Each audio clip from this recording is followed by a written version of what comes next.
This film is purely fictional. Please do not imitate it. Your like and subscribe are the motivation for me to update. Chapter 1 Lie Down Lie Down. 6161. Goodbye. I will miss you. Chiino wiped his tears while saying goodbye. He and System 6161 had gone through more than 10 worlds together, which meant they had been friends for nearly 1,000 years. 6161 also sent a crying emoji. Goodbye, host. I will miss you too. For 6161, Chiino is the only non-human host he is bound to. Although the host has a strange way of thinking and often makes some unexpected moves, he has always completed the mission well. Now that the time of separation has come, he is also very reluctant. The system is being uninstalled. The standalone vacation system is being bound. Please wait. When the two were saying goodbye to each other affectionately, the main system's prompt sound rang. And along with the countdown prompt, Chiino's tears fell more frequently. And 6161 also posted several sad, crying, and collapsed emoticons. Finally, the countdown returned to 0, and the whole world returned to peace. Chiino is a 1,000-year-old fat little bird. A very ordinary little goblin in the world of mountains and seas. If there is nothing special about him, it is probably his mouse-up personality. There was no way out. Not long after Chiino hatched, he fell from his nest in a 100-meter-high tree. Fortunately, he survived the fall and was adopted by a hamster. Before he was 100 years old, he thought he was a genetically mutated mouse. He even suspected that he was some kind of bat because he could fly. Therefore, he was particularly interested in the love history of the hamster's old father. In the end, he was kicked out of the house by his old father, who could no longer tolerate him. With the rich supplies given by his old father, Chiino, who was a little bit of a squirrel, finally began to reluctantly get to know the world above the ground. He also slowly realized the vastness of the world and his true identity. After the travel, Chiino returned to his old father's nest, dug a 3-bedroom and 1 living room house next to it, and began a happy squirrel life. Then, the old father became a Taoist partner with an owl, and traveled around the 3,000 worlds with him, leaving Chiino Feng in a mess. He really underestimated his father's love history. Later, due to the accidental death binding system, Chiino and 6161 traveled through many worlds and finally met the conditions for passing the level. Between returning to the original world and continuing to travel in other worlds in the form of vacation, Chiino chose the latter. So the scene just now happened. After a brief period of darkness, Chiino regained consciousness. The sounds of hawking, quarreling, shouting, and children playing flooded into Chiino's brain before the light came into view. Apparently, the soundproofing effect of his current location was not very good. When he opened his eyes, all he saw was a piece of old cloth with several patches on it. It took Chiino 2 seconds to realize that what he was seeing was a tent. Is this a camping vacation? Chiino muttered to himself and sat up. He looked around and was surprised to find that this shabby and narrow tent was filled with all kinds of items. There were tables, chairs, benches, pots, pans, and everything else. But without exception, they were all very old. It looked like this tent was not a temporary structure, but rather someone's permanent residence. As someone who had seen a lot of the world, Chiino did not panic. He skillfully called up the system interface in his mind, although it was untied from 6161. In order to facilitate his vacation, the main system installed a standalone vacation system for him. Chiino had already understood this before. This standalone system was not intelligent. It was simply a system that allowed the host to understand his own vacation world and identity. Of course, it also provided the host with services to transport to different worlds. Apart from that, it did not even have the ability to connect to the internet. However, the moment Chiino opened the system interface, a trace of astonishment appeared on his calm face. 6161 saw that there was no escape, so he posted a "so embarrassing" emoticon, and then said weakly, "Hi, host. Long time no see." Although it tried its best to make its tone more natural, it obviously didn't work. The astonishment on the host's face slowly turned into confusion. And Sue? No expression was visible at all. "Host, don't be angry. It's just that some minor problems occurred during the unbinding process. We encountered time and space turbulence and temporarily lost contact with the main system. I believe that the main system will soon discover the error and correct it." 6161 quickly explained the current situation as okay before the host opened his mouth, meaning that there was no major problem at the moment. Chiino was skeptical after hearing this. He had traveled through so many worlds and had never encountered such a situation. How could a bug appear when he was completing a task and unbinding it? This was too coincidental. Then my task is still completed. My vacation will not be affected. Of course not. The vacation system is already installed. 6161 immediately responded loudly, and then said with a guilty conscience, "But there is still a small problem." Before Chiino could say anything, a gurgling sound suddenly broke the weird atmosphere. Chiino realized belatedly that his current body was starving. Chiino blinked and said, "So what vacation starts with starvation?" 6161 coughed. "That's the little problem. The world we are in now is a doomsday world. After our unremitting efforts, I have been transferred from the Love Brain group to the Doomsday Survival group when the mission was completed." So, Chiino understood. Although they were dispersed by the turbulence of time and space when they were untied and lost connection with the main system. Before they were untied, 6161, the acting master, had completed the group transfer he had been thinking about while crying and sending out frustrated emojis. "Sure. It's wrong to swear." 6161 spoke weakly. Chiino. Apparently, 1,000 years was enough time for 6161 to understand bird language. But what did it matter? "Since you're here, tell me about the end of the world." 6161. Although the host chattered a lot, the current situation was indeed an internal problem of the system. 6161 could only introduce the host's identity and the background of the world. This is a world after a great flood. A huge ice comet was captured by the gravity of the mother planet and turned into a satellite. The melted water of the comet fell to the mother planet, causing the mother planet's sea level to rise sharply, the land area to shrink by 90%, and the population to drop sharply from 3 billion to less than 100 million today. As 6161 told the story, corresponding pictures appeared in Chiino's mind.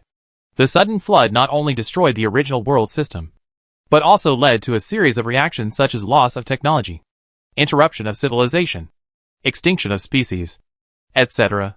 Now it has been more than 2 centuries since the flood ended, and people's living habits have also changed accordingly. Although it was difficult, at least life was continued. However, the people who were struggling to survive did not know that the icy comet captured by the mother star was just one of a group of icy meteorites. In the near future, this troubled mother star would usher in a meteorite shower that was so beautiful that it made people despair. The nightmare of more than 200 years ago would be staged again, and the sea water would eventually flood all the land. Chiino is currently in this brief period of peace. As for Chiino's identity, 6161 tells this storyline with some hesitations. Simply put, this is a story about a protagonist conducting scientific research, discovering a large number of talents, and exploring the ocean world with his friends, and continuing to have adventures. However, the ending of the story is not good. The arrival of the meteorite shower once again destroyed the system that humans had rebuilt with great difficulty. After the land disappeared, humans were almost extinct. The very few surviving humans could only drift in the ocean, waiting for the flood to recede, or they would die first. So I'm going to save the world? Chiino had a bit of a headache. How could he, alone, save the entire planet? No. No. No. Host, you are not the protagonist. I just transferred to the team, and do not have such great authority yet. 6161 quickly corrected it. Then I am a supporting role? 6161 sent a shaking head emoji. Host, you are now a villain. You and the protagonist are neighbors. Your descendants will become the control group. You will kill the protagonist's parents. You will be caught by the protagonist and fed to fish in the future. Your brother became evil because of this and died in the end. Chiino, Chiu. 6161 trembled but still spoke dutifully. It's wrong to say bad words. With 6161's careful narration, Chiino understood his current identity in more detail. His current name is Xia Hezhong, and he is the youngest son of the Xia family. He has an older brother named Xia Yunshin. It is said that his brother was born in the early morning, while he was born when the seedlings were planted. So family members like to call him Little Seedling. In today's world where resources are extremely scarce, this nickname is also a hope for a good harvest. However, contrary to his family's expectations, Xia Hezhong, who was taken extra care of by his family because of his frail health, was not a down-to-earth person. He was incapable of working, but was very adept at cheating and slacking off. He was incapable of studying well, but was often distracted in class, and was an expert at cheating in exams. But Xia Hezhong is not stupid. He knows that the reason why he can live such a comfortable life is based on the sharing of responsibilities by his parents and brother. So he tries his best to please his family, and the Xia family members buy into it. Even though people around them always say that they are too pampering to Xia Hezhong and will spoil Xia Hezhong, the Xia family members have never thought there is anything wrong. Later, Xia Hezhong stole the protagonist's scientific research results and was then discovered by the protagonist's parents. In desperation, they killed the couple, and in order to prevent revenge from the protagonist, they even destroyed his seagoing equipment. The protagonist returned from the sea after a narrow escape, and found that his parents were dead. So he naturally began to investigate. Then, as 6161 said, Xia Hezhong was captured and fed to the fish.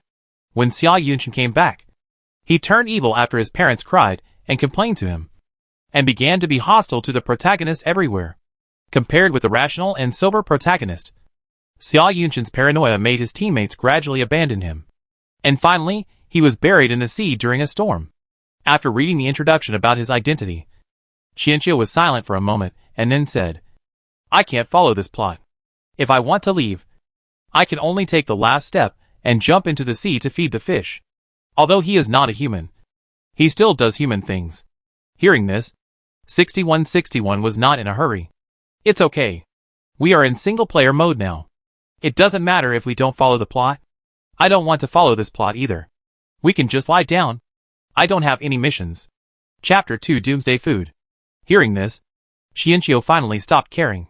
He didn't need to follow the plot, and could just lie down. Apart from the bad background, it looked no different from a vacation. Just as he was thinking this, his stomach growled again. "Let's wait for the vacation. Let's fill our stomach first." Just as I was thinking this, a loud voice came from outside the tent. "Sister-in-law Xia, your Hezhong hasn't gotten up yet? We're going to go out to sea in 2 days." A voice was heard from outside the tent. It had a sharp tone and seemed to carry a hint of gloating. "No, Hezhong has not been feeling well these days. Let him get some more sleep. Our Hezhong is a good candidate for scientific research and will definitely be able to obtain permanent residency in the future." Outside the tent, a woman responded with some pride, but she lowered her voice deliberately, obviously not wanting to disturb the people in the tent. Scientific research is a very expensive thing. The man's loud voice remained the same. "Did your Hezhong get into college? Hezhong didn't perform well this year. He was just a little short of it. He will definitely be able to do it if he repeats the year." There was no sign of weakness in Xia's mother's voice, and it was obvious that she really thought so. As the two were talking, the footsteps of another person gradually became clearer, and Xia Hezhong quickly knew the identity of the person approaching. "Sister-in-law Rong, are you going to the dock? By the way, where is your Rong Lu? How did he do in the exam?" The person who was speaking was obviously not afraid of making trouble. The Rong family and the Xia family have always been a hot topic among people after dinner. After all, the children of the two families are of the same age and are all very outstanding. Even the unpopular Xia Hezhong has always had good test scores. "Xiaolu hasn't told us yet. I have something else to do. Antli, Sister Xia, you guys take your time to chat." The voice of Rong's sister-in-law was heard. It was neither hurried nor slow, and sounded quite gentle, completely different from the loud voices of Antli and Mother Xia. After that, there was the sound of Xia's mother and the other person called Antli whispering, but perhaps because they were afraid that the other party would hear, their voices were much quieter this time. "If our Hezhong didn't pass the exam, his Ronglu definitely didn't pass either. There's nothing to be embarrassed about. What kind of scholarly family are you talking about? It's not the same era now. And you're still pretending to be so noble." Antli was obviously very unhappy because she failed to achieve her purpose of watching the fun. "Exactly. Unlike our Hezhong, he is not only smart but also never acts pretentiously." Mother Xia spoke in agreement. Chiino in the tent couldn't help but blush. After all, Xia Hezhong's so-called good grades were all cheated. The strict supervision of the college entrance examination left him no chance to cheat. So after the test, he pretended to be hit hard, expressing explicitly and implicitly that he was too nervous and failed the test. Seeing him in this state, the Xia family members didn't dare to ask any more questions. Instead, they kept comforting him, and even gritted their teeth and promised to let Xia Hezhong repeat the year. You know, in today's disastrous context, studying is an extremely luxurious thing. The 3 members of the Xia family worked day and night to barely maintain Xia Hezhong's study expenses. Aunt Li was obviously choked by Mother Xia's unconditional doting. She didn't say anything for a long time. Before she could reorganize her words, she saw the tent curtain was lifted up, and Xia Hezhong walked out lazily, shouting as he walked, "Mom, I'm hungry. Is there anything to eat?" Seeing this, Mother Xia didn't care about Aunt Li anymore and turned around to find food for Xia Hezhong. Aunt Li's mouth twitched. She felt that the Xia family was really outrageous. They still treated Xia Hezhong, an 18-year-old boy, as a child. She wanted to feed him directly with a bowl of rice. However, Aunt Li's attention was soon attracted by the bowl of chicken that Mother Xia brought out. Smelling the rich aroma of meat, she couldn't help but swallow hard. "Sister-in-law Xia, you have stewed chicken at home. It smells so good. My Xiaohan hasn't eaten chicken for half a year. The child is so skinny." Aunt Li's meaning was obvious. She just wanted to grab 2 pieces of chicken to take back. "Mom, this chicken stew is so delicious. Not dry at all. The chicken skin melts in your mouth, and the mushrooms have absorbed all the chicken soup. So fragrant." Chiino's eyes lit up when he ate the chicken. He didn't expect that in this doomsday world there would be such delicious food. "Yeah. Mom started stewing it at around 5 o'clock. Your brother and Dad didn't eat much, so I saved it all for you. Eat more if it tastes good. Don't worry too much about going out to sea and taking exams. Your health is the most important thing." Mother Xia felt happier than eating chicken when her cooking skills were recognized. Her own Hezhong was sensible. The other 2 in the family just ate and were picky from time to time. They couldn't say a single nice word, which was a waste of her chicken. Sister-in-law Xia's cooking skills are really good. Unlike me, everything I cook always tastes the same. It would be great if Xiaohan could taste sister-in-law Xia's cooking skills. Realizing that she was being ignored, Aunt Li was unwilling to give up and immediately spoke loudly. Mother Xia turned around with a smile on her face when she heard this. Chiino also subconsciously quickened his eating speed, fearing that his chicken would be lost. Then, Mother Xia's voice came to his ears. "What's so difficult about this? Aunt Li, when are you going to kill a chicken? Just call me. Is it okay for neighbors to help cook a meal? If you really want to be embarrassed, just give me a few bones and make some soup. It's not easy for everyone these days. Can I still ask for your chicken?" Mother Xia's words easily blocked the other party's possibility of continuing to ask for chicken. Aunt Li's face turned red and black, and she could only laugh dryly. "That's right. Sister-in-law Xia, what you said makes sense. I have been out for a while. My Xiaohan should make a fuss. I'll leave first." After Aunt Li left in disgrace, Mother Xia snorted. "Bah! You still want to covet my son's things. How dare you be so shameless?" Chiino ate chicken wings and gave Xia's mother a thumbs up. "Mom, you are so awesome. I admire you so much." Chiino's sincere praise made Xia's mother smile again. "Eat quickly. Eat more. If you don't want to go out to sea later, just stay near the sea. We can afford 2 more fish." Chiino nodded repeatedly.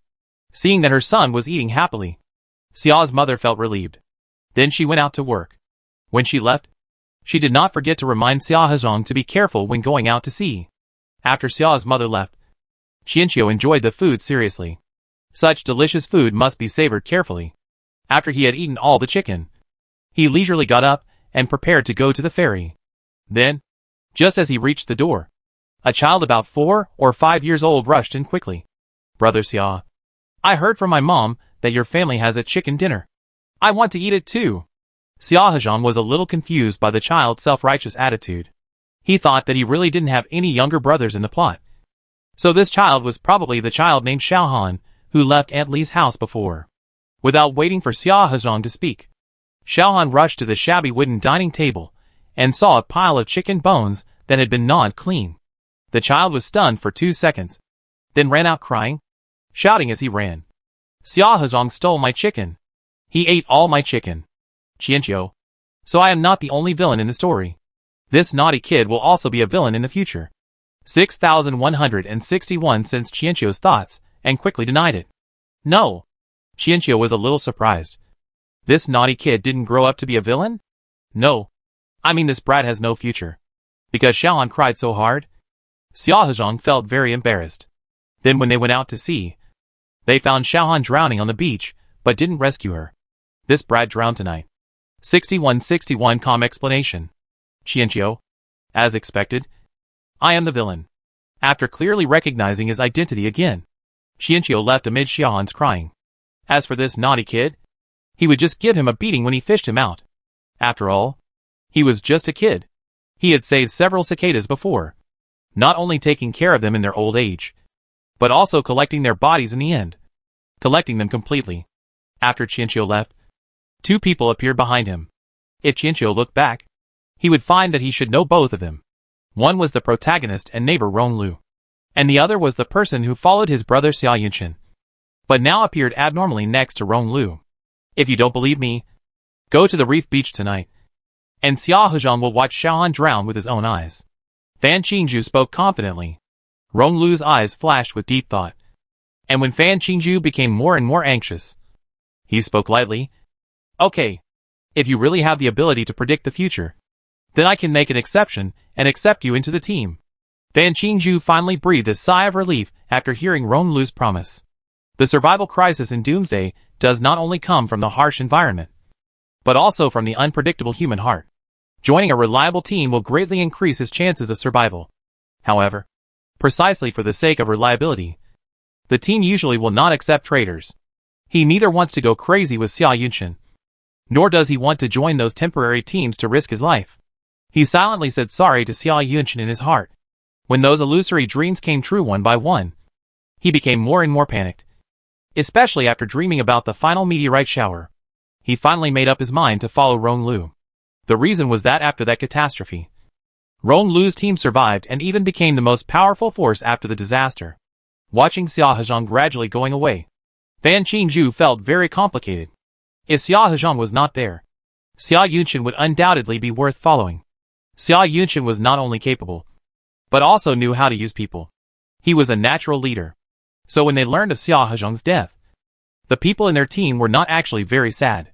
They were even a little secretly happy. After all, they all felt very bad during their brief contact with Xiaohezhang. But no one expected that Xia Yunchen would go crazy because of this, become paranoid and become an enemy of Ronglu, and eventually die in the sea. Fan Qingju kept telling himself that he just didn't want to be buried with the dead. And he didn't want to seek revenge for people like Xiaohezhang. He didn't betray anyone. He was just trying to survive. Chapter 3 Work Injury. Chienchio didn't realize that he was being followed. His attention was attracted by this new and strange world. After all, he had never experienced the end of the world before. After passing through the dusty dirt road in the tent area, Chienchio came to the flat highway. There were tall buildings on both sides of the road. But at a glance, the tallest one was only about 12 stories high. The distances between the buildings were very close, as if they wanted to make full use of every inch of land. The road was not wide, with only 2 lanes, but it was not crowded. After all, bicycles were very rare on the road, not to mention cars. After walking 2 blocks along the road, an area of single-family villas appeared in front of us. 2 or 3-story villas were built against the mountain, lined up one after another. Although the styles were different, each one looked very luxurious, and there was no sign of doomsday. After leaving the villa area, the terrain gradually turned from high to low, and Chienchio finally saw the sea in the distance. It was boundless. The water and the sky were one color, and the whole world turned into deep blue. However, in addition to the sense of grandeur, there seemed to be a hint of uneasiness about being swallowed up, especially those ships near the coast, which were like dry leaves and seemed likely to be beaten to pieces at any time. The so-called ferry is actually just a shallow water area for ships to enter the sea and dock. There are no large facilities or equipment. Only some wooden approach bridges extending from the shore into the sea. People come and go on the approach bridges, and the flow of people spreads all the way to the land. This piece of land is like a huge duckweed in the vast ocean, carrying people who are trying to survive like ants. Duckweed? Chienchio's eyes suddenly lit up. Yes. Although this is the end of the world, it does not mean that he cannot take a vacation. He can even experience a different vacation life because of the characteristics of the end of the world. The land in this world is scarce, and every inch of land is valuable. So why not develop directly on the ocean, instead of making meaningless resistance? It is better to adapt to the end of the world and start a new ocean era. Although K is not able to save the world, it should be possible to build an ocean park. The method, of course, is to cultivate new aquatic creatures. After all, the water's spiritual power that is almost overflowing in this world cannot be wasted. Imagining his future paradise empire, Chiino couldn't help but hold his head high and grin. My foolish subjects, get ready to welcome the emperor of your great paradise. 6161. Sensing the host's thoughts, remained silent, wondering if this was a sequelae of the host's love brain rush. And this should not be a work-related injury. Xiahozhang, are you finally ready to go out to sea? A voice interrupted Chiino's dream. Chiino turned around and saw 4 or 5 peers, who were about 17 or 18 years old. They were Xiahozhang's classmates. You didn't get into college. Isn't it too late to start preparing to go to sea now? Where's your brother? Why didn't he teach you how to row a boat? The young man continued to speak, his eyes full of mockery. And his words successfully made the others around him burst into laughter. After the laughter, another person spoke up. I heard that you are planning to repeat your studies. Maybe you will be a great scientist in the future. Don't forget us old classmates when you do. At this point there was another round of laughter. Obviously, as classmates who spent every day together, they all knew very well what Xiahozhang was capable of. The word scientific research was nothing but a fantasy to Xiahozhang. Chiino stared at them carefully, making them feel a little creepy. Just when they were getting more and more uncomfortable, Xiahozhang in front of them spoke up. Although you look malnourished and ugly, you can barely be cleaners. I remember that I will hire you when I become a scientist in the future. How many people? What do you mean by malnourished and ugly? And is Xiahozhang mentally ill? Does he really think he can become a scientist? Under the stunned gazes of several people, Xiahozhang walked away at a leisurely pace. Before leaving, he did not forget to turn around and say, You're welcome. I'm just so kind. It was not until Xiahozhang's figure disappeared into the distance that the few people came to their senses and looked at each other in surprise. Is Xiahozhang upset because he didn't get into university? It's not surprising that he doesn't feel good about himself all the time. He won't complain to his brother. Will he? Xia Yunshan has a high reputation at sea. Don't worry about him. Let's go. We have to go farther today. We have to hurry. The group of people then set out for the ferry, ready to make a living. If nothing unexpected happened, they would have to spend most of the rest of their lives at sea, fighting against wind and waves and increasingly rampant marine life. Here, Chiino arrived at the ferry and finally found his boat after many twists and turns. The so-called boat was not the hull in Chiino's perception. The boat here refers to anything that can float stably on the sea. And the best floating material currently found in this world is plastic. Therefore, in this world, the hull is composed of a lower layer of plastic and an upper layer of wood. It is more like a wooden board than a boat. Looking at the square and flat ship in front of me, Chiino looked around and sadly found his ship. It is already a deluxe version. At least the wooden boards are relatively intact and not so fragmented. It was sponsored free of charge by Xia Yunshan. And a row of neatly arranged little yellow ducks were stuck to the bow of the boat, showing the brothers' deep love. Chiino sighed, boarded his luxury cruise ship, and began his first sea vacation at the end of the world. Half an hour later, Chiino finally rowed out of the ferry with great effort. Half an hour later, Chiino finally arrived at the transition point between shallow water and deep water. When he stood on the bow and looked down, he could clearly see that the color of the water was rapidly deepening. The deep and black sea in the distance looked like a huge mouth of the abyss, quietly waiting for its prey to come forward. Chiino, a flying fairy, couldn't help rubbing his arms. He could understand why Xiahozhang had never dared to go to the deep sea. The depth of the ocean in this world was unimaginable.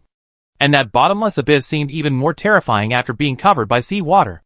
Even people who did not have thalassemia would be instinctively afraid, because we are far away from the ferry. All we can see around us are the rolling waves and scattered marine debris. Yes, the marine debris that once gave us such a headache has now become a survival resource that people are flocking to. Plastics that do not degrade naturally have become the basis for human survival today. This situation seems so ironic, yet so helpless. In keeping with the idea of experiencing life, Chiino decided to experience a day of doomsday life step by step. He lowered the hanging net to salvage the marine garbage floating to the side of the boat, and took out a fishing hook to fish for the garbage that was farther away. Yes, in this doomsday world, people go out to sea not only for fish, but also for an important task, collecting marine garbage. Compared to fish, some garbage may even be exchanged for more money. However, as time goes by, the resources near the coast are becoming increasingly scarce. And if people want to obtain resources, they have to go to deeper waters. Gradually, people got used to drifting and might not even go ashore for several years. Compared to the expensive rent of living on land, they preferred to spend money on renovating their boats. As for permanent residency, they dared not even think about it. And when the boat would sink depended entirely on luck. The reason why Xiahozhang was so persistent in wanting to repeat his studies was, firstly, to escape from the dangerous and heavy labor at sea, and secondly, for scientific research. The university here already provided the highest degree. After entering the university, in addition to the relevant professional knowledge, there was scientific research practice. The results of scientific research practice were the criteria for judging whether one could graduate, and the inventions and creations would be given different rewards according to their different functions. In other words, in this world, unless you are extremely lucky, you can pick up a lot of precious materials from the marine garbage and save enough to buy the sky-high permanent residency. In addition, scientific research is the only feasible way to quickly accumulate huge wealth. In addition to wealth, the social status, prestige, and reputation of scientific researchers are also the highest among today's social groups. Xiahozhang, who had lived a comfortable life since childhood, always took it for granted that he should live the life of a researcher. He hated the smell of fish, the shabby tents, and even his parents' vulgar and loud voices. He even fantasized that if he was the child of his neighbor Rong's family, with well-educated parents and incapable brother, his life would definitely be better. Chiino sighed as he sat calmly in the boat fishing. The Xia family probably never thought that Xiahozhang, whom they doted on with all their heart, actually despised them. Although humans often look so strange that sparrows can't tell them apart, their souls are all kinds of strange. Chiino drifted on the sea until the evening. As there was not much garbage, he spent most of his time fishing. However, adhering to the idea of being on vacation, Chiino fished while lying on a lounge chair under a parasol. He would only get up and reel in the fishing rod when it moved. And his lazy appearance was also seen clearly by Ronglu, who was far away through a telescope. It was the first time that Ronglu saw people going out to sea like this. All the things on the boat were used for comfort and enjoyment. They were half-hearted about fishing and collecting supplies. There was even a row of funny little yellow ducks the size of a fist on the bow.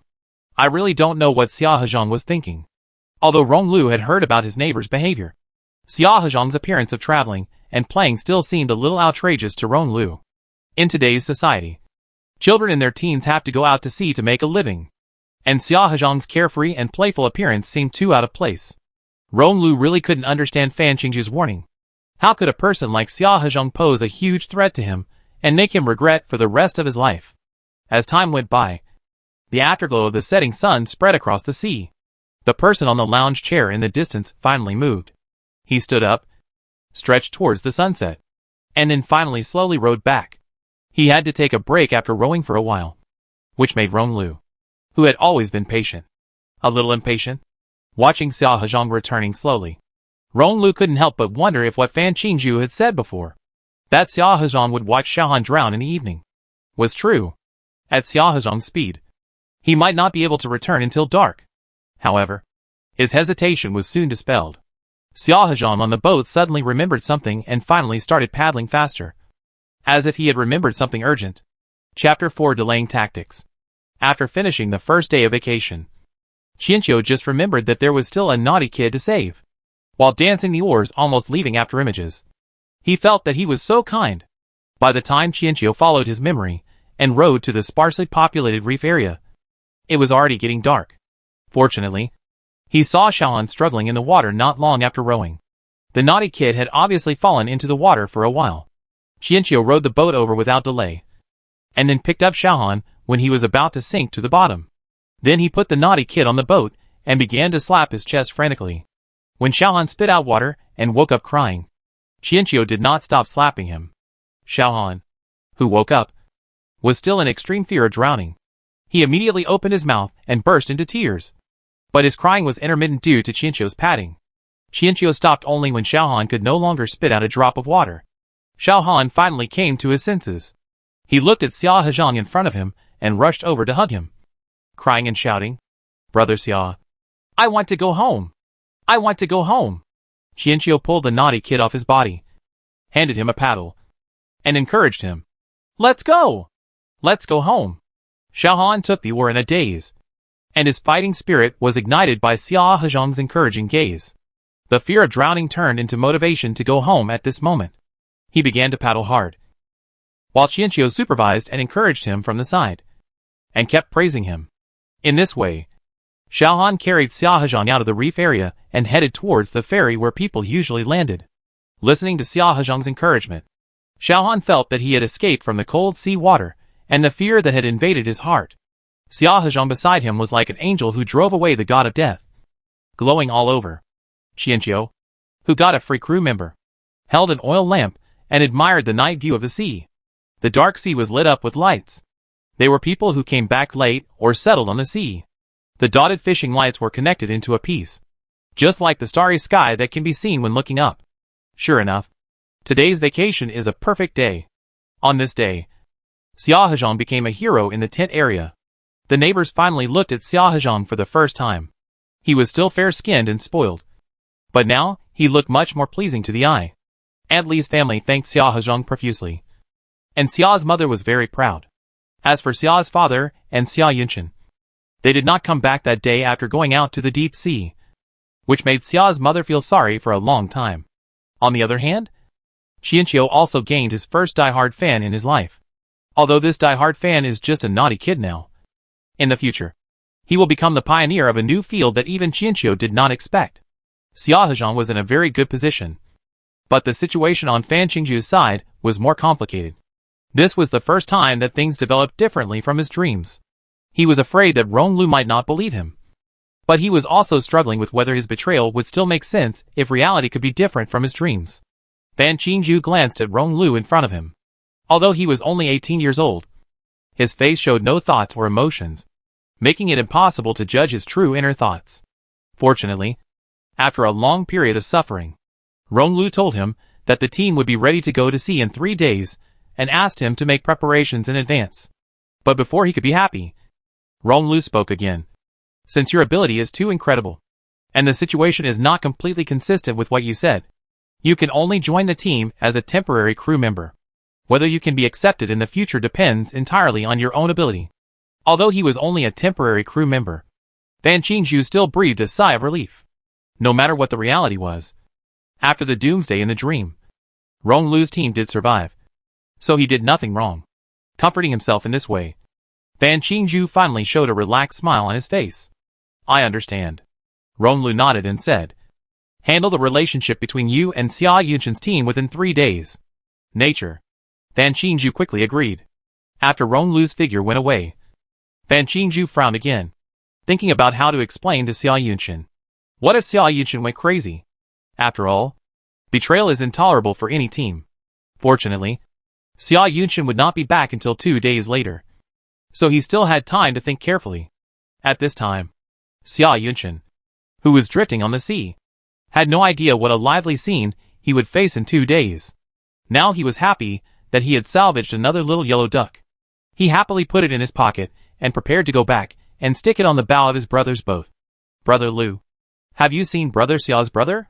What kind of baby is he?" Tao Li, who had been in the team for less than a year, asked curiously. He also had brothers, more than one, but no brother cared about his younger brother as much as Xia Yunshan did. Lu Ji shook his head. "I haven't bought a landing on Ruby Island yet, so I haven't seen it. But I heard that he is very good at studying and will be a scientist in the future." "Really? That's amazing. No wonder Brother Xia has been thinking about you all the time." Tao Li, who had not even finished junior high school, was amazed when he heard this. Li Yuanlu, who was listening to the conversation between the two, remained silent. He was one of the few people who had seen Xia Hezhang, but to be honest, he did not like Xia Hezhang, at least over the years. In his opinion, Xia Hezhong had never taken the initiative to give anything, but had always taken it for granted that others had given him something. In the past, he thought of the other party's young age. But now? Xiao Lizi. Haven't you met the captain's brother? What kind of person is he? When Lu Ji turned around and saw Li Yuanlu, he began to ask. Li Yuanlu had no expression on his face. He thought for a long time, and finally said that she was pretty and left in a hurry, leaving the two people at a loss. Did they care about appearance? In this day and age, what was the use of appearance? Not long after Li Yuanlu escaped, he turned a corner and saw Xia Yunshin, who was carefully cleaning the little yellow duck. He suddenly felt even more headache and finally had to turn around and go back to the house to sleep. Qianqiu doesn't know that a new member will be added to the bow of his luxury cruise ship. Now he is trying hard to persuade Xia's mother, expressing his idea of giving up repeating the year and going on an ocean adventure alone, doing scientific research while traveling on the sea. After all, for Qianqiu, he is a fairy, not a human being. Cultivating giant plants relies on spiritual power rather than science.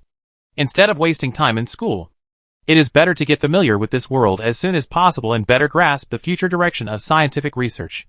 Mother Xia was horrified after hearing this, especially when her son described ocean survival as an adventure and life at sea as a vacation.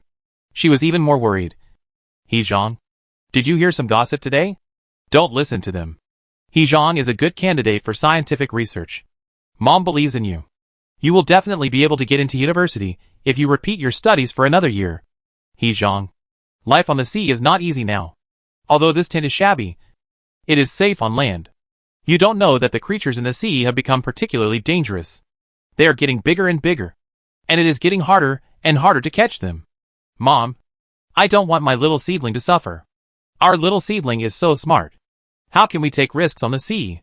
If something goes wrong, we may lose our lives. Qianqiu didn't expect that the power of maternal love would be so heavy. He just expressed his idea of going to sea after dinner. As a result, Mother Xia's voice didn't stop until midnight. Her address changed from Hezhong to Xiao He Miao, and her tone gradually changed from worry to crying. It was obvious that Mother Xia really didn't want her youngest son to suffer at sea. During this period, Qianqiu kept explaining that repeating the grade would not be of much use to him, but was blocked by Xia's mother every time with various reasons. In the end, the two of them had no choice but to take a step back and decided to wait for Xia's father and Xia Yunshin to come back. So for the next 2 days, Xia Hezhong spent his time under the worried gaze of his mother, who stayed by his side almost every step of the way. What could Qianqiu do? Of course he ate 3 more bowls of delicious food made by his mother with tears in his eyes, and occasionally disciplined Xiaohan, the naughty kid who came to play with him. After Xiaohan experienced the drowning incident, he became particularly dependent on Xia Hezhong. But he was still very naughty. Aunt Li said that the Xia couple spoiled their child, and she herself was no less spoiled. After all, every child was a baby. So the 2 babies, one big and one small, began their boring life of strolling on the beach. Only when Xiaohan was with them would Xia's mother stay by their side. Brother Xia, I want to be a scientist in the future, so I don't have to go to sea. Xiaohan was obviously a little afraid of the ocean at this time. If you don't go into the sea, you won't drown. Qianqiu heard this and said, I heard that in the past world, there were some creatures in the ocean that would save drowning people, such as dolphins, killer whales and the like. Is this true? Aren't all things in the sea dangerous? Xiaohan, who was born after the disaster, obviously heard this novel statement for the first time and immediately became interested. Of course it's true. There are dogs, cats and other creatures on land, so there are certainly some in the sea. Xiaki answered affirmatively. Brother Xia, please tell me how the animals in the sea save people? Xiaohan was obviously convinced. After all, what Xia Hezhong said made sense, and it was Xia Hezhong who saved his people. So he looked at the other party with shining eyes. Qianqiu looked at the naughty child who was looking at him eagerly, and thought about his next plan. He suddenly felt a slight pain in his conscience. However, for the sake of his own sea park, he decided to continue. This is not difficult. I not only have stories about marine life saving people, but also many other stories about marine life. Come! I will tell you slowly. So, the two of them found a piece of beach and sat down. Xiaohan listened from noon to afternoon, and from afternoon to evening. Before he knew it, Xiaohan slowly fell asleep in the comfortable sunset. Before falling asleep, he could hear Qianqiu's gentle storytelling in his ears. Xiaohan felt that he could not sleep, because the task given to him by Aunt Xia was to look after Xia Hezhong. It's okay. Go to sleep. When you fall asleep, you can see dolphins and killer whales. They swim leisurely, as if there is no resistance at all. Xia Hezhong's voice came and went, still as gentle as ever, yet also became extremely hypnotic. Xiaohan finally gave up struggling and fell into a deep sleep on the slightly warm beach. Seeing that there was no movement around him, Qianqiu stretched his neck and quietly looked towards the market in the distance. It was a trading market where people spontaneously gathered to sell seafood. At the outermost edge, Xia's mother was bargaining with a buyer, and the confrontation between the two was obviously extremely fierce. As the saying goes, once you lose an opportunity, it will never come back. Qianqiu seized the opportunity, quietly stood up, then quickly ran to the ferry, jumped onto his luxury cruise ship, and immediately headed towards the depths of the sea. Chapter 5 Family. Obviously, after 2 days of testing, Qianqiu has felt the extent of the Xia family's doting on Xia Hezhong. He understands that not only Xia's mother, but also Xia's father and Xia Yunchen will not agree to his going to sea. The Xia family will work together to facilitate his repeating of the year, because in their opinion, Xia Hezhong is so outstanding that as long as he repeats a year, he will definitely be able to get into university. Qianqiu even suspected that if repeating a year failed, they would not hesitate to continue the second year, the third year. The so-called waiting for Xia's father and Xia Yunchen to come back was just a delaying tactic. But even so, Xia's mother kept a close eye on him. He would only relax his guard a little when Xiaohan was around. So Qianqiu let Xiaohan feel the charm of the bedtime story, and then finally succeeded in slipping away. All I can say is that Qianqiu has done her best for the sea paradise. Because it was evening, there were frequent ferry boats coming and going, and Qianqiu's boat was not conspicuous among them. With a fiery red sunset, Qianqiu's boat gradually disappeared in the vast ocean. The Xia family's protection of Xia Hezhong is impenetrable, and Qianqiu can only choose to leave in this way. He has already put a letter under the pillow in advance, hoping to bring some comfort to the Xia family, and he is about to start a colorful vacation life at sea.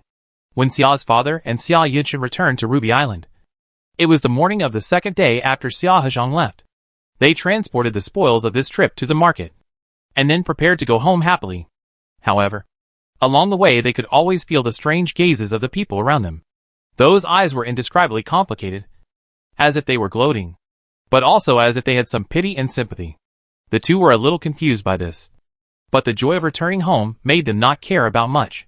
When they returned to the tent area they had been thinking about, the attention of the people around them became more obvious. Finally, a familiar person appeared in front of them. When he saw them, he immediately stepped forward and said, "Xia family, you are finally back. Go back and take a look. Xia's sister-in-law has been crying all night." Upon hearing this, Xia's father and Xia Yunchen couldn't help but quicken their pace. Before Xia's father could ask what was going on, the man started talking non-stop. "Your Yizhang is so willful. He just leaves when he wants to. In my opinion, children should not be spoiled too much. He wants to imitate others and wander on the sea by taking a small boat. This is just a joke." "What? What did you say?" Xia Yunchen and Xia's father were already very anxious, and were even more shocked when they heard this. They couldn't help but quicken their pace again. As the two moved, more and more people gathered around, talking about the current situation. Among these people, there were naturally some who really cared about the Xia family's situation, but more people were just there to watch the fun, listing all of Xia Hezhong's faults. And of course, they couldn't help but nag about the consequences of the Xia family spoiling their children. The crowd gathered outside the Xia family tent with the two of them, ready to watch how the situation would develop. After all, the Xia family has always been the focus in the tent area, and Xia Hezhong had just rescued Xiaohan 2 days ago, so people had a slightly better impression of him. But in the blink of an eye, Xia Hezhong ran away. Given Xia Hezhong's spoiled condition, how could he survive in the deep sea? There is a lack of entertainment resources in the apocalypse. So when you encounter something exciting like this, no matter if you know the person or not, everyone wants to join in the fun. Before Father Xia and Xia Yunchen entered the house, Mother Xia, who had heard the noise, came out first. Her eyes were red and her face was haggard. Seeing the two of them, she seemed to have found her backbone. You are finally back. Old Xia. Yunchen. Go out to the sea to look for Hezhong. It's been a whole night. And I don't know how much Hezhong has suffered. Mother Xia kept muttering this. Her hands were shaking, and her clothes were still half wet. Apparently after discovering that Xia Hezhong was missing yesterday, she had gone into the sea to look for him nearby, and even mobilized everyone she knew to help look for him. However, there was no trace of Xia Hezhong in the nearby sea areas. If the neighbors hadn't stopped her, Mother Xia would have dived into the deep sea as well. Mom, what's going on? Why does Hezhong suddenly want to go out to sea? Mom, don't be anxious. Tell me slowly. Xia Yunchen hurriedly supported her mother and comforted the distraught mother. Upon hearing this, Xia's mother cried and took out the letter left by Xia Hezhong. After Xia Yunchen took the letter, she saw a short message from her younger brother. Dad. Mom. Brother. I don't want to repeat the grade. My goal is the sea and the stars. I want to conquer the ocean and build my own sea paradise kingdom. You wait for my good news. When I return, our family will dominate the ocean. Xia Yunchen? After a moment of silence, Xia Yunchen picked up the letter again and checked it again, confirming that it was indeed his brother's handwriting. But did his well-behaved and obedient brother suddenly get infected with a virus? The content looked strange no matter how he read it. Mom, has Hezhong read any strange books recently? After much thought, Xia Yunchen felt that his brother might have read some story about a passionate young man drifting away, and was momentarily intoxicated and underestimated the dangers of the ocean. However, his idea was quickly denied by Xia's mother. So far, the Xia family did not know the reason why Xia Hezhong suddenly changed his mind, and naturally did not know which direction to look for Xia Hezhong's whereabouts. Although there was no target, the Xia family would never give up. Xia Yunchen didn't even plan to stay. He turned around and prepared to board the ship and go out to sea to look for his brother. Xia's father had to stay on the island temporarily to deal with the seafood and resources brought back by the two. After he finished dealing with them, he would go out to sea immediately to look for Xia Hezhong. The onlookers could not help but sigh repeatedly when seeing this. Such an aimless search at sea was like looking for a needle in a haystack. The Xia family's actions were meaningless. Some people even stepped forward to stop Xia Yunchen, wanting him to give up this blind search. After all, the Xia family had already lost a child, and Xia Yunchen should have been more cautious. The crowd's attempts to stop him failed, and even angered Xia Yunchen. He pulled away the people who were blocking his way, and beat up a man who kept saying that Xia Hezhong was dead. This dispersed the crowd a little. Hezhong will be fine. If anyone keeps saying bad things, don't blame me for getting angry. Xia Yunchen's tough attitude finally made people give up the idea of stopping him, and made everyone realize that the Xia family would not give up Xia Hezhong. People could only shake their heads and sigh. Obviously, they were very disappointed that the Xia family once again refused to listen to the advice. In their opinion, Xia Hezhong is obviously not as good as Xia Yunchen, and is not worthy of sacrificing the entire Xia family.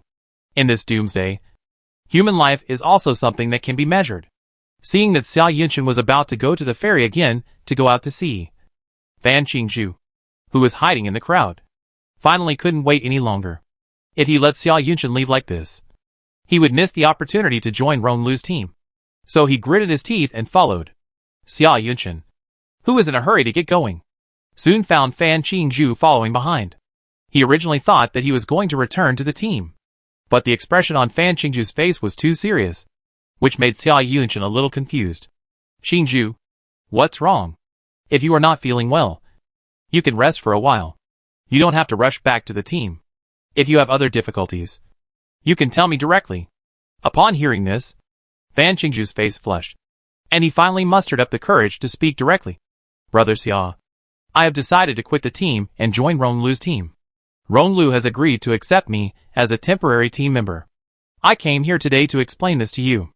Perhaps there were too many unexpected situations today. The surprise on Xia Yunchen's face only flashed slightly, and then his eyes sank. I don't think I have treated you unfairly. You should know that this society is not tolerant of betrayers. Compared with surprise, Xia Yunchen felt more confused. Betrayal is intolerable for any team, unless there is no other way out. This kind of situation usually does not happen. He really couldn't understand why Fan Qingzhu would switch to Ronlu's team. Although the young guy had some talent, he was not so popular. Fan Qingju also knew that he needed to give a convincing reason. So he chose to confess in the end. Because he knew that Xia Hezhong was Xia Yunshin's Achilles heel. Xia is a very good leader. And he has never treated me badly. But no matter what happens, once Xia Hezhong is involved, Xia will lose his mind. In my opinion, this is very fatal. Xia Hezhong only brings misfortune to people. He is like a leech, surviving by sucking the blood of those close to him. If Xia wants to live a stable life, he'd better stay away from Xia Hezhong. That's all I have to say. Xia, you take care of yourself. Fan Qingju's words not only convinced Xia Yunshin, but also successfully made Xia Yunshin's eyes become dangerous. Is he Zhang's sudden wandering at sea related to you? How can it be? Fan Qingju was shocked. He didn't expect Xia Yunshin to be so suspicious. He quickly distanced himself from the matter because he knew how dangerous it was. Brother Xia, you can investigate. I have never had any contact with Xia Hezhong. Xia Yunshin wanted to ask further. Since they had no contact, why did the other brother slander his brother like that? But in the end, he did not ask any more questions. He just replied with the 4 words, take care of yourself, and then turned and walked towards the ferry. Fan Qingju breathed a sigh of relief. He also had to thank Xia Hezhong for being able to end his involvement with Xia Yunshin's team so easily. After all, Xia Yunshin now definitely had no time to argue with him. As for why Xia Hezhong suddenly went out to sea, Fan Qingju couldn't figure it out. After all, his dreams were not coherent, but a series of scenes. However, judging from the subsequent situation, Xia Hezhong must have returned empty-handed. Otherwise, he would not have risked stealing Ron Lu's experimental results. Chapter 6 996 and 007. The turmoil on Ruby Island gradually faded. But Xia Hezhong's outrageous behaviors were still a hot topic of conversation among people. People would even take the initiative to ask Xia's mother about the progress of her search, and sigh and comfort her after getting a negative answer. Of course, after comforting her, they couldn't help but say that this was the consequence of spoiling her, and if they had listened to them earlier and disciplined Xia Hezhong more strictly, this would not have happened. A month after Xia Hezhong disappeared, almost no one thought that Xia Hezhong was still alive on Ruby Island, except for the Xia family becoming a bad example in education. People's lives continued as usual, day after day, with no end. However, Xia Yunshin and Xia's father never gave up looking for Xia Hezhong's whereabouts. The two led different fleets to gather information in different sea areas, and their footprints were all over all the surrounding islands, big and small. However, Xia Hezhong seemed to have evaporated from the face of the earth, without leaving any trace. Xia Hezhong, who was judged dead, had actually left that sea area and drifted to a deeper and farther sea. At this time, Chiino was sitting under the parasol to sort out his next plan. After all, the sea park could not be built overnight. The sparrow still remembered his father's teachings, to be a sparrow. You must be down to earth. Don't think about leaving before you can fly. Chiino looked at the notes he had sorted out. The first task was to expand the hull. His own boat was only 20 square meters at most, not to mention the experimental area for cultivating giant plants. Even his living area was crowded. Xia Hezhong had never thought of spending the night on the boat, so there was only a lounge chair on the boat. Not even a decent bed.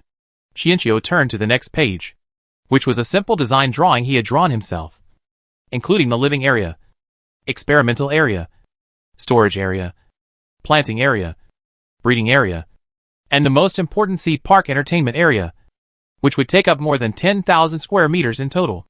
If he simply relied on picking up trash to obtain resources, he would probably die.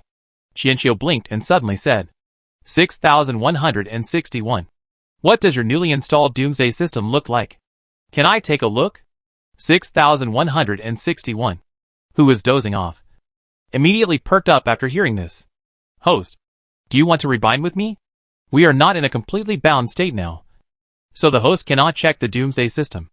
Although 6161 could not receive any tasks from the main god system, it was eager to show its skills, as it had just been transferred to the other group. No! Chiino refused without hesitation. What a joke. What if the main god's system recovers after binding and requires him to continue to complete the task? But can you modify the standalone vacation system? 6161, who had been wilting, instantly stood up again, and then spoke with some hesitation. Can I? Modifying the system has always been something that only the Lord God can do. Why not? It's just a standalone system. It doesn't even have self-awareness. Besides, a system that doesn't want to be the main god is not a good system. We are completely out of contact now. This is a special situation. This opportunity is rare. Chiaki encouraged. 6161 was still hesitating. As a subsystem, it had a natural fear and yearning for the Lord God. And transforming the system was something it had never thought of. Chiino continued. Hasn't there ever been a precedent in your world? Such a once-in-a-lifetime opportunity. 6161, are you really not tempted? After Chiino's reminder, 6161 suddenly remembered that there had indeed been a special case in their system. That subsystem had lost contact with the main system due to the turbulence of time and space. When the main system got in touch with it again, that subsystem had become the main god system of another time and space. Chiino's voice also sounded at the right time. 6161. Don't you want to become a legend in the world? Are you willing to remain unknown and drowned in the huge river of data? Are you willing to be forgotten by the world and become just a string of meaningless numbers? No. I don't want to. I will transform the standalone system. Host. Just leave it to me. I will definitely transform this small vacation into a perfect doomsday vacation system. 6161 was full of fighting spirit. He immediately jumped from his lying position and started to study the standalone vacation system. Keep going. I'm counting on you. Whether you can reach the pinnacle of your life depends on this one move. Chiino looked at 6161, who was devoted to his work with satisfaction, thinking that the system of the Love Brain group was simple-minded. He didn't know if this could be regarded as a sequelae of the Love Brain fast penetration. And he didn't know if there was any work injury insurance that could be obtained. 6161 devoted himself to work, and Chiino also began to get busy. The first thing he did was to recruit crew members, the most important of which were collectors and bodyguards. After all, he was going to an undeveloped sea area, which was more terrifying than the deep sea. Not only were there various increasingly ferocious sea beasts, but there were also raging waves that were enough to smash a giant ship. Of course, Chiino still had nearly half a year to prepare to challenge that sea area that was like a gluttonous beast. As they gradually deviated from the usual route, they encountered almost no ships along the way, and there were not many resources floating on the sea. However, Chiino was not in a hurry. He found a wooden board and a pen and carefully wrote down the recruitment information on it. 10 collectors. Working hours from 9 a.m. to 9 p.m. 1 day off a week. Monthly salary of 30 farmed fish, or 30 farmed vegetarian meals. 20 bodyguards are needed. They must be hardworking, strong and healthy. Working hours are from midnight to midnight. Monthly salary is the same as above. Those interested will be interviewed. 6161 took the time to look at Chiino's recruitment information. Your recruitment information is too harsh. And in this vast ocean, who will see this information? This is not the first or second time that the host has fallen ill. 6161 is just complaining and his emotions are not fluctuating. Chiino wrote the recruitment board, tied it up with ropes after it dried, and threw it into the water. Of course, only volunteers can work. The so-called doomsday is different from the peaceful world of Love Brain people. Doomsday is mostly a world where spiritual power is unbalanced, and the overflowing energy often creates many magical creatures. Otherwise, where do these goblins come from? Strange phenomena appear in times of chaos, which both destroy and create living things. And doomsday is often the time when goblins are bred. Of course, this gestation process may be very long, or the world may perish and return to silence. Just like humans who were born after the extinction of dinosaurs. To dinosaurs, humans are in existence that they cannot understand. No different from goblins. And now, what may be born after the destruction of mankind is no different from fairies to humans. What's written on the recruitment board is not important. What's important is the spiritual power imprinted when it was written. If fairies have begun to be born in this world, they will naturally be attracted by the spiritual power. I really hope that my future crew members don't look weird. After writing the recruitment information, Chiino started fishing for garbage. In the absence of collectors, the captain could only collect supplies himself. Unfortunately, the route he chose was not an area where supplies were drifting. After a busy day, the fish he caught were enough for Chiino to eat for 3 days. But not much garbage was caught. Chiino simply gave up collecting garbage and started processing the fish he caught. Fortunately, Xiahozhang has always worked hard to enjoy himself. And the equipment for eating and drinking on the boat is quite complete, including seawater treatment equipment, drying racks, cooking pots, and grills. It is these equipment that fill this small boat to the brim. After processing the fish, Xianqiu hung them on the drying rack to dry them. During this time, Xianqiu also grilled a fish to eat in the evening. Although the grilled fish was simply sprinkled with salt, it tasted very delicious. Xianqiu almost ate the fish bones. Facing the sunset, eating grilled fish and drinking tea. The temperature on the sea was just right. What could be more comfortable than this? As the sun gradually set, lights were lit on Xianqiu's boat. He was surrounded by endless darkness and the sound of crashing waves. It seemed as if he was the only one left in the world. This kind of powerless loneliness and panic could easily corrode a person's mind. Even as a demon spirit, Xianqiu was a little scared. So he went to 6161 for comfort. 6161. Tell me a bedtime story. 6161, who was immersed in his work, seemed to be stuck for a second. Okay.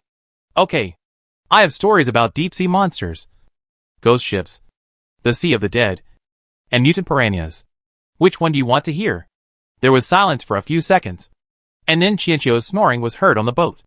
Seeing this, 6161 couldn't help but send an emoticon of regret, and then felt proud that he was really good at choosing bedtime stories. He only said the host's name, and the host fell asleep. After expressing his feelings, 6161 devoted himself to research again. The next morning, Xianqiu was awakened by 6161's cheers. Host, I succeeded. I really transformed the standalone system. Quickly enter the system space. I'll show you something good. Xianqiu yawned tiredly. But 6161 in his head was still screaming wildly. Xianqiu suspected that if 6161 had hands, it would definitely come up and pull off his eyelids. At the urging of 6161, Xianqiu's consciousness entered the system space, and then found that there was an additional description on the achievement of sea fishing 100 fish at the bottom of the achievement tree. Achieving this achievement will reward you with 1 resource deconstructor blueprint. Xianqiu had also studied the standalone vacation system before, because the system itself has simple functions and a simple interface. With only 2 interfaces, the vacation achievement tree and the time travel interface. The achievement tree is just as its name suggests. A towering tree with thick branches supporting the sky and earth.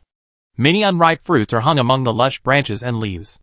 Now, one of the fruits is quietly losing its green color, and its color is clearly different from the other fruits. Apparently, this fruit is the achievement of catching 100 fish in the sea.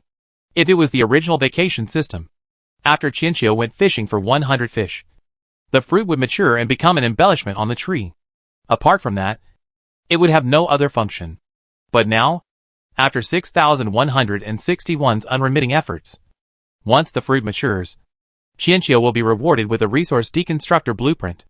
Although it is not known what this deconstructor is specifically, it must be a good thing transformed from 6161's doomsday system. Chapter 7. 2 good-looking crew members. 6161, you are awesome. You are the most powerful commander. I admire you so much. Xianqiu immediately gave him a wave of sincere flattery. Although he had only modified 1 achievement, it took 6161 almost a whole day. This was enough to illustrate the difficulty of the modification. It also showed the power of the main god system. Even the simplest standalone vacation system could not be easily changed. 6161 felt refreshed after being praised. The fatigue from staying up late also disappeared. It transformed into a soft ball of light and kept flying around the fruit that was about to ripen. Like an elf who couldn't wait to pick the fruit. Host, come on. Now we have 66 fish. We will definitely achieve our goal today. The system has worked so hard. Xianqiu certainly cannot fall behind. Previously, he felt that it would be a waste if he caught too many fish and could not eat them all, and his conscience did not allow him to do so. Now, Xianqiu planned to give his conscience a day off. At worst, he could make all the fish into dried fish and give it to employees as snacks in the future. After the fun, 6161 still dutifully explained the function of the resource deconstructor to the host. The host can understand it as a garbage recycling device. However, unlike ordinary recycling, the resource deconstructor deconstructs garbage to the atomic level, thereby achieving 100% purification and recycling of resources. This thing and the 3D printer are the basis of the doomsday system. The two can be used together to make full use of old resources and generate new resources. Chiino's eyes lit up. So is the next thing you're going to modify a 3D printer? 6161 jumped twice in the air. Yes. The 3D printer is more difficult. So I have to go to work now. During this period, the host also has to work hard. Chiino nodded repeatedly in agreement. And then the ball of light disappeared. Apparently 6161 had already thrown himself into the work. Seeing this, Chiino also withdrew his consciousness from the system space. Then sat up from the recliner and opened the virtual screen interface. The virtual screen was two-dimensional, and the achievement tree seemed less overshadowing. Chiino slid the screen, found the fruit that was losing its greenness, nodded with satisfaction, and then fell down and took a nap. Of course you have to work hard. But how can you have the energy to work hard if you don't wake up? 6161, who was working seriously, didn't notice Chiino's laziness. So Chiino was able to sleep for another 3 hours. It was not until 9 o'clock in the morning when the sun was high in the sky and the temperature gradually rose that Chiino finally stretched and woke up. Then, there was another long morning exercise, washing, and breakfast time, when Chiino finally picked up the fishing rod and sat on the bow of the boat. It was already 10 o'clock in the afternoon. The late bird was full of confidence and thought that catching 34 fish would be easy. Chiino sat there for an hour, during which time he did catch a fish. But it was not as big as a palm, and the system judged it failed. So after a whole morning, the number of fish he caught was still firmly fixed at the auspicious number of 66. During this time, the busy 6161 also took a look at the host's progress. After discovering this phenomenon, he wanted to ask, but seeing that the host was extremely serious and staring at the sea without blinking, 6161 went back to work silently. Forget it. The host was already unlucky enough and didn't catch a single fish in the whole morning. It seems that he needs to work harder. Chiino stared at the sea for another hour, and finally realized that something was wrong. It was almost afternoon, and even the laziest fish would wake up. Besides, when had he ever been so unlucky? Chiino put away his fishing rod, walked to the side of the boat, stared at the bottomless sea in a daze, and after a while, he finally made up his mind to jump in. The sudden alarm woke up 6161, who was immersed in his work. He was shocked to find that the host had jumped into the sea. And then he quickly comforted him. It's just that we didn't catch any fish this morning. You don't have to die to apologize. Chiu. It's wrong to use bad words. 6161 correct with due diligence. Chiino stopped arguing with 6161 because he finally saw the culprit. With the bright sunshine, two extremely huge dolphins appeared in front of Chiino. Perhaps they were not expecting Chiino's sudden jump into the sea. The two dolphins were frightened and spit out a series of bubbles and made a series of sounds from their mouths, as if to say something bad had happened and they had been discovered. The two dolphins subconsciously wanted to turn around and run, but then a gentle voice calmed their fear. Chiino used his spiritual sense to steady the two dolphins, and then tried to communicate with them. What surprised Kay was that both dolphins already had spiritual sense, and they had even begun to try to understand human language and behavior. So Chiino's communication through his spiritual sense became particularly smooth. Chiaki's first listening. In this world, we have a dialogue with people other than humans, and the dolphins heard their first conversation other than with each other. After a brief communication, Chiino knew that they were attracted by the spiritual power on the recruitment sign. Knowing the dangers of humans, they had been wandering around the bottom of the ship observing the situation. They were attracted by the magical energy, but didn't know where it came from. Before being discovered by Chiino, they had been swimming on the seabed for a whole morning, with these two dolphins wandering around under the boat. There was a reason why Chiino caught nothing. Apart from that desperate little fish, no other fish dared to approach the boat. After that, things went very smoothly. Chiino recruited two good-looking crew members as he wished, and the two crew members also got a stable source of spiritual power, which was Chiino's farm fish. Both parties were very satisfied with the result. However, the new crew member was obviously still wary of Chiino and did not tell him the location of the dolphin group. The two dolphins simply learned what resources Chiino needed and then swam away. 6161 obviously didn't expect that the host's so-called crew requirements would be so broad. But this was not the first time that the host had performed unconventional operations. After the host was pushed back to the boat by the dolphin, 6161 went back to work. Shortly after collectors number 1 and number 2 left, the fish that Chiino had been waiting for finally took the bait. The late-rising bird not only caught the crew members, but also the big fish, and couldn't help humming happily. The happy days at sea continued as usual. Chiino successfully caught the 100th fish in the evening. The small boat was so full that there was almost no room to step. There was no time to deal with the boat full of fish. Chiino's consciousness immediately came to the system space. Under Chiino's gaze, the fruit completely lost its greenness and quickly turned into sea blue. It also emitted a soft sea blue light all over, looking like a round aquamarine containing magic. Upon seeing this, Chiino immediately understood that the color of the fruit of the tree of achievement should be affected by the world. And the color and shape of the fruit of achievement in different worlds are different. As the fruit ripened, a ray of light flowed down from the fruit until it reached Chiino. Chiino reached out to catch it, and a detailed 3D drawing of the resource deconstructor and the required materials appeared in front of him. Chiino held this virtual blueprint in his hands, feeling that this was the first brick of his own sea paradise. After exiting the system space, a blueprint interface appears on the virtual screen. Apparently, all the blueprint rewards from the 6161 transformation will appear here in the future. I clicked on the deconstructor blueprint and found that the materials needed were not complicated. I guess it was also considering the resource shortage in the doomsday. The materials include 10 units of sand, 10 units of iron and 10 units of fish. The first two are barely understandable. Sand contains silicon, and metal can also be shaped and conduct energy. What's the matter with the last fish? 6161. Are you craving for fish? 6161 was confused for a moment, then became furious. How dare you doubt such a reliable system? That fish is a bioenergy source.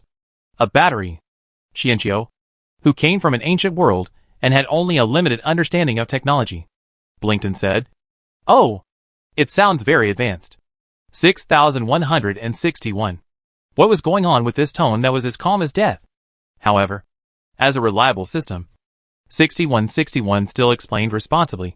Energy in the universe is expressed in many ways, including thermal energy, nuclear energy, light energy, bioenergy, antimatter, etc. Given the current actual situation, bioenergy is the best option. 6161 originally wanted to explain in detail the operating principles of bioenergy, but it ended with a big yawn from the host. As an unmotivated fairy, Chiino obviously had no plans to study science. Fortunately, 6161 had become accustomed to the host's lack of ambition and did not dwell on the matter too much. Instead, he worked with the host to study the acquisition of sand and iron. It is obviously unlikely that these two items of supplies can be caught by fishing on the sea. There are only two ways to obtain them. One is to find an inhabited island to land and exchange supplies. The other is to find an uninhabited island and search for supplies by yourself. Without much hesitation, Chiino chose the latter. One reason was that he was very poor now, and did not have enough resources to trade. Another reason was that he did not want to be discovered by the Xia family. Moreover, he had deviated from the usual route, and it would be very difficult to find an inhabited island. Just at this time, investigator number 1 had returned. It flexibly pushed 2 wooden boards onto the boat, then exposed its head, and called out to Chiino twice. "I'll owe you the fish first, and I'll pay you when we get the fish." Chiino has not started breeding domestic fish yet, so naturally he cannot pay the salary. After saying that, Chiino could not help but stretch out his hand to stroke the dolphin. As a bird, it was the first time for him to touch a dolphin. As compensation, I can provide massage services when I am free. The dolphin, which had never had contact with humans, obviously had no idea what it meant to make empty promises or take advantage. After receiving the compensation, it gladly accepted Chiaki's statement. When Chiaki asked it if it could lead him to find the nearby islands, the dolphin gladly agreed and helped to bite the rope to provide assistance to Chiaki, who was rowing. When Chiino was sailing to the new world with nothing, the Xia family was also preparing to explore new waters. However, both Xia's father and Xia Yunshan's fleets were questioned and opposed. The reason was simple. The existing waters were dangerous enough, and there was no need to explore those unknown areas. They were not interested in being explorers who opened up nautical charts. They just wanted to have enough food and clothing in this doomsday. Chapter 8 Scrap Metal Collection. Compared with the decisive and ruthless Xia Yunchen, Xia's father Xia Lianbai wins people's hearts with his stability. This is also the reason why the Xia family's fleet has become famous in recent years. Those who like adventure follow Xia Yunchen, and those who seek stability follow Xia Lianbai. So when Xia's father announced that he was going to unknown waters, the opposition he encountered was particularly fierce. Old Xia, we all know you are anxious, but you can't risk all of our lives just for Hejiang. Right. It sounds nice to say that they are opening up new sea areas, but who knows that they are looking for someone? Captain, you know the current situation in the sea. It is too risky to rashly go to unknown waters. That's right. The worst that can happen is that we can go our separate ways. I still have a family to support. Old Xia, the reason why Hejiang is so willful is that you have spoiled him. It has come to this point. Are you still stubborn and unwilling to change your ways? Faced with all kinds of doubts, the usually easygoing father Xia did not waver at all. I do want to go out to sea to find Hejiang, but this is not the first time I have mentioned the sea exploration plan. Last time, not so many people opposed it. I know that some of you have formed cliques and factions, and have long planned to set up your own. If you want to leave, go ahead. Just don't put the blame on me for parting ways. After a brief silence, there was a buzz of discussion on the ship. Some people avoided each other's gazes, while others looked around in surprise. The most taboo thing for a fleet is disunity. Who is doing something behind the scenes? The resources in the nearby seas have been almost completely salvaged, and the income from fishing is getting less and less. If we don't expand outward, we will eventually run out of resources. The fleet will leave in half a month. Those who want to leave can leave, and those who want to stay can stay. Just don't let me hear any unpleasant rumors. It's better to part ways amicably than to tear each other apart. Xia Lianbai had obviously made the decision long ago, and today he was just making a notification, which also solved the problem of internal division within the fleet. If Xia Hejiang had not suddenly set out to sea, Xia Lianbai would have chosen gentle means to retain as many crew members as possible. But now, he did not want to waste time and energy, and keeping people who were loyal enough to the fleet would also reduce the risks of future exploration. Compared with Xia's father, Xia Yunchen's situation was relatively simple. His fleet had always advocated adventure, so there was no internal division. Xia Yunchen suppressed all doubts with his usual tough tactics, and announced that he would go out to sea to explore in half a month. The movement of the Xia family fleet soon caused a storm on Ruby Island. Not surprisingly, almost everyone felt that this was too risky. They also lamented that the Xia family's doting on Xia Hejiang had made them lose their minds, and that the Xia family would probably decline soon. Unlike most people, Ronglu was skeptical about the Xia family's decision to go out to sea, because not long ago, he had mentioned the idea of going out to sea to explore to his teammates. Obviously, he had also anticipated the problem of having no resources to collect in the future. But he did not expect the Xia family to act so quickly. Was the search for Xia Hejiang the purpose of the Xia family fleet, or an excuse for them to go out to sea? However, Fan Qingzhu, who joined the team as a temporary crew member, was relieved after hearing the news. Xia Yunchen's sudden exploration at sea was just the beginning of his loss of reason. Although this scene did not appear in his dream, the Xia family and the Rong family did open up new waters in the later period. So his dream was not wrong. It was just that Xia Yunchen had not gone crazy yet. Invisible disputes surrounding Ruby Island have been surging, and Qianqiu's behavior of leaving home is like the flapping of butterfly wings. No one knows what kind of future it will bring. Qianqiu had never thought that his sea vacation would involve such a big fuss. He had anticipated that the Xia family would not allow him to go out to sea, but he had not expected that Xia's father and Xia Yunchen would take such a big risk to explore new waters. Now he is enjoying the happiness that only belongs to a hamster, frantically collecting supplies on the island. The island that the dolphin collector brought Qianqiu to find was not very large, and the entire island could be walked around in 5 minutes. However, the island was very high in altitude, and from a distance, it looked like a black warrior holding his ground. Because it is a rocky island, the vegetation on the island is not very lush. But for animals and plants, it is a rare paradise. Qianqiu found a flat place to drop anchor and go ashore, feeling down to earth. Qianqiu couldn't help but have fun on the island. Although Kei was not seasick, the space on the small boat of less than 20 square meters was really limited, and it was very uncomfortable to stay on it for a long time. After running around the island, Chiino had a general understanding of the resources on the island. Although the island was not large, it had many resources. Various flowers and plants grew wildly on any exposed soil, and occasionally some familiar wild fruits could be seen in the grass. Butterflies and bees flew among the flowers. Chiino looked up and saw a few birds resting on the branches. All these signs indicated that no one had set foot on this island since the end of the world, so the resources could be preserved so well.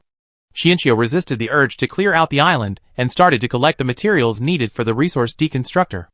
10 units of sand were not difficult to collect, and Chiino completed the goal after digging for a while. The remaining iron was more troublesome, and he needed to dive underwater along the island to search for it. Fortunately, there are indeed buildings of modern civilization under the island. The building is more than 10 meters underwater and built against the mountain of the island. The building has a large horizontal span and does not look like a residential building, but some kind of workstation. There is also a broken winding mountain road in front of the workstation. The road spirals downward and disappears into the depths of the dark ocean. Although Xia Hezhang was not very active, he could dive, and Chiino's soul had also made some changes to his body.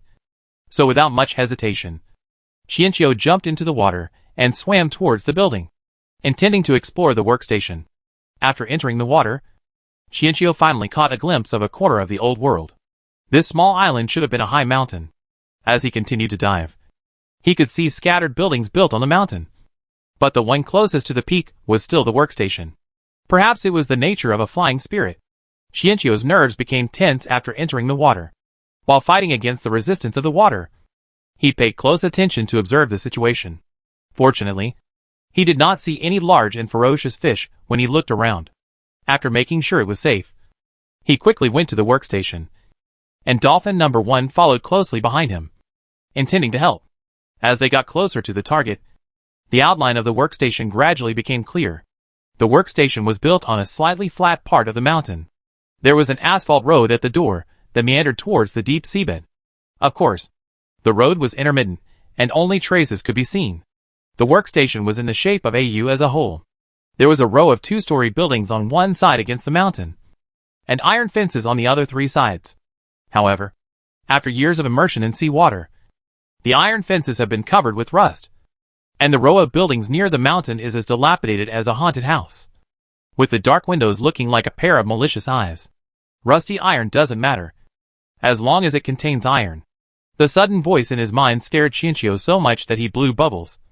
Shoo!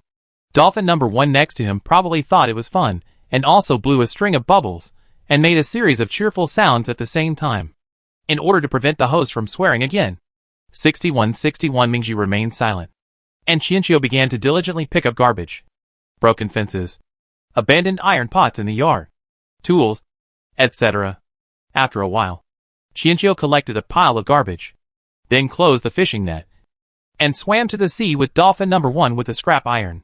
The two had just swam a short distance when they heard a loud rumbling sound behind them. Chiino subconsciously turned his head and saw that the row of 2-story buildings had collapsed. The dust and dirt that were raised spread rapidly like a storm. Chiino turned around and was about to speed up and leave. But the moment he turned his head, a huge and thick tail flashed by in the smoke and dust. Chiino subconsciously froze in place, because that huge tail looked like a snake's tail, and Kay was naturally afraid of snakes. Fortunately, at the critical moment, the voices of 6161 and Dolphin number 1 sounded at the same time. After coming to his senses, Chiino did not dare to stay for a moment, and swam towards the sea surface with all his strength. After surfacing, Chiino quickly dragged the fishing net ashore. Only when he stood on the shore did Chiino's brain start to work. 6161. What was that just now? Was it a sea snake? But how could it be so big? Its body is as thick as a tree. I haven't seen the whole picture, but its tail must be more than 10 meters long. 6161 didn't know what it was either. Didn't you ask Dolphin number 1? It didn't know what it was, but it said it had never seen a sea snake that big in the sea. Chiino naturally asked. But Dolphin number 1 was also very confused. Could it be a mutated creature in the apocalypse? Only the fittest survive, and creatures also need to evolve to adapt to the environment. Didn't you say before that new creatures are often born in the apocalypse? Maybe that's it. Don't worry about it. We are in the apocalypse world. not a world of supernatural horrors. 6161 comforting the uneasy host. Chiino. He had discussed this issue with 6161 before. But if such a creature was born, what difference would this world make to him from a horror world? Of all the creatures, why did the snake mutate? Don't worry. No matter how big the sea snake is, it can't get ashore. We are safe now. 6161 continued to comfort. With a splash, the sea surface exploded instantly, and a huge sea snake broke out of the water. The snake was different from traditional snakes. It had fan-like ear fins on its head, and a pair of bony horns on its head. It looked more like a dragon snake than a sea snake. Shut up now. Chiino was horrified and ran quickly to the depths of the island while swearing. 6161. Chapter 9 Making Friends. He didn't dare to look at it carefully. The pair of huge cold vertical pupils were enough to make Chiino's soul leave his body. Now he could only hope that the snake would not come ashore. However, the creepy crawling sound behind him had already meant that Chiino's hope was shattered. Because he had figured out the layout of the island during the day, Chiino avoided being caught immediately by turning left and right. However, the island was so small that this advantage obviously could not last long. After just a few minutes of maneuvering, the giant snake suddenly appeared right in front of Chiino. Chiino stood straight and prepared to die. The snake head above could easily swallow 3 of him in one bite. Chiino didn't want to go through a 100-meter digestive sprint while alive, so he considered whether he should kill himself with a knife in advance. However, thoughts were just thoughts. His body was no longer under his control, and even his brain began to lose control. As the huge snake head pressed down, many past scenes flashed through Chiino's mind, just as the picture froze at the moment when he had just broken out of the SHL. A sharp and loud crashing sound came from in front of him. Looking closely, he saw a pile of scrap copper and iron falling from the sky. No, to be precise, it should be dropped from the snake's mouth. This huge pile of metal garbage was spit out by the snake. The pile of metal garbage looked like a small hill in front of Chiino, contrasting with his small, helpless and confused appearance in front of the hill. Friend! When Chiino's brain short-circuited, a strange adult male voice came from above his head. Chiino subconsciously looked up and looked at the huge snake head above in astonishment. After seeing Chiino's gaze, the snake repeated the word friend again, as if to emphasize the point. Chiino stood there in a daze, not knowing whether to be thankful that he had survived the catastrophe, or to be shocked that the snake actually spoke, or that a snake actually chased him and wanted to be friends with him. He even brought a gift. That's a lot of metal. Friend! Friend! 6161's reaction was obviously much faster than Chiino's, although the focus was a bit off. It finally made Chiino realize that he was not dreaming and the crisis was not over. Anyone knows that snakes are cunning, cold-blooded and ruthless.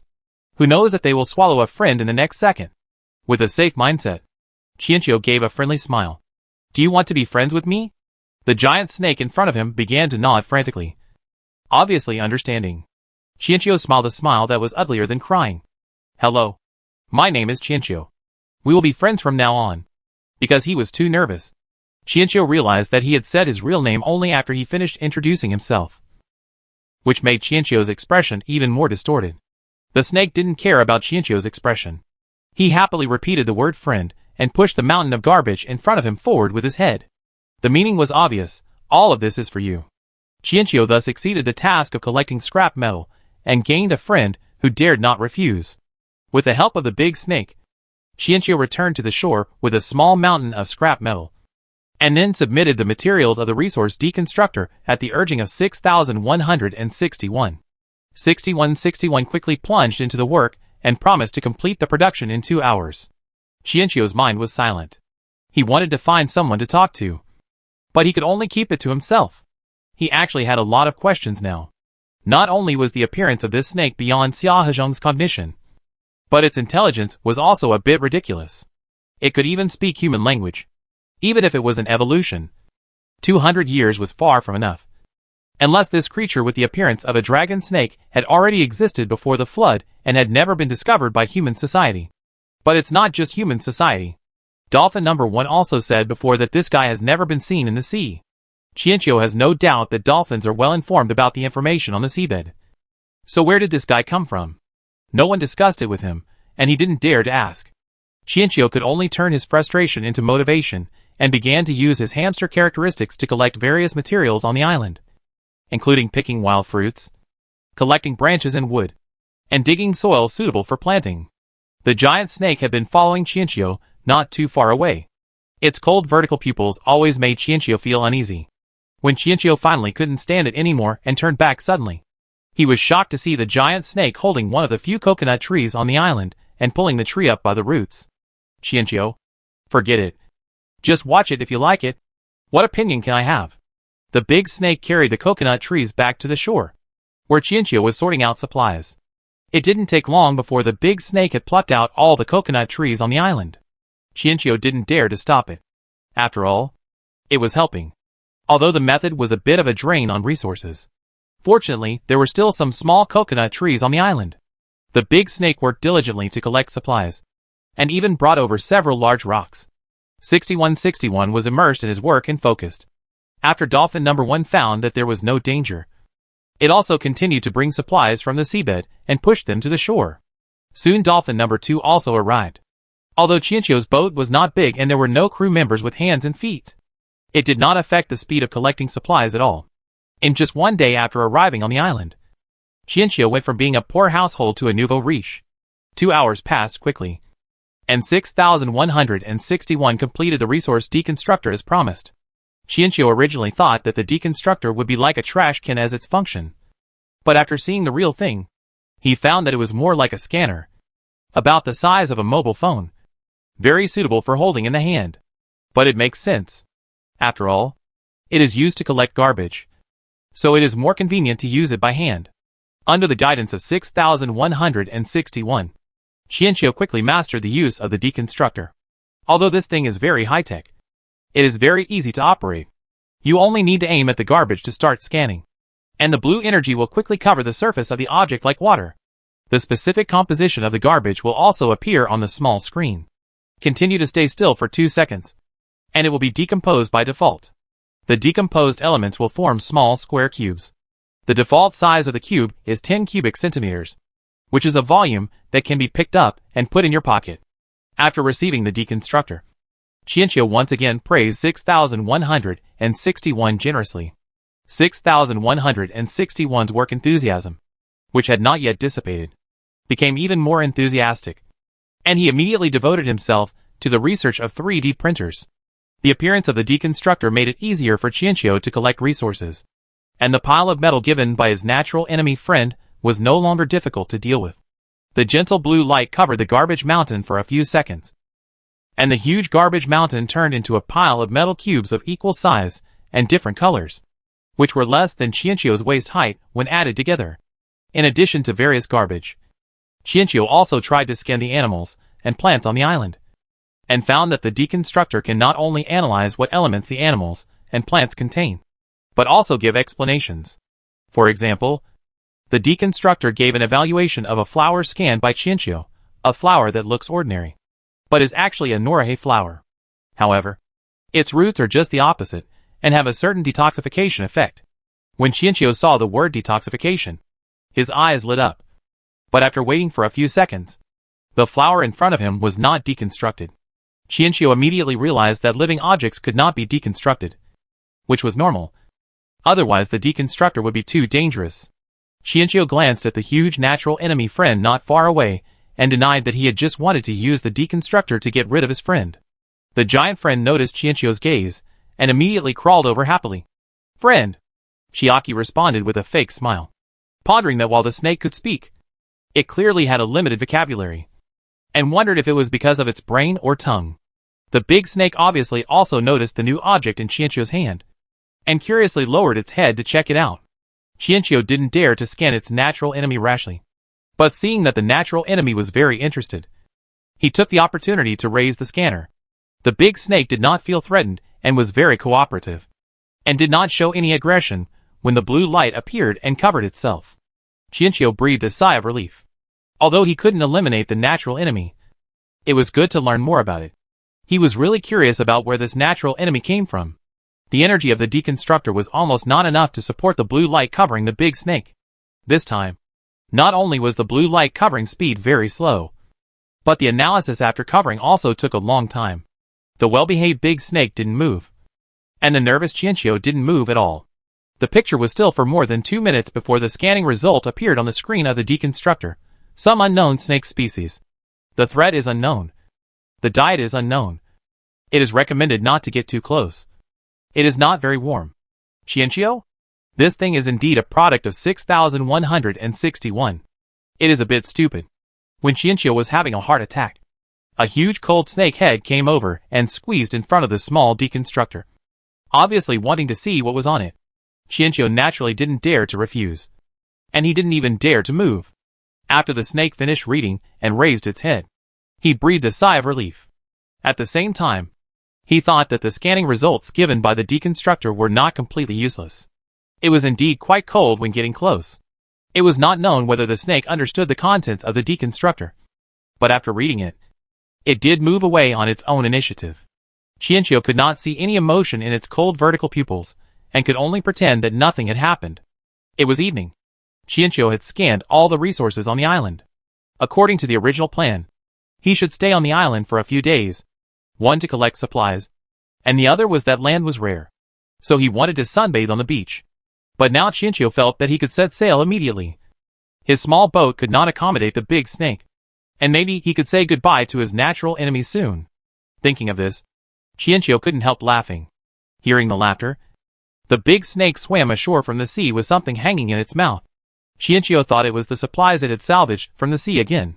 Just as he was about to say thank you out of habit, he saw a few lines of extremely familiar recruitment information that he had written not long ago.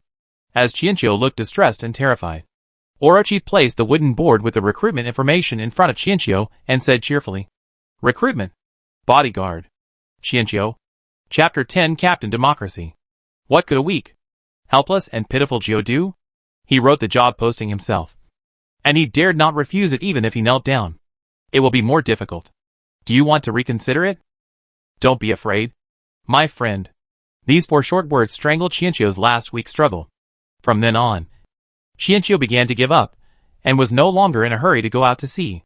He prepared to camp on the island for a few days. Think positively. With such strong fighting ability, he is suitable to be a bodyguard. He also meets your requirements and looks quite distinctive. Sensing the host's violent emotional fluctuations, 6161 took the time to comfort him. Chiino looked up at the big snake not far away, wondering how 6161 saw the sign. This crew member didn't just look weird. He was completely scary. Okay. 6161. Who did you learn your comforting skills from? Chiino asked a question that had been curious for a long time. I have a colleague from the same period as me. His name is 6362. What's wrong with that? Is your colleague also in the Love Brain group? Oh, it's from the standing group. I heard recently that they signed a host who is good at raising pigs. At this point, 6161 couldn't help but sigh sadly. I can't get in touch with him now. I don't know when I can get back online. Chiino? Sure enough, the one who invented this finishing off the assist comfort method is not a serious system. If a serious system wants to raise pigs, it would at least raise birds. Chiino, who was giving up, began to prepare for his vacation on the island. As the sun was about to set, Chiino built a bonfire, found some dried fish that he had dried before to grill, and did not forget to pick some delicious fruits, and put them in a small net bag for dolphin number 1 to take to the sea to cool. Then Chiino picked up a small bucket, took a small shovel, and strolled along the small beach to catch seafood. When the sun had completely set, Chiino finally returned to the campfire slowly carrying the bucket, and dolphin number 1 also kindly brought up the chilled fruits. Tasting delicious food always makes people feel relaxed. Dolphins number 1 and number 2 cannot go ashore, so it is the big snake that accompanies Chiino for the campfire dinner. To be honest, Chiino had never thought that one day he would be roasting fire with a snake. But now, he didn't know whether it was the warm fire or the delicious food that gave him a sense of security, making him want to chat. I don't even know your name yet? Chiino handed over a grilled fish as an invitation, and the snake carefully picked up the dried fish and swallowed it in one gulp. No name. Orochi was obviously very happy that Chiaki took the initiative to talk to him, and couldn't wait to answer. Chiino rolled his eyes. Do you have any family or friends? The kind that look like you? Some. The snake's answer was much louder this time. Chiino. So there is more than one such dangerous natural enemy. It turned out that it was right to inquire about the information. Then where are they all? The snake raised its head upon hearing this. In the sky. Chiino shrank his neck in fear. But when he looked up, he only saw the sky full of stars. And there was no trace of the snakes. Chiino thought about it, and finally came to a conclusion. Are there souls in heaven? The snake was confused this time. Probably because he didn't understand what soul meant. After Chiino's abstract expression, the snake nodded hesitantly. The soul is in heaven. Chiino breathed a sigh of relief at this point. Compared with a large group of snakes, the bodyguard in front of him looked much more handsome. He said, if there were so many such giant snakes in the world, it would be impossible for humans to have no records of them at all. Chiino, feeling much better, started chatting with the bodyguard. After a long period of questions and answers, Chiino came to a conclusion that his bodyguard was smart. But not much. The bodyguard can understand human language and communicate, but it cannot understand things that are too complicated. Now it is like a 7 or 8-year-old child. This discovery made Chiino feel more at ease, and he finally accepted this bodyguard with low intelligence. Since you will be a member of the crew in the future, I will give you a name. It's not good to always call you Orchi. The snake certainly had no objection to this. Name. I like it. When hearing about the naming, 6161 immediately jumped out to join in the fun, saying that he was a professional at naming, and then provided 2 simple, memorable and direct names. In the end, Chiino clapped his hands and said, why not call it scrap iron? After all, I met it when I was picking up scrap iron.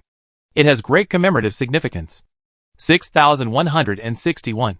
It's suspected that the host just didn't want to hear any sounds related to the dragon snake. Although 6161 thought the name scrap iron was extremely ugly. The big snake's crazy nodding reaction showed that it liked the name very much. Just like this, the big snake finally had its own name today, scrap iron. Perhaps it was because he had more or less some trust in the things he named.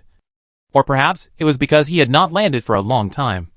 But Chiino slept exceptionally soundly that night, and only opened his eyes in a daze when the sun shone down in the early morning of the next day. For the next few days, Chiino spent his time recklessly on the island. Of course, while eating, drinking and having fun, he did not forget his business. With the resources that he had gained overnight, Chiino began to expand the hull. Although his technology was not good, the materials were of high quality, so at least the expanded boat would not fall apart. In addition to expanding the hull, Chiino also built 4 planting boxes and put the processed soil in them. Now he finally has the conditions to start planting spiritual plants.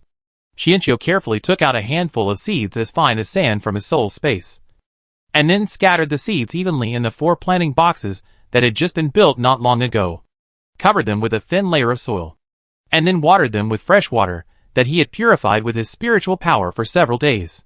Is the host planting new grass? It was obviously not the first time that 6161 had seen the Chiino spiritual plant. In addition, the seeds looked familiar. So he asked curiously, what is dewdrop grass? Please call it condensed dew grass here from now on. After finishing planting, Chiino clapped his hands and looked at the planting box with anticipation. What does it matter? There is no dental hand sanitizer in this world. No one would accidentally drink hand sanitizer like the host did. 6161 felt that the host's unauthorized renaming of the spiritual plant was unnecessary. Shut up. Hearing about his own dark history, Chiino suddenly became angry and embarrassed. The dental is a top-grade spiritual plant. It is one of the few spiritual plants that can condense spiritual energy into spiritual dew at the tip of its leaves after being cultivated. God knows how humans would use it to wash their hands. When Kay first traveled through human society, he saw a huge bottle of dental in front of him as soon as he opened his eyes. In addition, the system was introducing itself at the time and said that it could provide him with rewards. So it was understandable that Kay drank it by mistake. Host, please use civilized language. 6161 gave the reminder dutifully, but tactfully did not mention the dew again afterwards. Instead, it met the host's request and called it dew condensation grass.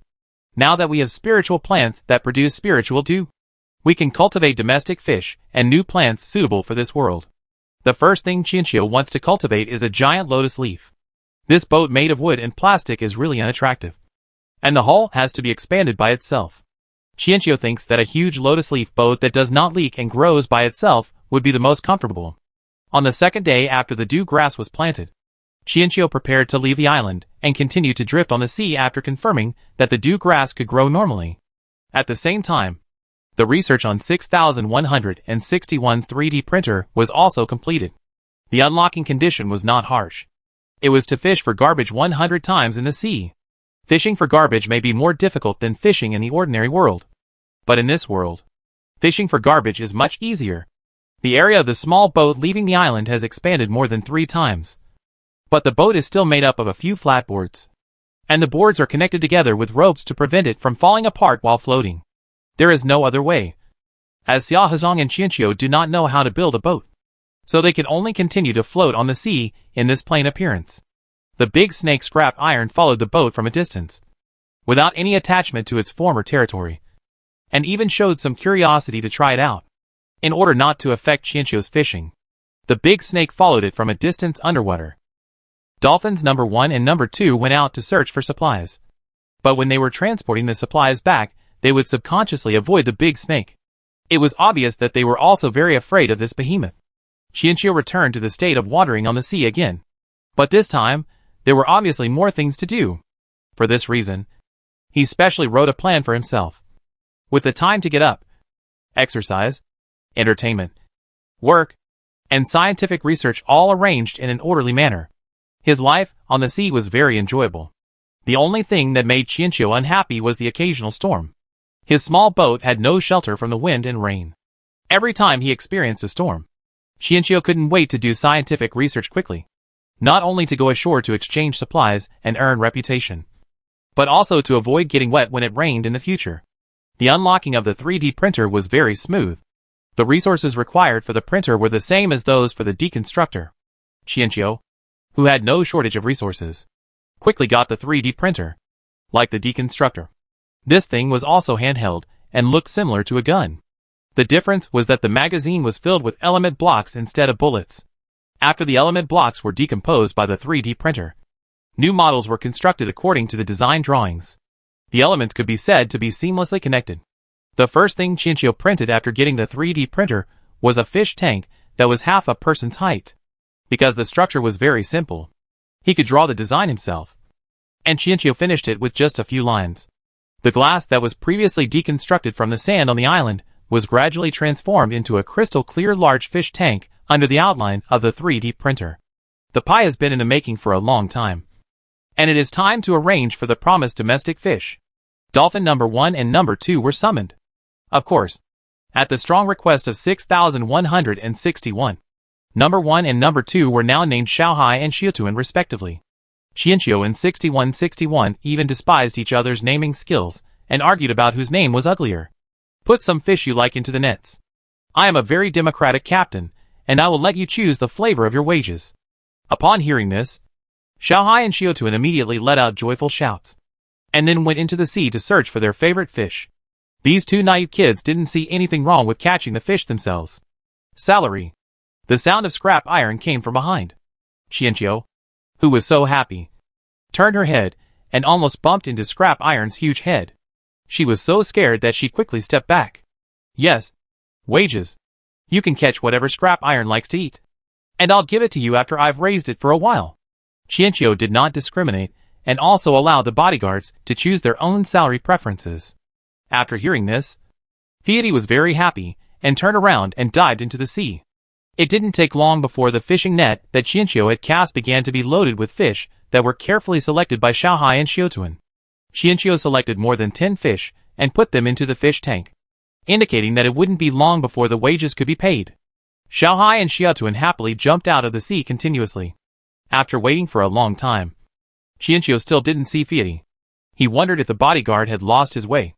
Just when Chiino was struggling over whether he should be happy or sad, Fiat poked his head out from the side of the boat, and then put a black and white thing at Chiino's feet, and happily reminded him, Fiat likes to eat salary. Chiino looked down at the fat penguin at his feet, and fell into silence for a long time. Chapter 11. Preparing to land on the island. Although he didn't know much about penguins, Chiino remembered that they were also birds. So why did he raise them fat, and then feed them to their natural enemies. Chiino immediately shook his head. His conscience would not allow him to do this. What's wrong? The sound of scrap metal came from overhead. Chiino's mind froze instantly, and he began to wonder if the scrap metal would eat him up if he refused to pay the salary now. Although after a short time together, Chiino felt that this possibility was relatively low. But how could Kay trust a snake? After struggling for a long time, Chiino could only tactfully remind him that if he kept the penguin in the fish tank, it might eat other fish. So it would be better to exchange his salary for fish. Scrap metal's big head leaned over the fish tank, staring at the leisurely fish inside for a moment, and said, "You're right." Chiino smiled with relief and was about to kick the penguin off the boat. But the next second Fiat turned around and said, "Eat this one first. I'm going to go catch some fish." As he said this, he opened his bloody mouth towards the penguin at his feet. Chiino, when a bird is in trouble, should we save it or not? That is the question. Finally, amid the penguin's terrified cries, Chiino decided to rescue it. Wait! This penguin doesn't need to be kept in a fish tank. We can keep it on the boat first and see how it goes. Maybe it can be raised to be delicious. Scrap Iron paused, then retracted his head and stared at the penguin for a moment. You're right. Just like that. By chance, a penguin crew member appeared on Chiino's boat. Unlike Scrap Iron and dolphins, this penguin had no intelligence at all. It ran around in fear and tried to jump into the water to escape countless times. However, no matter where it ran or how long it ran, Scrap Iron could accurately catch it back. Scrap Iron's persistence not only made Penguin tremble, but also made Chiino sweat. After all, in Chiino's view, his greatest advantage is that he is delicious. When he was young and ignorant, he introduced himself with great pride and emphasized this point. Of course, after being beaten by the demon world, Chiino slowly learned to be low-key. Host, don't worry. You are now a human, not a bird. 6161 felt that the host was too nervous, so he spoke to comfort him. Haven't you heard the saying? Real food tastes like the soul. What's the use of being a human being now? My damn advantages come from within. Chiino and 6161 could not reach a consensus on this issue in the end. Fortunately, the scrap metal did not stay close to the ship for a short time, so Chiino's nerves were not always tense, except for the fact that Kay was not very satisfied with the bodyguard. The rest of the vacation life at sea was still enjoyable, especially after the dew grass grew rapidly under the nourishment of Chiino's spiritual power. Chiino's life gradually became busy. He even got up early every day to see if the dew grass was mature. When the dew grass in one of the planting boxes had tiny dewdrops hanging on the tip of its leaves, Chiino cheered with joy, as he had finally obtained the first spiritual dew for transforming the plants. Chiino carefully collected dewdrops in a glass bottle printed by a 3D printer. The harvest on the first day was good, with half a bottle full, which was enough for the giant lotus to sprout. When Chiino took out a lotus seed from his soul space, 6161 curiously asked, "Are all the seeds in the host's soul space? Isn't it said that life space is very rare? And what is this one?" Of course, life spaces are rare. Mine is only a semi-life space, which can only store dormant organisms, such as seeds, or some special organisms with dormant abilities. As for this one, it is our future ship. These spiritual plant seeds were all collected by Chiino from the mountain and sea world. Chiino did not regret that his space was only a half-life space, which was just right for a bird that liked collecting. The size of the giant lotus seeds is no different from ordinary lotus seeds, but their vitality is very tenacious. Even before being soaked in spiritual dew, the lotus seeds will break through their hard SHLS with a click after feeling the abundant water spiritual power in this world. After being soaked in the spiritual dew, they will quickly sprout out, as if they can't wait to explore this world. It looks like a good start. I wonder how big the giant lotus will grow in this world. The requirements are not high. Half the size of the mountain and sea world will do. Chiino does not intend to use spiritual dew to water the giant lotus all the time. The role of the spiritual dew is just a buffer to allow the spiritual plants to adapt to this new world and increase their survival rate. The giant lotus's reaction shows that it likes this world full of abundant water spiritual energy. He dropped a few drops of spiritual dew into the fish tank and patted the penguin that had just come on board from the sea after eating. This guy has a strong ability to adapt. After realizing that he could not escape, he took the initiative to make the boat his home. Every day after eating, He would come back to bask in the sun. Occasionally, scrap iron would give him a snack. And then, he would follow behind a boat not too far away, watching the penguin feasting on its food with a look of satisfaction on his face. Eat less. If you gain weight too quickly, I can't save you. The penguin obviously didn't understand. It was so carefree that it had no idea that it was struggling on the brink of death every day. The cultivation of giant lotus was on the agenda, and Chiino was ready to set off for the dangerous sea where no one had ever set foot. But before that, he planned to find an inhabited island to land on. One to exchange supplies. The other to see if he could send a message to the Xia family. And also he wanted to understand what the so-called scientific research patents were. So in the following days, Chiino was preparing for landing on the island. The cultivation of the giant lotus would take some time. So Chiino planned to cultivate something else and register a patent for it in a scientific research institution. After much thought, Chiino set his sights on the turtle breath fruit. As the name suggests, this thing is the main material for refining the turtle breath pill. The turtle breath pill is not a rare thing in the demon world. After all, any demon with a little cultivation can use the turtle breath technique and does not need to take pills at all. So the turtle breath fruit is not a valuable thing. But it is different in this world. Nowadays, people in this world must use equipment if they want to dive for a long time. Even if they carry heavy oxygen tanks, they still have to consider water pressure when diving. Decompression sickness is extremely common in this world. But for people whose lives are very difficult nowadays, few people seek treatment. The turtle breath fruit is different. It does not provide oxygen to the eater, but makes the eater not need to breathe at all for a certain period of time. It can also allow the eater to get rid of bulky diving equipment. It is conceivable that this thing will be very popular in this world. In order to cultivate enough turtle fruits, Chiino built 4 more planting boxes. But this time, they were printed directly with a 3D printer. No drawings were needed. The deconstructor directly scanned and transferred the drawings to the 3D printer.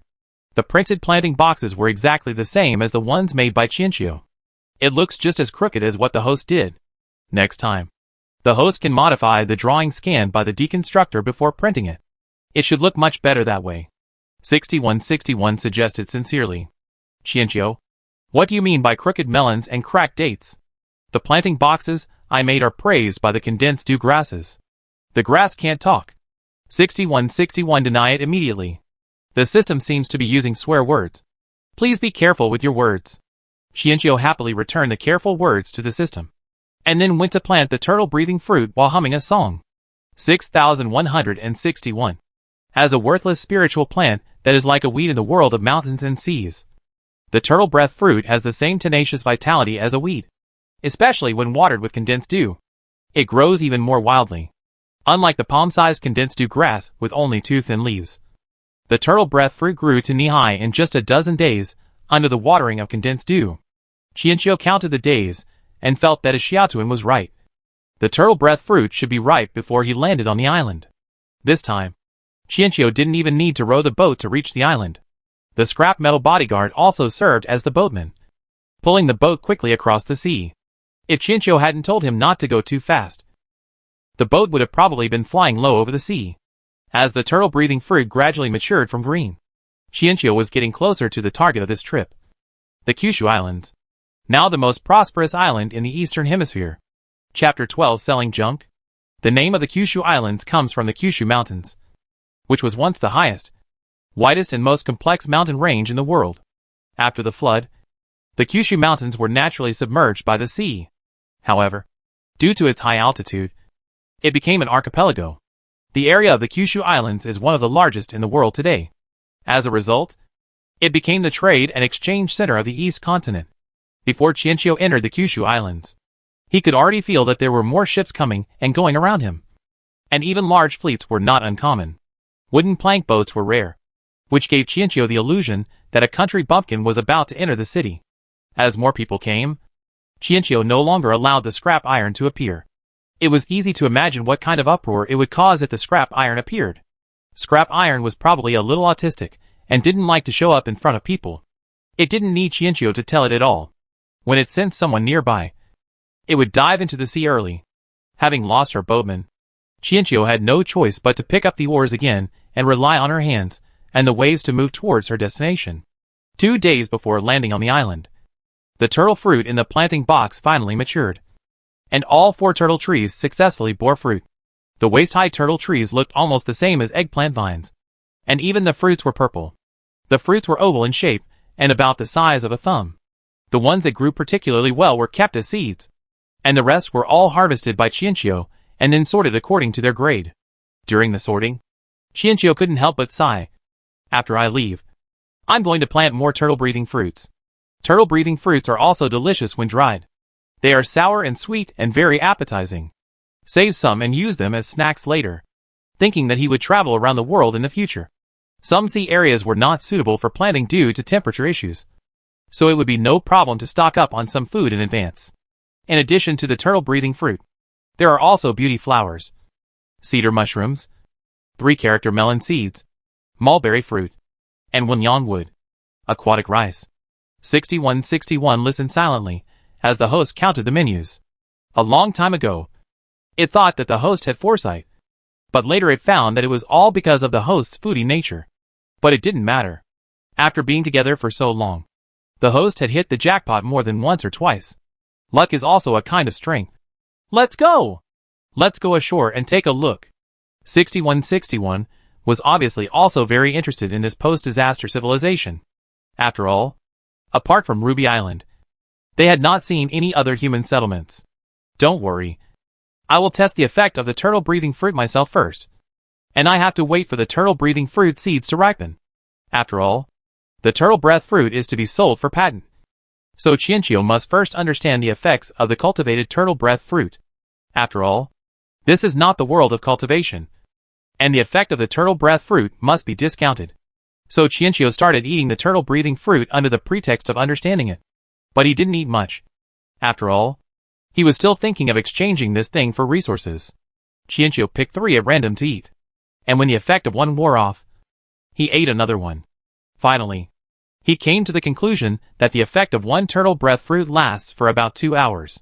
The effect cannot be compared with the orthodox turtle breath fruit in the world of cultivation. But Chiino felt that there was still room for improvement. The boat drifted on the sea for another 2 days, and all the turtle breath fruits were harvested. Some were dried, and some were taken for the seeds.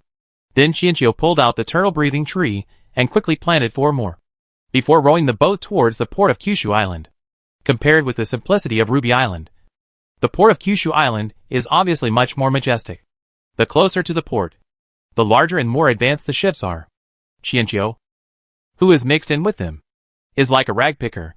In fact, there are indeed many small boats, like Chiino picking up rags between the huge ships. So Chiino encountered many cold stares along the way. Hey, brother, do you need to moor your boat? It's a private mooring area, and it only costs 1,000 yuan a day. You can moor first and pay later. And we also provide a free boat viewing service. Just as Chiino was looking around in a daze in the big boat, a voice came from behind. Chiino turned around and saw a small raft. On it, a young man in his 20s was enthusiastically soliciting business. Chiino was not moved by the other party's enthusiasm, but asked in disbelief. How much? 1,000 yuan. Kushu Island is holding a scientific research expo recently. If you want to find a public parking lot in Kushu Island, it will cost at least 5,000 yuan a day. Don't worry. My family has been engaged in parking work in Kushu Island for more than 10 years. We are registered with the Kushu Island office. We are a regular shop with guaranteed credibility. The young man grinned, revealing a row of big white teeth. And his smile was particularly simple.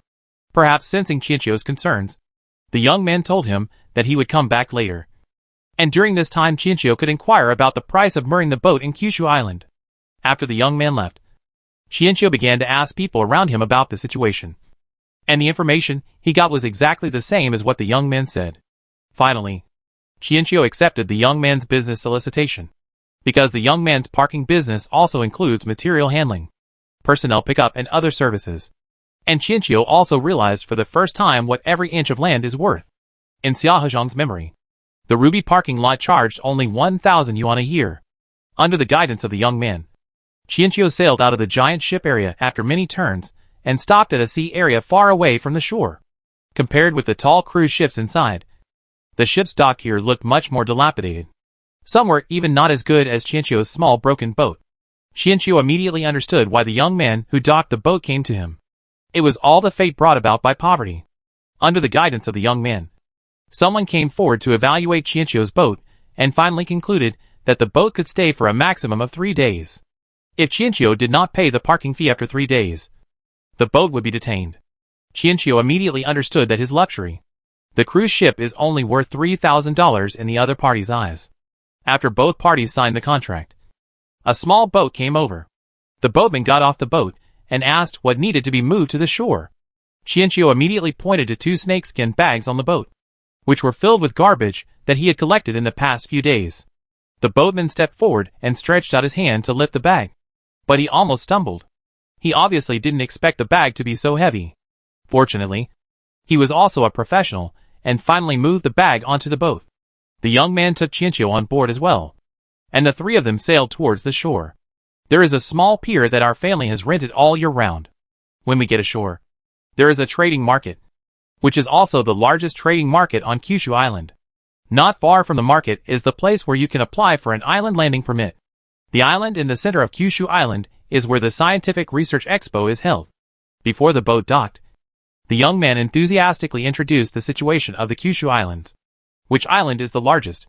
Which island has the most popular trade? What activities are happening on which island recently? Etc.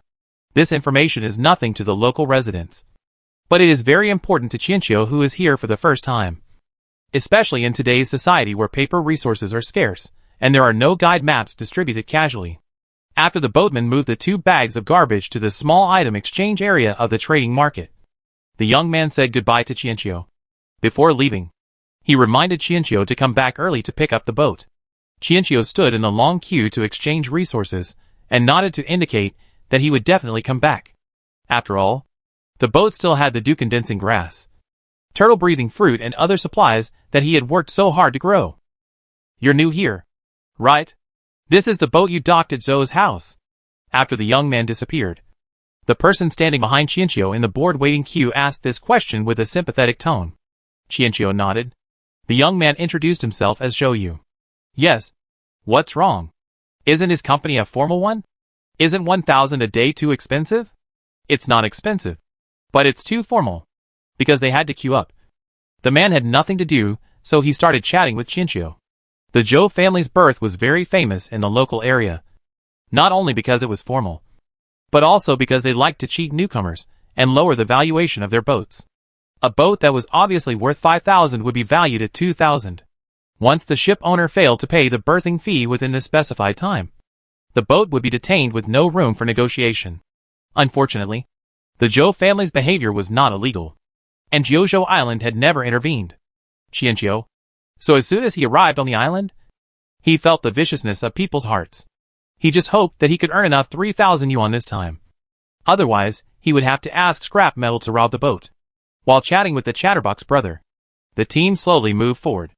Chiino dragged his snakeskin bag and followed the team slowly. When it was finally his turn, the brother in front of him sighed sympathetically. Little brother, your harvest is too little. You should think of a way to earn the mooring fee when you land on the island.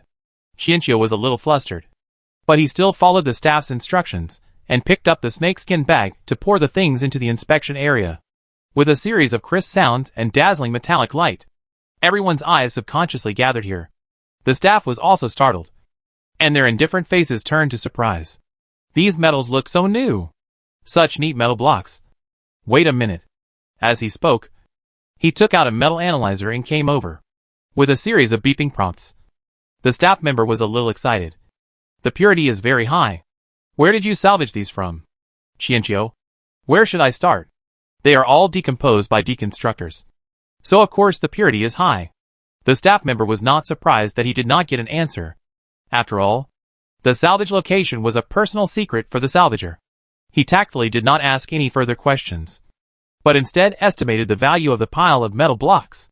The uncle standing in front of Chiino stood there for a while, then glared at Chiino and left. His eyes seemed to say, "Why didn't you just say so earlier if you weren't short of money? You made me waste so much time talking to him." Chiino felt completely bewildered and innocent. This was the first time for him to exchange supplies, as he had no idea of the exchange rules. Iron 40 kilograms, copper 20 kilograms, Silver 5 kilograms. Gold 240 grams. Here is the price. Take a look. If you have no problem, we will do the deal. The staff turned the evaluation interface to Chiino. Chiino took a look and immediately felt very happy. The most expensive item was naturally gold. Only 240G was sold for more than 40,000 yuan. Together with other metals, he made a total profit of 61,800 yuan. When the staff asked him if he wanted to apply for a card, Chiino refused. He just liked the feeling of having piles of money. With 60,000 yuan in his pocket, Chiino happily left the trading market, immersed in the happiness of a nouveau riche. Chiino did not notice at all that someone was following him quietly because of his previous series of actions. Chapter 13 Heroine. The people who followed Chiino had two purposes. One was the 60,000 yuan, and the other was to follow Chiino out to sea to find the source of the pile of metal blocks. Since there was no answer when the staff asked, it means that there are still unsalvaged resources in that area, which is much more tempting than the 60,000 yuan. At this time, Chiino, who had the money, also started a shopping spree. After all, buying supplies was one of the purposes of his trip ashore. After no longer having to worry about the money, Chiino naturally would not be stingy, because the island where he landed had the largest trading market in Kushu Island, which saved Chiino the trouble of running for the ferry. Chiino easily followed the flow of people and found the entrance to the trading market. The crowded crowds gave Chiino the illusion that they were traveling together on holidays. After squeezing into the market, Chiino felt a little more relaxed. He followed the flow of people and browsed the rows of small stalls.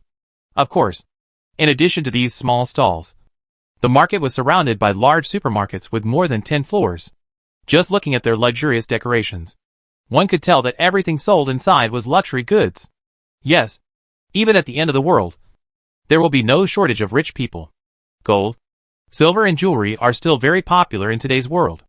Expensive clothes, cigarettes, alcohol and delicious food will also exist at the end of the world. As long as you have money, you can still enjoy the same high quality of life as before the end of the world. Compared with the high-rise buildings standing in the four directions, the rows of small stalls in the central area look a bit shabby. But there are people coming and going here, and there is no shortage of customers. Chiino did not visit those supermarkets, but instead shopped at small stalls. This was also one of K's hobbies. He bought nice sun hats, sunglasses, brand new mattresses, quilts, pillows, binoculars, 90% new novels, Rubik's Cube toys, simple handheld game consoles, spicy noodles, potato chips, Coke. Chiino would stop in front of almost every stall, and when he couldn't take the goods, he would not hesitate to pay for the delivery service. As for the delivery location, it was of course Zhou Ferry. After the Zhou family received the goods, they would naturally deliver the goods to the boat. In addition to food, drink and entertainment, Chiino also went to a shipyard near the sea to consult about the ship modification service. After all, you can't rely on scrap metal to pull the boat every time you sail, or row it yourself. The ship's power system still needs to be installed. Then Chiino learned the price of the power system. The cheapest steam power unit is 100,000 yuan, and the diesel power unit starts at 500,000 yuan. There are also scale requirements for the modification of the ship. In short, after consulting, Chiino came to a conclusion that the cheapest power is still scrap metal. 1 farmed fish a month. Safe, efficient and pollution-free. In addition to the power system, Chiino also asked about sonar and radio. And then Chiino bought the cheapest radio, which cost him a full 8,000 yuan. As for the sonar, Chiino decided to save energy and be environmentally friendly. And Xiaohai and Xiaotuan could do it part-time. The only signal the radio can send is a distress signal, but it can receive many radio stations and can be used to listen to music, current affairs news, novels, etc. After leaving the shipyard, Chiino decided to be nicer to the crew members in the future, and then turned around and went to the food street. After a big meal at noon and buying most of the things, Chiino came to the internal ferry terminal, bought a ticket, and set off for the central island, which is where the Scientific Research Expo is held. Chiino had already learned from Zhou Yu that this expo consists of 3 sub-venues, namely the thinking field, the process field and the results field. To put it simply, the thinking field is a place where people express their ideas and attract investment and attention through speeches. The scientific research here only stays at the idea stage, and no scientific research materials need to be provided. Of course, empty words are certainly not very convincing, and the possibility of attracting investment is very small. The process field has achieved certain results, showing a certain research progress to attract investment or preheat the results of scientific research results in advance. The final results site is simple and clear. It is the place where all scientific research is completed, and the results of scientific research are displayed and promoted. These three places have corresponding review agencies, and only after passing the review can one obtain admission. The expo lasts for 1 month. Chiino arrived on the island relatively late, which was already the end of the expo. During the chat, Joyu spoke with Envy about several scientific research projects that have shined this year, and those people will all gain huge wealth without exception. After arriving at the central island, Chiino found that there were far fewer people here than on the trade island just now. However, stepping onto the island was like stepping into a modern society. The clean asphalt roads and high-rise buildings squeezed each other on the few spaces on the island, and the sound of horns from passing vehicles was endless. This place did not seem like the end of the world, but more like a corner of a prosperous world. Thanks to the convenient public transportation on the central island, Chiino can take the bus directly to the expo. Most of the people on the bus are young people. From what they talk about, it can be learned that they are college students who are visiting, and their destination is also the expo. Classmate, do you go to the expo too? Which school are you from? The quiet and well-behaved Chiino attracted a lot of people's attention, especially in such doomsday. Most people were tanned, while the lazy and gluttonous Xia Hezhong was fair and clean, and looked like a pampered young master. But the young master's clothes seemed a little shabby at this time. Chiino turned around and found that the person talking to him was a pretty girl. The girl had a bright smile and looked very energetic. There were a few people next to the girl, all looking at her. Well, I'm going to the expo. I didn't get into college, so I'm not from any particular school. Chiaki answered truthfully. It doesn't matter if you don't take the college entrance exam. There are many amateur scientists who are also very good. Yesterday, an amateur scientist made a major improvement to the freshwater treatment plant, which attracted a lot of investors. The girl was stunned, realizing that she might have hurt someone, and quickly spoke to comfort them. Jinjin, why are you paying attention to him? We are almost there. I bought the VIP area, which is definitely not the same as his. A dissatisfied voice was heard, and then a boy came forward and pulled the girl back to her seat, giving Chiino a hostile look. Chiino understood instantly. This look was so familiar to him. Male birds would always stare at him like this when they were courting, even if he had no intention of falling in love and did not do anything to provoke the female birds. He would still be looked down upon. It was so difficult to be a quiet, handsome male bird. Chiino, sitting in her seat, sighed as if she was used to it and decided to ignore it. However, Chiino's indifferent attitude still made the boy dissatisfied, especially when the topics of the girls around him revolved around Chiino. The boy's dissatisfaction gradually accumulated. Finally, when the girl named Jinjin approached Chiino again to talk to him, the boy spoke first. Where are you from? You don't look like someone who would come to the expo. Me? I'm from Ruby Island. I'm definitely not here to see the expo. Kay came here to participate and see what's interesting about it. Ruby Island? There was a sudden burst of low exclamations from all around. The girl named Jinjin also spoke in surprise. Do you know Ronlu? He was the one who improved the freshwater treatment system yesterday. What Ruby Island? I'm afraid it's not even a village. The boy was anxiously slandering the girl, obviously not wanting to lose face in front of the girl. Ronlu is here. Chiino was a little surprised. Would his elder brother and father also come? Come to think of it, no one would want to miss such a grand event. Thinking of this, Chiino became a little nervous again. If he was caught, he would definitely be caught.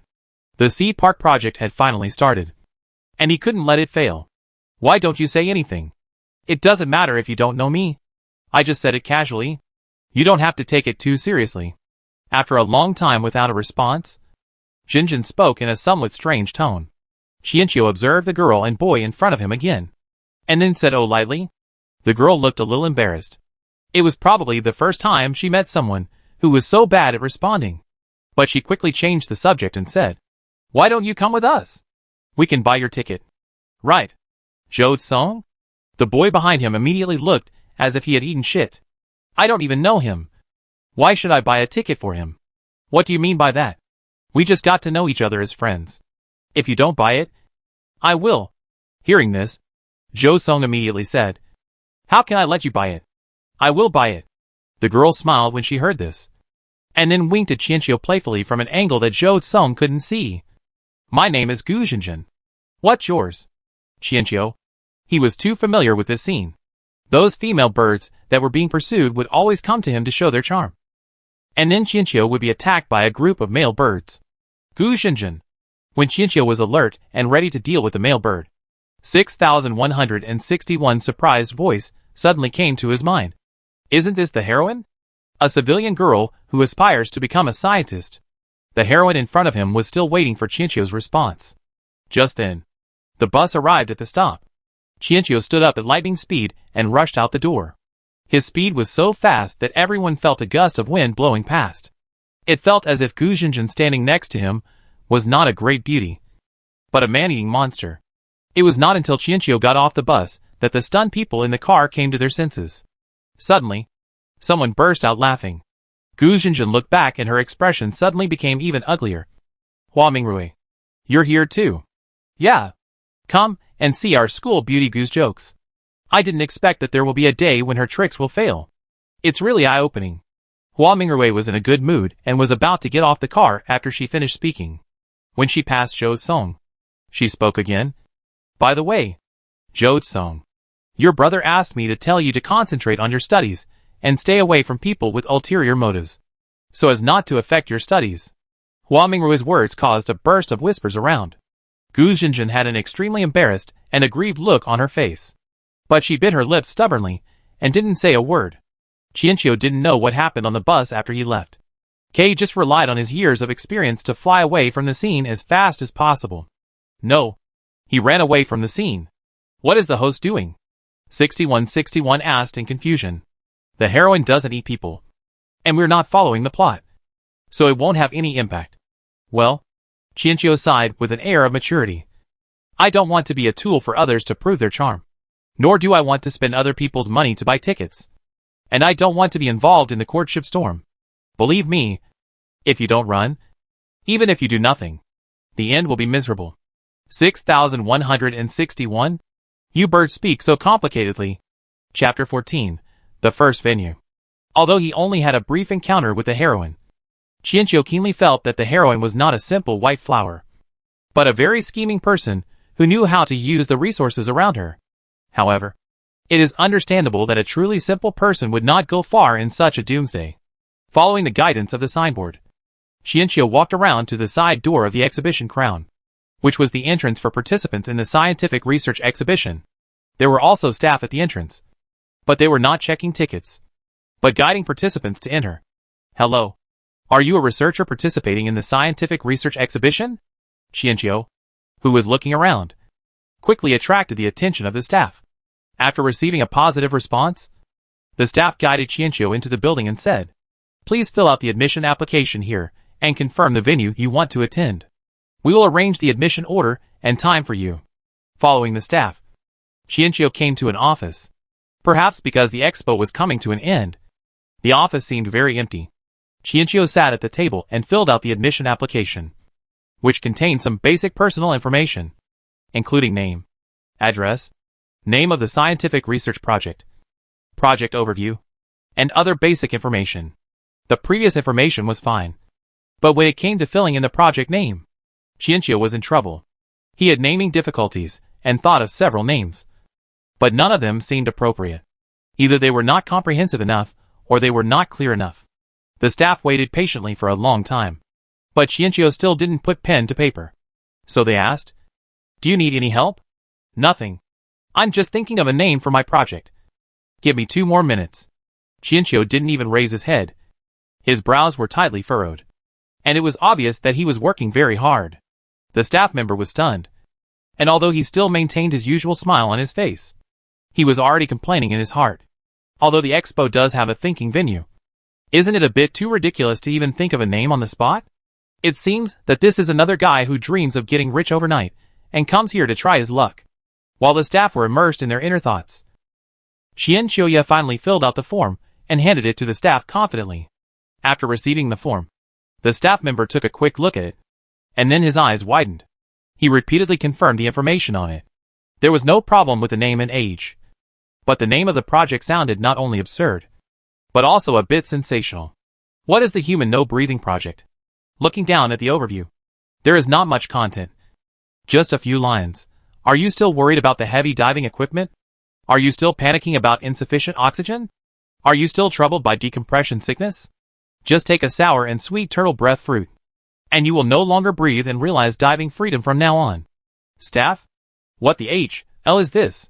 When the staff saw the last column of venues that Chiino wanted to participate in, they finally couldn't hold it anymore, and revealed the expression of an old man in the subway looking at his mobile phone. Why should they participate in such an outrageous project in the third venue, which is the Achievement Hall? This time, the staff took too long to look at the form, and Chiino couldn't help but ask, "Excuse me, is there something wrong with what I filled out?" Staff member: "How should I answer this? There was nothing wrong with the format, but the content was so outrageous that it was a bit insane." After a little hesitation, the staff member said cautiously, "Mr. Chiino, based on the content you filled out, we recommend that you participate in the first venue, which is the thinking venue. But I already have scientific research results." Chiino slightly tilted his body, revealing the backpack he was carrying, meaning that he had brought all the scientific research results with him.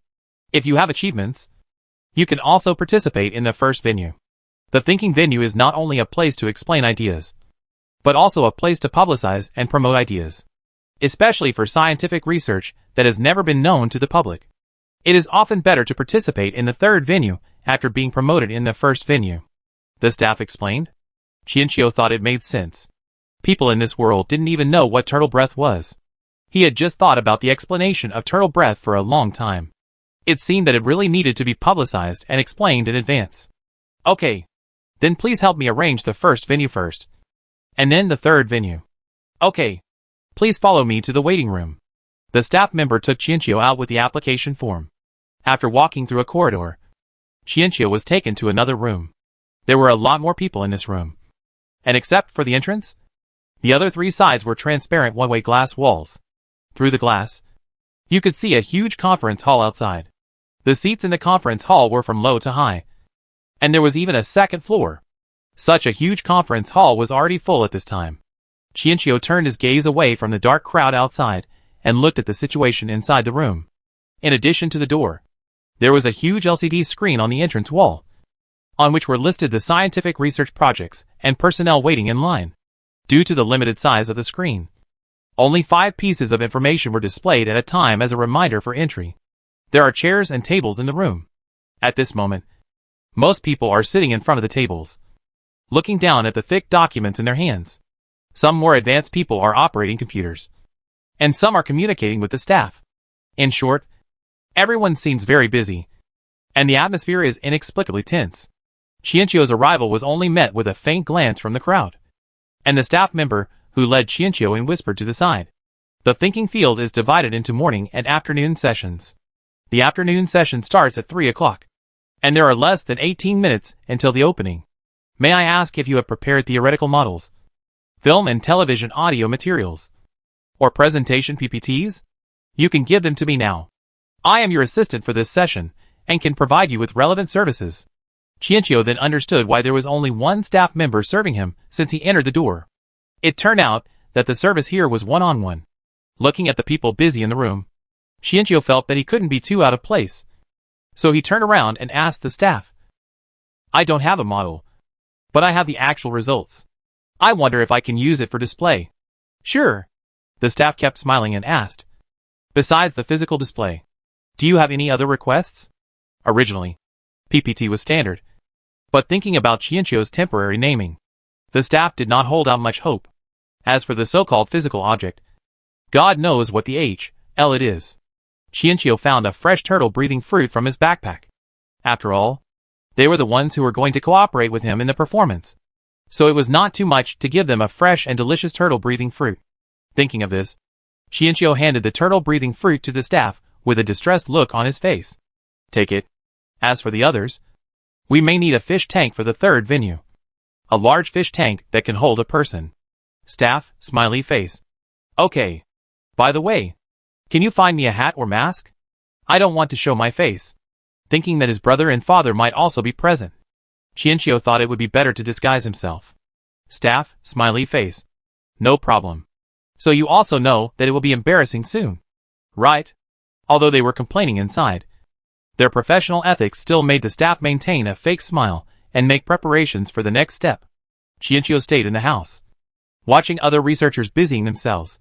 One of them was even banging his head against the wall because he had memorized the wrong content of the manuscript. The loud banging noise made Chiino feel a headache for them, seeing that the other person was about to die from knocking his head against the wall. But the people around him were used to it and didn't even think of stopping him. Chiino had to step forward to stop the researcher who was hitting the wall. Hey, brother. Stop hitting it, or it will collapse if you hit your head again. What should I do? I'm so nervous. I can't even remember what I memorized. This is my third time participating in the thinking field. If I can't get sponsorship, my project will be shut down. The man listened to the advice and didn't bang his head against the wall. But he looked as if he was facing a great enemy and seemed to be in a very bad state. Chiino, who had just arrived, could not understand the nervousness of the researchers. Nor did he know what the Expo meant to these people. He could only find topics to ease the men's nervousness. What is your project? A good project will always shine. Just perform normally. I'm researching seawater rice cultivation technology. I've made some progress, but I just don't have the funding. How about you, brother? Chatting with others can effectively relieve people's tension. And the man's trembling hands finally stabilized a little. Oh, I'm researching the human no-breathing project, and I've made some progress. I'm here to promote it. Chiaki answered truthfully. The man opposite was stunned for 2 seconds, then smiled. Thank you, brother.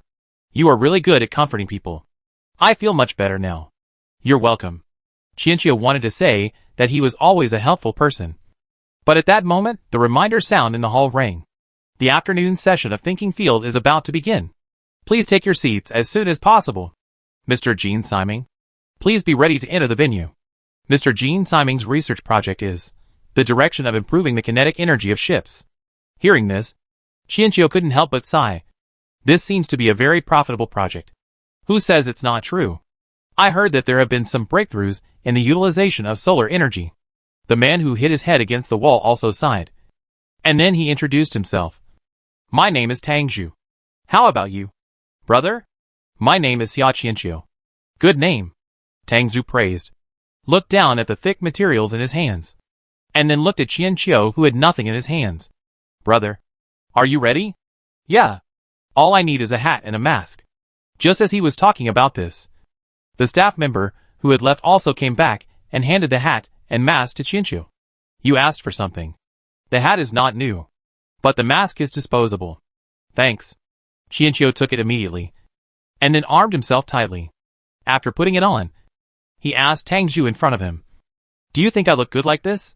Can you still recognize me? Tangzhu shook his head blankly. Brother Xia, what are you doing? Everyone who comes to the Expo wants to become famous. If you cover yourself up so tightly, who can recognize you? It's a long story now. I'll tell you another chance later. During this time of conversation, the afternoon session finally began. Chiino saw a man in a suit and tie walking out of the glass door. The man came to the podium outside the venue. At the same time, 4 huge electronic screens facing 4 directions lit up above him, allowing people in all directions to clearly see what he was going to present. The man was well prepared. He first played a video showing the development history of ship power systems, using it as an introduction to show that his research was epoch-making. Then he presented the content of his PPT, describing his theoretical basis, progress, and future prospects, etc. Chiino could also see the content on the screen in the background. The more he watched, the tighter K's brows furrowed. Did he really need to prepare so many things for a speech? Was it too late for K to ask 6161 to make a PPT now? When 6161 heard that he had his own mission, he immediately became excited. Okay. It can be done in a few minutes. Obviously, the system that does not follow the plot has no scruples, and no restraint or principles at all. Chapter 15 Metaphysics and Science. The man's speech on the podium was obviously very successful. with sufficient preparation and strong ability to control the situation. The audience in the entire venue seemed to have become notes. And the man was the conductor. The atmosphere in the venue rose and fell with his every move. The man's ease made Tang Zhu in the waiting room very envious. I wish I could be like him. Jin Si-ming is really too strong. He doesn't look nervous at all. On the contrary, he seems to be enjoying the stage. Brother Xia, what's wrong with you? Don't be nervous. Halfway through his words, Tang Zhu turned around and saw Xia Qianqiu with a bad expression on his face. Qianqiu shook her head. Don't worry. I'm not nervous at all. I just realized my own poverty once again. It turns out that the PPT needs to be prepared in advance. Computers and USB drives are not provided here. No wonder there are only a few people using laptops in the waiting room. And a laptop costs as much as 100,000 yuan. After about 15 minutes, Jin Si-ming's speech ended. And with a thank you. His PPT was also closed. Okay. Mr. Jin Si-ming's speech has ended. Thank you for your wonderful speech.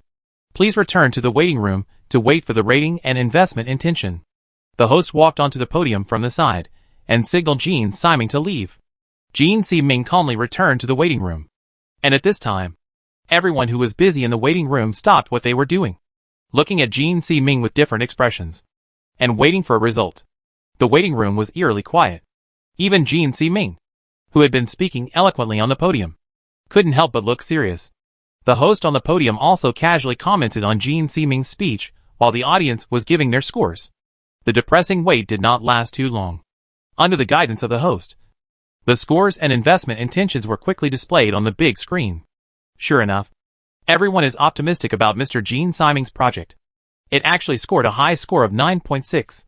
There were 376 investors who expressed their investment intentions on the spot. I believe that Mr. Jin Si-ming will be very busy after the afternoon session ends. The staff around Qianqiu explained thoughtfully. Although it is an investment intention, once the investment button is pressed, there is a high probability that investment will be made later. In addition to the simple audience and people who understand the scientific research dynamics, there are only about 1,000 real investors on the scene. So 376 people in the thinking stadium is already very high. Qianqiu nodded to show that he understood. After all, the thinking venue was only in the idea stage. Even if there were certain theoretical data, the future risks would be very high. However, the earlier the investment, the greater the advantage and return. The Expo was not only an opportunity for researchers to get rich overnight, but also for investors. Jin Si-ming's speech ended. And then the second, and the third. Perhaps because of the example of Jin Si-ming, the following few people seemed mediocre. Neither their speeches nor their scientific research projects could arouse the audience's emotions. After all, the kinetic energy system was of epoch-making significance, and it was basically impossible to surpass it. The atmosphere in the waiting room was very depressing. Obviously everyone realized that Jin Si-ming would be difficult to surpass. Everything is afraid of comparison. Investors will instinctively measure each other, and the achievements made today will be greatly reduced. Finally, it was Tang Zhu's turn to go on stage. He kept turning his head to stare at the waiting list.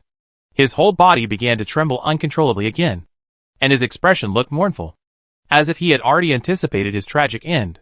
Suddenly, when he looked at the waiting list again, he saw Xia Qianqiu's name. He was about to speak, but was suddenly stunned, because behind Xia Qianqiu's name was the Scientific Research Project. And the name of the Scientific Research Project was Human No Breathing Project. The confusion at that moment even made Tang Zhu forget to tremble, without even waiting for him to ask. The staff around him had already reminded him to go on stage. Tang Zhu took a step forward subconsciously. When he arrived at the podium, he came to his senses. He opened his mouth and spoke out the content that he had rehearsed countless times. This time it was surprisingly smooth. When the PPT lit up, Tang Zhu's hand took the lead in making the OK operation. And as the pages of the PPT turned, the corresponding contents in his brain were stated one by one. To be honest, Tang Zhu does not have the public speaking ability of Jin Si-ming. His speech is more like a robot presenting data. It is only because he has practiced it countless times that these plain and straightforward contents inexplicably carry a sense of scientific rigor. Tang Zhu was well prepared, both for the PPT and the content of his speech. The 15 minutes passed very quickly, and he finished his speech at the last moment. When he returned to the waiting room, and heard the host praising his smooth and fluent speech. Tang Zhu suddenly felt a lump in his throat and almost cried. Isn't this great? Why were you so nervous before? Chiino patted Tang Zhu's shoulder in affirmation.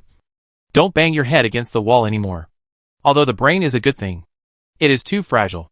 Tang Zhu replied in a muffled voice. Okay. And then said thank you to Chiino.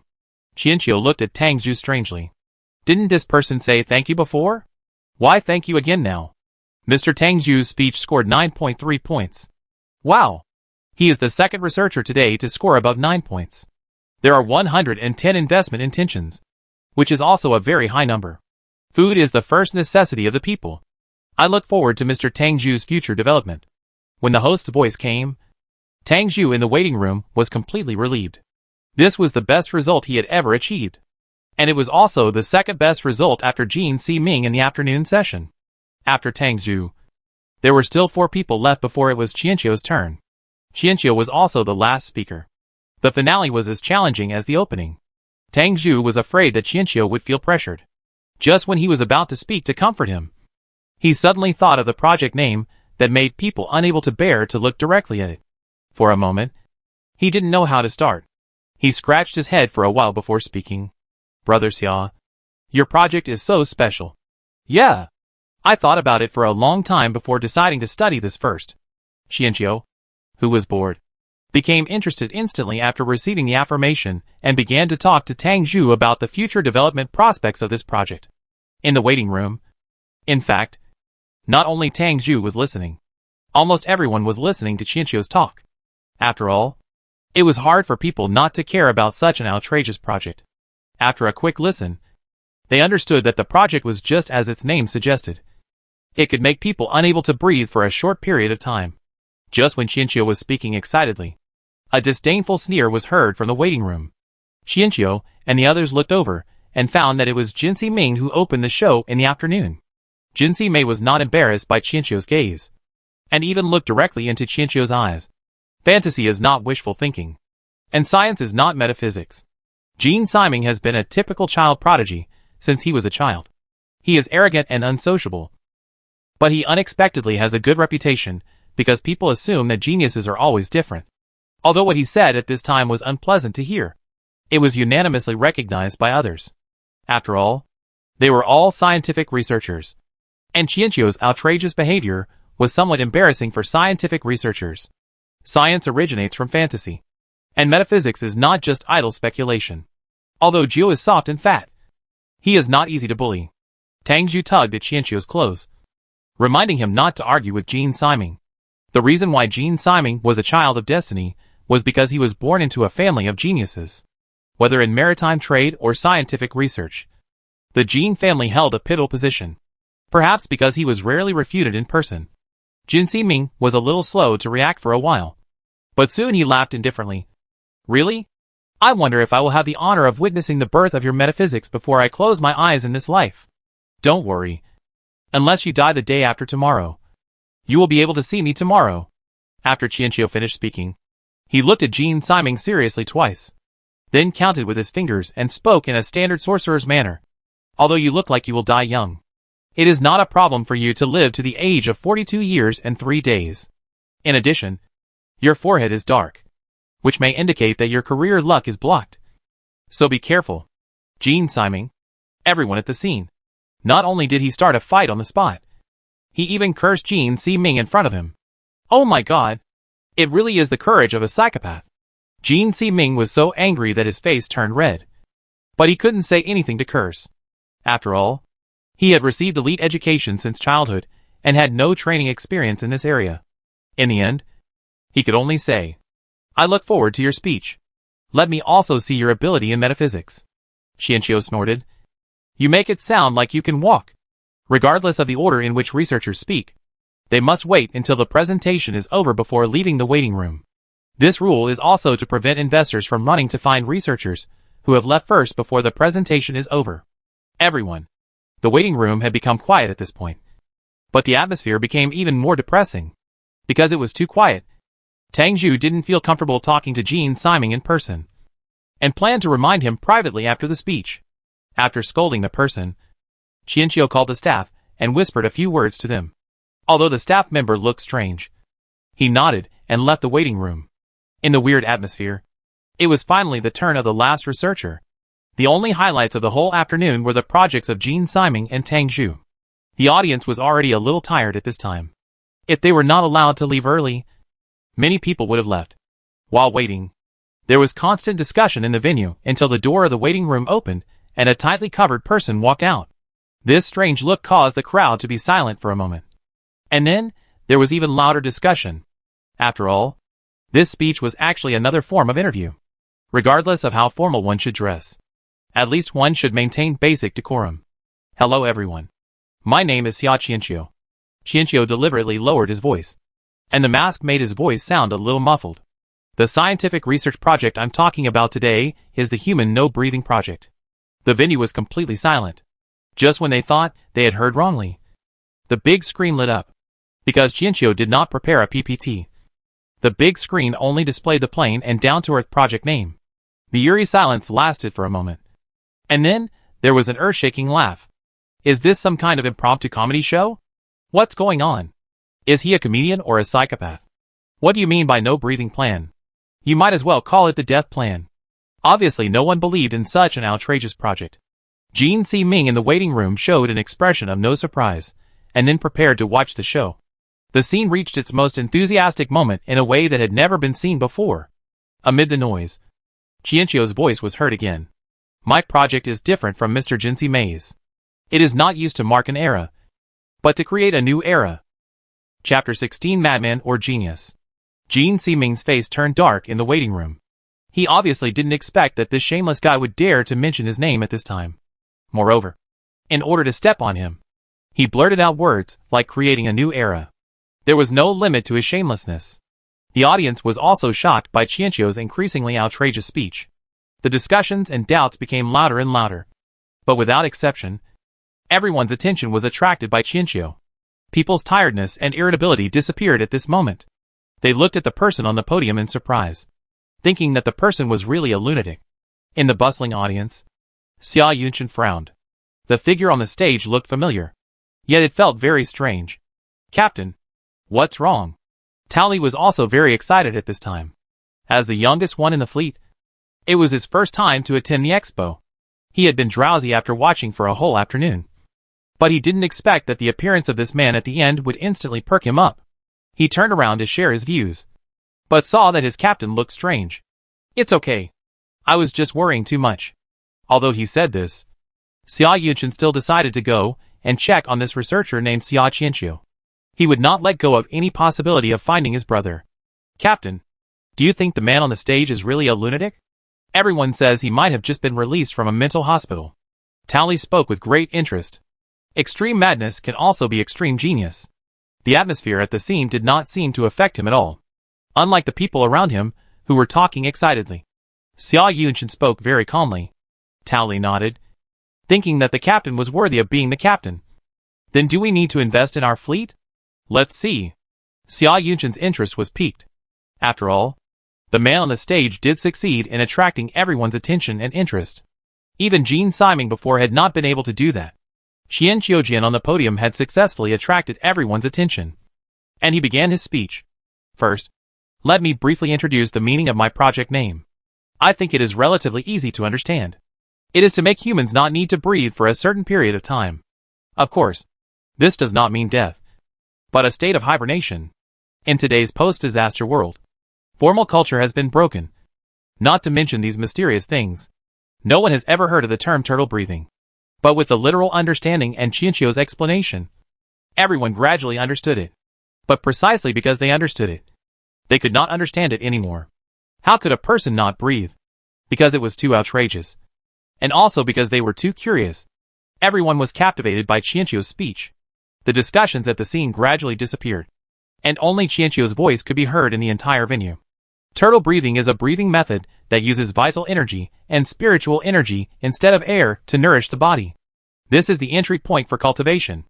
However, today, there is no need for cultivation or breathing. All you need is a delicious turtle breathing fruit to allow your body to enter the turtle breathing state for a short period of time. In the turtle breathing state, the human body no longer needs to breathe. but relies on vital energy and spiritual energy to nourish the internal organs. From then on, diving is no longer limited by oxygen, and you no longer need to carry diving equipment, and you are no longer troubled by decompression sickness. The world now is an ocean world, and so will the world of the future. The turtle-breathing fruit can not only make diving free, but long-term consumption can also prolong life and strengthen the body, because the nourishing effect of vitality and spiritual energy on the internal organs is far greater than that of air. For example, Mr. Gene Simon could only live to 42 years old.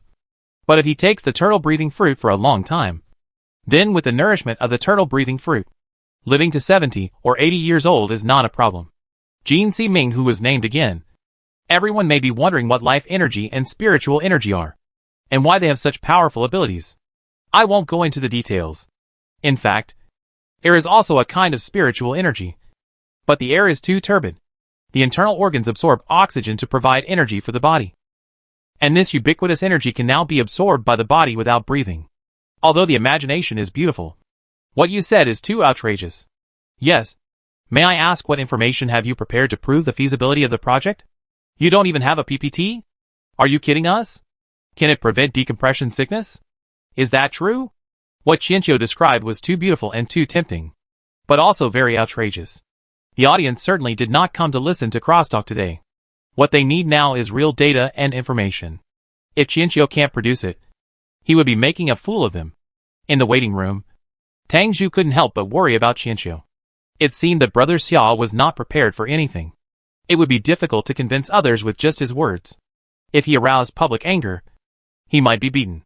There was such a precedent in the Expo. Chiino did not shy away from answering the audience's questions during the speech. I didn't prepare any materials or PPT. It's not because it's difficult to prepare, but because I don't need to.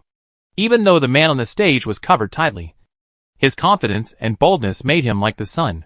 People questioned him, but dared not deny him. People thought it was outrageous, but were expectant of him. All because of his unparalleled confidence. The researchers in the waiting room all felt a little puzzled. If someone dared to give a speech like this under normal circumstances, he would have been booed off the stage long ago. Why were the audience still waiting patiently in the face of such an outrageous speech? Anyone's speech before them had been better than this. So were the audience's brains absent? Chiino did not disappoint everyone's wait. 15 minutes is too short. I was originally very disciplined and planned to go to the third venue tomorrow to display my scientific research results. However, in order to take care of Mr. Jinxi Ming, I decided to save some trouble and display it in the first venue. This time, the audience could no longer suppress their restlessness, and the discussion became louder and louder. What did they hear? This outrageous scientific research project has actually achieved results. How is this possible? If this is true, why didn't any news come out before? Is there a psychiatrist on the scene? They are in urgent need of a mental evaluation. Please rest assured that the venue will still close as scheduled, and everyone can still leave on time. Of course, I believe you will not.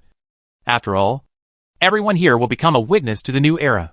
While Chiino was talking, a huge fish tank slowly rose from under the stage. The fish tank was more than 3 meters high, large enough to accommodate an adult. At this moment, there was indeed someone in the fish tank filled with water. The man was wearing a black tight diving suit. He held the edge of the fish tank with one hand to keep himself floating on the water, and held a purple fruit in the other hand. The camera then moved forward and finally stopped at the small purple fruit. Chiino explained, "This is the turtle-breathing fruit. The assistant will eat the turtle-breathing fruit and sink to the bottom of the water."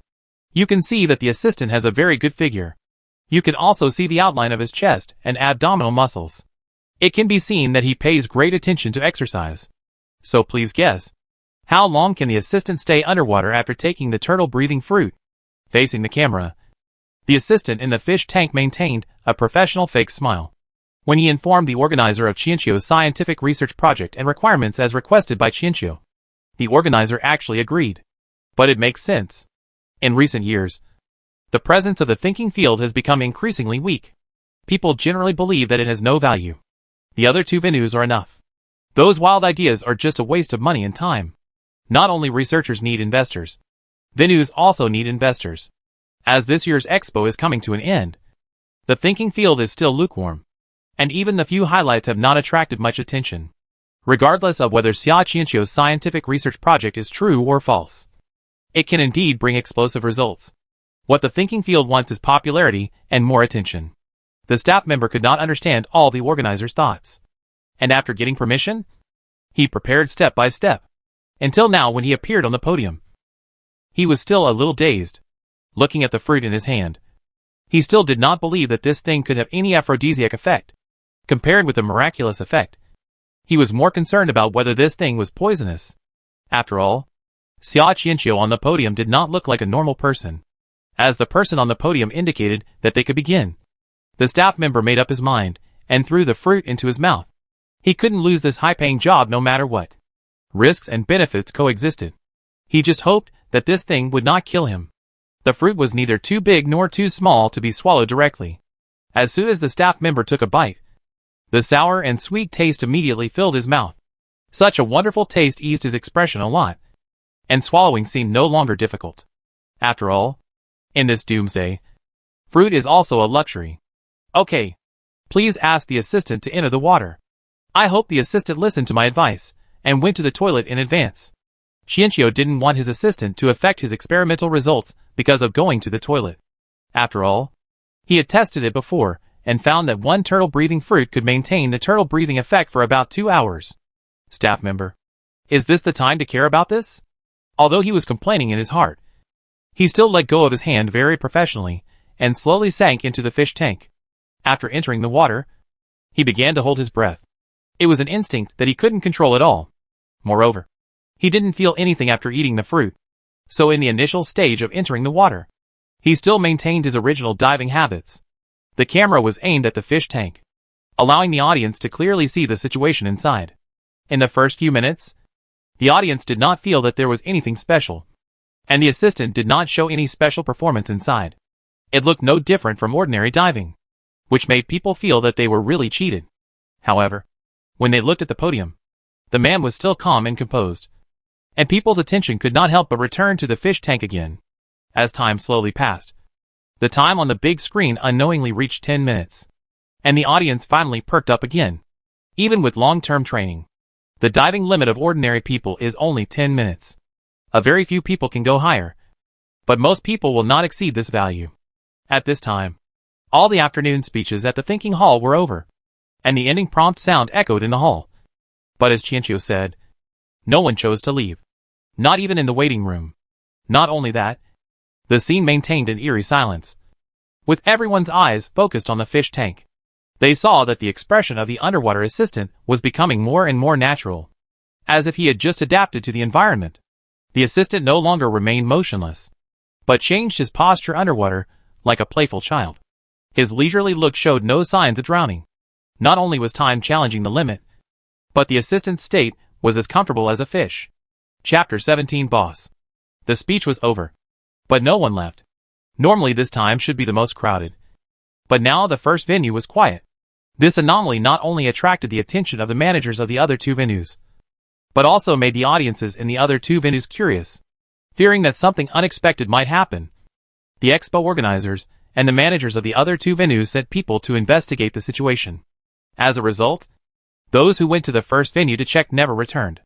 Just when they thought that a hijacking had occurred, they finally received a message from one of them.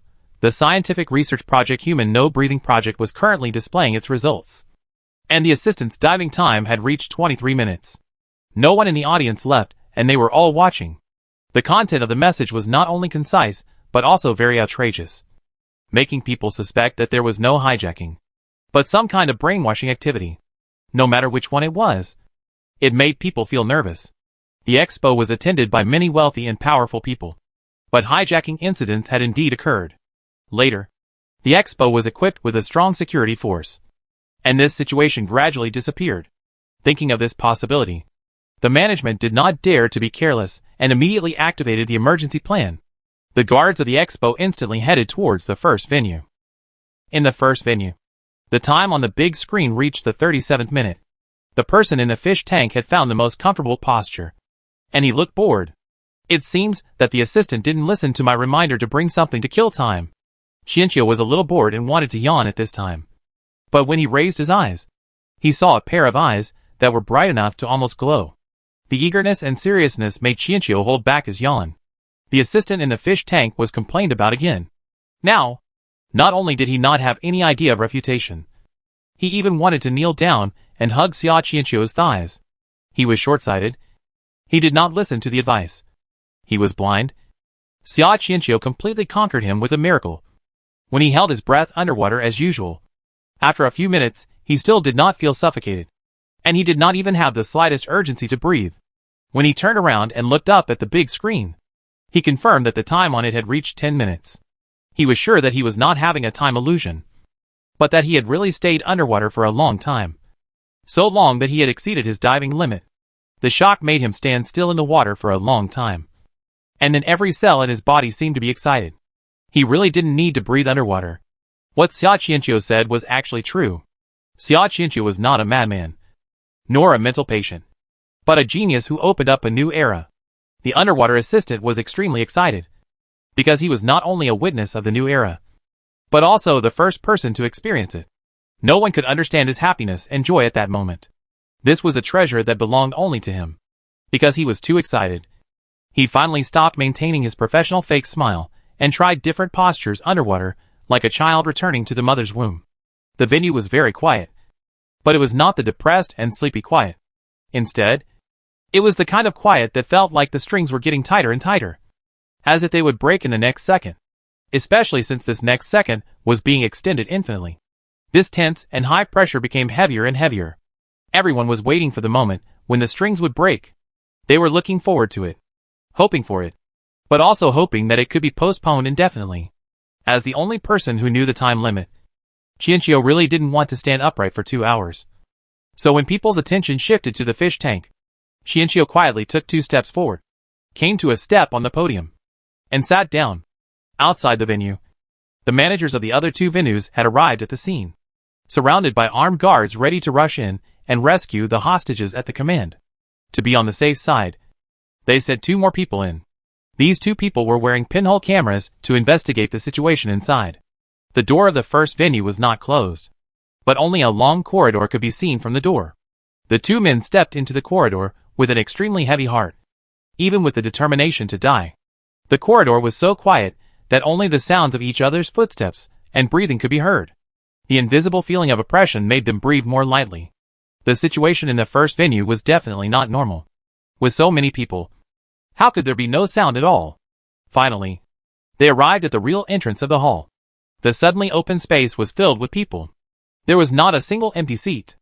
Everyone was motionless, maintaining highly consistent movements, looking at the huge fish tank on the podium. Even the few people they sent in stood in the back, looking at the podium in unison, following the gazes of the crowd. The 2 looked towards the fish tank and found a person floating there. The person was pale, due to long-term immersion, motionless, too idle to be anxious, floating in the water with his eyes open, with nothing to do, just letting his mind wander, as if he was dead. Such a strange scene made the 2 people who had just entered the venue scalp numb instantly. And this strange scene was also synchronously transmitted to the computer outside the venue. At that moment, the outside of the venue also fell into a brief and strange silence. After a while, the manager of the second venue spoke hesitantly. Let them move forward and be careful. The command was transmitted to the ears of the 2 men through the headphones. The 2 people in the venue were extremely nervous, but they still walked forward. As they approached the podium, they saw a person sitting on the podium. A person who finally had different movements. The person was covered tightly, dozing off on the steps, and looked like he was about to fall asleep. The 2 looked at each other from a distance and understood each other's thoughts. The man with strange clothes and abnormal behavior was most likely the culprit. However, given the strange situation at the scene, neither of them dared to act rashly and waited for orders in the headphones. Outside the venue, after some discussion, they have preliminarily determined that this is most likely a brainwashing ceremony. And it seems that the culprit's methods are extraordinary, as he actually controlled so many people. Try to sneak up on the leader. The people outside will act synchronously. Be sure to control the leader as soon as possible. After a brief discussion, everyone felt that they could not delay any longer. There seemed to be no casualties, and the leader had just let down his guard. This was a golden opportunity. So when Chiino propped up his head with one hand, preparing to take a short nap in this extreme silence, Two burly men suddenly rushed over from both sides. The two men were agile and very strong. Before he could react, he was pinned to the ground. At the same time, a stern shout came from above his head. Don't move. Be quiet, Chiino. The premise is that I have to be able to move. And no one told him that the consequences of staying late are so serious. At the same time as the two men took action, the guards who had quietly reached the entrance of the venue also moved quickly, filling the entire venue like the wind. They were well trained and checked every place where people might be hiding to make sure that there were no other accomplices except the gang leader on the podium. The audience's tense nerves relaxed at this moment. Yes, they relaxed before they could even break. They looked at the guards with guns, and then saw Chiino being pressed to the ground on the podium.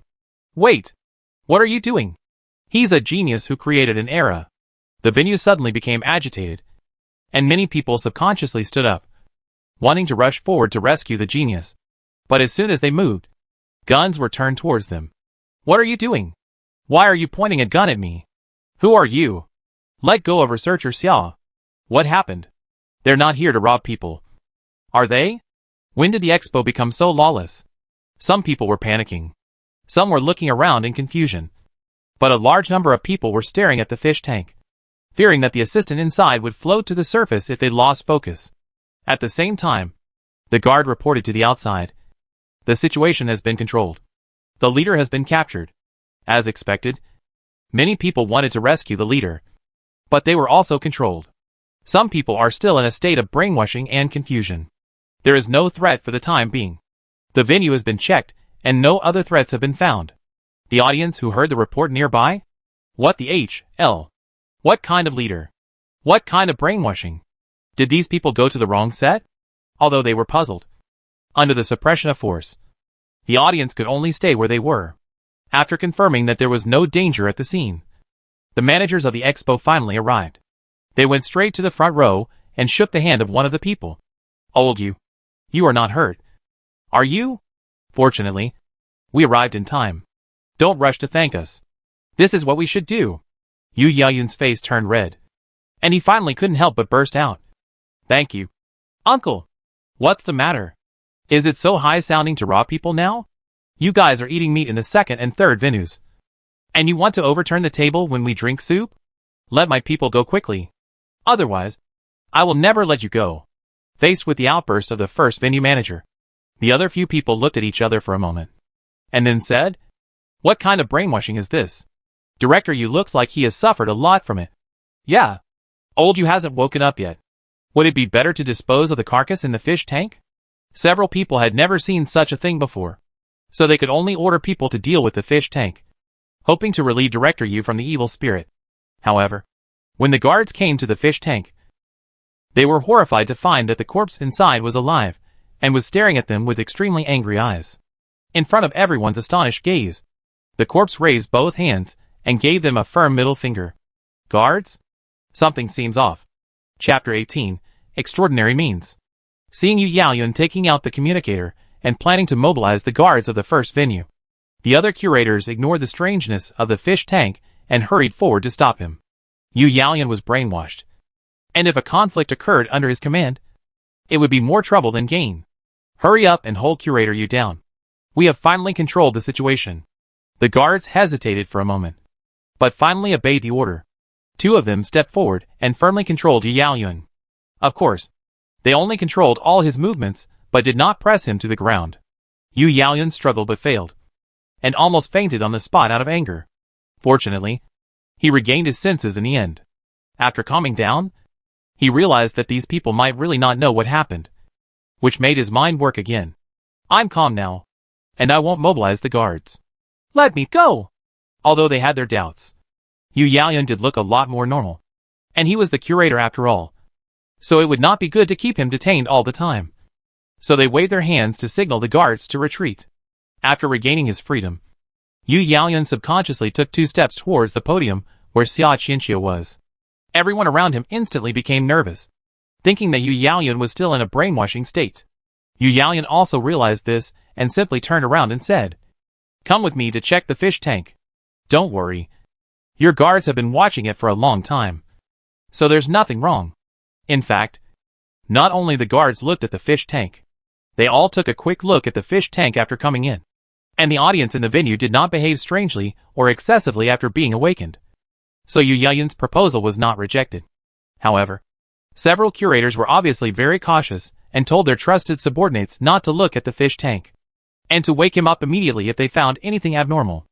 Old Yu, you don't know how terrifying this scene just now was. Everyone looked like they were possessed by evil spirits. This cult leader is indeed quite capable. This is the first time I've dealt with such a large-scale brainwashing case. Hearing this, Yu Yaoyun laughed. That's not just a few tricks. That's 10 times the trick. Not to mention the thinking hall. This kind of situation has never happened in the other 2 venues.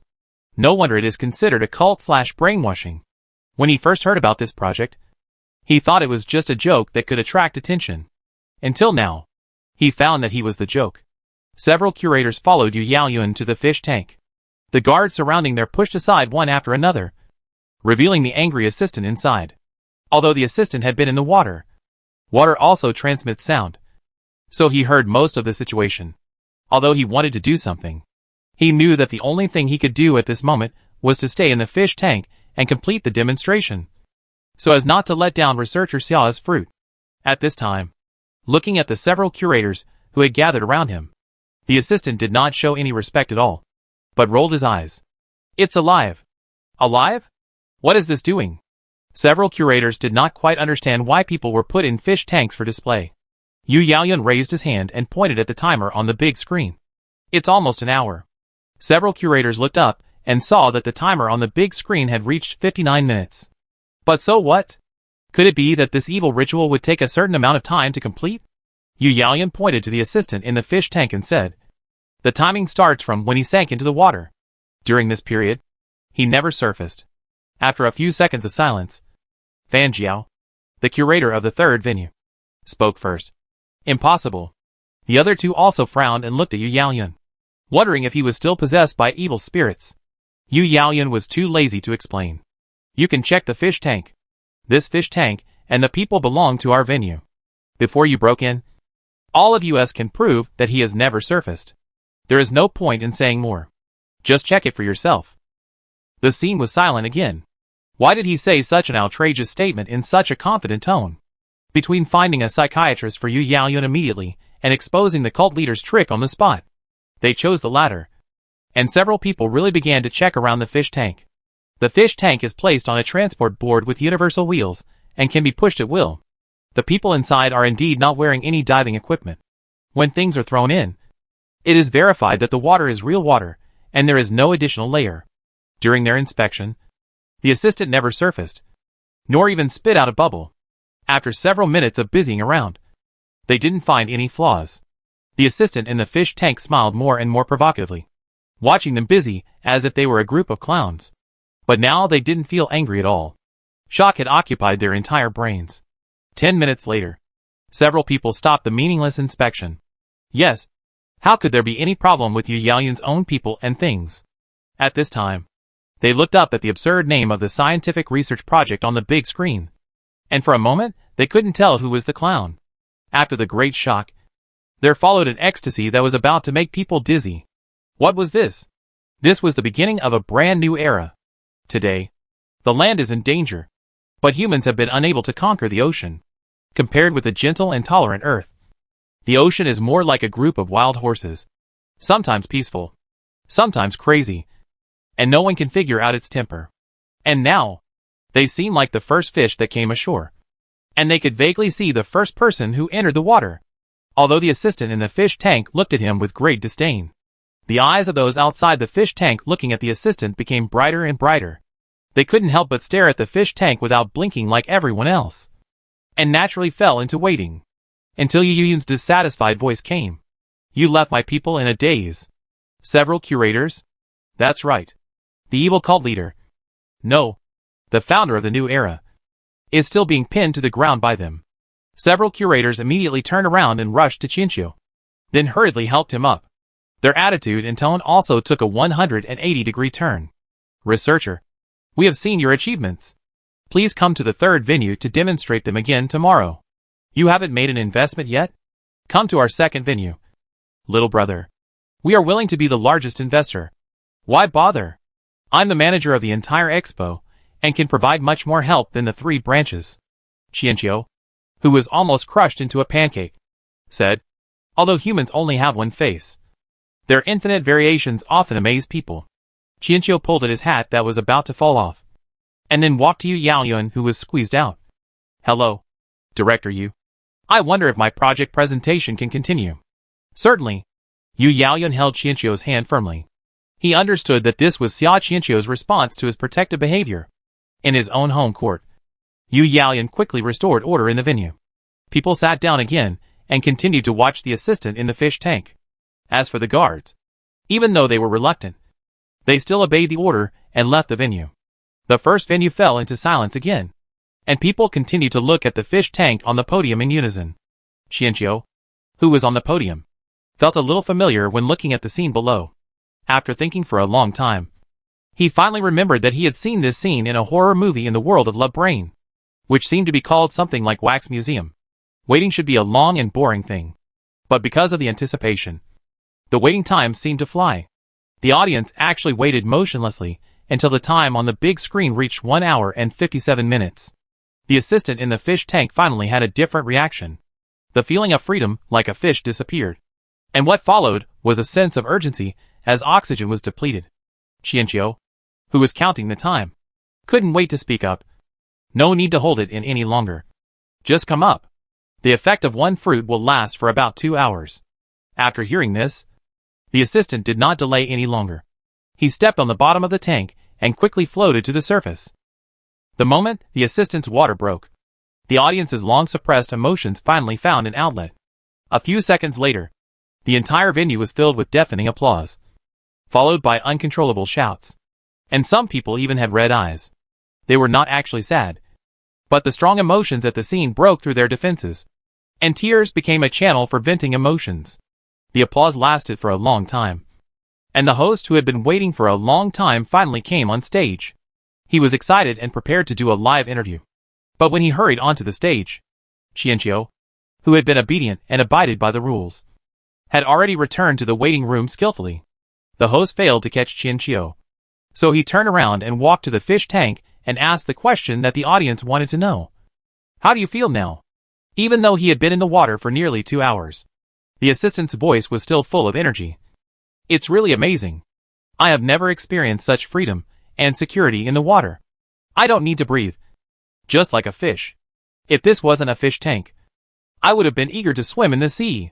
The assistant's state has already shown that the turtle-breathing fruit not only has the turtle-breathing effect, but is also harmless to the body. At least that's what it looks like now. If the turtle-breathing effect is real, then what Xia Chiino said before about strengthening the body and prolonging life is also true. With such a miracle in front of him, the audience no longer dared to question it casually. After the interview, it was time for the host to give praise in various ways. He knew how to control the atmosphere and push the audience's emotions to a climax again and again. And then he said, "Please give your ratings."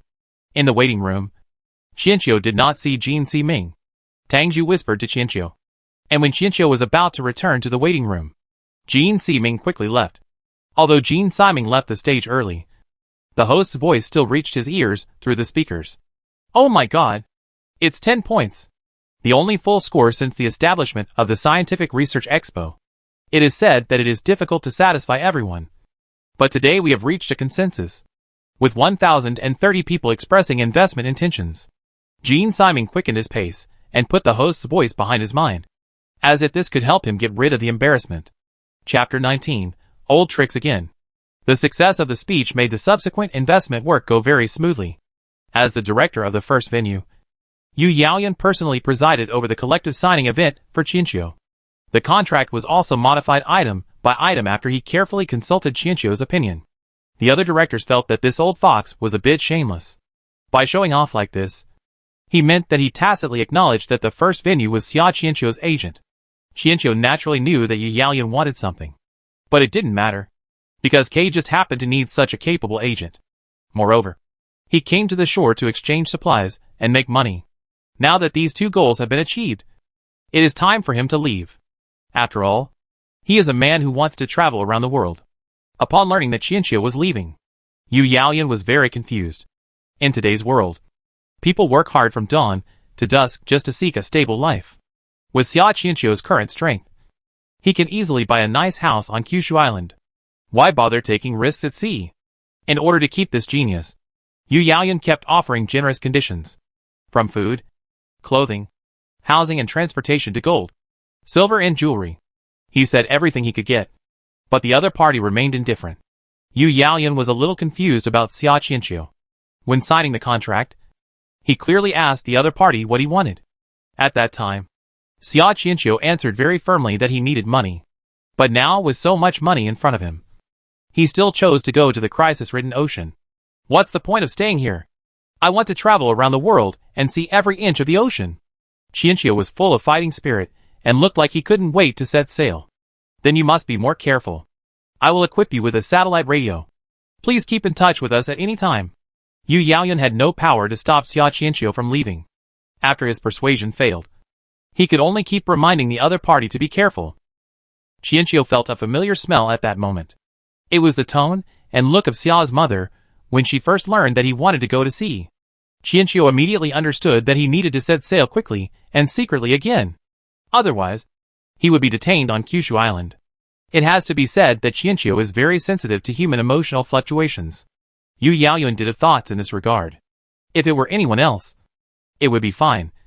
But if a genius like Xia Qianqiu had an accident, it would be a loss for all mankind. After all, he is the first person since the Great Flood who could possibly rewrite human history. Moreover, after spending these 2 days together, Yu Yaoyan discovered that Xia Qianqiu's brain was filled with all kinds of strange ideas. If those ideas could be realized, Yu Yaoyan couldn't imagine what the future would be like. Qianqiu agreed obediently, and after Yu Yaoyan left, he immediately packed up and prepared to run away, because he had invested too much and all the funds were stored in the card.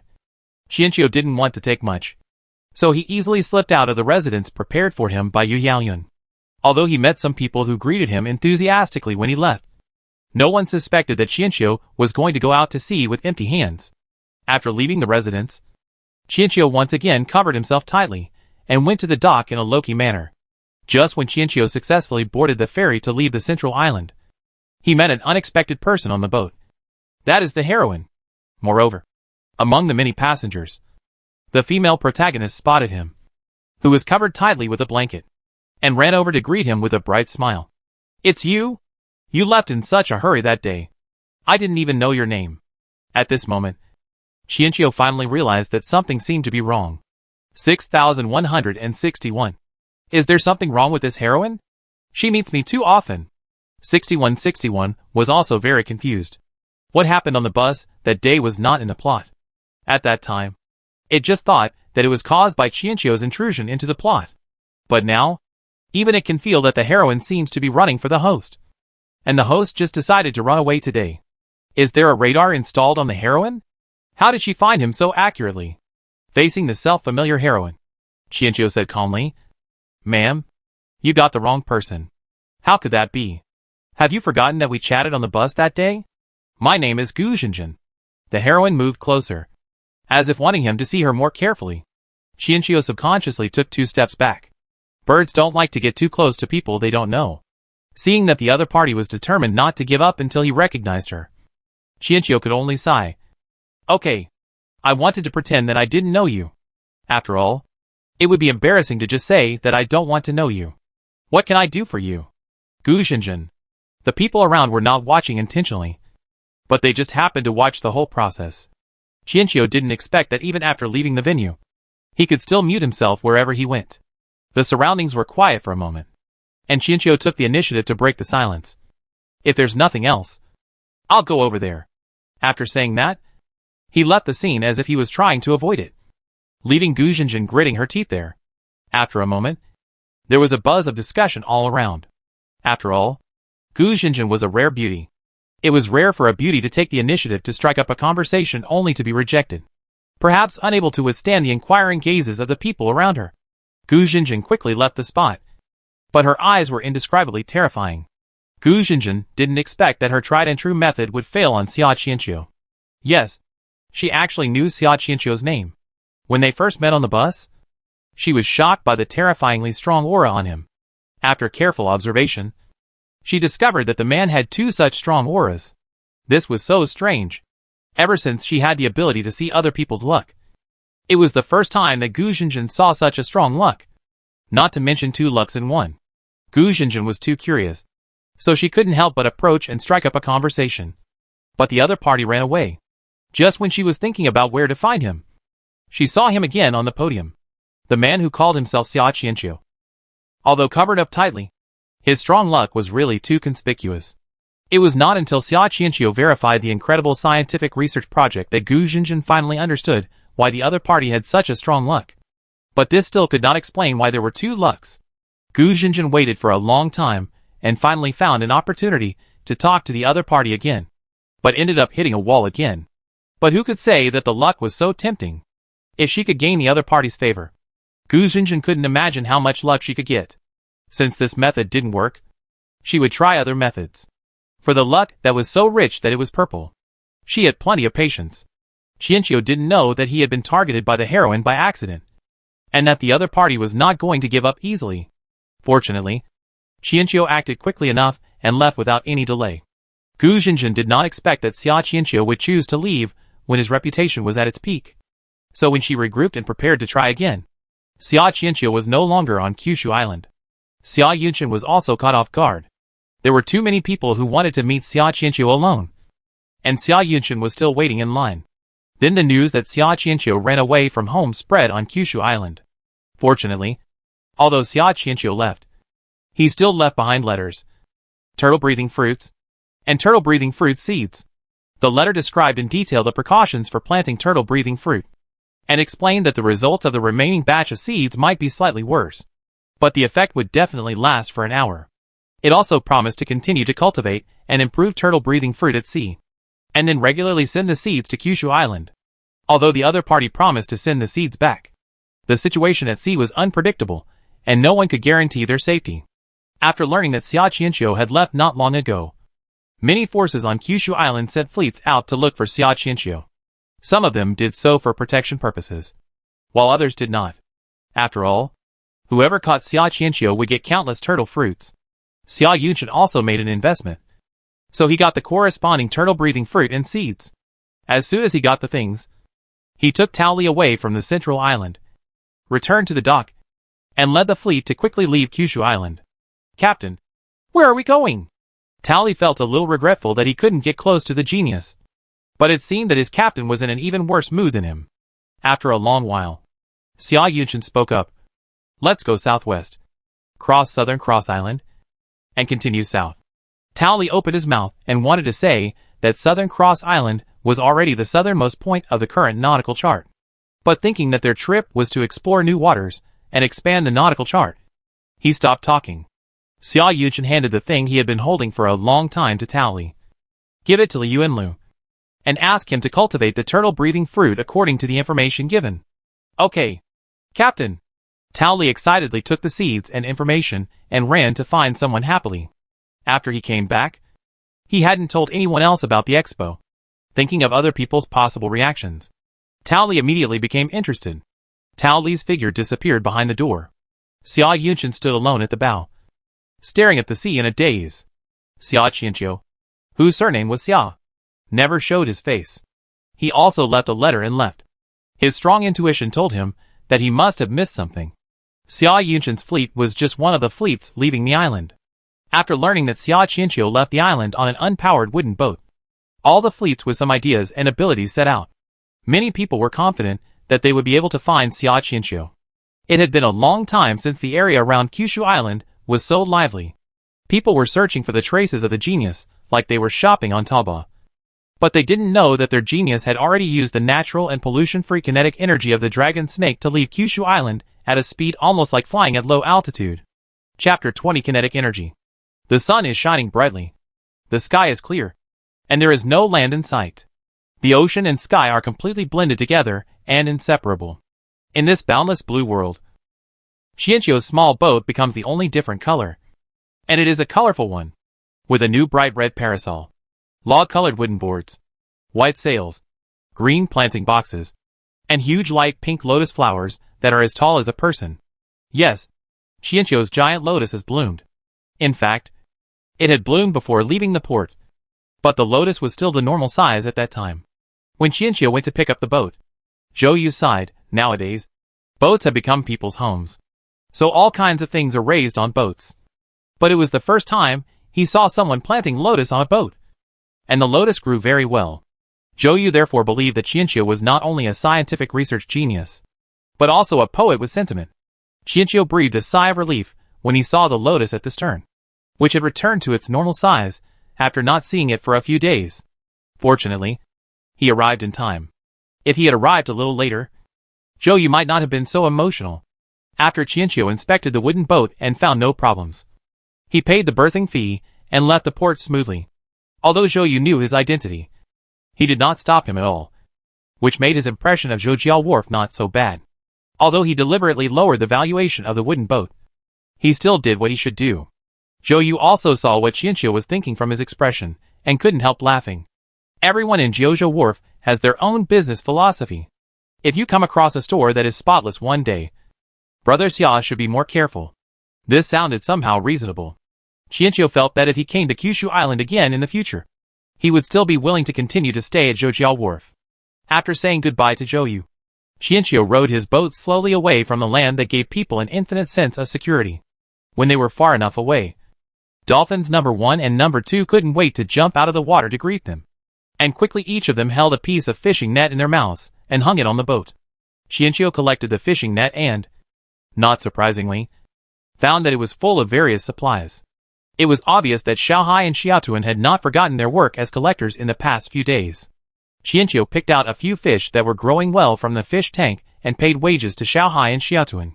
The two employees, who received their wages for the first time, were very happy, as they had obviously never eaten such delicious fish before. At the same time, they also felt that these fish were good for them.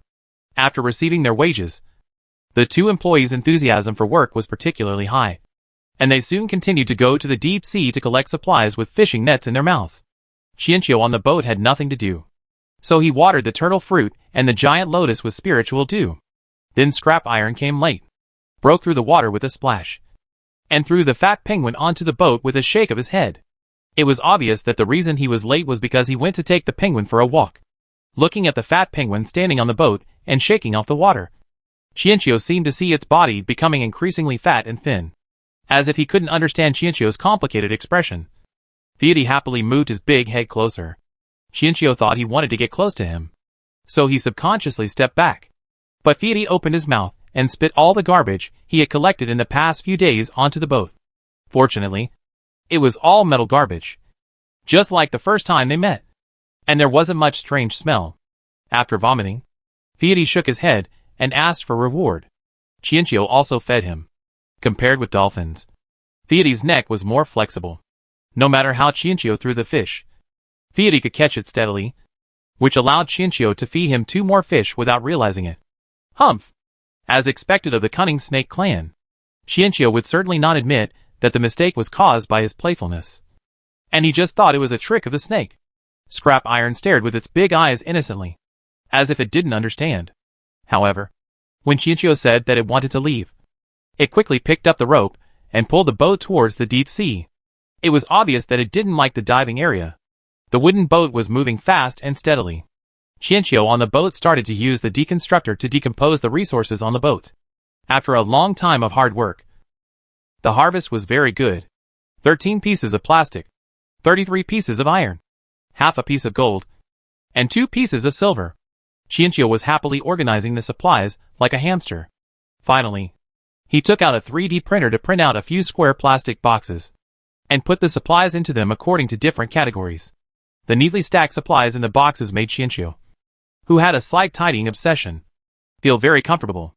For a period of time afterwards, Chiino's life returned to the comfortable vacation life on the sea. He collected spiritual dew every day, basked in the sun and went fishing.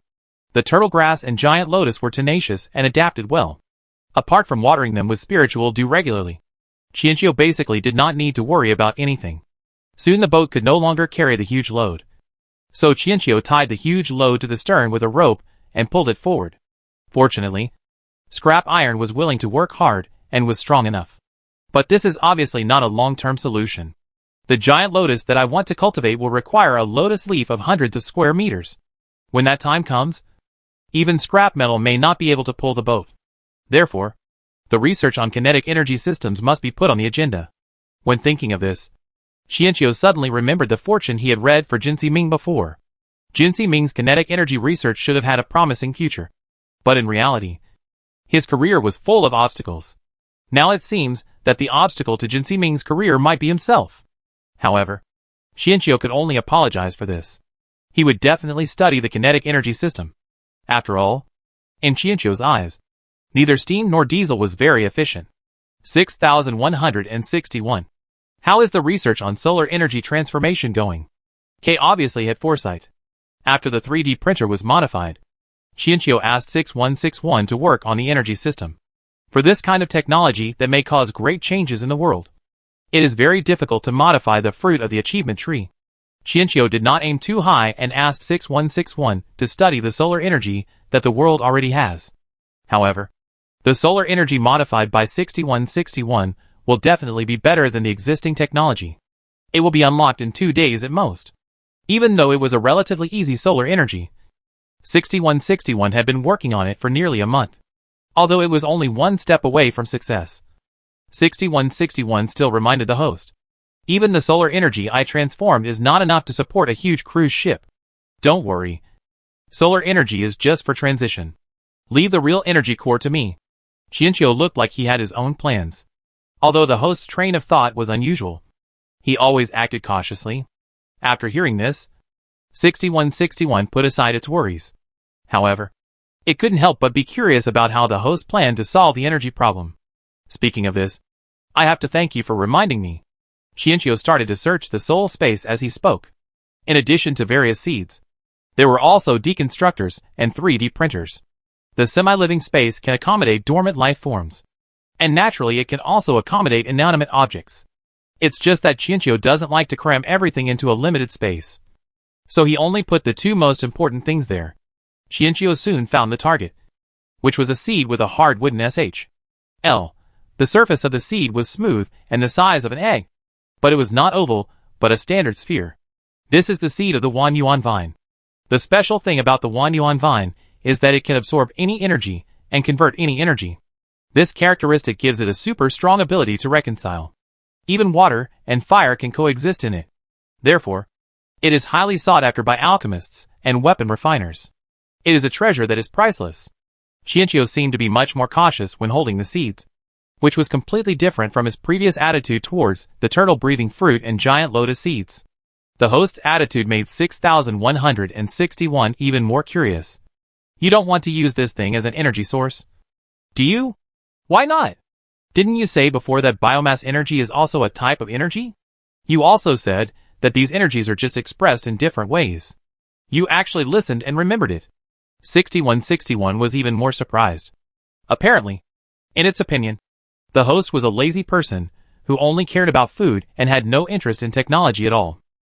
Xianqiu raised his head proudly. If he was in the form of a bird, he would probably lift his tail.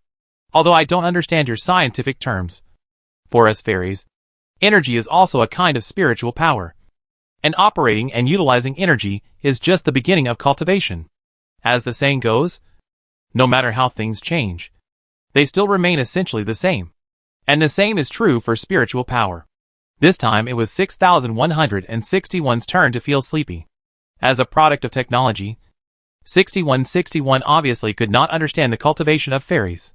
One is a technology control geek. The other is a spiritual power control geek. The two of them have absolutely nothing to talk about. Although the system did not understand the principle, it knew that after the vine was planted, it would absorb and store all forms of energy around it. At that time, as long as the vine was connected to the ship's control room, the ship would naturally have kinetic energy. Although it sounds good, 6161 is skeptical about the energy supply effect of a vine. After all, this thing is not scientific at all. Chapter 21 Ultra Deep Sea. Xianqiu didn't know what 6161 was thinking. Otherwise he would definitely complain. What science are you talking about with the goblins? Besides, the purpose of science is not in conflict with theology. Transmitting sound over thousands of miles, flying at high altitudes, and diving in the deep sea. These things that once only appeared in myths for humans have not all been realized one by one. Although the energy utilization rate is not high in the process of realization, the effect has been achieved. What Kay is doing now is actually no different from science. But the demon spirits are naturally sensitive to energy, and can use energy more efficiently. Chiino only had 2 seeds of the 1 yuan vine. After all, this thing was very popular even in the world of mountains and seas. Chiino also happened to encounter a spirit of the 1 yuan vine. And then he exchanged 2 seeds with the other party for 2 large bags of spiritual rice seeds. For this precious 1 yuan vine, Chiino even specially built a large planting box, filled it with high-quality soil, and placed the box in a location with the best lighting. After planting the seeds, he would observe them after a period of time, for fear that the seeds would not adapt to this new world. Although Chiino was full of expectations, the 1 yuan vine grew extremely slowly, and the seeds had not sprouted even after being planted for several days. This was why Chiino planned to use solar energy for the transition. 6161 has also completed the transformation of the solar energy system as promised. And the condition for the transformation to bear fruit is to sail 20,000 nautical miles on the sea. Chiino had achieved this achievement long ago. So after the transformation of 6161 was completed, he could produce it immediately. Solar energy systems consist of solar panels and solar cells. And the main materials required are silicon and some metals. Thanks to Scrap Iron's love of collecting all kinds of metals, Chiino had no shortage of materials for making things. He took out the corresponding resource blocks from the box and loaded them into the 3D printer. Then selected the blueprint that had just been unlocked. In just a few minutes, Chiino got a solar panel. After planning the space for the boat, Chiino made 5 solar panels and a solar cell. With energy, Chiino can finally buy some electrical appliances. Before on Kushu Island, Chiino bought some blueprints in addition to finished products, such as table lamps, small dryers, electric fans, flashlights, etc. However, blueprints are luxury items in the doomsday. Not only are they expensive, but only simple structured items are circulated on the market. The circulation of the design drawings was also thanks to the world's current emphasis on scientific research and inventions, which allowed Chiino to buy many design drawings. The most expensive and important one was the propeller system of a giant cruise ship, which Chiino prepared for the future Lotus Leaf boat. In addition to electrical appliances, Chiino also bought some furniture designs. After all, when on vacation, the accommodation conditions don't have to be luxurious, but at least they have to be comfortable. Just like this, new things were added to Chiino's boat every day, and the lotus flowers at the stern grew bigger day by day. Chiino was unhurried all the way. 2 months after going to sea, he crossed the Southern Cross Island, which is the southernmost island known on the nautical chart. It is the southernmost point currently known to people. After crossing the Southern Cross Island, one would enter the ultra-deep sea area, where there are not only raging waves and storms far beyond cognition, but also various extremely ferocious and huge sea beasts. After the Great Flood, perhaps because the width and depth of the ocean increased dramatically, or perhaps because of some unknown factors, the size of creatures in the ocean has increased. Even if they are not in the ultra-deep sea areas, the size of marine creatures is already shocking. It seems that something is constantly squeezing the living space of human beings, and human beings are slowly withdrawing from the stage of history. After passing the Southern Cross Island, the ocean seemed to have changed color. Standing at the bow and looking down, it seemed that the water below was not clear sea water, but a dark and bottomless abyss. Chiino did not rush into the ultra-deep sea area immediately, but moved the supplies from the flat wooden boat to the lotus leaves of the giant lotus. Now the giant lotus has 2 lotus leaves and a lotus flower.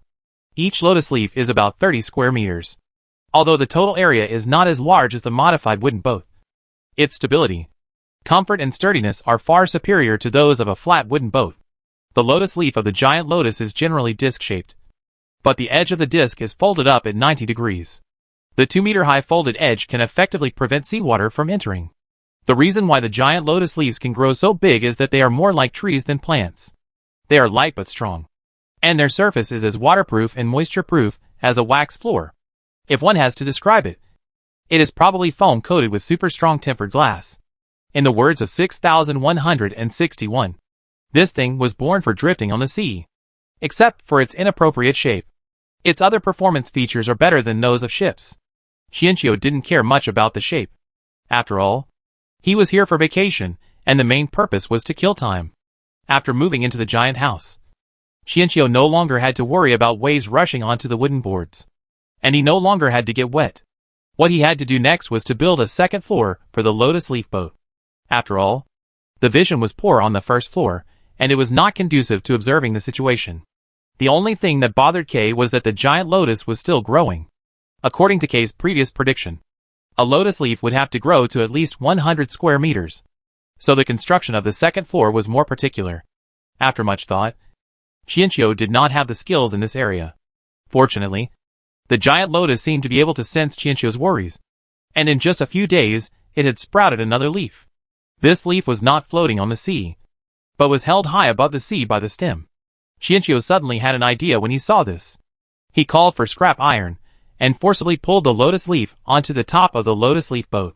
Scrap iron stared at the lotus leaf stem, which was almost as thick as himself, for a long time. Finally, he used himself as a rope and tied it up for 2 days. Finally, he twisted the lotus leaf over. During these 2 days, the small lotus leaf on top of his head also grew rapidly. Soon, it formed the ceiling of the first floor, which was also the floor of the second floor. The employees were so dedicated that Chiino couldn't help but feed 2 more fish to scrap iron. After feeding them, he couldn't help but wonder if he had been fooled. And he once again despised the cunning snake clan in his heart. But no matter what, Chiino's 2-story building has a floor. And it is the kind of floor that can expand by itself every day and has its own waxing process.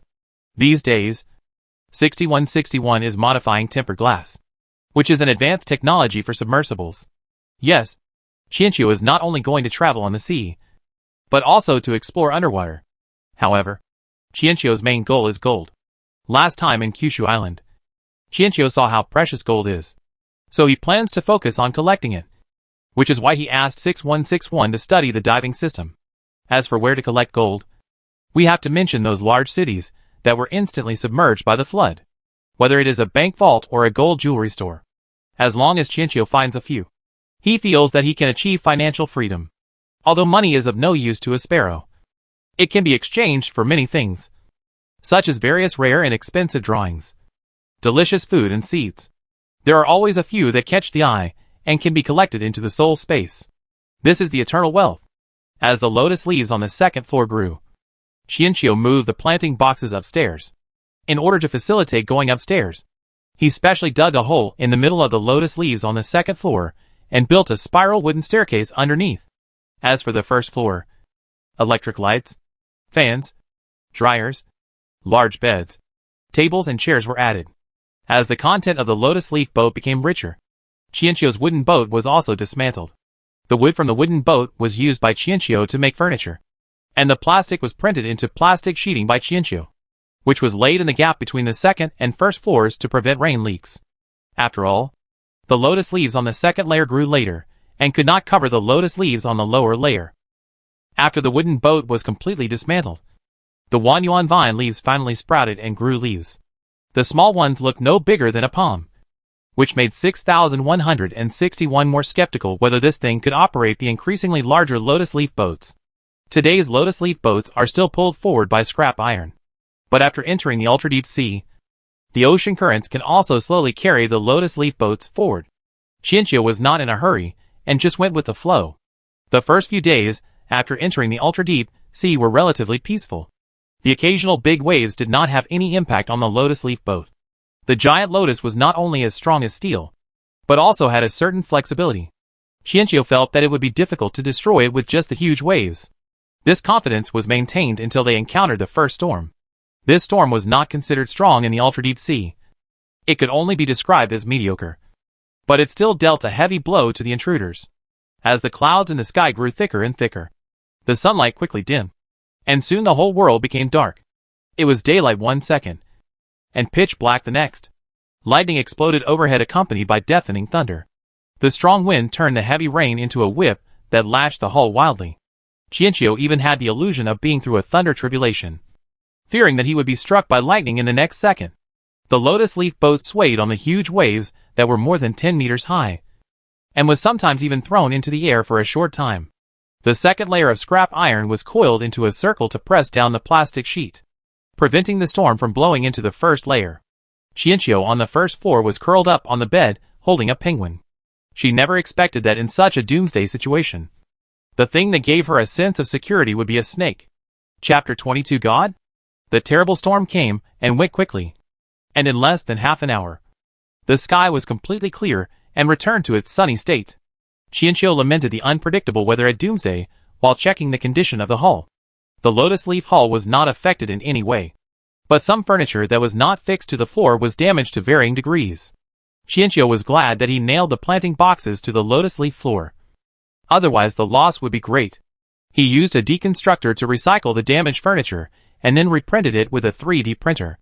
However, this time, he fixed all the furniture to the floor to cope with possible stronger storms later. After rearranging the lotus leaf boat, Chiino fed the scrap iron 2 more fish.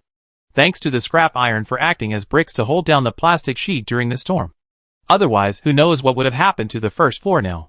After feeding the fish with scrap iron this time, Chiino did not complain about the cunning snake clan in his heart. Apparently, for the first time, Chiino felt that it was his right to eat the fish fed with scrap iron. The more work, the more pay. He was a sensible captain. Fearing that there might be even more terrible storms in the future, Chiino decided to stop sailing for a few days to let the giant lotus grow longer. On the one hand, a bigger boat is more stable in a storm. And on the other hand, the lotus leaf boat will become longer and stronger. It so happened that the 6161 submersible was about to be renovated, and Chiino couldn't wait to go pan for gold. So he told the crew to look for the remains of human cities on the seabed. The dolphin collector itself is becoming a demon. And with the nourishment of Chiino's family fish, it can now dive into the deep sea. Not to mention scrap metal. It seems that it has no diving limit at all, and can go anywhere. While waiting for the transformation of 6161 and the news from the crew, Chiino, who had nothing to do, turned on the radio and started listening to the broadcast. Although he did not wait for the satellite radio that Yulian promised to install. He had 6161. As the system 6161, he easily transformed the ordinary radio that Chiino bought after work, so that Chiino could also learn about the hot news in the world. It was precisely because of these news that Chiino had given up on heading to the last known island with human settlement, Southern Cross Island. After all, he didn't want to be caught by those who chased him to the vicinity of Southern Cross Island. The radio station was still reporting on the changes that the turtle-breathing fruit had brought to people's lives. But there were some changes in today's news. For the first time, Chiino heard the host talk negatively about the name Xia Chiino on the radio. After all, the turtle-breathing fruits and seeds that Chiino brought to the island were only a few. Even if the turtle-breathing fruits could be planted and reproduced on their own, it would take a certain amount of time. So just like when the turtle-breathing fruit first came out, people who had never seen the turtle-breathing fruit had great doubts about it. Some even demonized it, thinking that the turtle-breathing fruit would change a person's body structure and make them no longer human. Host, don't mind. In any era, there will always be supporters and opponents. There is no right or wrong. It is human nature to look forward to the future, but also to fear the future. 6161 naturally also heard the content of the radio station, and was afraid of affecting the host's mood. So he quickly spoke to comfort him. Don't worry. This little thing won't affect me. Chiino has a god's perspective, so he naturally knows that the future is an era of the ocean. However, for the people who are struggling to survive in the apocalypse, land is their destination. They instinctively reject the ocean, so they are naturally more afraid. I just suddenly thought of the heroine I met on Kushu Island. I was so busy that I forgot about it before. Now I think there must be something wrong with the heroine in this world. I searched the story again, and found that the heroine always meets noble people. But she is the heroine after all, so it is normal for her to have a little halo. 6161 thinks the host is worrying too much. No! The heroine's behavior is definitely not normal. As a very popular sparrow, Chiino knew too well the feeling of being pursued by a person or a bird. In addition, he was sensitive to human emotions, and was very sure that the heroine had a clear goal, and was planning something. However, the heroine had no ill intentions. So the sparrow at that time only felt a strong sense of purpose. What the heroine is seeking is not love, but something extremely attractive that she saw when they first met. Moreover, This thing cannot be covered by a mask or a hat. So it is not something about appearance. It is something that neither herself nor others can see. But only the heroine can see it. So there are continuous conversations afterwards. 6161 heard Chiino's analysis in his mind, and was so shocked that he couldn't speak for a long time. After years of being in the world of love brains, it was the first time that he found that the host's brain was so smart. Suddenly, he felt that the host spying to him was a bit of a waste of talent. The suspense group should be the right path for the host. But what is there in us that others can't see? But only the heroine can see. Chiino touched his chin and said, based on the content of your story, it is most likely some kind of luck or chance. As for the noble person, he must be someone who has good fortune. If you spend a long time with such a person, you will be influenced by him, both scientifically and metaphysically. And it will not be difficult for you to rise to prominence. 6161 was silent again. It didn't expect that the host had guessed so much after only 2 encounters. Is that why you ran so fast? Don't think too much. I run fast because it's just a side effect of the love brain world. After all, in the love brain world, if you get involved with a hero or heroine, you could be in danger of death at the worst, or go bankrupt and beg for food at the least. Chiino simply doesn't want to have anything to do with the male and female protagonists. He just wants to live his own life in peace and quiet. 6161 felt that the host was just complaining about the 100 ways he had died in the past. But thinking about the painful past, it didn't say much. Anyway, we just need to stay away from the heroine in the future. It won't have any impact. How can there be no impact? If there is a big impact, even the heroine is just an ordinary human being. The fact that she possesses special abilities inexplicably can only mean that there are gods in this world, and that gods are engaged in equivalent exchange, which leads to flaws in the rules of the world. The heroine is actually not important. Chiino has always been concerned about the source of the heroine's abilities. No matter which world it is, there is a creator god. But this creator god is not necessarily the god in traditional cognition, nor is he always paying attention to this world. Chiino felt that a theory he had read before could be used to explain to 6161. Schrodinger's cat knows that before opening the box, the world in the box is chaotic and disordered. After opening the box, the observer's consciousness injects logic into the disorder, because the observer himself is logical, and logic means order. So after a long time, order gave birth to a world with rules. This rule is God's logic and God's way of thinking. The creatures in the world can only spy, understand, and abide by it, but cannot change it. Just like humans discovered gravity and understood gravity, but could not change gravity. Only God himself can influence these rules. You dreamed, and you observed a world in your dream. You wrote a novel, and you also observed a world in chaos. Even when you read a novel, you also opened a box. 1,000 readers have 1,000 boxes. Countless worlds are born as a result of the direction of consciousness. And you are your own creator god. Chapter 23 Submersible. 6161 could accept Chiino's explanation of the origin of the world. When intelligent life develops to a certain level, it will instinctively trace the origin of life and the world. In the world of systems, there are also many systems that accept the theory that the world was originally born from consciousness. But how do you know for sure that God exists in this world? Chiino thought for a while before finding a way to explain it in a way that was easy for the system to understand. Let me give you another example. I read a book and I really liked the world in the book. I even wanted to give up the higher dimensional world and enter the world in the book. But no matter how I thought about it, I couldn't enter because I also have to abide by the rules of my world. I can't give up my higher dimensional identity unless I write myself into the story and become a part of it. But the world had its own rules the moment it was born. Even the God of creation cannot modify them at will, because once they can be modified, the rules are no longer rules, and the foundation for the operation of the world no longer exists. That world will disappear. But now, this world has not disappeared. It can only be that the God of creation intervened to a small extent. The incarnation of the God of creation entered this world and became a part of it. 6161 understood. The rules of the world exist in 2 states, normal and abnormal. The normal state is that the creator God does not interfere with the world after creating it, or creates a completely ordinary incarnation to experience the world. These 2 situations do not violate the rules of the world, and the operation of the world is normal. The abnormal state is more complicated. and can be roughly divided into direct modification of rules and indirect intervention. For example, in the example, the author can directly modify the background, structure, and laws of the novel world. However, such modification that directly affects the world rules may lead to rule paradoxes and cause the world to collapse in chaos.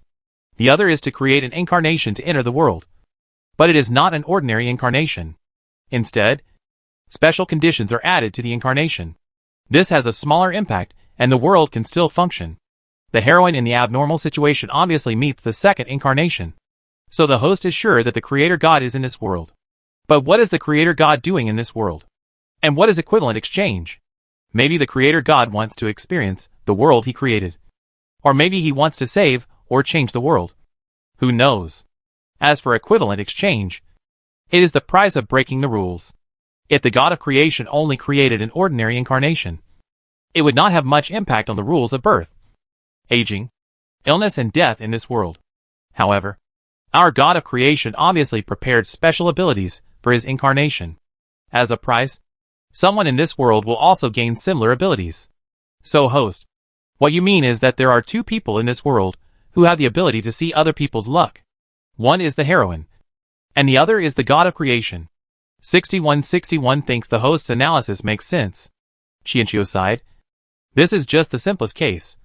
That is, the God of creation only created one incarnation and only added one special ability. Every time the Creator God has an additional incarnation, every time he gains an ability, the world will correspondingly gain an abnormal person. This is a compensation mechanism, or what is called equivalent exchange.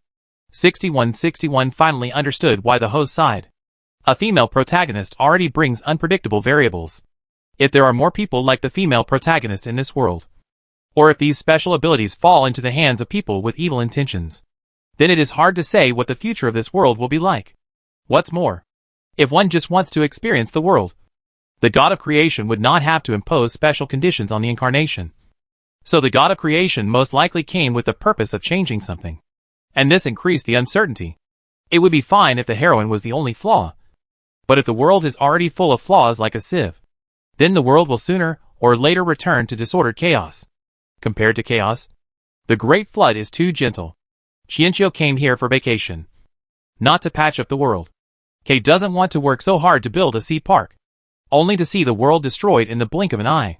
Chiino also has a not-so-good guess. That is, it is the incarnation of God, as far as the moment is concerned. Apart from the abnormality of the heroine, the biggest abnormality is around Chiino.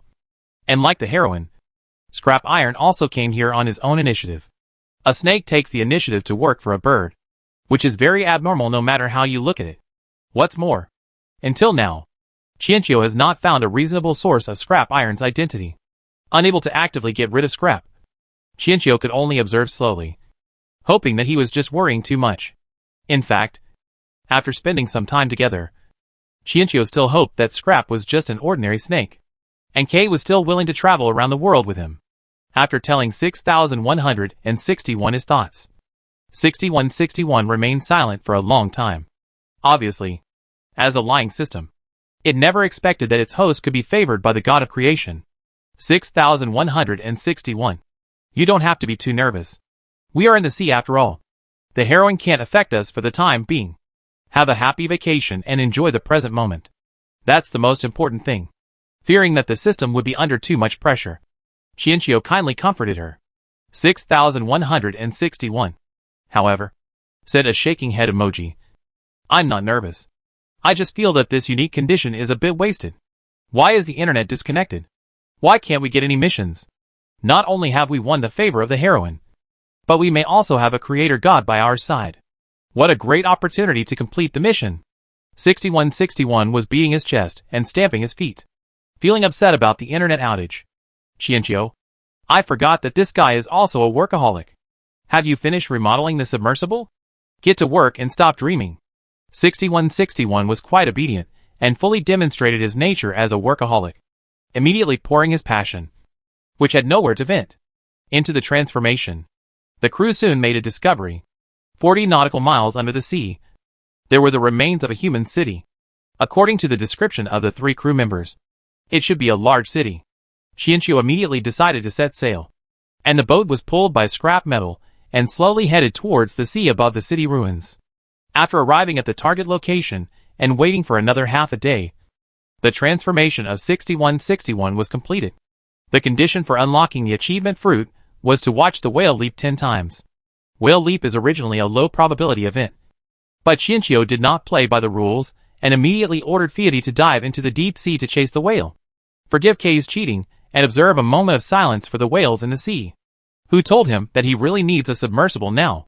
Scrap iron was indeed the main suspect of the incarnation of God, and his efficiency was very high.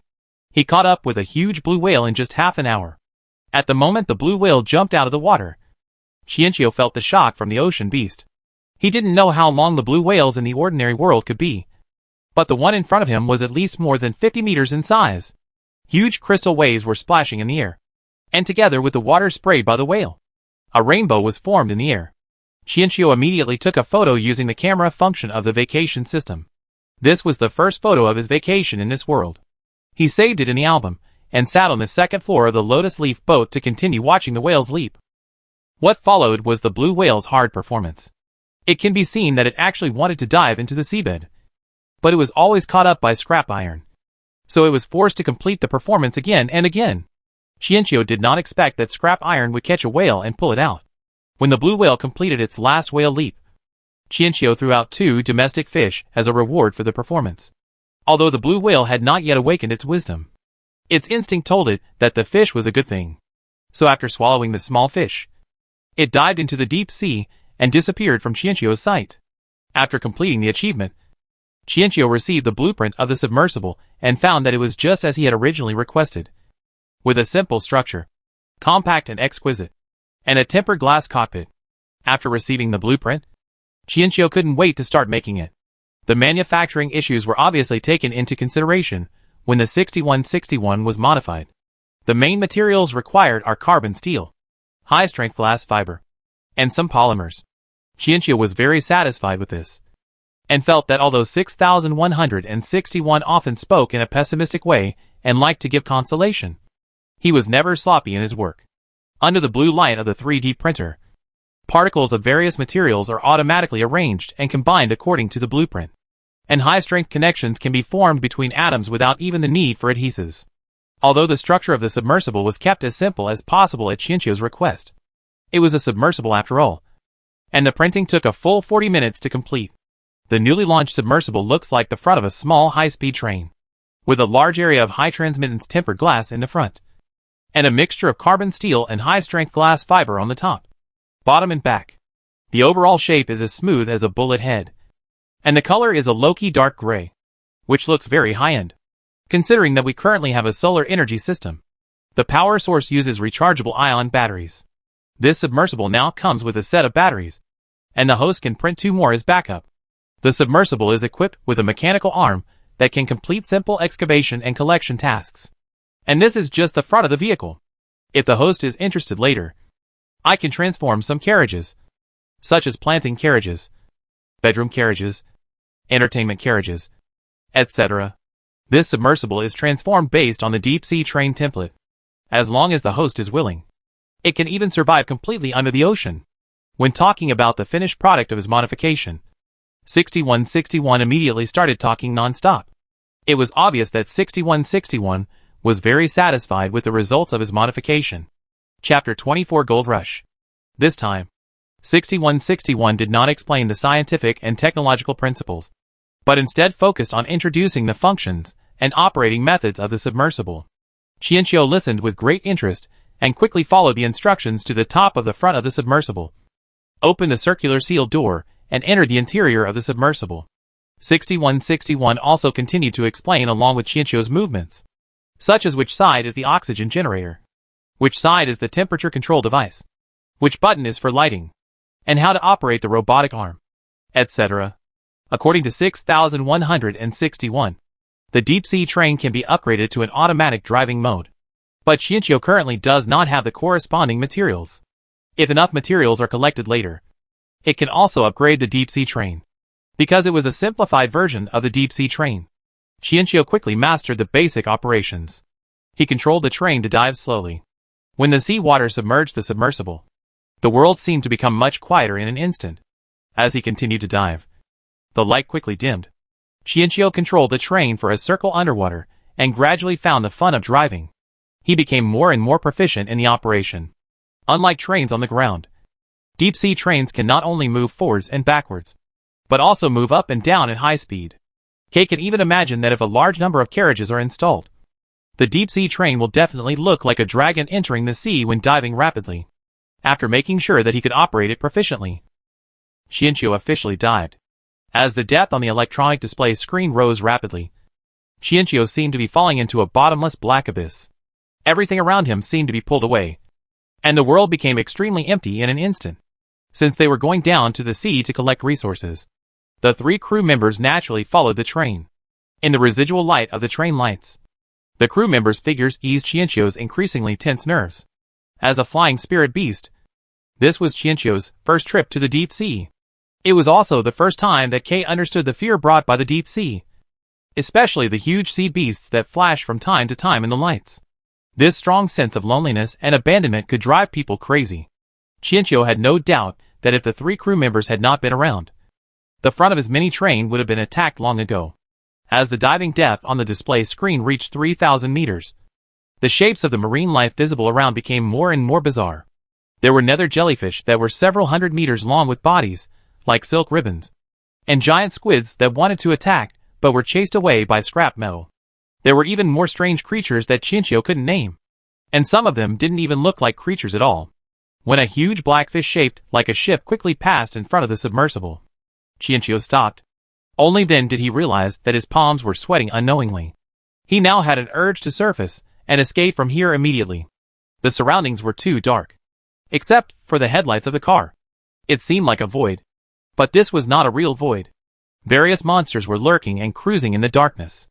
If he was not careful, a huge mouth of the abyss might appear in front of him and swallow the front of the car in one gulp. This was easy for the huge deep-sea beast. "Don't be afraid." A voice suddenly came from his mind, and Chiino was stunned. The voice was not from 6161, nor from Dolphin, but from Scrap Iron. Scrap Iron rarely spoke, but his voice was very recognizable. At the same time as the voice sounded, Scrap Iron's huge head appeared outside the glass in front of the submersible. The head rubbed the submersible carefully, as if to comfort Chiino inside. In fact, this scene should have been very terrifying. A 100-meter-long giant snake was entangled in the submersible, and its big head was constantly rubbing against it. Chiino, who was entangled by the giant snake, thought that she would faint from fear. But in fact, the tension slowly disappeared, and was replaced by an airtight sense of security, as if the scrap iron body was a solid wall that could not be penetrated by any attack. Chiino gripped the joystick again and adjusted the front of the vehicle downward. The scrap metal sensed something and loosened its binding. The submersible continued to move towards the deep sea with 2 beams of cold white light. When the diving depth reached 5466, the outline of the city finally appeared at the end of the headlights. Most of the high-rise buildings that once symbolized the pride of mankind had collapsed and rusted. The entire city was covered in desolation and death.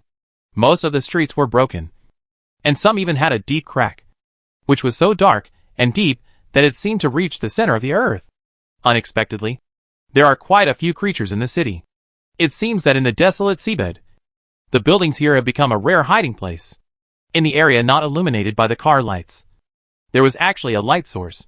Chiino slowly approached and found that it was a glowing coral-like creature. Of course, corals could not survive in such a deep sea. Chiino didn't know what it was, but it was a rare bright light in this deep sea. The submersible gradually approached the bottom of the water. The lighting range of the headlights was limited, and it was impossible to peek into the appearance of the entire city. Chiino could only grope slowly along the traces of the former streets.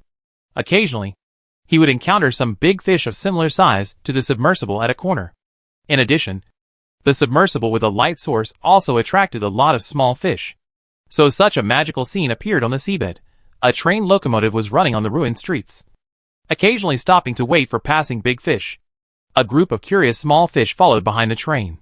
This orderly appearance formed a sharp contrast with the dilapidated chaos around it. Perhaps it was luck. Chiino soon saw a big golden word on a desolate and dilapidated signboard. The word was supposed to be golden, but now it was rusted. Controlling the submersible to get closer, the first thing I saw was the other half of the sign hanging on the wall, which also formed the complete name of the store, Sui Yu Lu Jin. Chiino adjusted the submersible and shone the light into the store through the collapsed entrance. As he wished, he saw the conspicuous golden color. Even after being soaked in seawater for a long time, the gold still retained its original color. In this world dominated by dark tones, it is particularly precious. This shop was the basement of a building that had been broken in half, with only about 5 floors left standing. After a brief observation to determine that it would not collapse immediately, Chiino drove into the shop through the entrance. The interior of the shop was very large, with many display cabinets arranged vertically. Of course, most of the cabinets were rotten at this time, and all kinds of gold ornaments were mixed in them. Chiino's goal is gold, so of course he won't be polite at this time. He manipulates the robotic arm to move. After actually using it, Chiino finds that this robotic arm is more flexible than he thought. After becoming proficient in operating it, it is even not inferior to his own arm. There are 4 robotic arms in total. 2 are like human hands and can perform complex and delicate work. One is a laser beam knife, but its lethality is limited, and it is mainly used for underwater cutting. The other is a drill bit, which is used for cleaning and mining solid materials. Adhering to the idea of not missing a piece of gold, Chiino searched one counter after another. Some wooden counters did not need Chiino to touch at all, as they were crushed into slag with the slightest movement of water. This gave Chiino the illusion of picking up gold in a garbage dump. After carefully cleaning and checking the first floor, Chiino's gaze turned to the second floor. The stairs leading to the second floor had collapsed long ago, but now Chiino did not need to use the stairs at all. He controlled the submersible to go up to the second floor, but found that this did not seem to be a place for selling jewelry. Chiino looked around, but did not find even a gold ring. However, he found 2 safes more than 1 meter tall in a room with iron bars. The iron fence fell down with a push, but the safe was slightly sturdier. However, Chiino had a laser beam in his hand and cut open the heavy safe in minutes. The moment he opened the safe, Chiino felt that his face was shining with gold. The safe was full of gold bars of different weights, ranging from 10G to 1000G. Chiino was of course not polite and operated the robotic arm to put all the gold bars into the warehouse. Then he opened the second safe without wasting a minute.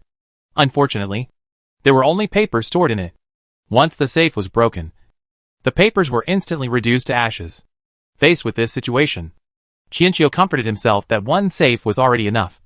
Why did he need 2 safes? After making sure there were no other safes on the second floor, Chiino turned around and left. At the same time, he guessed that this gold shop was called Sui Yu Lu. The first floor sold gold jewelry, and the second floor was for gold investment transactions. Those gold bars and paper documents should be for investment and trading. After coming out of the gold shop, Chiino controlled the submersible to look around and saw scrap iron at the corner of the street ahead. So he drove towards the scrap iron. Obviously, the entrance of the gold shop was not wide enough for scrap metal to enter, and Chiino also understood why 6161 made the submersible into a mini size, not only to save materials, but also because it was more convenient to operate.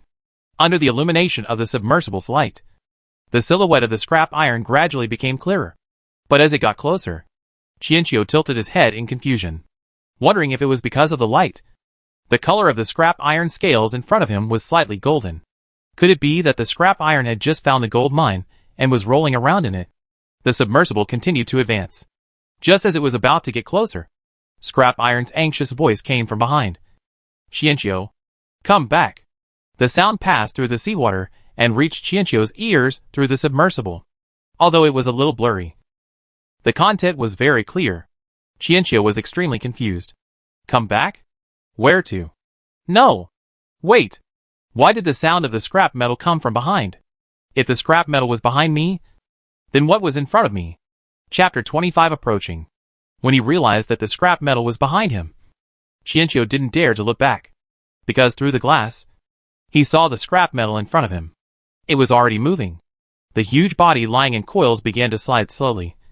The faint light reflected by the scales seemed to carry murderous intent. At that moment, Chiino finally remembered the fear of being dominated by reptiles like a normal bird. His scalp tingling, he gripped the joystick tightly, staring at the giant beast in front of him. The giant snake in front of him slowly opened its body, and when it raised its head and stared coldly at the submersible, Chiino was finally sure that although the guy in front of him was not scrap iron, it should be of the same kind as scrap iron. It had the same ear fins and the same bony horns on its head. Although they looked similar, Chiino was sure of the difference between the two at a glance. Not only because the scales of the dragon snake in front of him were light gold in color, but also because of the pair of cold orange-yellow huge vertical pupils. In comparison, scrap iron's eyes were clear, even a little dull. Those eyes were reflecting the light from the submersible at this moment, but without adding the slightest warmth. They were a pair of eyes without any emotion. It was also at this moment that Chiino understood that even if they were from the same tribe, the guy in front of him was definitely not safe. But he still didn't dare to act rashly. Having been with scrap iron for such a long time, he knew scrap iron's strength too well. The speed of a submersible could not be faster than that of a dragon snake. Any rash action might backfire. The golden dragon snake in front of him lowered its head and slowly approached the submersible, as if it wanted to see the people in the submersible clearly. Just when it was about to get close, a familiar figure suddenly covered the submersible. It was scrap metal. It wrapped its body around the submersible, and then confronted the golden dragon snake head-on, making a threatening growl, as if warning the other party not to mess around. Through the gaps in scrap iron's body, Chiino discovered that the golden dragon snake was much stronger than scrap iron. Facing scrap iron's warning, the golden dragon snake did not take it seriously at all, which could be seen from the fact that its ear fins were not fully opened. What? You've only been here for 200 years, and you've already decided to become a traitor? A cold male voice was heard. Although the golden dragon snake had no expression, Chiino still inexplicably felt a bit of disdain, as if in the other's eyes, the scrap metal in front of him was nothing more than a bug that could be crushed to death at will. Friends. Friends. Scrap iron said with emphasis. The golden dragon sneered upon hearing this. Does he know your true identity? If he does, do you think he will still consider you a friend? We can't be friends with humans. Friends. Yes. Friends. Scrap iron repeated it stubbornly, as if he would never easily change his mind about something he had made up his mind about. The golden dragon snake was silent for a moment, and suddenly muttered to itself, "Forget it. It's really boring for me to argue with a fool." After saying this, he no longer had the desire to continue communicating. Instead, he opened his ear fins and let out a reptile-like roar at the scrap metal. The sound was so loud that Chiino in the submersible couldn't help but cover his ears, and a strong sense of oppression followed. The golden dragon snake straightened its body, showing its strength with absolute strength. Chiino in the submersible immediately understood that its strength was above scrap iron. Chiino almost crushed the joystick.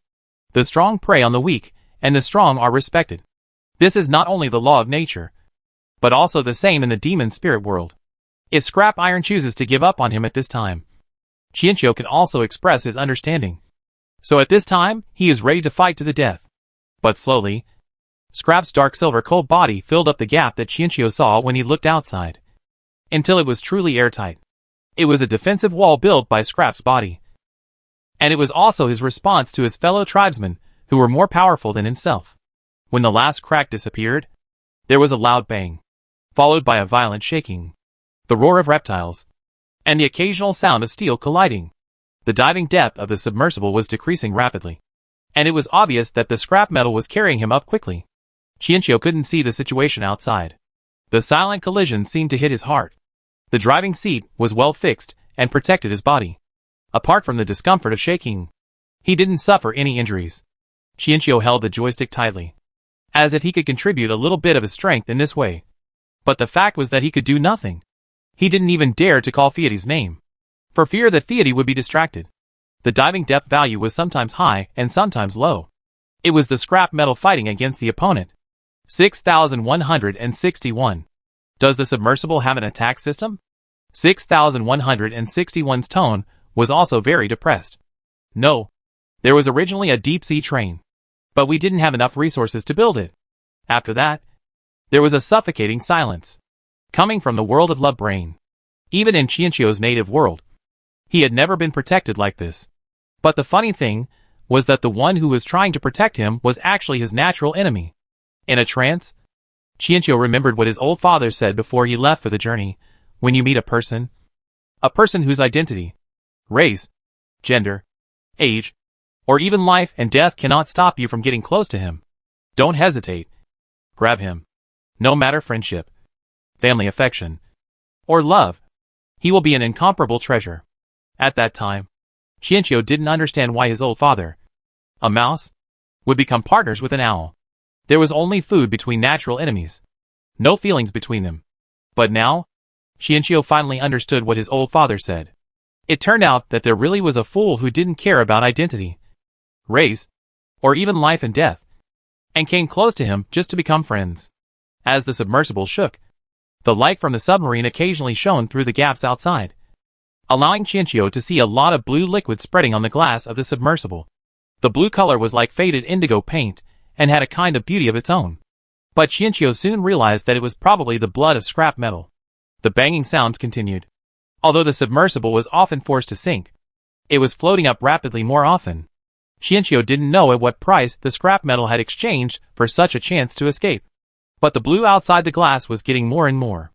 In the end, even if there were areas not covered by the scrap metal's body, Chiino could not see outside. After being wrapped in that indigo for an unknown amount of time, Chiino finally broke down. He shouted in the submersible, "Run! Scrap metal! Don't worry about me." It turned out that one day, he would actually give up the chance to escape and let his natural enemy escape to save his life. Although Kay was very timid, he did not want his friend to lose his life for him. But unfortunately, the scrap metal outside the submersible disobeyed Chiino's order for the first time. He did not loosen his body wrapped around the submersible at all, as if he did not hear Chiino's voice at all. Finally, after a sharp sound that seemed like steel being torn, the cold voice of the golden dragon snake was heard. "Is it worth risking your life to protect a human? Do you really know what you are doing? Do you know that letting that human go may bring disaster to our people? No intelligent race will truly accept alien visitors. It's either you or me. This is the law of the universe. Kill that person now. And for the sake of our race, I can spare your life. No. We are friends." Scrap Iron's voice was obviously very weak, but his words were as firm as ever. Chapter 26, Escape. In the eyes of the golden dragon snake, the stubborn Scrap Iron is hopeless, and for the safety of his people, he must eliminate all possible threats. There was another loud noise of metal collision as two huge dragon snakes entangled with each other. The scrap metal was already weak, and it also had to take into account the submersible that was entangled with it, so its movements were naturally restricted everywhere. However, this time, it was no longer fighting alone. When the golden dragon snake was about to withdraw, Scrap Iron bit the opponent tightly. It did not attack the vital parts, so the golden dragon snake was caught off guard. Moreover, even if it was bitten, it did not think that the opponent could break its scales. But the next second, an extremely hot and dazzling light lit up, followed by an unbearable burning sensation, accompanied by a sharp pain. The golden snake's body twisted uncontrollably. It wanted to withdraw immediately, but the scrap metal still refused to let go. When the golden dragon snake finally broke free from the opponent's grip, the next second Scrap Iron took advantage of its weakness and attacked again. This time, it was bitten at 7 inches, where the scales were thickest. It should have been fine, but the burning flames appeared again, and then the flames penetrated its body. At this point, the golden dragon snake completely lost its attack power. The Scrap Iron loosened its grip, and the golden dragon snake floated helplessly in the sea. Through the gaps in the Scrap Iron's body, it saw the human in the submersible. It was he who operated the mechanical arm and burned it with flames. Without the strength to swim, the huge body of the golden dragon snake began to sink slowly. Its cold orange eyes stared at Fiat and Chiino, as if it couldn't understand why it ended up like this. Because it was a burn caused by the laser. The golden dragon snake didn't bleed much. Chiino kept watching it until its huge figure disappeared at the end of the submersible's light and completely disappeared into the darkness. Is it dead? Uncertain. As a member of the same tribe, Fiat naturally knew how tenacious the Jiao tribe's vitality was. But they must be seriously injured. The hand that was tightly gripping the joystick slowly loosened, and Chiino finally breathed a sigh of relief. At least, he was safe for the time being. At the critical moment of life and death, Chiino forced himself to calm down and began to think about everything that could be used as a weapon. Finally, he set his sights on the laser beam knife, which could cut through heavy safes. 6161 even said that if there was a vault, They could also cut it open. But it would take a longer time, because the maximum length of the laser beam knife was only 1 meter. Chiino didn't know if this thing could break through the scales of the golden snake. But the situation at the time allowed him to give it a try. He quickly told Scrap Iron about his plan in his mind. And Scrap Iron cooperated with him very well. The laser beam knife needs a certain amount of time to cause burning damage. So Scrap Iron clamped the opponent to buy Chiino time to operate. In view of the opponent's strength, the first blow did not seek to be fatal, but to be unexpected. After the opponent revealed a flaw, he would look for an opportunity to deliver a fatal blow.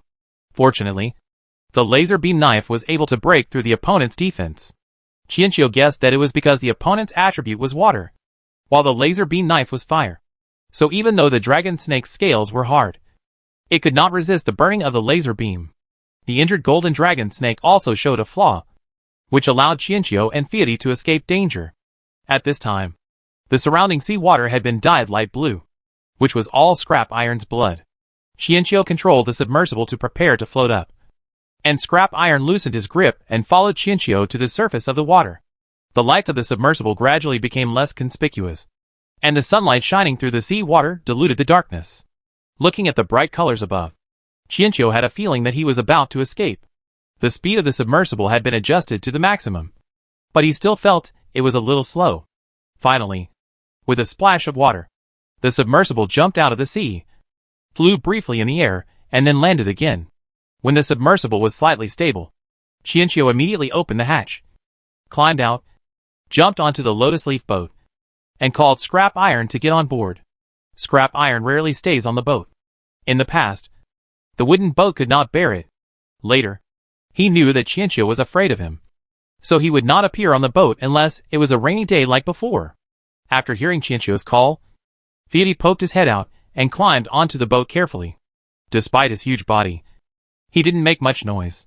After climbing up, it quickly coiled itself into a circle, trying to minimize its footprint. When the blue blood flowed and spread on the lotus leaves, Scrap Iron was suddenly at a loss. Oh! To be more precise, it was completely at a loss. Looking at this scrap metal, Chiino's breathing stagnated. This is really a stupid snake. Kay didn't say anything else, but circled around the Scrap Iron to check the injuries. After checking, he found that the injuries were more serious than he thought. The hardness of the Scrap Iron scales was obviously not as good as that of the golden snake. Large pieces of scales broke and fell off. What's more terrifying is that some scales were directly shattered. It can be imagined that the internal organs must have suffered the impact, and many broken scales directly pierced into the body. In addition, there were many bite wounds on Scrap Iron's body. The teeth of the golden dragon snake had directly pierced through the scales. The inside of the pierced scales was corroded. However, these were not the most fatal. The most fatal wound came from the sharp tearing sound that Chiino heard underwater. The opponent's teeth had opened a nearly 2-meter-long wound on Scrap Iron's abdomen. A large amount of blue blood was flowing out of it, and even the internal organs were about to flow out. Chiino sniffed hard to prevent himself from crying on the spot. He kept telling himself to stay calm, just like when he was underwater just now. He quickly searched his spiritual palace, where besides the seeds, there were naturally some life-saving items stored by the sparrow. Because he didn't know Fiat's race, Chiino could only choose the safest medicine. Apart from other things, Chiino took out the spiritual dew that had been accumulated recently, and the top-grade spiritual dew accumulated in the spiritual palace, and poured them into Fiat's mouth. Then he used a lot of clean water to wash the flesh and blood corroded by the venom of the fangs, cleaned the snake scale fragments that had pierced his body, and finally the huge wound that he dared not let anyone see. Chiino had no idea where to start, and finally decided to apply the wound medicine first, and then decide whether it needed to be sutured based on the situation. During Chiino's operation, Scrap Iron remained silent, but its body still trembled uncontrollably. It turned out that it also felt pain. Kay took out the best medicines and spiritual fruits in his spiritual palace. He stuffed the spiritual fruits into Scrap Iron's mouth without saying a word, and sprinkled the medicines on the wounds. There were some for detoxification, healing, nourishing, and even beauty. After finishing his work, Chiino observed for a while and made sure that the elixir had worked, and it seemed to be very effective. Some small wounds healed within a few minutes, and the corroded flesh was slowly growing again. The longest wound stopped bleeding quickly because the most medicine was applied. Chiino carefully supported the wound to make it stick together. The elixir was working quickly, but the wound was too large to heal in a short time. So Chiino had to maintain this action. Fiat put his big head on the lotus leaf. Very cooperative and motionless. However, it was hard for him to stay awake due to his severe injuries. After hearing Chiino's call to go to sleep, Fiat fell into a dream. This was a unique way of healing for their race. Before falling asleep, he reminded Chiino, "You will be asleep for many days." "I see." Chiino knew that Fiat didn't want to make him worry. Fiat fell into a dormant state. But Chiino had no desire to sleep at all. The first reason was that everything that had just happened was too thrilling and K's emotions had not yet calmed down. The second reason was that he finally had an idea about Fiat's identity. What did the golden dragon snake say? No intelligent race will truly accept alien visitors. It's either you die or I die. This is the law of the universe. Maybe the other party thought he was going to die. So he spoke without hesitation. This short sentence has made K basically certain that scrap iron came from an alien planet. No wonder neither dolphins nor humans had any information about scrap iron. No wonder when K asked scrap iron where his fellow tribesmen were. Scrap iron said they were in the sky. Scrap iron turned out to be an alien. No. An alien snake? Chapter 27 New Plan. 6161. Is there any mention of alien invasion in the plot? Chiino didn't remember having seen any content about this. Not even a hint or clue. No. 6161's answer was also very positive. The main perspective of the plot revolves around the male and female protagonists. In the later period, Ronglu lived on the sea for many years, and did not discover any alien civilization. The whole story was only about fighting against the flood. Even in his entire life, he never heard any rumors about sea snakes.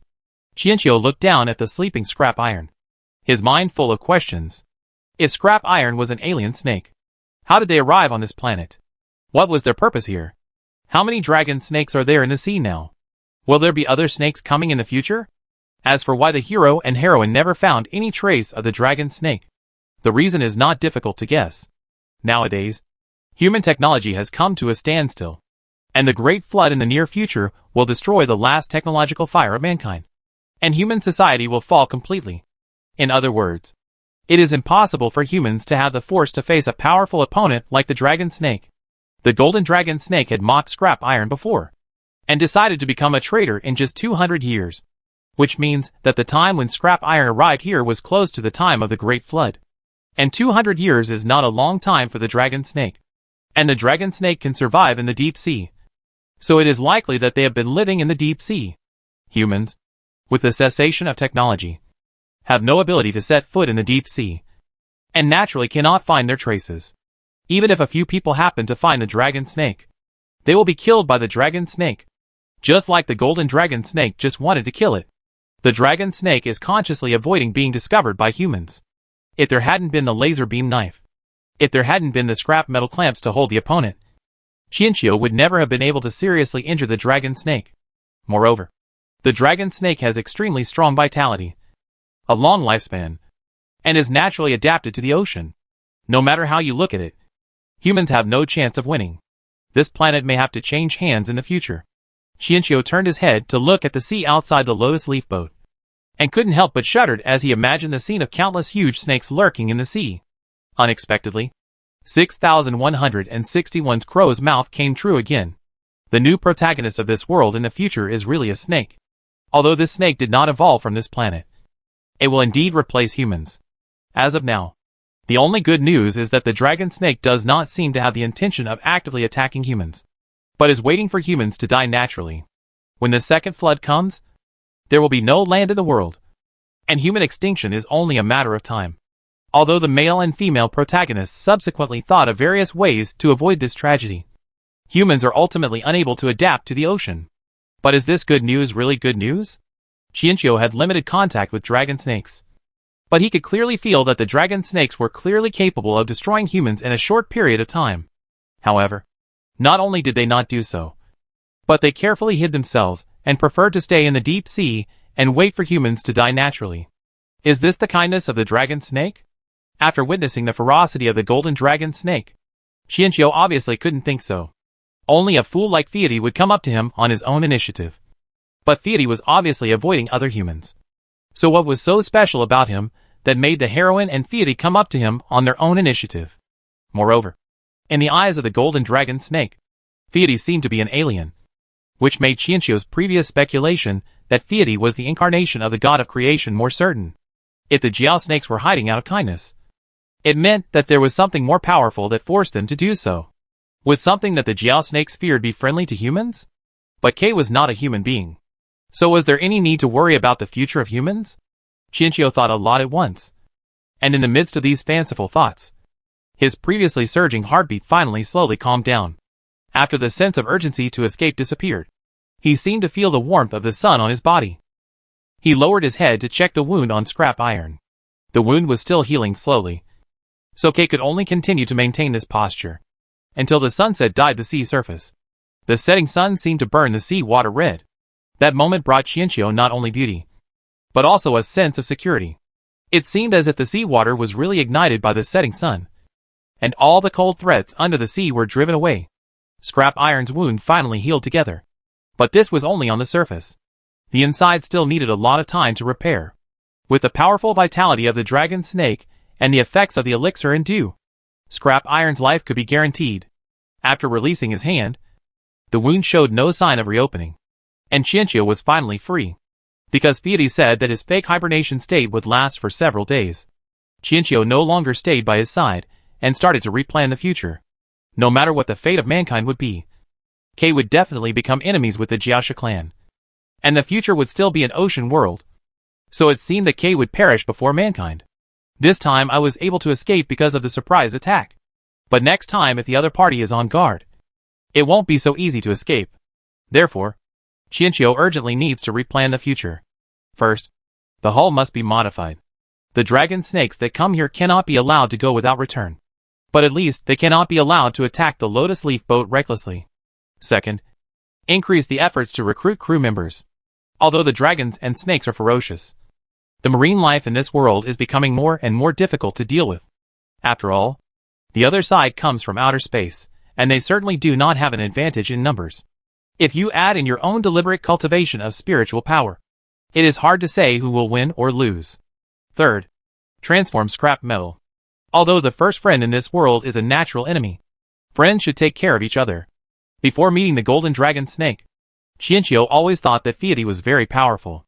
However, through the various performances of the golden dragon snake before, Chiino understood that Fieri was probably a member of their clan whose IQ and martial arts were not well developed.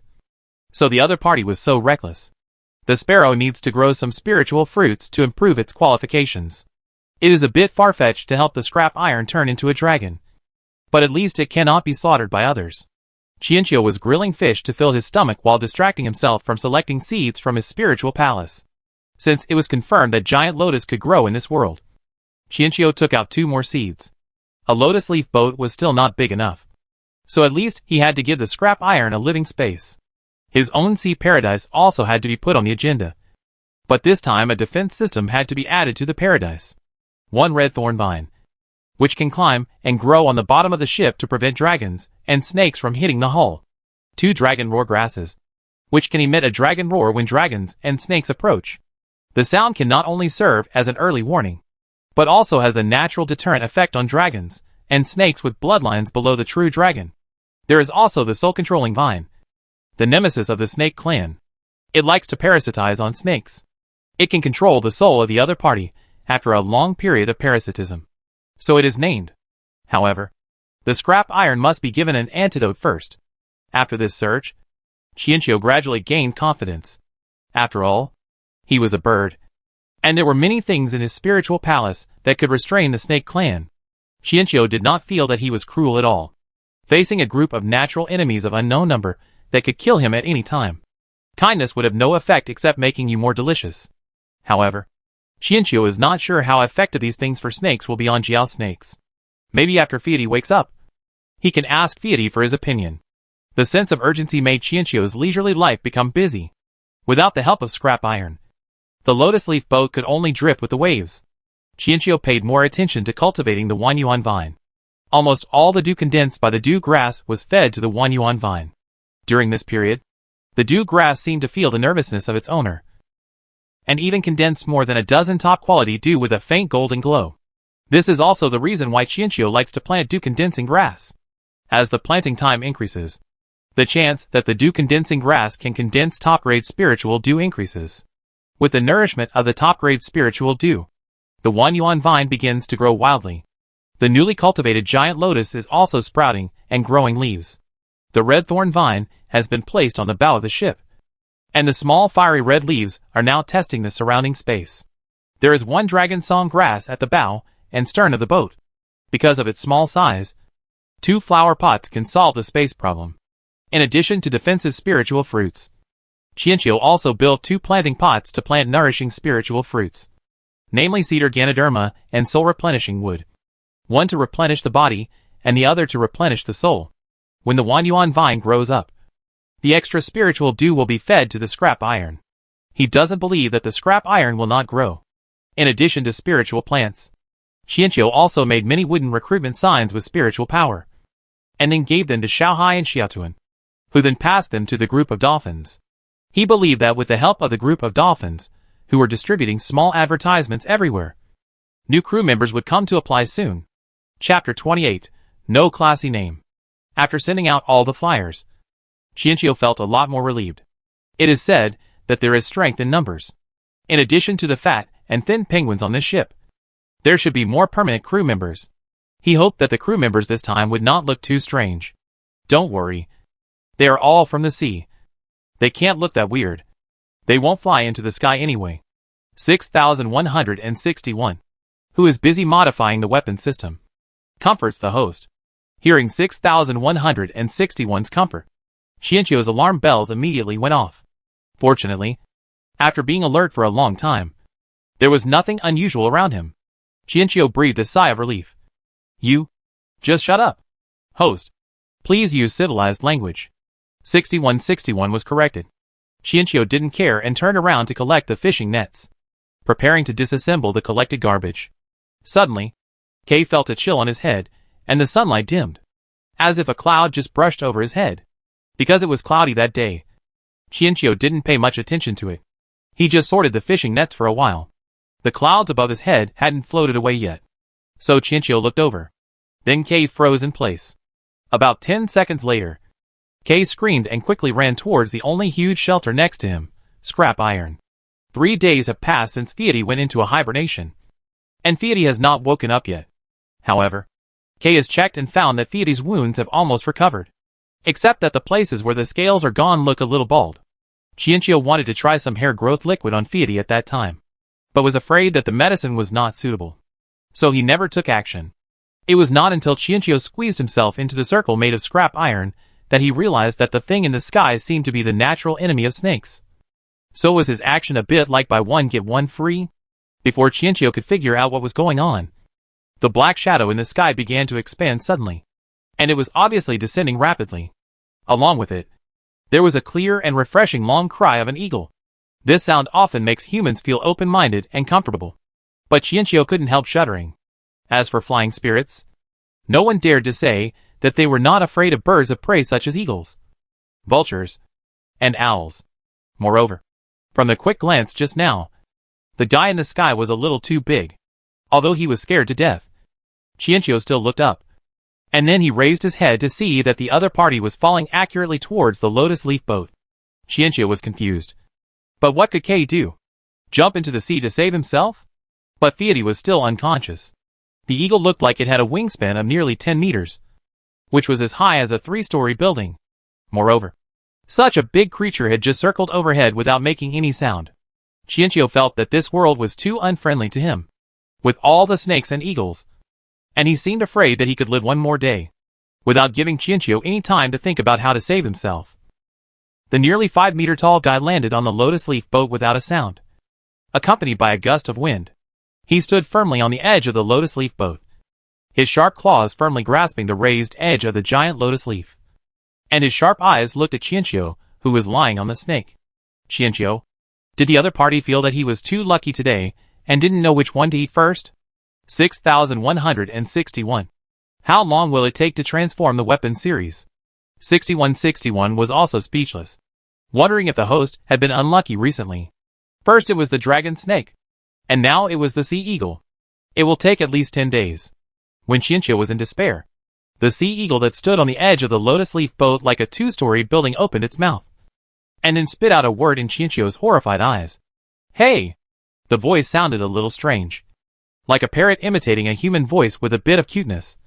Which was inconsistent with the other party's current imperial attitude. Because it was too inconsistent. Chiino wondered for a moment whether he was hallucinating because he was too scared. Hi! Another cute cry finally made Chiino realize that he was not mistaken. Since he came to this world, all his communication with non-human languages came from natural enemies. What a bizarre story. Seeing that the other party didn't seem to come for attack, Chiino responded weakly. Hi! Hi! This time the sea eagle's voice was obviously much happier. And it was obviously in a good mood. Chiaki. Hi! Sea eagle. Hi! Chiaki. Hi! I'm not sure what kind of sculpture the other party is. But I must look like a sand sculpture now. Hi! The sea eagle continued. Chiino was finally sure that this guy was even more useless than scrap metal, as he had only learned this one word. However, like Xiaohai and Xiaotuan before, he already had signs of becoming intelligent. The only question was how did he find this word? As if to answer Chiino's doubts, the sea eagle turned its head and took out a small wooden sign from its wings, which turned out to be Chiino's recruitment advertisement. Chiino was stunned. How did the small advertisement said by asking the dolphin to help get into the mouth of an eagle? Chiino was really afraid to imagine it. However, what Chiino couldn't imagine was that the sea eagle's actions clearly showed that he was here to apply for a job. So his first new crew member was not one, but a. And it was a natural enemy. Chiino wanted to cry, but had no tears. In this situation, did he have the right to refuse? Finally, under the gaze of the sea eagle's sharp eyes, Chiino nodded. The sea eagle immediately shouted happily. Chiino felt a little headache, but was also very curious. 6161. What kind of eagle is this? How can such a large bird of prey still exist in such a flood? It looks like some kind of sea eagle. And it's obviously mutated. But no matter how mutated it is, it should live on land. 6161 is not an expert in this area, and can only give a similar answer. Chiino touched his chin. So there is land nearby? How high a mountain would it have to be able to stand firm in the ultra-deep sea after the flood? The transformation of 6161 is progressing slowly now. The spiritual plants he has just planted also need time to grow. Scrap iron is still unconscious. It would be nice if he could find a land to land temporarily.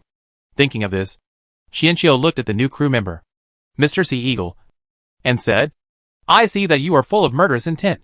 So why not call him Killer Eagle from now on?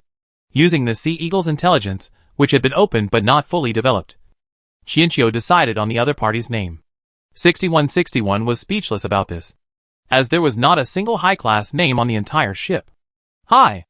Dia obviously didn't know how weird his new name was, and he gladly accepted Chiino's name. Where does the killing eagle live? Can you take me and the boat there? Chiino was afraid that the other party would not be able to understand. So this time, he communicated with the other party directly using his spiritual sense. The sea eagle stood motionless on the lotus leaf boat, probably listening for the first time. He was a little uncomfortable with the voice of outsiders. And after a while, he called out to indicate that he was okay. Then Chiino was faced with a problem. How to transport the boat away. Chiino didn't dare to use the unfamiliar sea eagle. So he finally summoned Xiaohai and Xiaotuan, intending to use the dolphins to pull the boat over. However, what Chiino never expected was that the moment his spiritual consciousness was connected, it turned out to be a distress signal from Xiaohai and Xiaotuan. Chiino was a little confused, thinking that it might not be him who was unlucky today, but the boat? Moreover, dolphins are creatures at the top of the marine food chain. Xiaohai and Xiaotu are mutants. What creature can make them send out distress signals? Chapter 29, Working is Impossible. Chiino's question was soon answered. Xiaohai and Xiaotuan told Chiino through their spiritual sense that it was a group of killer whales chasing them. Not only that, only Xiaohai and Xiaotun among the dolphins had mutated. But the entire group of killer whales seemed to have mutated. Not only were they huge in size, but they also seemed to have intelligence. No matter how the two of them commanded the dolphins, they could not escape the killer whale's encirclement. Moreover, the two crew members told Chiino a bad news. The final direction of the killer whale's pursuit and interception seemed to be where the lotus leaf boat was. Although Xiaohai and Xiaotuan tried hard to break through the encirclement, the effect was not good. Xianqiu was shocked to hear the news. Although he didn't know much about marine life, he had heard of the killer whale, a top predator in the ocean food chain with extremely high intelligence and teamwork ability. It was nicknamed the Ocean Slipper, and was so powerful that even great white sharks would run away overnight. Xianqiu looked down at scrap iron, and thought it was unlikely to wake him up. He had discovered in the past few days that scrap iron in a state of pseudo-sleep had no reaction to external stimuli. And even if he could run away, what would happen to Xiaohai and Xiaotuan? After thinking for a moment, Xianqiu used his spiritual sense to contact them again, and told them to lead the dolphins towards the direction of the lotus leaf boat. Xiaohai and Xiaotuan were a little hesitant, thinking that this might bring trouble to Xianqiu. Are there any casualties among the dolphins? Xiaki asked. No. Xiaohai and Xiaotun have been paying attention to the situation of the group, and found that the killer whales were just driving them away, and did not really hurt them. However, killer whales have always been naughty, and sometimes they hunt prey not for food, but simply for fun. Come on. It's okay. The lotus leaf boat won't be damaged that easily. The giant lotus is a spiritual plant after all. And no matter how much the killer whales have mutated, they are still mortal creatures. Moreover, Kay has a vague feeling that the group of killer whales may have other purposes. After getting Qianqiu's affirmative answer, Xiaohai and Xiaotuan no longer struggled, and commanded the group of dolphins to move towards the lotus leaf boat with all their strength. The killer whale followed closely behind, and the two sides began to race in the ocean. Before long, Qianqiu saw the figures of both sides. The sea in the distance was boiling like boiling water. Killer whales and dolphins kept leaping out. There was also a group of seabirds following in the sky. It was unclear whether they were there to watch the fun, or were used to following the dolphins to hunt and pick up leftovers. Qianqiu roughly counted and found that there were about 17 or 18 dolphins. And the number of killer whales was a bit scary. There were nearly 30 of them just from the sea surface, and their average body length was between 10 and 20 meters. It was not known whether their intelligence had mutated, but their body shape had definitely mutated. Seeing the two sides approaching rapidly, Qianqiu came to the bow and poked the dragon roar grass basking in the sun. Once, twice, and 3 times. The dragon roar grass's leaves twisted continuously due to the poking.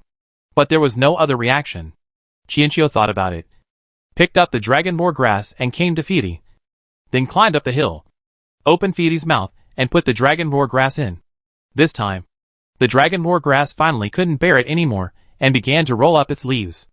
A dragon roar that resounded through the sky quickly rushed out from the lotus leaf boat, and shocked Qianqiu so much that he almost fell off the snake mountain. The sea eagle standing beside the boat was suddenly frightened and spread its wings as if ready to fly away at any time. However, after looking around, the sea eagle did not find any real threat. The snake was still motionless, and nothing new appeared in the boat. It was just that the sound was so scary that the sea eagle was extremely alert. The killer whale not far away was also instantly frightened and involuntarily slowed down its pursuit. Qianqiu told Xiaohai and Xiaotuan in his mind not to stop, and to keep moving forward.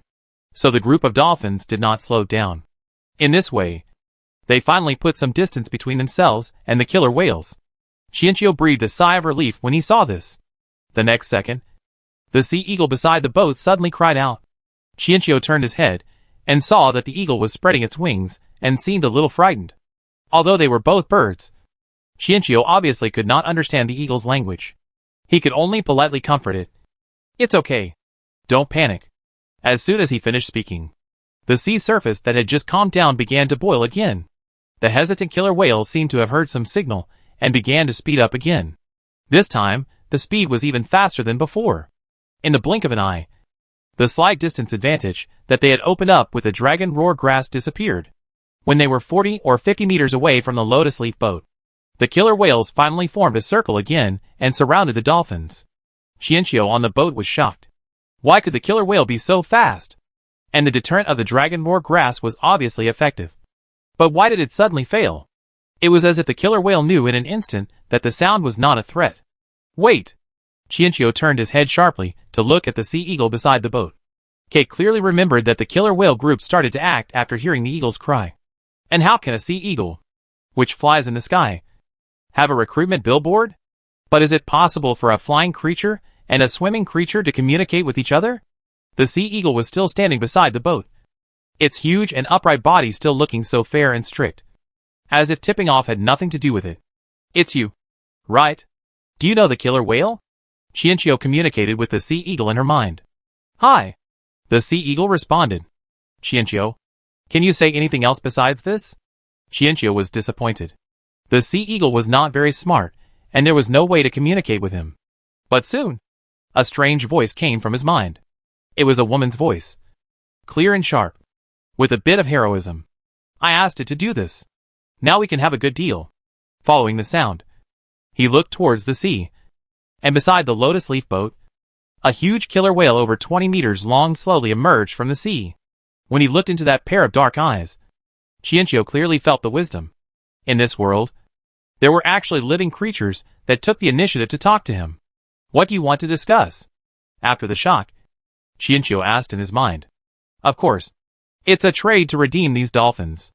I know you have some special fish on your boat. How many fish do you plan to exchange for these dolphins? It is impossible to work. Robbery is the way to go. Chiino was stunned for a long time, and finally realized that he was being robbed. He had heard that pirates were rampant at sea, but because of the natural radar navigation of Shanghai and Sichuan, K had always been able to avoid them accurately. He didn't expect that today he would be robbed by a group of killer whales. Looking at the scene in the distance, the killer whales formed a circle, tightly encircling the dolphins, and the dolphins cried in it. Looking at the sea eagles beside the ship, Chiino always felt that the scene in front of him was like a dream. One fish for one dolphin. After a brief period of confusion, Chiino quickly regained his sense of reason after running away from home and began to negotiate with the other party. I don't have any more on the ship. Really? Isn't there a penguin on your boat? The killer whale spoke slowly. Chiino, first it was scrap metal. Now it's killer whales. How could penguins deserve to be noticed by so many big guys? Are penguins really more delicious than other birds? The penguin is just raised by someone else. It's not mine. I have no say. How can I give the robbers food if I don't even give them scrap metal to eat? Chiino was determined and didn't plan to sell the penguin. The killer whale did not respond immediately. After a while, he said, in that case, we can pay in installments. 4 fish for a dolphin. If it's not enough, I can pay it back slowly later. Chiino? What kind of capital whale is this? Even if he has a high IQ, he can't be so outrageous. He even knows about installment payment? And he is too unscrupulous. He quadrupled the price in an instant. Chiino was very depressed and angry after being robbed. But he really couldn't do anything to the killer whale now. The killer whale obviously knew this, so he dared to ask for such a high price. Fortunately, the killer whales did not overfish the pond, but planned to develop sustainably. Fortunately, the misfortune was that Chiino failed to recruit crew members, and now he is even forced to work for a group of killer whales. Don't be so angry. We, the killer whale family, are very righteous. As long as you pay the protection fee regularly, we won't cause any trouble for you. The killer whale sister continued to speak. Chiino, so after the installment payment is over, I still have to pay protection fees regularly? Chiino now wanted to grab Fiatti's head and shake him awake, telling him that there was a group of shameless guys who not only kidnapped and robbed, but also planned to collect protection fees regularly in the future. Protection? Thinking of this, Chiino suddenly had a flash of inspiration. Protection money? Can you protect everything? What if there is something you can't solve? Chiino threw the question back to the killer whale. The killer whale spoke confidently. There is nothing in this sea area that we cannot solve. Really? What if it's a dragon snake? What about a ferocious creature that's hundreds of meters long, sturdy, with scales as hard as steel, horns on its head, and ear fins like fans? Chiino's series of adjectives were intended to help the other party accurately imagine the appearance of the dragon snake. I've only heard of the kind you mentioned, but I've never encountered it in the sea. I can't give you an accurate answer now. But as long as they don't live in groups, we have great confidence in defeating them. Killer whales are very honest. The reason they can roam the ocean is because of their group wisdom. After hearing this, Chiino wanted to complain that killer whales were indeed professional in using their numbers to bully the minority. But he soon caught the other key points. Where have you heard this before? You want to know? I can tell you. Chiino was alert. Are you so kind? You have to fish. The killer whale spoke as a matter of course. Chiino. Hi. The golden eagle beside the boat suddenly interrupted, attracting the attention of both sides. The killer whale seemed to remember something and said with some regret, I forgot. Wei Lan also knows. You don't have to vent your anger on Wei Lan. It really wants to be your crew member. Although I don't understand. I respect it. The first to discover the lotus leaf boat were the killer whales. They had actually been secretly observing Chiino for 2 days. When the dolphins went into the sea with some special wooden signs in their mouths, the killer whales finally decided to take action. However, they could not observe the situation on the boat clearly. So they called in the sea eagles. The sea eagles observed in advance how many fish and humans were on the boat, as well as any threats. But it was also because of this observation that the sea eagles actually wanted to become a member of the boat. The killer whale thinks that regular robbery will bring much greater benefits than working every day. But the sea eagle obviously doesn't think so, because its IQ is not as high as that of the killer whale. It does not think that its behavior is a tip-off. After all, it and the killer whale have known each other for many years, and they are considered friends. Chiino has low trust in the sea eagle now. But compared with the 10 fish, it is okay to give it a try with the sea eagle. However, the problem now is that the lotus leaf boat cannot move. Chiino's eyes circled the lotus leaf boat and finally stopped at the turtle-breathing fruit. He remembered that killer whales are also mammals, so they also need to breathe under the sea. If this is the case, I want to discuss a business with you. A business that can increase your diving depth and diving time. Killer whale? Obviously. No matter how smart the killer whales and sea eagles are, they can't recognize the turtle-breathing fruit. Chiino didn't say much, and directly took out a fruit and threw it into the sea. Find a killer whale to eat it, and then dive into the sea. Not knowing what Chiino was trying to say, the killer whale's sister found a killer whale, and did the same. And then, there was a long wait. Chiino was not in a hurry. As long as there was a need for diving, he could not refuse the turtle-breathing fruit. Moreover, no matter how the killer whales mutated, they could not fly into the sky. Diving into the deep sea was their only direction of expansion. 3 hours later, the killer whale surfaced. Chiino took out a small notebook to record the effect of the improved turtle-breathing fruit. Then, under the urging of the killer whale, he replied slowly, This is called turtle-breathing fruit. It is a plant. 3 hours is just the current data. This thing is still being improved. What price do you want to sell it for? The big sister asked. Chiino shook his head. This is not for sale. It can only be exchanged. Metal, plastic, wood, soil, anything can be exchanged. Do you need an exchange form? Yes. Give me one. The big sister killer whale is very intelligent and naturally realizes that the turtle breath fruit is the key for them to dive into the deep sea. So her voice is inevitably a little anxious. We need to increase the money. No. We need to increase the labor. Chiino spoke. Killer whale sister. Don't think about robbing unless you know how to farm. Fearing that the other party would get angry and embarrassed, Chiino did not forget to give a considerate reminder. What can the killer whales do? They don't have hands. And they just spoke of their moral principles. They have to keep their word when they live on the sea. So, Chiino finally got the power for the lotus leaf boat. And with the help of the group of killer whales, the lotus leaf boat moved very quickly. After asking, Chiino learned that the place where the killer whale heard about the dragon snake was where the sea eagle now lived. So he headed there, with a group of killer whales escorting them along the way. Chiino doesn't have to worry about safety. He immediately urges 6,161 to speed up the transformation. They are in urgent need of military strength. They can't always live under the robbery of killer whales. In addition, Chiino weighed the prices and the abilities of the killer whales and began to make an exchange chart on the spot. Don't want to work. Just want to rob. What a joke. Since you don't want to be a formal employee, then be a temporary worker. The exchange table can't be made on the spot. With a 3D printer in hand, it only takes a few minutes. Because he was a temporary worker, the exchange price was naturally higher. The killer whale had no idea about prices, and did not refute after listening to Chiino's explanation. It was obvious that he could accept it. Chiino is certainly not a real capitalist, but he thinks he is a conscientious captain and his prices are reasonable. He even thoughtfully gave the exchange card a waterproof plastic cover, so that it can be easily viewed when hung under the boat. Because the sign was written with pictures instead of words. This time the sign was much larger. When Chiino finished making it, and explained everything to Killer Whale. They happened to have arrived at their destination. Strictly speaking, we did not reach it, but we saw it from afar.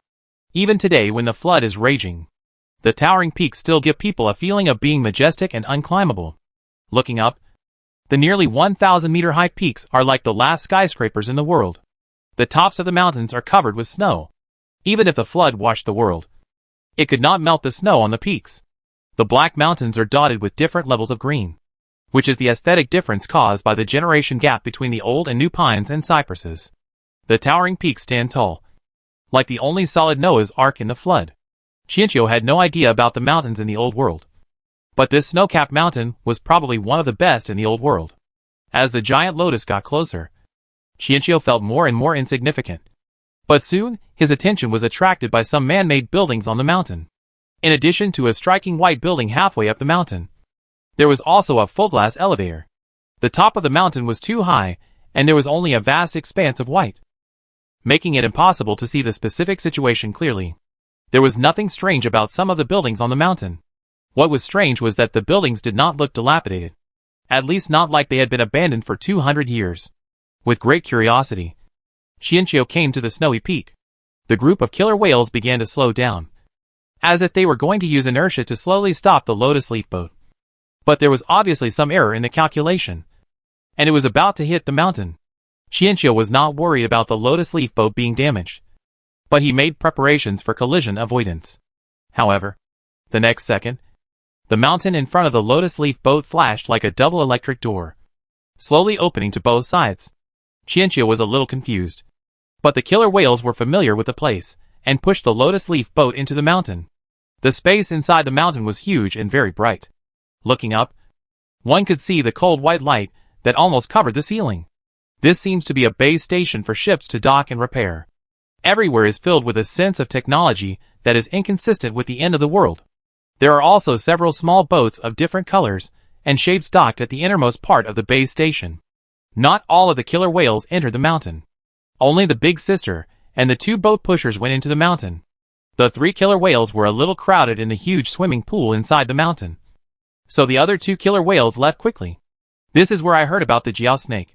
Wei Lan can't get in from here now. It should be up there. You can just go find it.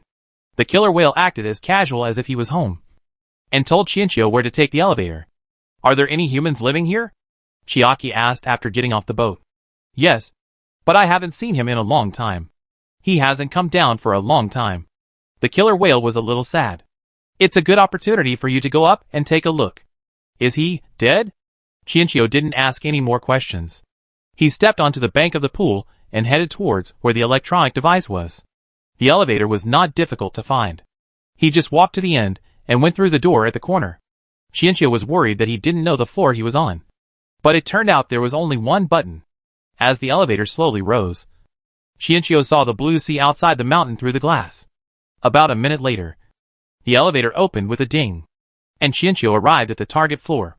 The floor outside the elevator was shiny and dust-free, and it didn't look like it hadn't been cleaned for a long time. Walking on the smooth floor, only Chiino's footsteps could be heard in the space. Looking around, the technological and cold style is still dominated by cold white and light gray. Turning the corner and going around the wall, the view suddenly opens up. The cold white light above illuminates the place. Several rooms are carved out of the mountain. With a glance from a distance, you can see the bedroom, gym, study, and apparently there is also an entertainment room. The reason why you can see clearly is that except for the part next to the mountain, the rest of the room is made of tempered glass. The people who built this place seem to like glass very much. In addition to those rooms, the largest space in the middle and front is filled with many desks and chairs, as well as some unfamiliar large instruments and equipment. It seems that someone has conducted some scientific research experiments here, which can be seen from the thick materials on the desk. Facing the floor-to-ceiling window at the sea, there is a huge translucent crystal screen. In front of the screen is a wheelchair with a person piled in it.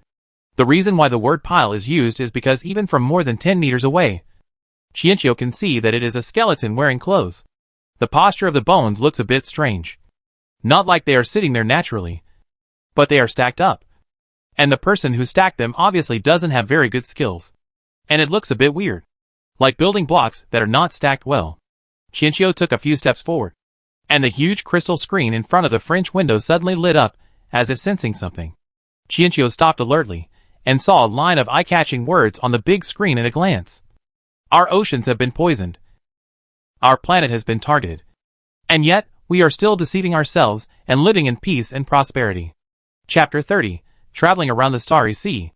It is clearly a thrilling and sad sentence. But it ends not with an exclamation mark, but a seemingly calm period. However, Chiino Finching clearly felt a strong sense of powerlessness and despair from it, as if the writer used up all his strength, but could not utter a single cry, and in the end could only compromise with fate with a dead heart. As the screen lit up, the main system of the room was also awakened, and many lights and devices around it lit up. The line of words on the large crystal screen in front of the floor-to-ceiling window disappeared, replaced by a thin old man with an aged face and wearing a white researcher's uniform. Like his haggard appearance, his voice was full of fatigue when he spoke, and his excessive calmness seemed like he was stating his last words. Hello, stranger. My name is Zhou Xinghai. You can tell me your name, but I think I can't hear it anymore. The following long speech is also useless nonsense. But if you are willing to listen to it, you will be granted access to the living area, and you will become the new owner of this institute. As this sentence was finished, two options, yes and no, appeared on the big screen. Chiino thought about it for a moment, and decided to put these two options aside for the time being. He first went to find the living area that the man mentioned, and also walked around this floor to learn more about the research institute. Zhou Xinghai, 6161 suddenly spoke up. This name sounds familiar. Let me check it out. The original inventor of the freshwater processor. Without searching 6161, Chiino accurately told Zhou Xinghai's identity. Back then on Kushu Island, Ronlu became famous for his improved freshwater treatment process. Chiino briefly learned about this project, and naturally learned the name of the inventor of the freshwater treatment process. Ah, yes. The search for 6161 obviously had some results, but the content was more specific than what Chiino knew. Zhou Xinghai, known as the greatest inventor in the old world. Many technologies after the Great Flood originated from his inventions. Not only that, he was also a genius in electrical engineering, a marine biologist, and a comet astronomer. He discovered more than a dozen comets in his lifetime, one of which was named Xinghai Comet after him. He was the protagonist Ronlu's idol, and one of the reasons why the protagonist Ronlu decided to improve the freshwater processor. The greatest inventor in the old world? This name aroused Chiino's interest. If this was true, then the value of this research institute would be great. Having said that, Zhou Xinghai's main majors are marine biology and astronomy, and invention is just his personal hobby. The reason why he is called the greatest is not because his inventions are so shocking, but because his inventions happen to be suitable for the post-disaster world. For example, the freshwater processor consumes a lot of seawater to produce a little fresh water. The conversion ratio of seawater to fresh water is less than 0.5%. Therefore, this project did not attract much attention before the flood, but it saved countless lives after the flood. After all, when drifting on the sea, fresh water is more precious than food. Seawater desalination is the biggest reliance for people to live on the sea for a long time. 6161 suddenly stopped here, especially after browsing Zhou Xinghai's technological inventions. He fell into doubt. Technology for extracting and recycling microplastics from seawater. Equipment for initial classification and compression of garbage. Improvements to fishing rods. And the concept of stable floating of miniature wooden boats. Aren't these technologies a little too suitable for the end of the world? 6161 thought about Zhou Xinghai's previous scientific research projects, and felt that he was worthy of the title of the greatest inventor. However, after listening to the host's speculation about the god of creation, 6161 now found these inventions strange. Chiino also thought it was too much of a coincidence after hearing this. Let's take a walk first. 6161 stopped the renovation and curiously followed Chiino to tour the research institute. This floor was very large, nearly 1,000 square meters, with a wide space, bright lights, and modern technological equipment everywhere, giving people a feeling of escaping from the end of the world. Chiino checked the bedroom, study, gym, and finally the scientific research hall in the middle. He found that the equipment here was very advanced, and there was even a sweeping robot that cleaned regularly, which was why the ground was so shiny that you could see your reflection in it. The level of technology in the old world seems to be very high. It can be seen from people's still enthusiastic attitude towards scientific research and inventions that this world is a world that highly respects inventions and creations. Therefore, the technology in the old world developed rapidly. Especially automation has been quite developed. For example, the sweeping robots here have fully realized a series of programs for collecting, cleaning, recycling and putting into use various garbage. The cooking machines in the kitchen are also automatic machines. And there are also air circulation systems, water circulation systems, temperature control, automatic detection and maintenance systems, and so on. It is precisely these highly automated systems that allow this research institute to continue operating normally after Zhou Xinghai's death. Chiino turned around and did not find the living area that Zhou Xinghai mentioned. So he returned to the big screen. There was no doubt that the skeleton in the wheelchair in front of the screen should be Zhou Xinghai. This former genius sat here, as if he was watching the world even after his death. Chiino clicked on the screen, and the picture that had been frozen for a long time finally moved again. The old man on the screen showed a faint smile. I'm glad that someone is willing to talk to me. I haven't communicated with humans for a long time.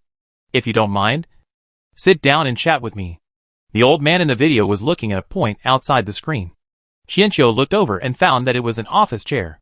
Chiino pulled the chair over and sat down, and then realized that he was sitting next to a skeleton. At that moment, Chiino inexplicably felt Zhou Xinghai's bad taste in the video. And the subsequent developments also confirmed that Zhou Xinghai's personality was a bit eccentric. And he was not the kind of old-fashioned scientific researcher that people thought he was. Hello, my unknown friend. There is a coffee machine on the right. You can have a cup of expired coffee to wake yourself up. After all, according to my personal experience, everyone who chats with me will inevitably fall asleep. Zhou Xinghai in the video spoke with a smile. Then he pulled out a chair and sat down. Apparently, he was not old enough to need a wheelchair when the video was recorded. But the chair in the video looked familiar, as it was the one Chiino was sitting on now. Don't be nervous. I'm definitely not going to die in this chair. Zhou Xinghai didn't seem to care much about his own life or death. After a simple greeting, he started his long story. And his story started from his youth. In his words, when people get old, they tend to reminisce about the past, especially when they were once glorious. He even kindly told Chiino outside the screen that if he felt bored, he could watch it at double speed or jump to a specified time. Chiino didn't expect the other party to want to start from the beginning. But Kay had nothing to do, and was full of curiosity about the old world. So he didn't proceed. Soon, as Zhou Xinghai continued his narration, videos and photos taken when he was young appeared on the big screen. There were many images and photos of the old world on them. For the first time, Chiino had a rough idea of the old world. Zhou Xinghai is an absolute genius. He knows it very well, and never doubts himself. Instead, he tries his best to use his abilities to explore the world and achieve his goals. Coincidentally, he was born into a wealthy family, one of the richest families in the world with assets. So since he was born, he has never known what obstacles are. His extremely high IQ and inexhaustible wealth can support him to realize any dream. It can be said that unless the world ends, he can act recklessly all his life. And then the world will really end. And the first person to notice the abnormality was Zhou Xinghai. As a top billionaire, Zhou Xinghai has his own scientific research team and laboratory. At that time, he was tracking groups of killer whales, studying the living habits of killer whales, and conducting routine water quality monitoring of the waters where killer whales live. It just so happened that a large meteorite shower was about to occur at that time. And the best place to observe the meteorite shower was near his research sea area. This was a rare sight for him, who was both an astronomer and a biologist. So he led his team to prepare for observations, and even prepared professional camera equipment to record the meteor shower. Chapter 31 Listen to the cheers. At that time, Zhou Xinghai even hoped to capture a picture of a meteor shower and killer whales appearing together. For this tiny possibility, he made a lot of preparations, including installing cameras underwater in advance and monitoring the killer whales' activity areas. Everything was done to find the best shooting location in advance. To most people, this is a waste of money and energy. But to a genius who has no shortage of money, it is just a little fun way to kill time. Chiino stared at the screen curiously, wondering whether the other party would get what he wanted in the end. Zhou Xinghai on the screen picked up the coffee and took a sip. Oh, By the way, my coffee is not expired. This is my favorite flavor. No sugar. The taste is the purest. When I was filming, I drank this to keep myself alert. Chiino. Sparrows don't like coffee, and don't understand why humans spend money to eat it. Enjoying the aftertaste of coffee in his mouth, Zhou Xinghai continued to talk about how they had worked hard for 2 days to complete the arrangements for this feast of ocean and sky before the meteor shower landed. And the weather on that day was also very good, with no wind and no clouds, which was very suitable for observation. Soon, night fell, and at the predicted time, the night sky was full of stars. Being away from the city, they seemed to be closer to the starry sky and saw more stars. When the first meteor passed by, people couldn't help but let out a cry. It was the gift from the sky that they had been looking forward to for so long. Compared with the stars firmly embedded in the sky, the fleeting meteor seemed invaluable. Then the second one, the third one. More and more meteors appeared, and the beauty of that moment made everyone speechless. They could only use their eyes to appreciate the fireworks created by the universe. At the moment when the meteor shower slid into the distant sea level, a group of killer whales leaped out, and the sky and the ocean met at this moment. With a click, a photo appeared on the screen. It was a photo of a killer whale and a meteor. Even someone like Kay, who didn't have much artistic talent, found this photo very unique and beautiful. Zhou Xinghai achieved his goal again. To him, this should have been just a trivial thing in his life, a small surprise at most. However, the development of events afterwards deviated completely from expectations. When the first meteorite fell in the sea near them and caused a huge splash, he and the surrounding staff were all stunned. Then the second one, the third one. Just like just now, meteors began to fall around them. After they realized what was happening, the scene suddenly fell into chaos, especially when a meteor hit the hull not far away, causing it to explode and ignite a huge flame.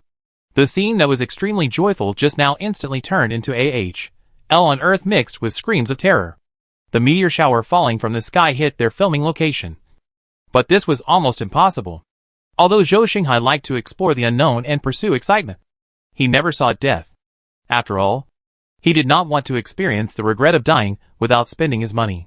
Before filming, he had already obtained the clear location of the meteorite fall, and judging from the angle of the meteor shower he just watched, there was no way the meteor shower could turn a corner and fall in the sea area where they were filming. So there is only one possibility. What is falling on their heads now is an undetected meteor shower, which quietly landed in this world under the cover of the large meteor shower in the distance. But unexpectedly it hit the heads of the scientific research and filming team. For some reason, the specific scene of that day is very vague in my mind. I only remember screaming everywhere, people being hit by meteorites, and blood staining the sea. But the sea was too dark to see anything. I just felt like I was on a battlefield at that moment, and the enemy's missiles could fall on my head at any time. The brain's protective mechanism will make people forget images with strong impact. Zhou Xinghai is probably one of them. When he said this, Zhou Xinghai's expression was still full of guilt, and he obviously couldn't let it go. In the chaos, a huge meteorite as tall as 2 people fell in front of Zhou Xinghai. The huge impact force instantly blew him away and knocked him unconscious on the sea. Before that, he clearly saw the appearance of the falling meteorite, which turned out to be a smooth light blue ice block. How is this possible? This was the last consciousness in Zhou Xinghai's brain before he passed out. When he woke up, he was already on the rescue boat.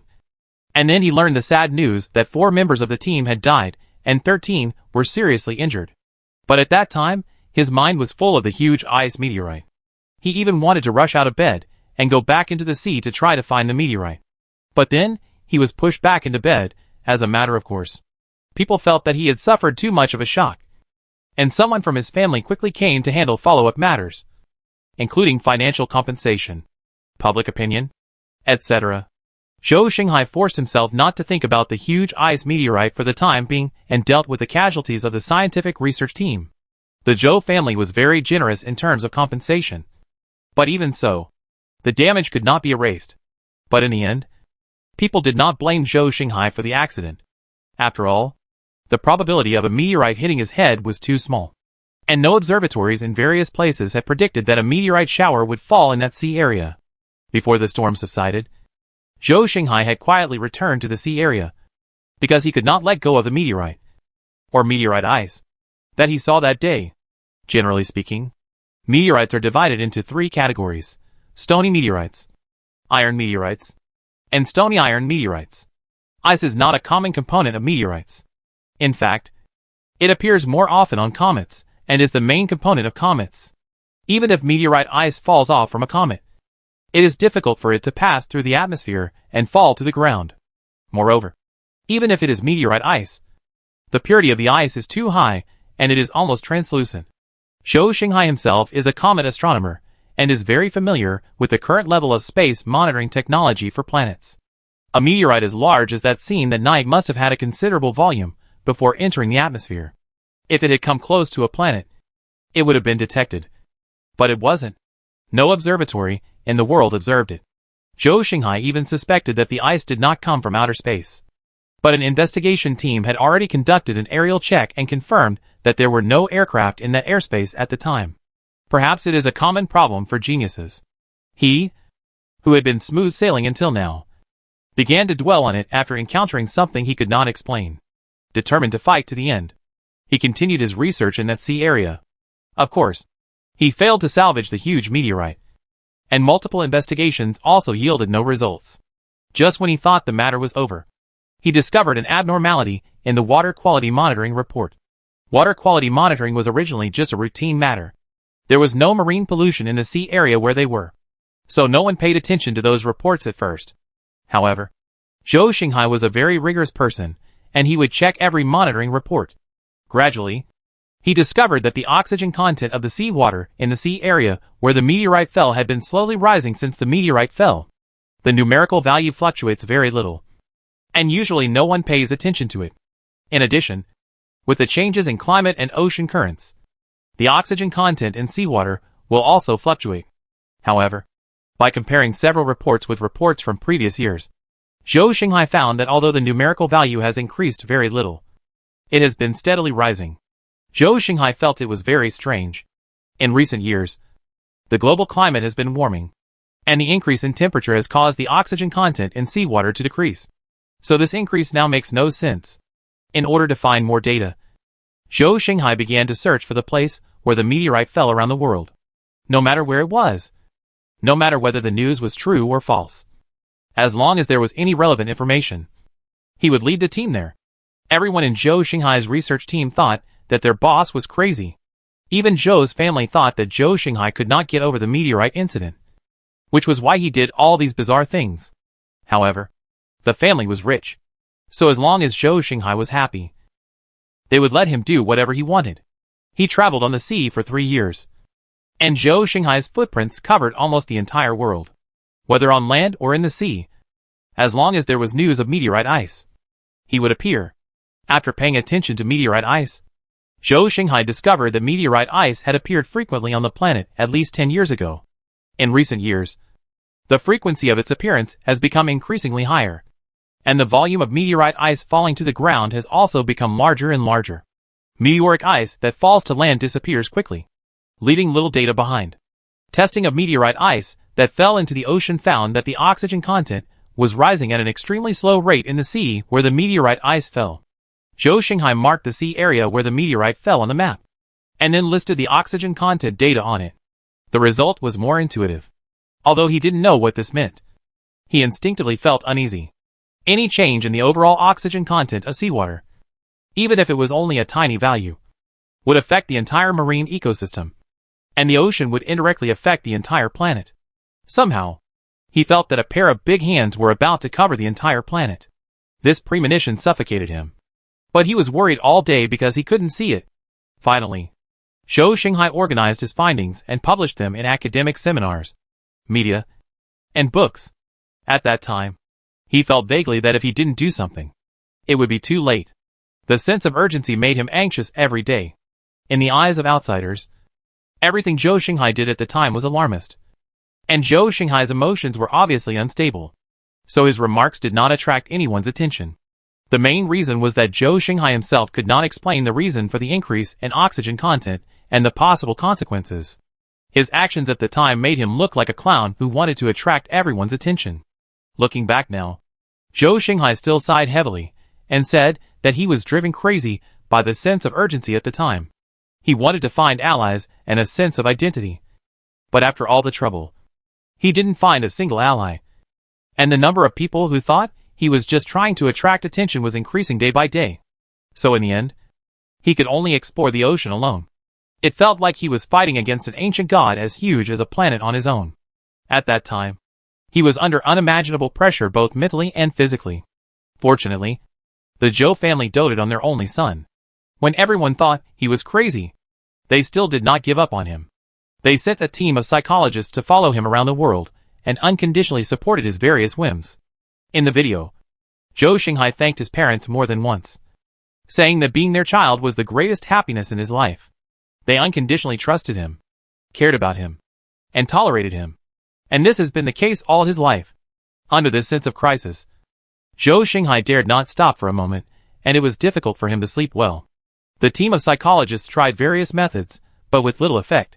In order to explore the source of Zhou Xinghai's inexplicable fear, they decided to hypnotize Zhou Xinghai and make him carefully recall the specific details of the night when the meteorite fell. Then, in the video, Zhou Xinghai's face was stiff for a moment, and his eyes became extremely complicated at that moment, as if it was a combination of fear, excitement, and shock.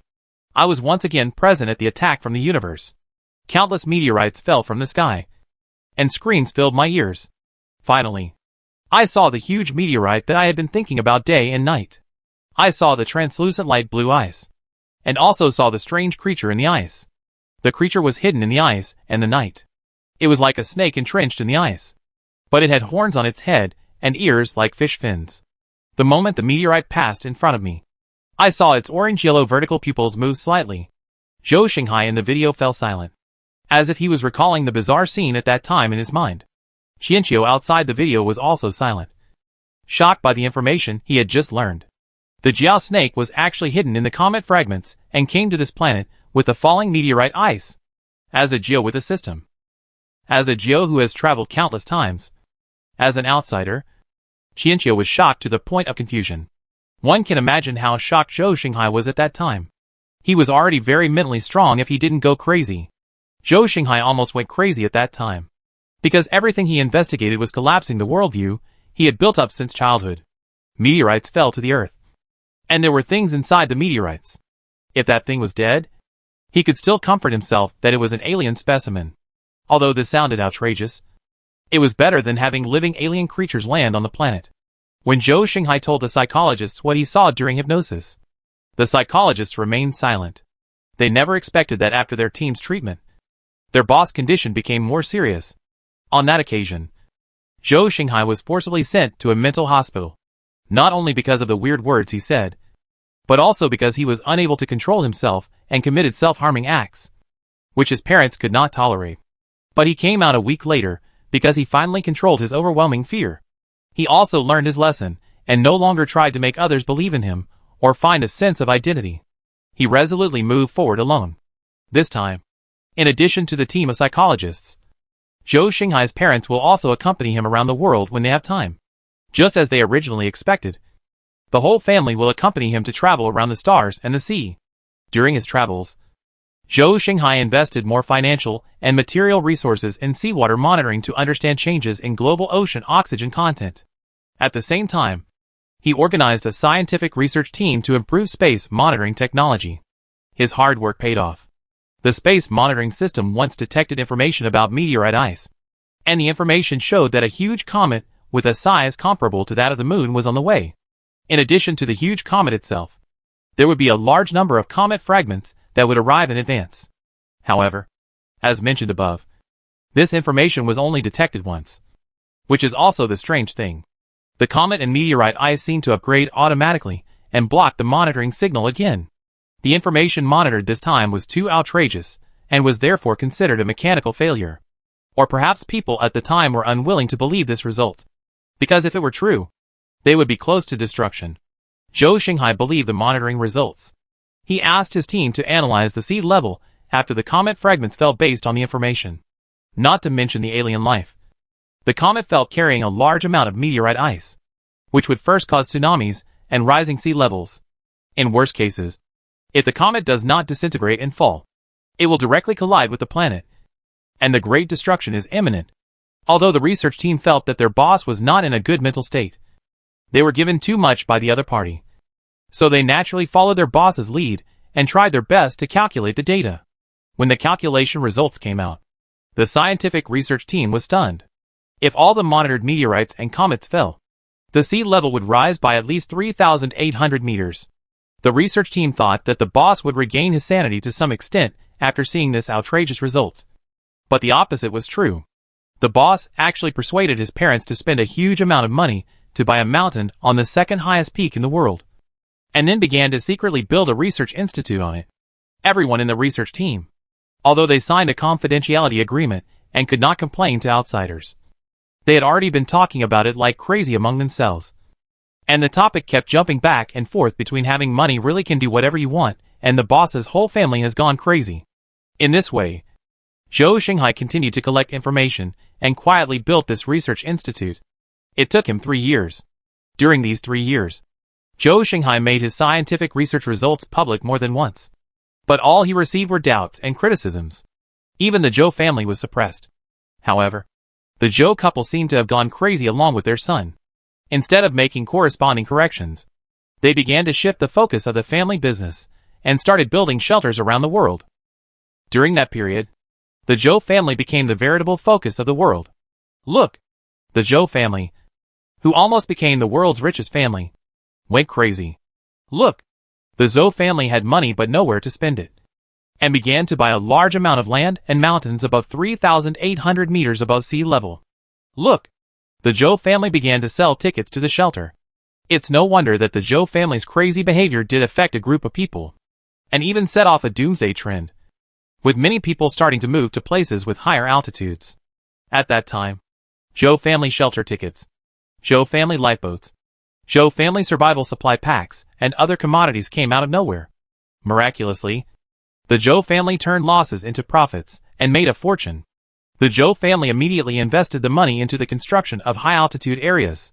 What outsiders cannot see is that in addition to building shelters and essential living equipment in high-altitude areas, the Zhou family also built sea banks, breeding farms, medical depots, rescue docks, rescue helicopter airports, and other facilities and buildings.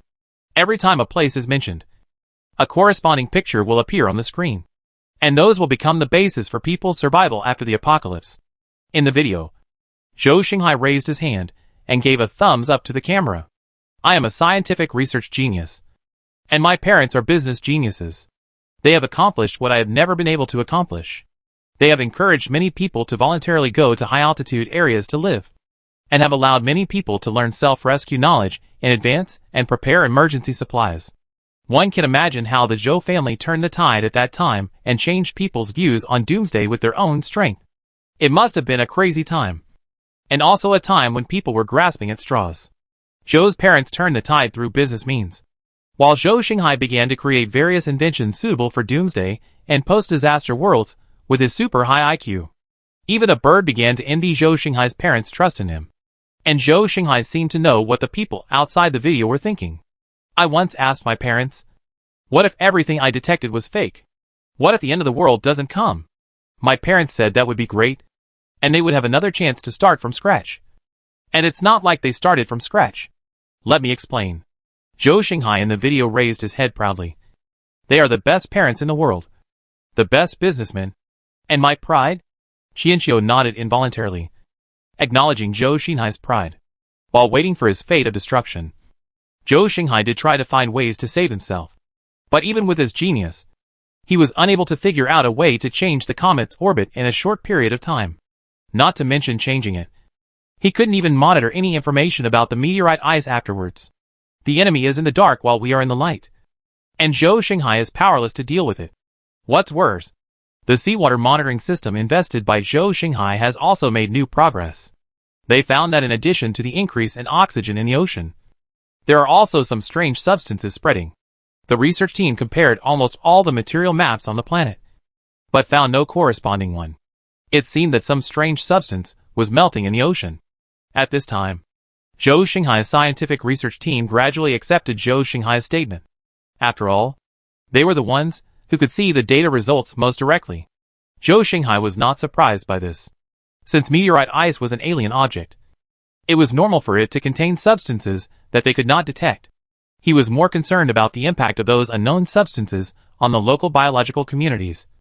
So he subsequently adjusted his research focus and began to investigate the changes in the biological communities in the area where the meteorite ice fell.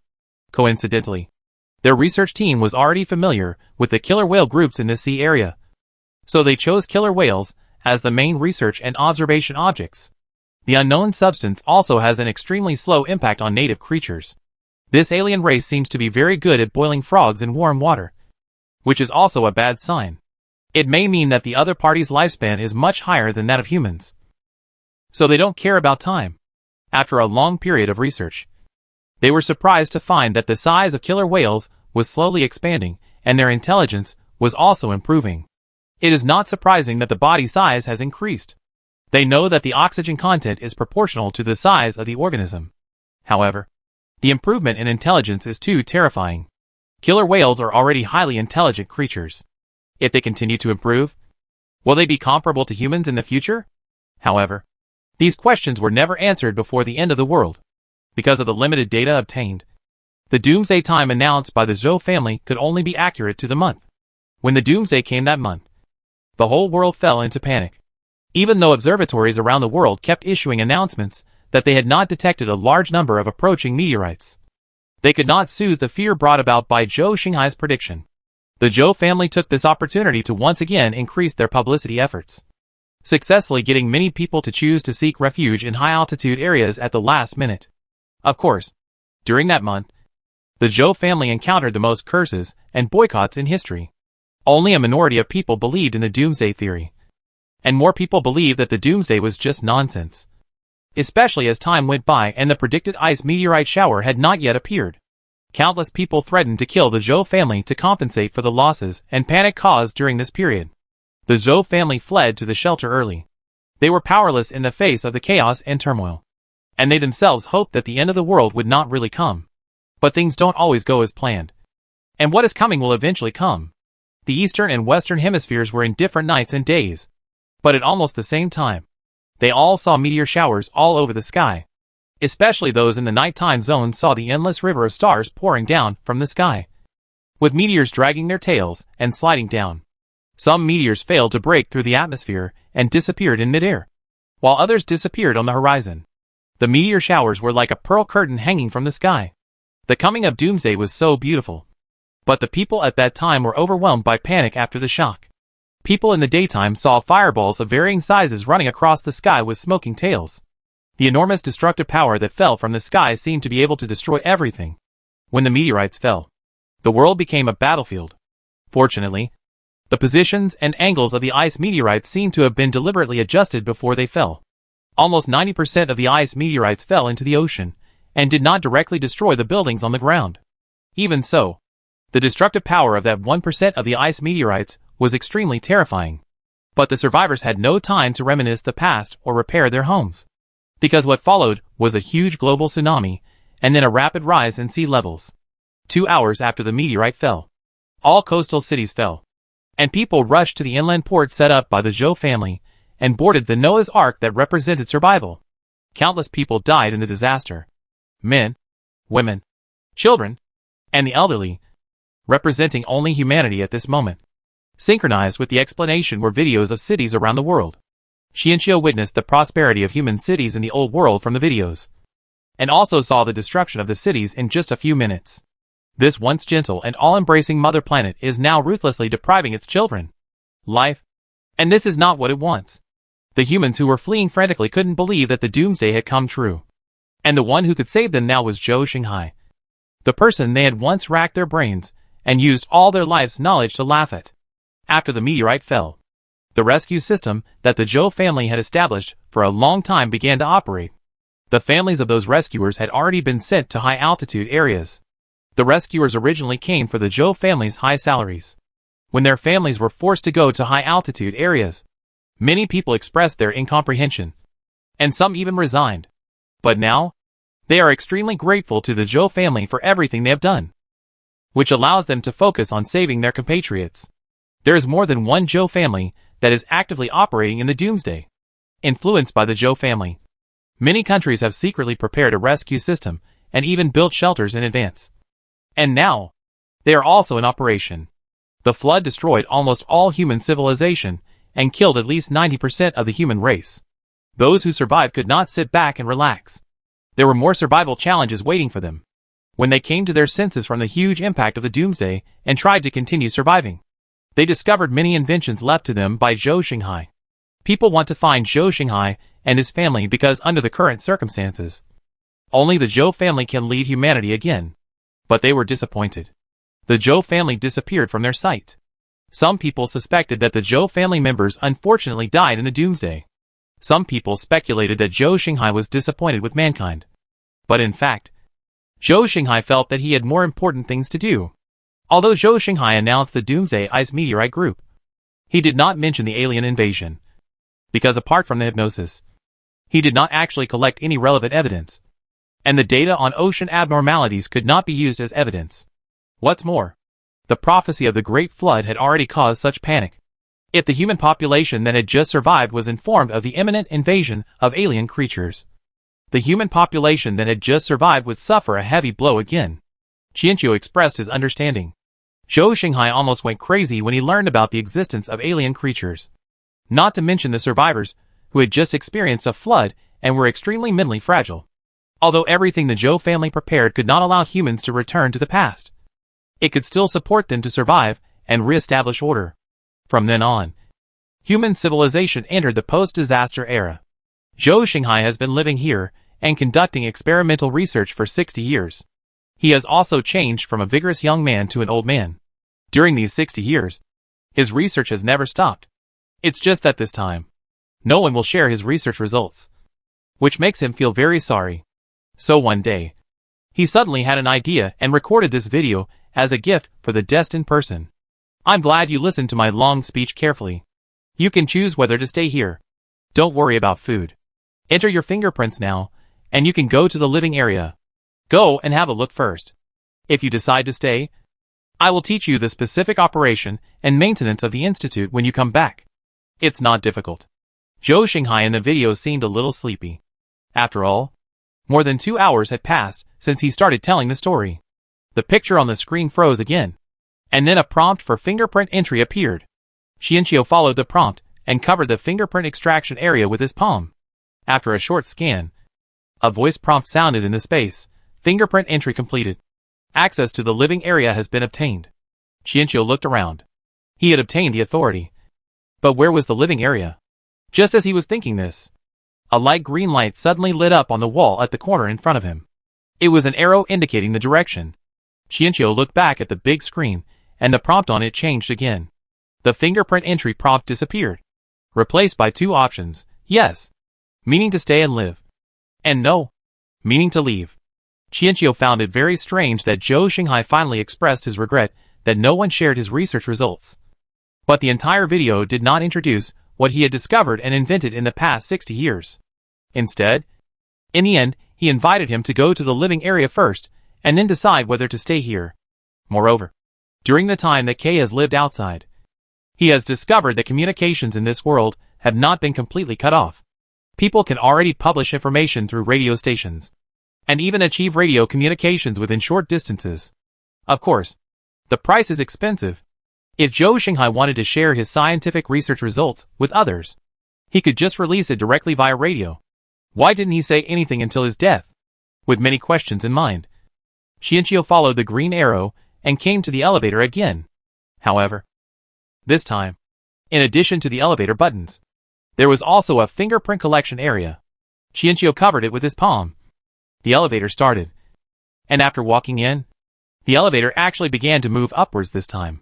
However, unlike the previous fully transparent glass, the elevator was operating inside the mountain. Soon, the elevator dinged, indicating that Chiino had arrived at the station. When I stepped out of the elevator, the floor under my feet was still shiny, and there was still a wall in front of me. When I walked around the wall, the color in front of me suddenly changed. The ubiquitous sense of technology finally disappeared, and it was replaced by a comfortable and leisurely pastoral scenery. Chiino finally understood why this place was called the living area, and why Zhou Xinghai told him not to worry about food. because this place had been built into a small ecological park. The sight of green accompanied by the fragrance of moist soil instantly refreshed people's minds. Especially for Chiino, who had been drifting on the sea for a long time and was almost pickled. This feeling was really comfortable. Chiino passed through 2 glass doors and entered the ecological park, probably to prevent moisture. The entire ecological park was surrounded by glass. The plants in the neatly arranged planting boxes grew lushly and did not wither because of Zhou Xinghai's death. Obviously, there was also a highly automated system here. As soon as you come in, you will see a cornfield. The corn is only waist high. Further ahead is a vegetable area, and then a fruit area. Different areas are separated by glass to simulate the growth environment required by different plants. So there are many kinds of vegetables and fruits here. Further in, there is a rice field. Chiino looked down and saw rice fish swimming in the rice field. In addition to these, there is also a sea of flowers planted in the area near the outer edge of the mountain. Chiino saw a tombstone in it with 2 names engraved on it. Needless to say, they should be Zhou Xinghai's parents. After passing through this planting area, there is another plastic steel door that needs to be unlocked by palm print. After opening it, Chiino seems to have entered another world. This place still looks like an ecosystem.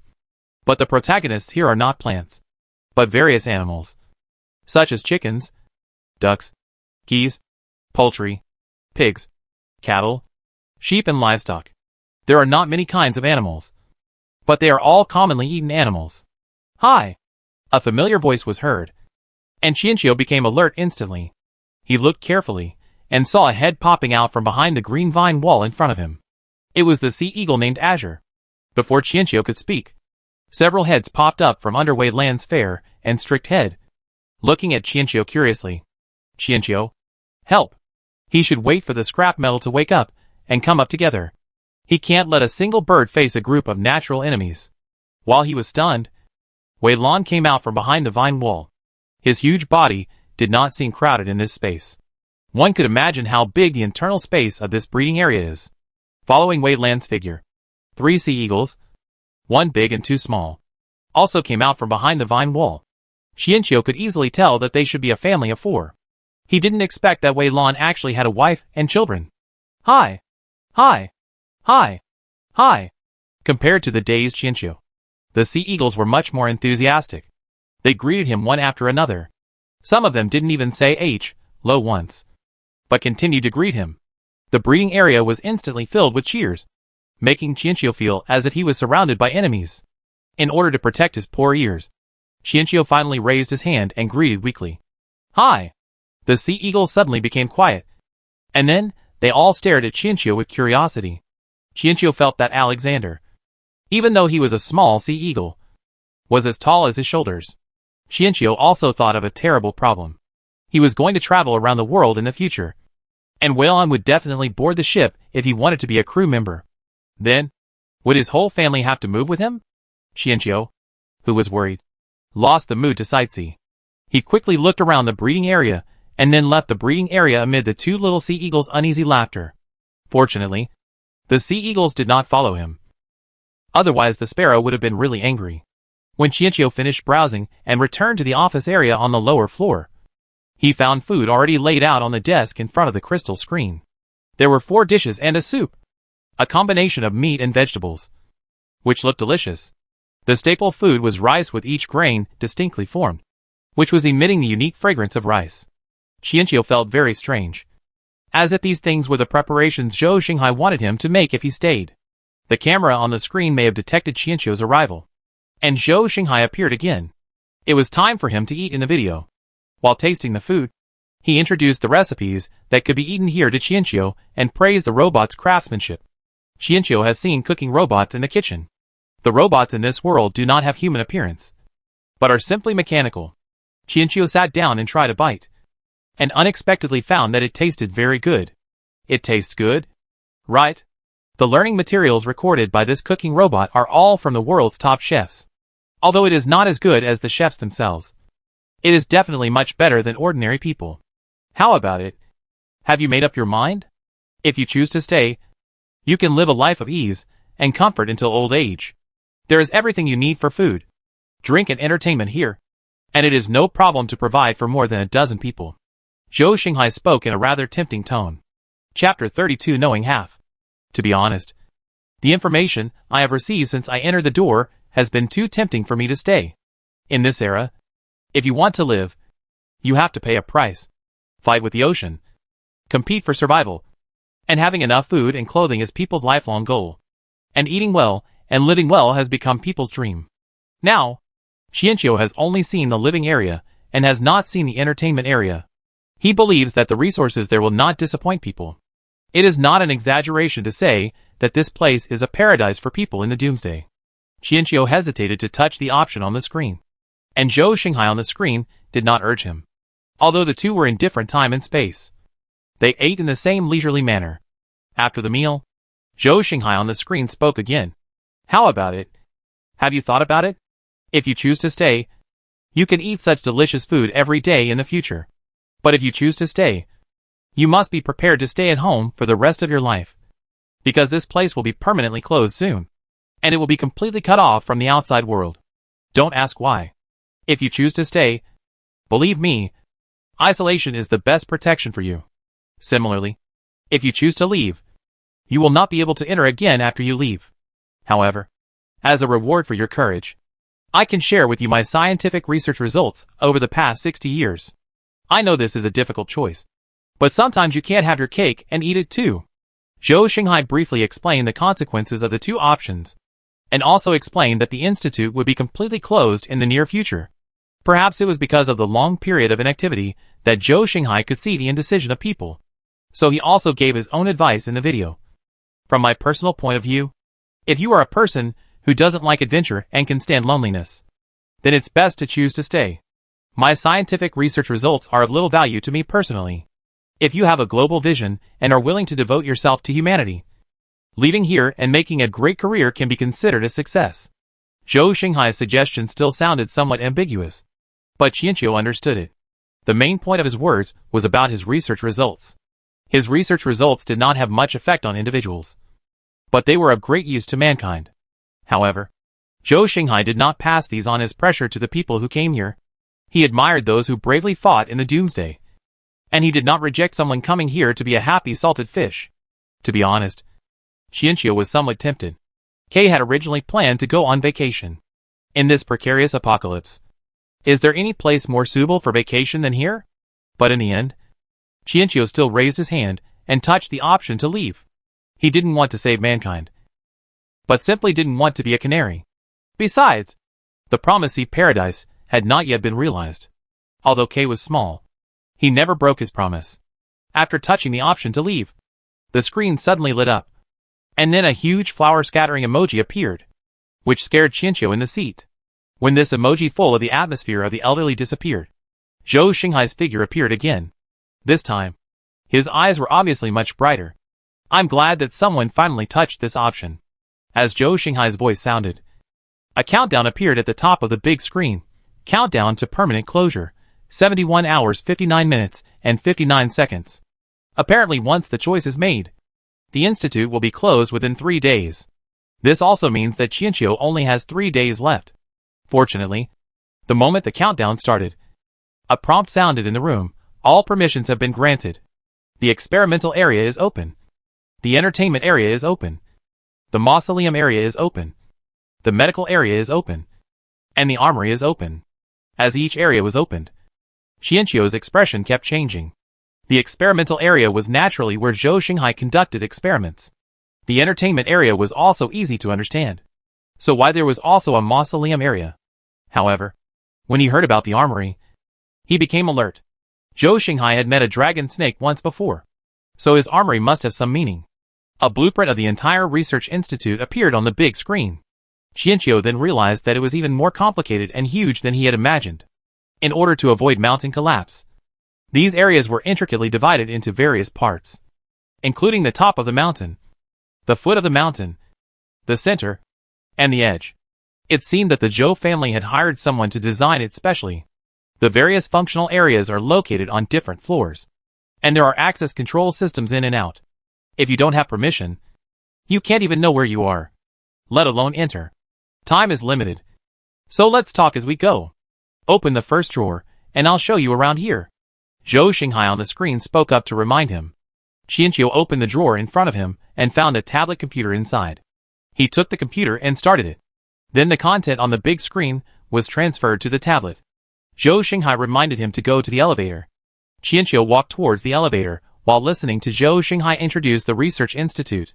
I know where you want to go the most. But that's our last stop. Let's go from top to bottom. Let's go to the mausoleum area first to meet your predecessors. Qianqiu. It turns out that I am not the first person to arrive here. But it is not surprising when I think about it. Although people are reluctant to come to this ultra-deep sea area, it does not mean that no one comes here. Moreover, it has been 200 years since the Great Flood. Zhou Xinghai lived here for 60 years. So there should still be visitors in the next 120 years. After entering the elevator, Qianqiu discovered that there were many more touch buttons on the elevator. Those buttons required fingerprints to unlock. Following Zhou Xinghai's instructions, he selected the top button. The elevator started to operate quickly.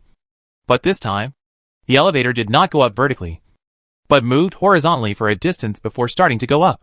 After a very fast acceleration, they arrived at their destination, or the cemetery. After going around the wall in front, the mausoleum area appeared in front of Qianqiu. There was a small piece of tempered glass above, so natural light came in. But most of the light came from lamps. The mausoleum area also had a pastoral style with many pine trees planted. After entering the floor, there was no gloomy feeling. Only bursts of pine scent could be smelled. Everyone here is your predecessor. In addition to the original researchers, I don't know how many people came later. But the fact that I can wait for you means that they all chose to stay. This place is not open to those who stay. So except for you, no one knows how many people have come here later. Of course, Zhou Xinghai could not predict how many people would come here in the future. In the video, he then focused on introducing the mausoleum area. The sweeping robot will collect and bury the person who enters here after his death, and clean up all traces left by that person, waiting for the next visitor, in order not to put pressure on the visitors. This place will not be open to those who stay, so people who once lived here do not know that there is a cemetery above their heads. Qianqiu took a quick look at the tombstone. There were 13 original staff members and 4 newcomers. Judging from the numbers and dates, they entered in 3 batches. No one has come in here for 10 years since the last person died. What is more magical is that according to the information on the tombstone, the people who enter here do not live long. The longest is only 37 years. Qianqiu sighed that it is not so easy to be a canary. And the long-term closed environment is a great test for the mental strength. After browsing the mausoleum area, the next areas are the entertainment area and the medical area. As Qianqiu guessed, the entertainment area has a full set of gaming equipment. VR, computers, mobile games, a large number of books, movies, television, and even a lot of handmade materials, painting teaching materials, etc. The medical area is equipped with AI medical beds, which can not only diagnose and prescribe medicines, but can even perform some surgical operations. Seeing this, Qianqiu couldn't help but take out the 3D printer and deconstructor. What's the point of just following the tour? Of course, the most fulfilling thing is to get some bargains. There was really nothing good to do in the mausoleum area just now. This entertainment area is different from the medical area. Qianqiu has just secretly hidden 2 game consoles. Now this medical bed is fixed to the ground and is not easy to hide. So, I will scan it to get the blueprint first, and then use the deconstructor to deconstruct it into material blocks for easy carrying, and then print it out again with a 3D printer when I get back to the Lotus Leaf boat. Knowing that this place would be closed permanently, Qianqiu did not hesitate to take the medicines in the medicine cabinet. This was not Qianqiu taking advantage of others, but Zhou Xinghai's own reminder that once the institute was closed permanently, many things here would be useless and would only expire. So he told Qianqiu that he could take them on his own. In this case, Qianqiu would certainly not be polite. He scanned what could be scanned and took away what could be taken away. Finally, with Qianqiu's operation, the medical area, which was originally well equipped, became much emptier in an instant. Considering that there were still 3 days left, Qianqiu decided to go back and move the entertainment area when he had time. It would be nice to read novels or play games when he was bored on the ship in the future. Coming out of the medical area, Qianqiu arrived at the long-awaited experimental area and weapons depot. He still took the elevator to reach the destination. When the door of the experimental area opened, Chiino stepped out habitually, and then froze in place. There were many large and small instruments and bottles and jars in the experimental area. Chiino didn't recognize any of them at a glance. There was only an extremely large cylindrical glass specimen jar in the center, and Chiino recognized half of the things inside. The huge snake tail was coiled together, and the light golden scales were still shining even after being soaked for many years. It was the tail of a dragon snake, but it was just a tail, because the upper part of the tail was not a snake, but connected to the upper body of a human. While Chiino was shocked, Zhou Xinghai's voice rang out. The experimental area is also not open to those who stay. This place will not bring them any benefits. It will only increase their pressure and test their sanity. Chiino, of course, with such a big creature placed here, any normal person would wonder if he or she has fallen into the trap of a mad scientist. Moreover, this guy with a snake tail and a human body is probably some kind of experiment done by Zhou Xinghai, connecting humans and dragons and snakes together. Don't suspect that I'm doing some unspeakable experiment. As if he had guessed what the people outside the video were thinking. Zhou Xinghai said, "You can't imagine how many people we lost in order to catch this thing. This thing is indeed, as you can see, it can be deformed. There is a reason why they can adapt to the environment here. They are at least half the same as us." Chapter 33 Great Harvest. Chiino was only briefly shocked at the fact that the upper body of the dragon snake could transform into a human. And then he accepted it. After all, he was a fairy, and there was nothing strange about transformation. However, it would have a huge impact on Zhou Xinghai. After all, humans have a natural fear of things that are similar to themselves, but not like themselves. This thing has a very strong ability to survive. We severely damaged it in the sea, but it did not die immediately. Instead, it entered a state of suspended animation. In this state, its injuries healed at an extremely fast speed. We tried some experiments on it. To be honest, not only me, but everyone in the lab felt a huge sense of guilt because of its half-human form.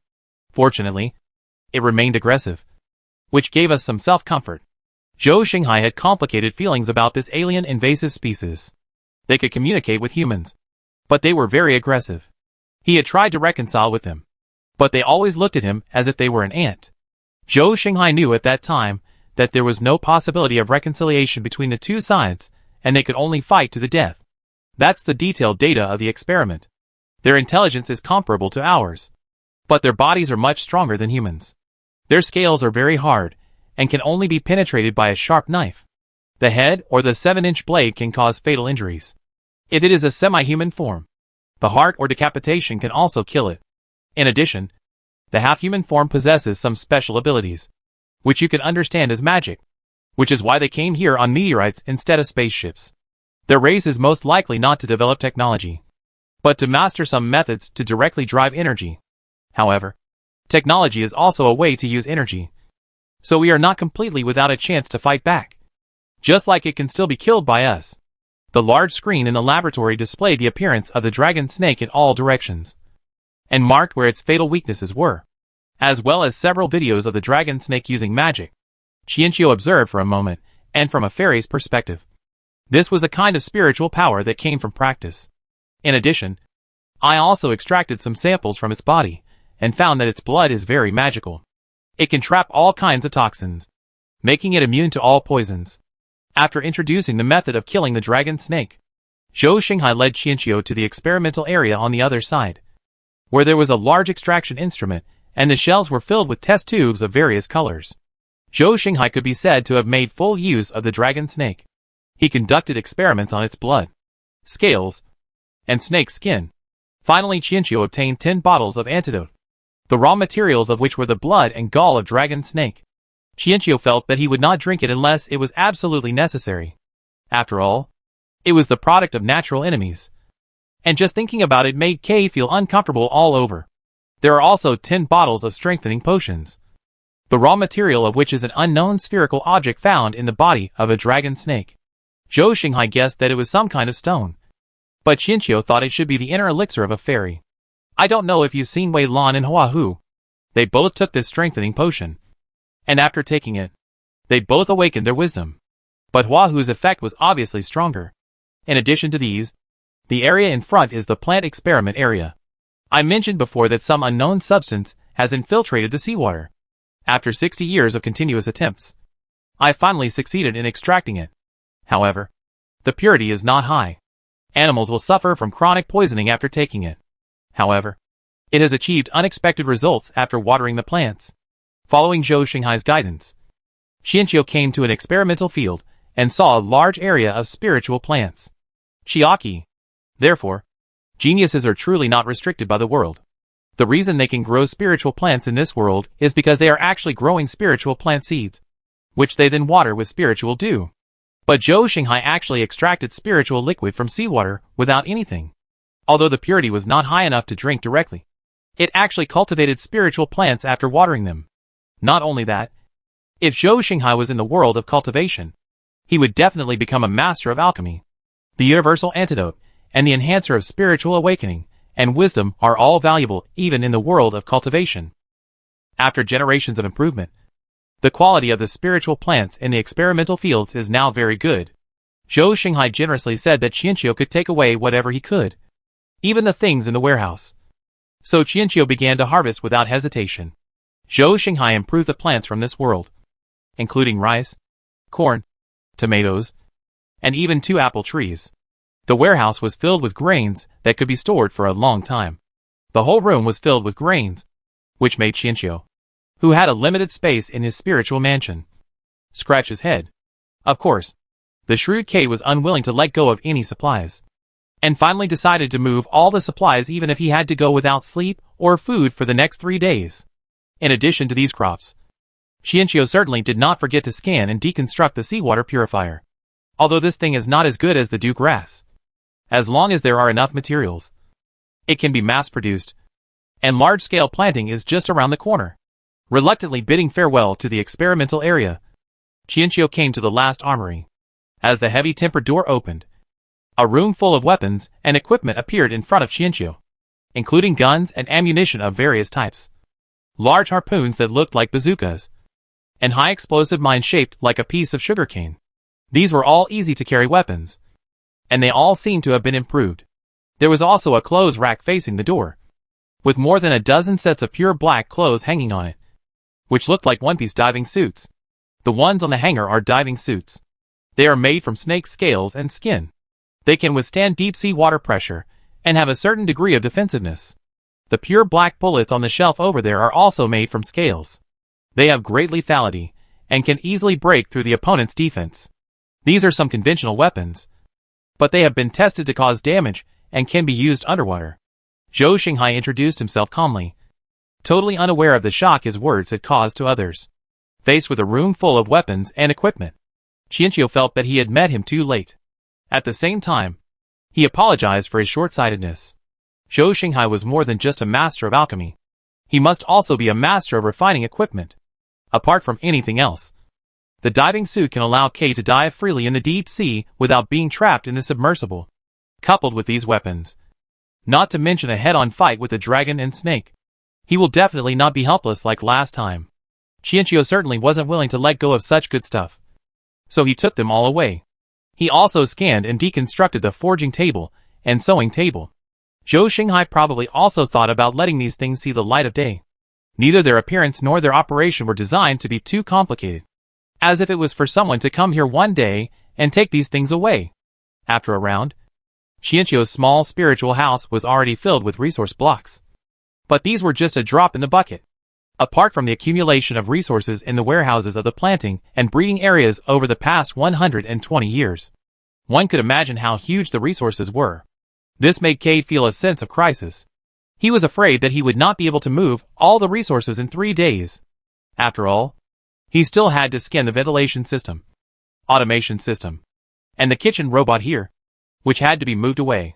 After Zhou Xinghai finished his introduction, the dazzled bird was eager to start the action.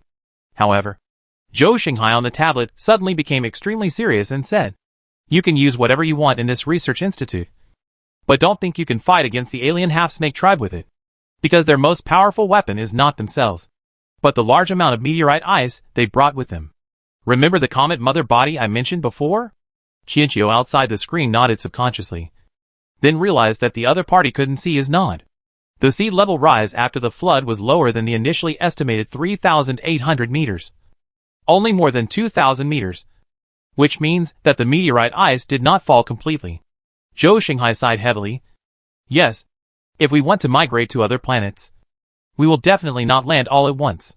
The global flood was just the other party transforming the planet's environment first, and sending a small number of advanced troops. They will land after confirming that it is really survivable. The real alien group has not landed yet. So this world will soon face a second flood. Chiino and 6161 were both silent. They knew that the world would face a second flood because of the plot. So Zhou Xinghai must be the incarnation of the god of creation. Otherwise his wisdom would be too outrageous. Your real enemy is not only the alien half-snake, but also the second flood that is about to come. By then, the land and the world will shrink further. And I am afraid that mankind will eventually go to extinction. This is also the strength of the other party. Even if we know what we are facing, we have no solution. I don't know the exact time of the second flood. Nor do I know what kind of future you will face. I just hope that you who choose to leave will have no regrets in this life. Zhou Xinghai was silent for a moment, then changed to a relaxed tone again. My nagging ends here. I'm glad to share this with others. If possible, please bury me next to your parents. After I close the window completely, there will be nothing to see outside. Goodbye, stranger, and good luck to you. At this point, the video on the tablet ended. Chiino felt a little uncomfortable with the sudden silence. He tried to reach out and drag the video progress bar but failed. Apparently, this video was a one-time video. After putting away the tablet and looking around, Chiino decided to move slowly from top to bottom.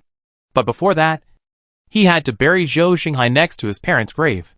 This genius, who had amazed people countless times, was just a child in the end. When the scenery in the distance was about to disappear, he would return to his parents' arms to rest.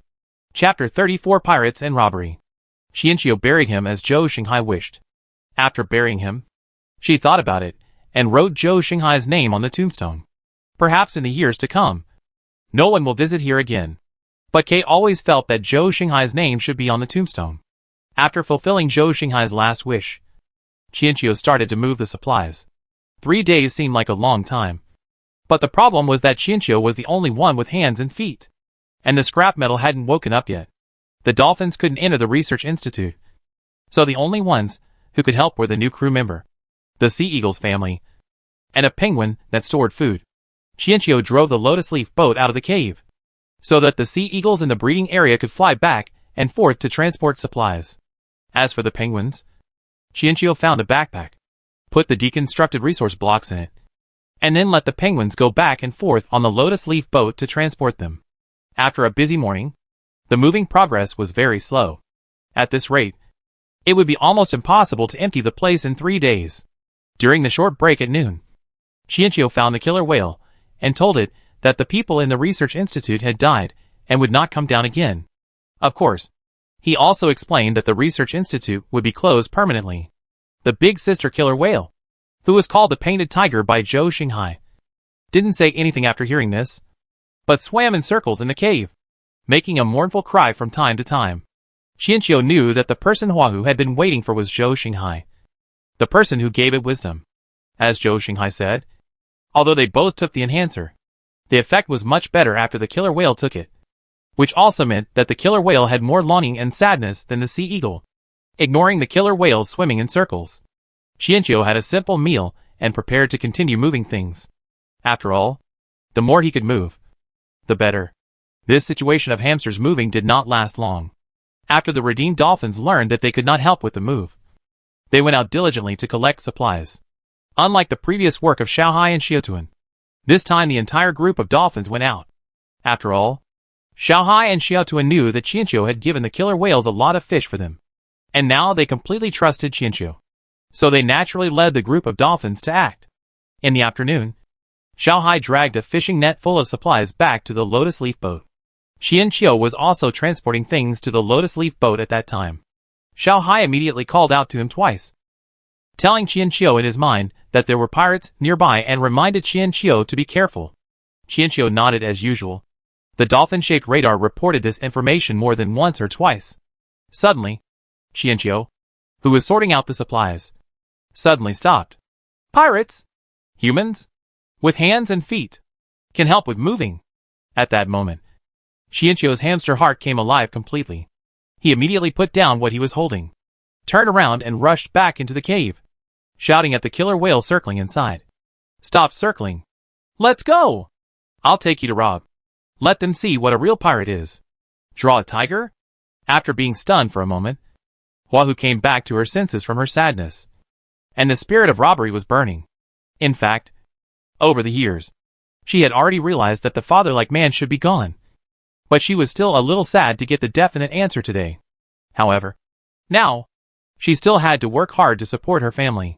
At Wahoo's command, the killer whales in the surrounding waters immediately gathered towards the mountain. Chiino didn't know how strong the pirates in this world were. So to be on the safe side, and to increase their momentum, he asked the Sea Eagle couple and the group of dolphins to act together. In order to save time, Chiino did not drive the Lotus Leaf boat, but drove a speedboat collected by Zhou Xinghai directly in the cave. Fortunately, the technology in the old world was well developed, and the speedboat was also foolproof, so Chiino could drive it easily. Just like this, a white speedboat was sailing alone on the sea, and in the sea water under the speedboat, there was a large group of killer whales and dolphins following it. And in the sky above the speedboat, there were two sea eagles flying very high. Chiino, who was enthusiastically trying to capture the moving labor at this time, did not know that Xiohai's information was not comprehensive. It was true that there were pirates on the sea, but the reason there were pirates was because the pirates were chasing a fleet. And this fleet was the Xia family fleet that had just experienced a storm. And the captain was Xia Yunshin, whom he had tried every means to avoid. Xiaohai and Xiaotuan didn't know Xia Yunshin, and it was common for pirates to rob other fleets. The two crew members naturally didn't realize that they had betrayed their own captain. Meanwhile, on the distant sea, the Xia family fleet was also at a critical juncture of life and death. Since entering the ultra-deep sea, they did salvage a large amount of supplies, and even discovered an uninhabited island. However, along with these riches came the capricious weather in the ultra-deep sea area.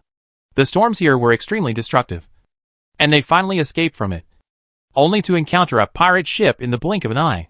Judging from the pirate flag, it was none other than the largest pirate leader nearby, the White Shark Bay Pirates.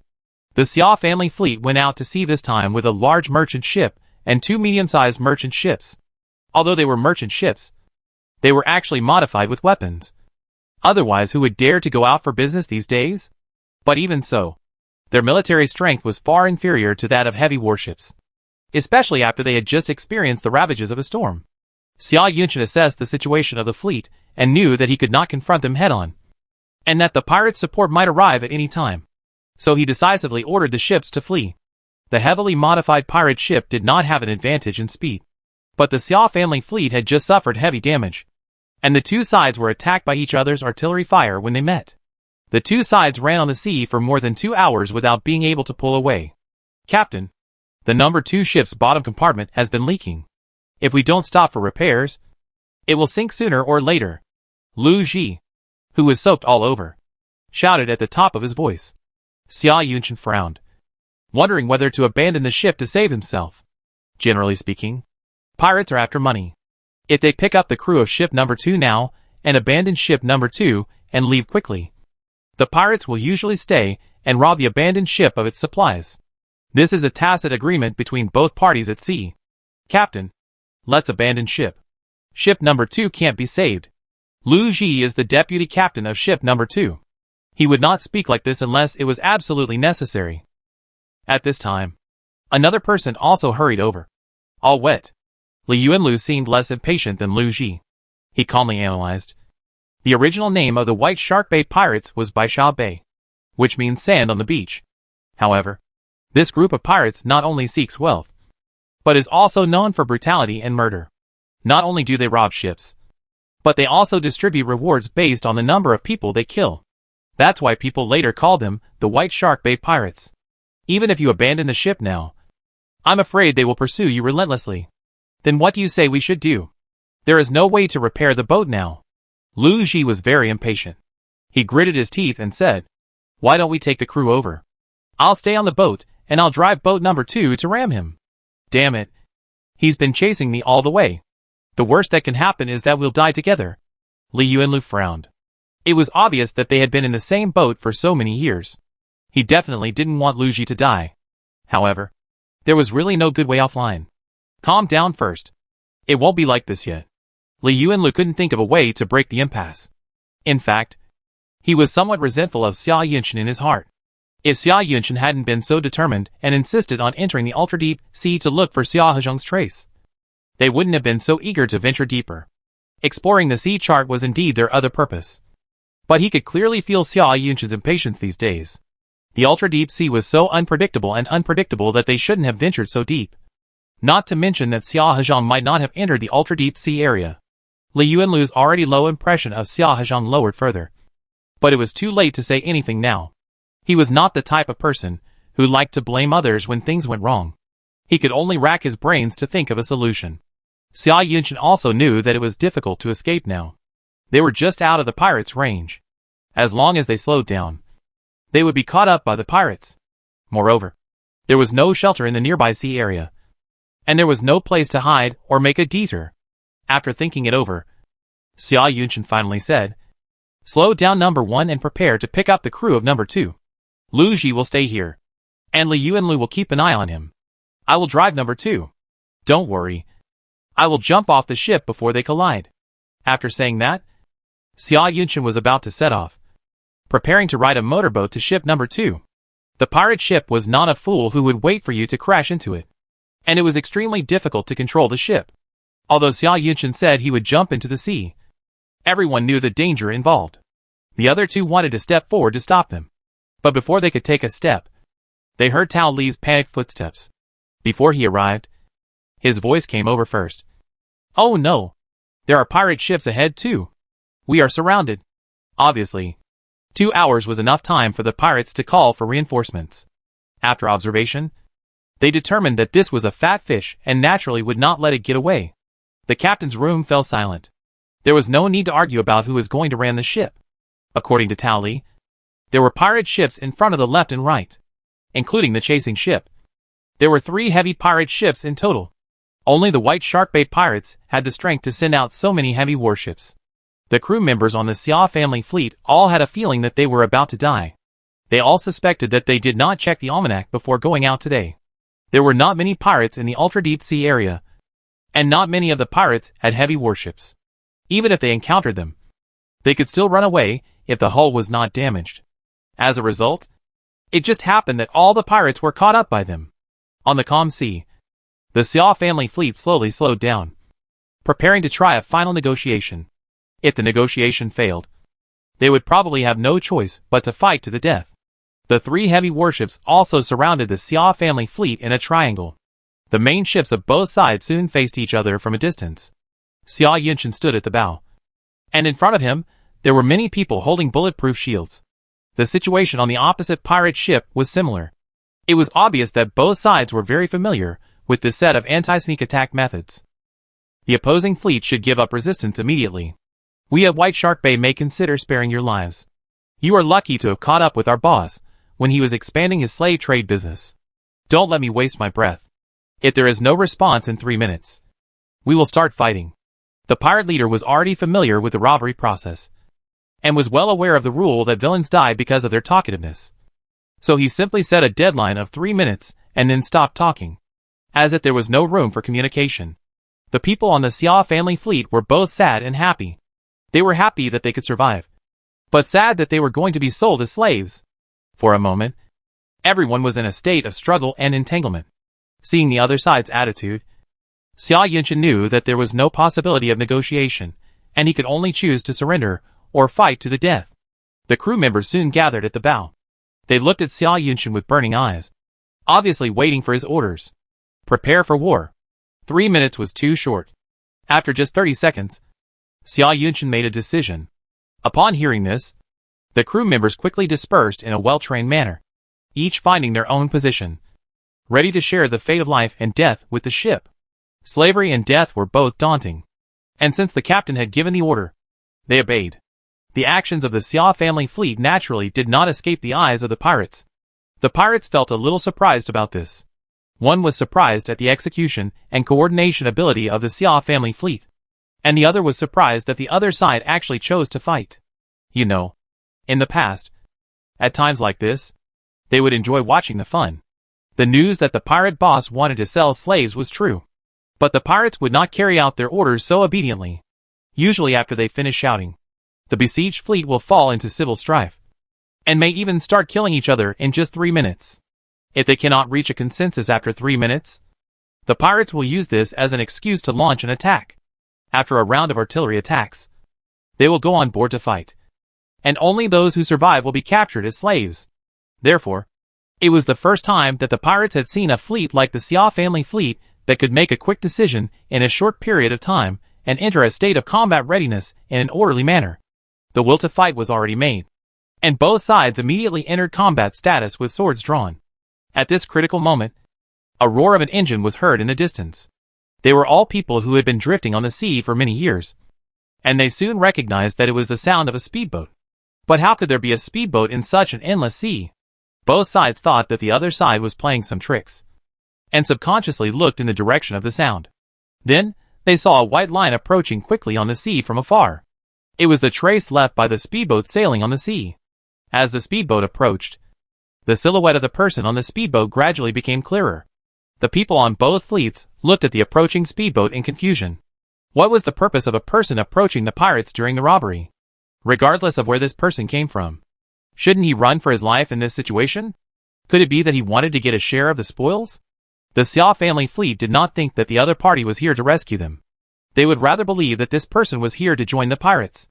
The pirates looked left and right, and felt that the other party coming up alone did not look like they were trying to rescue anyone. So miraculously, their thoughts coincided with those of the Xia family fleet. They felt that the other party was very likely here to join them. But the way they appeared was very strange, which made them have to be vigilant. When everyone was confused, only Xia Yunshan's expression changed from stern to shocked. When the figure got closer and closer, when he finally saw the man's face clearly, he couldn't help but blurt out, "He Zhang." Li Yuanlu, Tao Li, and Lu Ji beside him all heard Xia Yunshan's cry. They turned their heads sharply to look at their captain, confirmed the astonishment on their captain's face, and then turned their heads sharply again to look at the sea. "What? Brother Lu? Brother Li? Did I hear correctly? The captain is calling him brother?" After realizing what was happening, Tao Li was shocked like never before. Although he had never seen Xia Hezhang, the name Xia Hezhang was well known to everyone in the Xia family fleet. The reason why Xia Yunshan went out to sea to take the risk was to find him. But in fact, everyone on the fleet no longer believed that Xia Hezhang was still alive, especially after experiencing the danger of the ultra-deep sea. They didn't think that a spoiled person who had never been to the deep sea could survive. Lu Ji's already big eyes couldn't help but widen even wider. But after looking for a long time, he realized that he had never seen Xia Hezhang and had no idea what Xia Hezhang looked like. So he turned his gaze to Li Yuanlu, only to find that Li Yuanlu, who had been expressionless for thousands of years, had a broken expression at this time, and looked like he had seen a ghost. Li Yuanlu had indeed seen Xia Hezhang, but he didn't have a very good impression of him. Now, looking at Xia Hezhang, who seemed like a god sent from heaven, he was immediately confused. Then he asked Xia Yunshan a question. "Captain, has your brother joined the pirates?" Only this can explain why Xia Hezhang appeared here alone in a speedboat. Xia Yunshan. Impossible. Xia Yunshan firmly opposed it, saying that his brother would never do that. Chiino, who was approaching quickly, also saw the two parties confronting each other from afar. He guessed that the pirates were robbing. Chiino suddenly felt that he was very lucky. The number of people transported was doubled. But soon, he couldn't laugh anymore. On the surrounded main ship, the man looked more and more familiar. When Xia Yunshan's appearance overlapped with the person in Xia Hezhang's memory, Chiino almost fell off the speedboat. He tried every means to escape. But now, he took the initiative to throw himself into the arms of others? No. Is it a turtle caught in a jar? It doesn't seem right either. Forget it. Human idioms are too complicated, so it's better not to use them. Chiino immediately began to slow down, then glided all the way. And finally the speedboat stopped smoothly in the middle of the two opposing parties. Chiino, this speedboat knows how to be awkward. The three parties stared at each other for a moment. And the pirate spoke first. Who are those people down there? What are they doing here? Chiino was still wavering between capturing laborers and escaping. When he heard someone asking, he subconsciously answered, "Of course I'm here to rob. Are you here to watch the fun?" After hearing Chiino's answer, the scene was quiet for a moment. And then a burst of laughter broke out on the pirate ship. Obviously, they felt that their guess was confirmed. This man came to surrender to them. This made the pirates feel inexplicably vain. Although this man spoke in a bad manner, there were a few pirates with a good attitude. In sharp contrast to the pirate ship full of laughter and joy was the Xia family fleet. Xia Yunshin, who was instantly slapped in the face, stood there in a daze, wondering if he had heard it wrong. Li Yuanlu, who was always good-tempered, couldn't help but snort coldly. The captain's heartfelt care for more than 20 years has all gone to waste. Obviously, for a gentleman, this is a rare swear word. Chapter 35. What is a real pirate? Boy, you have good vision. We in White Shark Bay are the biggest pirates around. The pirate leader was in a good mood. Although they were not short of people, he felt honored that someone would come to them under such circumstances. Hearing the word biggest, Chiino's wavering heart finally settled down. Although he had recruited new crew members, none of them had hands and feet. Now that such a large wave of labor was in front of him, he certainly couldn't let it go easily. Really? How big is it? This time, the leader didn't need to answer. Someone on the pirate ship naturally responded proudly and loudly. We have the largest archipelago in the White Shark Bay, and 2 affiliated islands. There are more than 1,430 pirates in total, 15 heavy warships, 20 large merchant ships, and hundreds of medium and small ships. How big do you think we are? As the man finished his introduction, there was another burst of unbridled laughter on the pirate ship. Chiino didn't know what the people on the pirate ship were laughing at, but he himself was laughing happily. In this doomsday, more than 1,400 people were indeed a large group.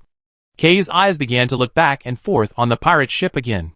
The transportation of supplies was imminent, and there was definitely no time to catch all the pirates. It all depended on how many people were on the ship. Thinking of this, Chiino couldn't wait to ask, "How many people are there on your 3 ships now?" Probably to intimidate the besieged Xia family fleet. The pirate leader also readily replied, "Okay. Each warship has about 100 people, and everyone is equipped with weapons." Chiino asked the dolphins and killer whales in his mind whether they could deal with human bullets and artillery fire.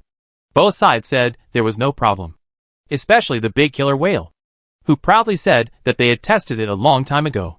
Human bullets have no effect on them now, and the hit rate of artillery SHLS is still very low. So she vowed so confidently at that time that there was nothing in this sea area that she could not deal with. On the Xia family fleet, Xia Yunshin's expression kept changing, and finally condensed into a thick black cloud. The 3 people beside him did not dare to say much. They all knew how much Xia Yunshin cared about this younger brother. Finally, Xia Yunshin on the boat spoke. His voice was low and hoarse. "Hezhong, do you know what you are doing?" Xia Yunshin's words successfully drew the attention of both parties to the speedboat. The pirates became alert because they knew each other, and the people of the Xia family's fleet were shocked that the man below was actually the younger brother that Xia Yunshin had been looking for. Wasn't Xia Hezhong dead? It seemed that he was not. No. Wasn't Xia Hezhong their target? Why did it look like he was going to join the pirates to rob them? While everyone was confused, Xia Hezhong raised his hand and greeted his brother cheerfully. "Brother, I didn't expect it to be such a coincidence that I ran into you on my first robbery." Xia family fleet. Why do you say such shameless words so brazenly? Everyone on the island, they are actually brothers? Xia Yunshin was almost fainted by Xia Hezhong's cheerful attitude. He had previously thought that Xia Hezhong was thinking of robbing him because he didn't see him. But now it seems that he was deceiving himself. Seeing their captain's appearance, Li Yuanlu and the other 2 were almost furious. They had all witnessed Xia Yunshin's sacrifices, so they were naturally furious at the current situation. Lu Ji, who had the most explosive temper, couldn't help but curse. "Xia Hezhong, if you have any conscience, you can't say such things. How can a heartless person like you be the captain's brother?" The pirates understood by now that these were indeed 2 brothers, but they obviously did not get along. The pirates immediately watched the show with great interest. Chiino felt a little aggrieved for being scolded for no reason, although he did feel guilty for running away from home without permission, and although he did want to ask his brother's fleet to help move. But for a long time, Chiino couldn't find any reason to refute this statement. However, Kay didn't care about his face. The angry Kay decided to vent his anger on the pirates, who were still watching the show. What are you looking at? What's so good about it? Haven't you seen people being scolded? What are you standing there for? I'll give you 3 minutes to surrender quickly. Or don't blame me for being rude. Pirates eating melons? Lu Ji, who has not yet vented all his anger. The scene was dead silent. And everyone felt as if their brain had crashed. They didn't know what had happened in just a few tens of seconds. The pirates were confused and wondered if there was something wrong with their ears. Wasn't this man here to join them? Why did he say this as if he was going to rob them? And even if it was robbery, how could a person be so confident? The people on the Xia family fleet were even more confused than the pirates. They were originally angry at Xia Hezhong's cruelty. But now, they began to worry about Xia Hezhong's mental state. Lu Ji coughed to cover up his embarrassment. Then whispered, Captain, it seems that your brother is going to rob pirates? Xia Yunchen. Life is full of ups and downs.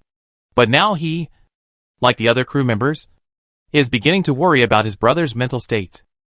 Tao Li leaned close to Li Yuanlu's ear and said, Brother Li, does the captain's brother often go crazy? Li Yuanlu. He had never seen Xia Hezhong go crazy. In the few times they met, Xia Hezhong always remained shrewd and perfunctory. Could it be that he encountered a storm on the way to the sea and hit his head? What's wrong with you? You want to rob us? You can't do that. The pirate leader finally realized that the robbery this person was talking about was actually robbing them. This was too outrageous. After realizing it, the leader felt that the attack was not very aggressive, but the insult was very strong. And he was immediately furious. You are crazy. Your whole family is crazy. Have you asked the boss of this area? Have you paid the protection fee? You dare to come to the sea area to rob without doing anything. You must be tired of living. Chiino was no less angry than the pirates. It was bad enough that he was scolded by his brother's people. But who the I do you think you are? A porter? How dare you speak like that? The pirate leader obviously didn't expect Xia Hezhong to be tougher than him. He was so angry that he almost pulled out his gun on the spot. But before he could act, his arm was pulled by someone. The think tank in the team whispered, Brother Wu, something is wrong. He is alone. How can he be so confident? And we don't know where his speedboat came from. This is our first time in this sea area. Maybe it is the territory of other pirates. The little leader was very angry. But he still listened to it.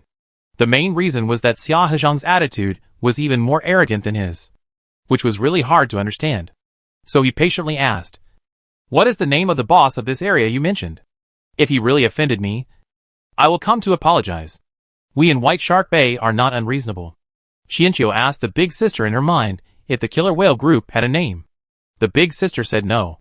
Chiino made a prompt decision. What a coincidence. You are called White Shark Bay. And we are called the Killer Whale Gang. Because we like to eat the livers of great white sharks. After saying that, Chiino grinned, revealing a mouthful of white teeth. His main expression was arrogance. The pirate leader was so angry that he fell backwards, thinking that the guys below were deliberately playing tricks on him. You don't know how to live or die. Then he raised the gun in his hand and prepared to fire.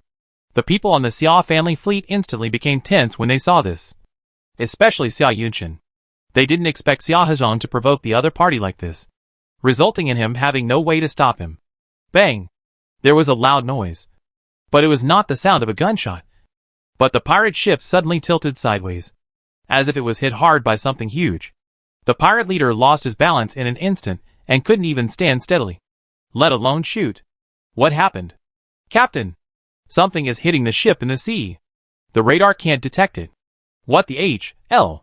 The sudden change made the pirates lose their composure in an instant. Seeing this, the other two pirate warships naturally prepared to help. But then, there were two loud bangs, and the remaining two warships were attacked one after another. The smallest warship almost capsized on the spot. However, this was not the end. After tilting sideways, the pirate ship slowly righted itself and leaned to the other side due to inertia. At this moment, the huge impact used the force of the collision to hit the hull again. The smallest warship finally could not withstand the collision and overturned on the sea in an instant. The pirates were thrown to the ground and fell into chaos. Everything happened too fast. The battle was over before it even began. The pirate warship had undergone a high-strength modification. and the hull was reinforced with steel plates.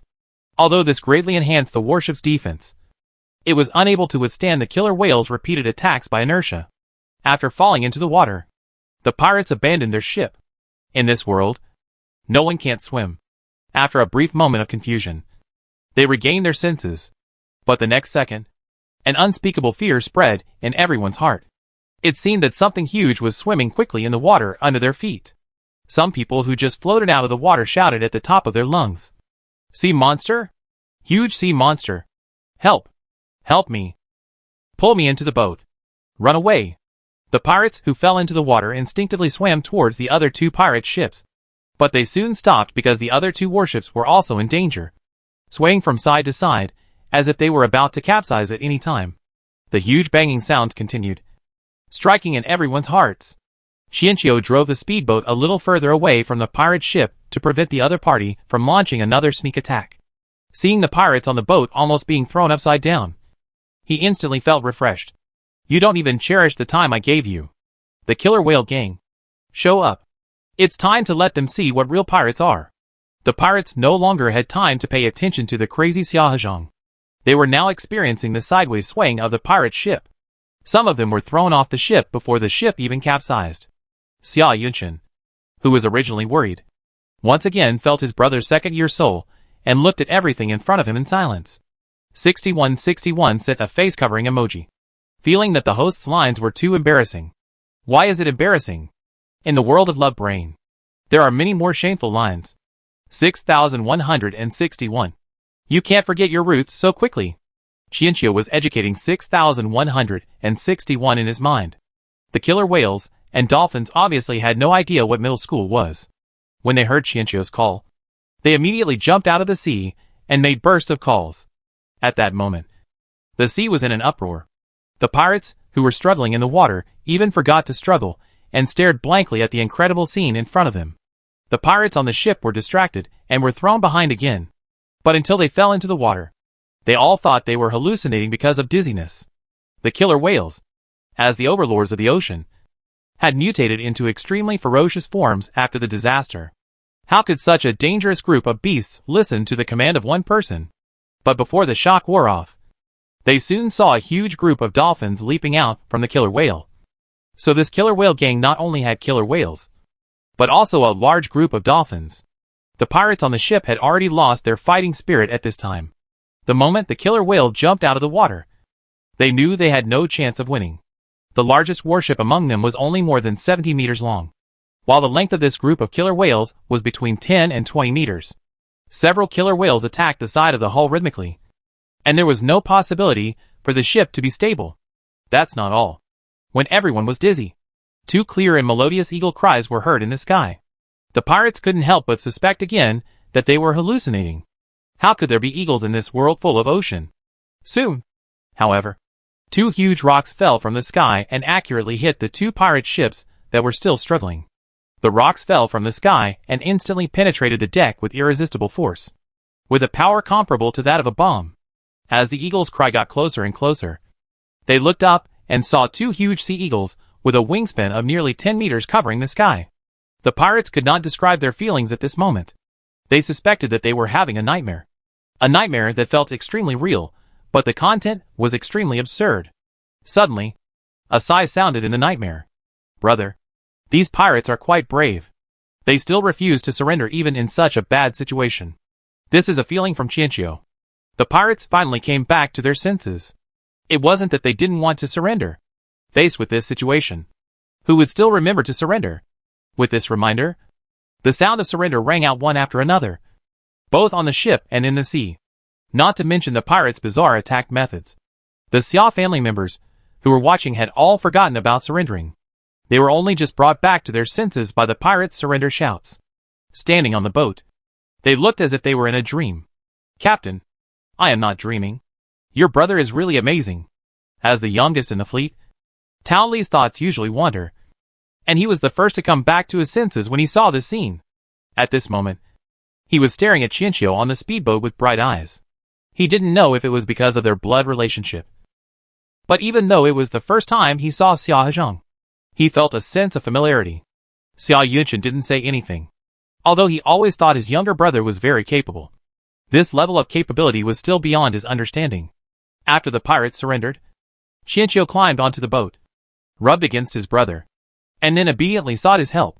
After all, no matter how powerful the killer whales were, they could not get on the boat to clean up the battlefield. Xia Yunchen was very happy that his brother asked for help. This finally made him feel somewhat familiar. He immediately ordered the employees on the ship to clean up the battlefield and control the pirates. Brother, I know you are the best. Give me everything you can find on the pirate ship. I will share it with the crew. After all, we can't let them help us for nothing. Chiino was well aware of the principle of equal exchange, and spoke quite generously. Not to mention the pirate ship. He could also ask his brother to move the things in the research institute, since he couldn't move them all by himself anyway. Xia Yunchen touched Xia Hezhong's head, and felt that his younger brother was still as considerate as ever. Although he agreed verbally, he secretly thought in his heart that after sorting out the supplies, he should leave the best for his younger brother. Li Yuanlu, who was standing by, witnessed everything and just stood there in silence. He didn't know if it was because Xia Hezhong's previous performance was too bad, but Li Yuanlu felt that Xia Hezhong's behavior had ulterior motives. For example, the other party must know that Xia Yunchen was reluctant to take all the supplies, and now he is just pretending to be generous to win favor. If he really wants to thank him, why not just send a warship? Although this idea is a bit excessive, Li Yuanlu still can't let go of his guard. Compared to Li Yuanlu, Tao Li and Lu Ji were much more enthusiastic. Tao Li had been listening to all the praises about Xia Hezhong, and he also had a filter when looking at Xia Hezhong, always feeling that he was a future great scientist. Lu Ji's felt a little apologetic for his previous misunderstanding, so he was particularly nice to Xia Hezhong. Xia Hezhong was originally a little afraid of the burly man who had just taught him a lesson, but he didn't expect the other party's attitude to change 180 degrees. Kei was naturally happy to accept the other party's goodwill. The people in the Xia family's fleet were unable to recover for a long time because of the miracle led by Xia Hezhong. When they reacted, they all showed expressions of sudden enlightenment. No wonder the Xia family went out to look for Xia Hezhong when he was missing. It turned out that Xia Hezhong had such means. Everyone in the Xia family fleet thought they had figured out why the Xia family had to go out to sea to find Xia Hezhong at all costs. They also understood why when everyone thought Xia Hezhong was dead, the Xia family firmly believed that he was still alive, and even risked their lives to enter the ultra-deep sea area to look for him. It turned out that it was all because Xia Hezhong himself was a genius. Xia Yunchen didn't know that the crew members inexplicably, but very reasonably imagined their brother's magical ability. In fact, the crew members accepted Xia Hezhong's magical ability faster than he, the eldest brother, while the crew members were enthusiastically cleaning up the battlefield and salvaging supplies. Chiino followed his eldest brother into the cabin. Seeing his elder brother ready to chat with him, Chiino suddenly became anxious. He still had such a big mountain to move, so chatting could be put off for later. After a little hesitation, Chiino said, "Brother, I'm in a hurry to move. After cleaning up the battlefield, can you take the crew and the surrendered movers to help me move?" "Oh, I have a gift for my brother." Xia Yunchen was a little confused by what he heard, but seeing that Xia Hezhong was anxious and didn't want to lie, he agreed immediately. As the order was given, the crew members couldn't help but speed up their pace. Some were repairing the ship, some were tying people up, some were moving things, and they all looked very busy. 2 hours later, Chiino was finally able to lead a large force to the research institute. The overturned pirate warship had sunk, and because they were in a hurry to travel, the Xia family fleet did not have time to salvage it properly. Many people felt it was a pity, but they had to obey the captain's order. Fortunately, there were still 2 relatively intact pirate warships, so there was no problem driving them away, with killer whales and dolphins leading the way in front, and sea eagles leading the way in the sky. The Xia family fleet had never enjoyed such treatment before. As a result, everyone was still in high spirits after the intense physical labor. They didn't know where they were going specifically, but no one questioned it. Everyone had a dreamy sense of happiness on their face, as if they were still dreaming. Li Yuanlu looked at the state of the crew members with some worry. He was probably the only one on the ship who was suspicious and wary of the destination. After thinking it over again and again, he decided to remind Xia Yunchen. So he found the 2 brothers and asked, "Captain, where are we going?" The pirates in White Shark Bay suddenly lost 3 warships, And so many people. They will definitely go out to investigate the situation. We'd better leave the sea area as soon as possible. Xia Yunshan had to take this seriously. The White Shark Bay pirates were definitely more powerful than just these 3 warships. If they went out in full force, even with He Zhang's help, there would probably be casualties. He Zhang, in which direction are we going? How far is it from here? It's not far. We'll be there soon. Don't worry. I have a friend who will probably wake up soon. You don't have to worry about pirates. Brother, you haven't seen the ship I built myself. Let me tell you, my ship is very beautiful. More beautiful than any other ship in the world. Chiino got stuck in the middle of his words. He was so busy showing off his lotus leaf boat that he forgot there were turtle-breathing fruits planted on the boat. He remembered that Xia Yunshan seemed to have gone to Jiuzhou Island as well. If he saw the turtle-breathing fruit, wouldn't he know that Chiino was Xia Hezhang? And then, he would know that he had run away from home for the second time in front of him?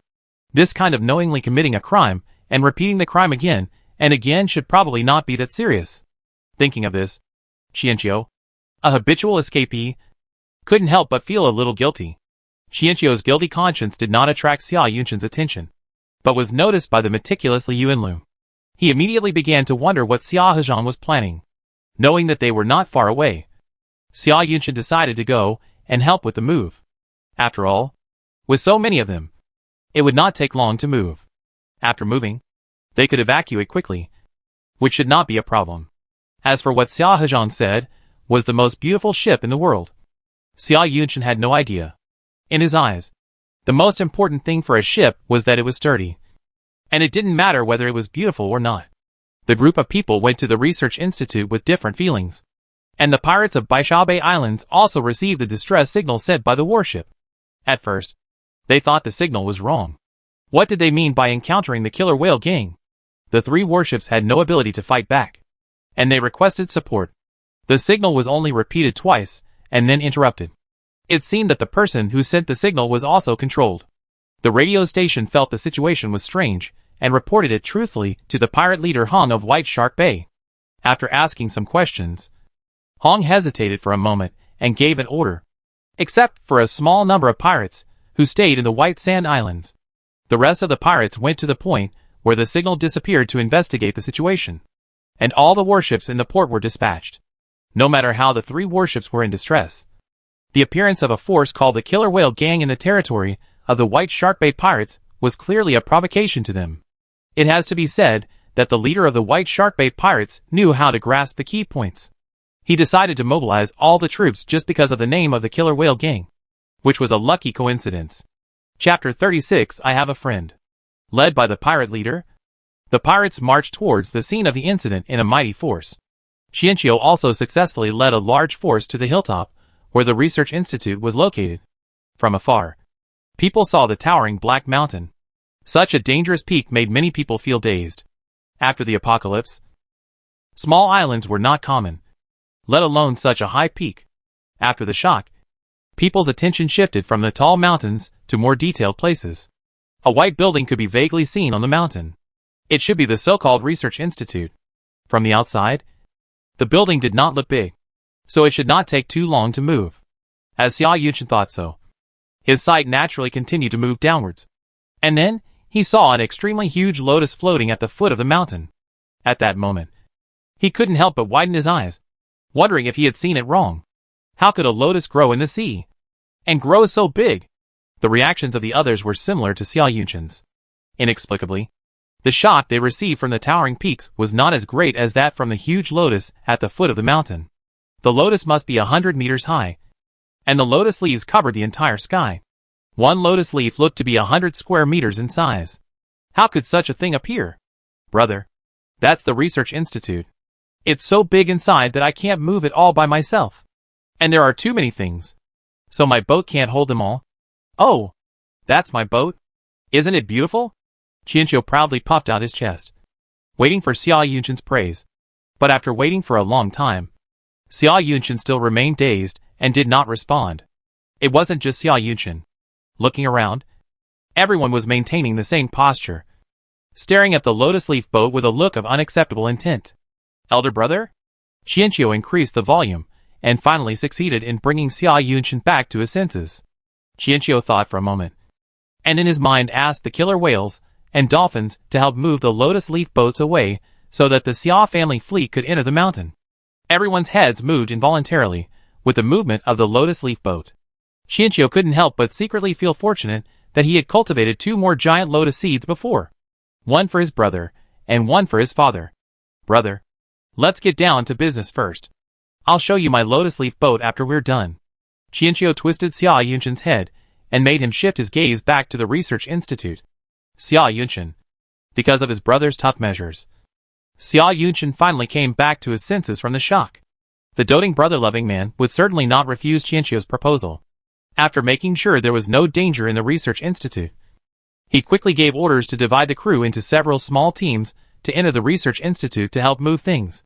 And they also followed the mysterious Chiino into the research institute. Chiino did not have the authority to open the experimental area and the mausoleum area, and repeatedly told everyone not to destroy the environment and tombstones in the living area. They only needed to move the things in the warehouse in the living area. The Xia family crew obeyed Xia Hezhong's orders unconditionally, mainly because Xia Hezhong had brought them more and more shocks along the way, which were more and more incredible. All these made them naturally put Xia Hezhong on the same level as Xia Yunchen. The Xia family fleet quickly became busy. When they entered the research institute, they were quickly shocked by its complexity and size. When they saw the living area warehouse that Xia Hezhong described lightly, they almost couldn't help but burst into tears on the spot. So much food. All of it. What is the most expensive thing in the post-disaster world? Naturally, land is the most expensive. The land is so expensive that it is not even enough for people to live in. How much can be used to grow food? Many of them have only eaten a few servings of rice since they were born. And all kinds of fish are their staple food. The Xia family crew excitedly moved the items twice before realizing that they alone might not be able to finish the move within 3 days. Not to mention that they also had to move the cold storage in the breeding area.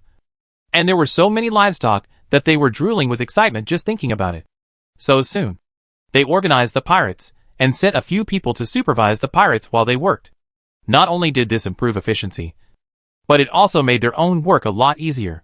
According to Xia Hezhong's instructions, all these resources were moved to Xia Yunchen's ship. Xia Yunchen thought that his brother didn't want strangers to board his ship, so he temporarily deposited them on his ship. So he naturally agreed. The crew members were busy, and Xia Yunchen followed Xia Hezhong into the experimental area. Xia Hezhong repeatedly reminded that only people Xia Yunchen trusted could come in. So only Liu and Lu Ji and Tao Li came. Before they officially entered the experimental area, Chiino stopped them and spoke in an extremely solemn tone. What you are about to see will subvert your worldview and bring you unprecedented mental pressure. I also struggled for a long time before deciding to bring you here. It is better to know what you will face in the future than to die in a daze. Xia Yunchen and the others were a little confused after hearing this. The world is already so bad. What else can't they accept? Does Zhou Xinghai know? This is his research institute. This laboratory is also his. The things inside almost drove Zhou Xinghai crazy. Chiino thought about it, and felt that it would be more intuitive to say it this way so as to attract the attention of several people.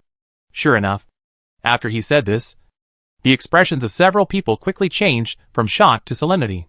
Seeing that they had adjusted themselves, Chiino took them into the laboratory to avoid being caught off guard and being shocked too much, causing someone to go crazy.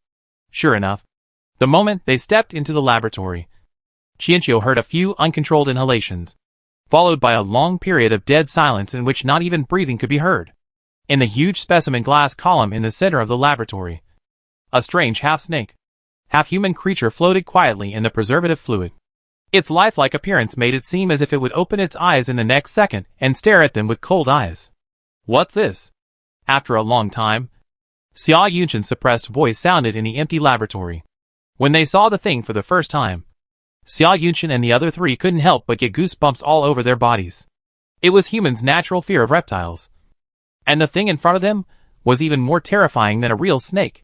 This is a jiao snake, a giant marine creature that has 2 forms, a human body with a snake tail and a full jiao snake form. They have terrifying destructive power and self-healing abilities, and they also master some secret methods. They come from outer space on meteoric ice, fall into the sea with the meteoric ice, and then lurk on the seabed. quietly waiting for the meteoric ice to transform the planet's environment and make the planet more suitable for their survival. Chiino simply summarized Zhou Xinghai's previous discoveries as okay. Meteoric ice? Xia Yunshan keenly noticed something. Yes. The global ice meteorite rain before the end of the world was caused by the Jiao snakes. The meteorites were just a means for them to transform the environment. The Jiao snakes that fell into the sea at that time were just a small advance force. The real main force of the Jiao snakes is still floating above our heads. When they really land, the world will usher in the second great flood.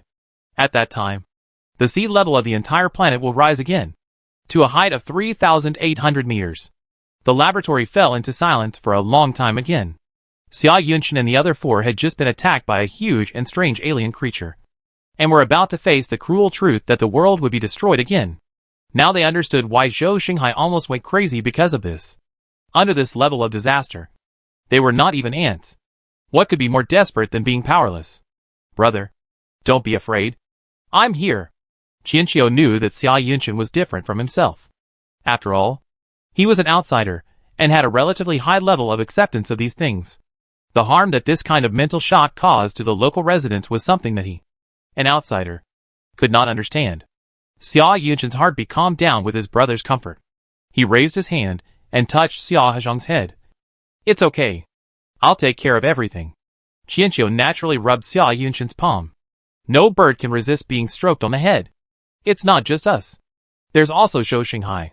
He's a genius. He has researched a lot of things with this specimen. I'll take you around and introduce them to you one by one. It must be said that Xia Hezhong's method of comfort was very effective.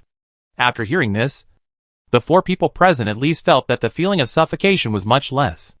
They followed Xia Hezhong's footsteps and began to browse the laboratory of the genius Zhou Xinghai, learning in detail about Zhou Xinghai's original discoveries and experimental results.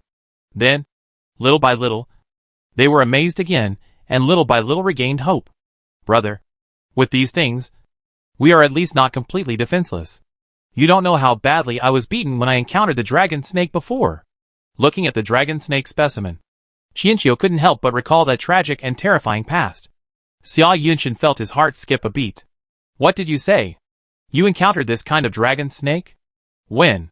Looking at Xia Yunshan's gnashing teeth, Chiino suddenly realized a problem. He still had a dragon snake friend. Brother, I actually think that dragon snakes are not all bad snakes. Just like not all humans are good people. What do you think? Chiino did not reveal the news about the scrap iron directly, but tested it cautiously. This was why he insisted on moving first. Not only was the time tight for moving, but also because there was scrap iron sleeping on the lotus leaf boat. If they were to come into contact suddenly, the consequences would be disastrous.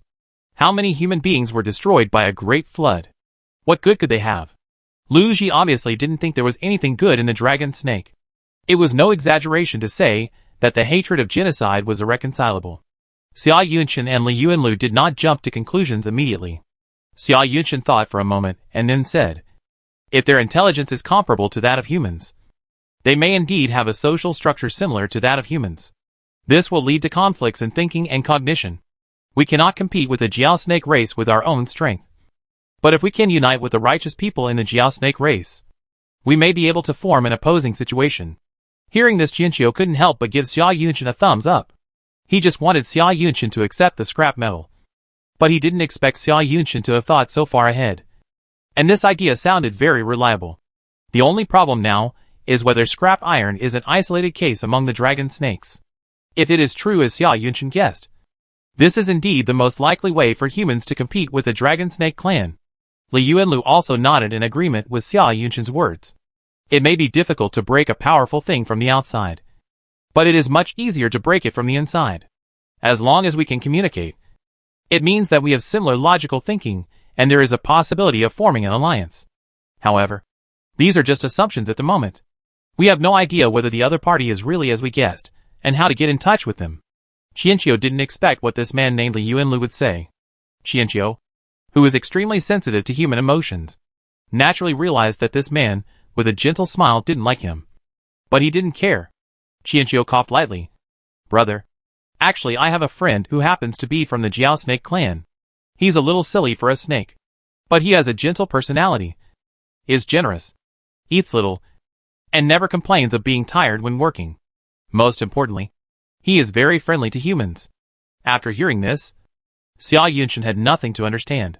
What his brother had just said was all to pave the way for the present. But now, he was more curious about what adventures his brother had experienced after running away from home. He felt that these short periods of time were more exciting than their life at sea in the past few years. He Zhang's friends are naturally trustworthy. I wonder when we can meet and communicate in detail. Xia Yunchen knew what Xia Hezhang was worried about, and took the initiative to accept this dragon snake friend. He is still sleeping. He was seriously injured when he tried to save me last time. Xia Yunchen could naturally see that Xia Hezhang was very protective of his friend. So he naturally continued the conversation with this topic. What's his name? When he wakes up, I'll go thank him. Qianqiu was silent for a moment, but still spoke truthfully. His name is Fiati, and he will probably wake up soon. Xia Yunchen. Are the names of alien creatures so eclectic? The future was no longer gloomy, and Xia Yunchen and his companions were not in such a heavy mood, because the laboratory was not convenient for others to enter. They started to move things. The experimental equipment in the laboratory was moved by Qianqiu using a deconstructor. What Xia Yunchen and his companions wanted to move were the spiritual plants grown by Zhou Xinghai over the years in the warehouse, as well as the spiritual liquid he extracted from seawater. Xia Yunchen had obviously underestimated the Institute's reserves. Moving was obviously not something that could be completed in a short period of time. However, after seeing the Institute's reserves with his own eyes, he couldn't bring himself to give up. He could only notify the crew to speed up their work and empty the place as soon as possible, even if they had to skip meals. Even without Xia Yunchen's explanation, the Xia family's crew had already made this plan. These were all real food and precious live livestock. How could they bear to waste them? Not only the Xia family crew members were excited, but the pirates, who were forced to move, were also very excited. They had been robbing on the sea for so long, but they had never seen so much and such abundant food. Moreover, they privately learned through secret codes that the distress signal had been sent out before they were caught. They believed that rescue would find here soon, and by then, the food would be theirs.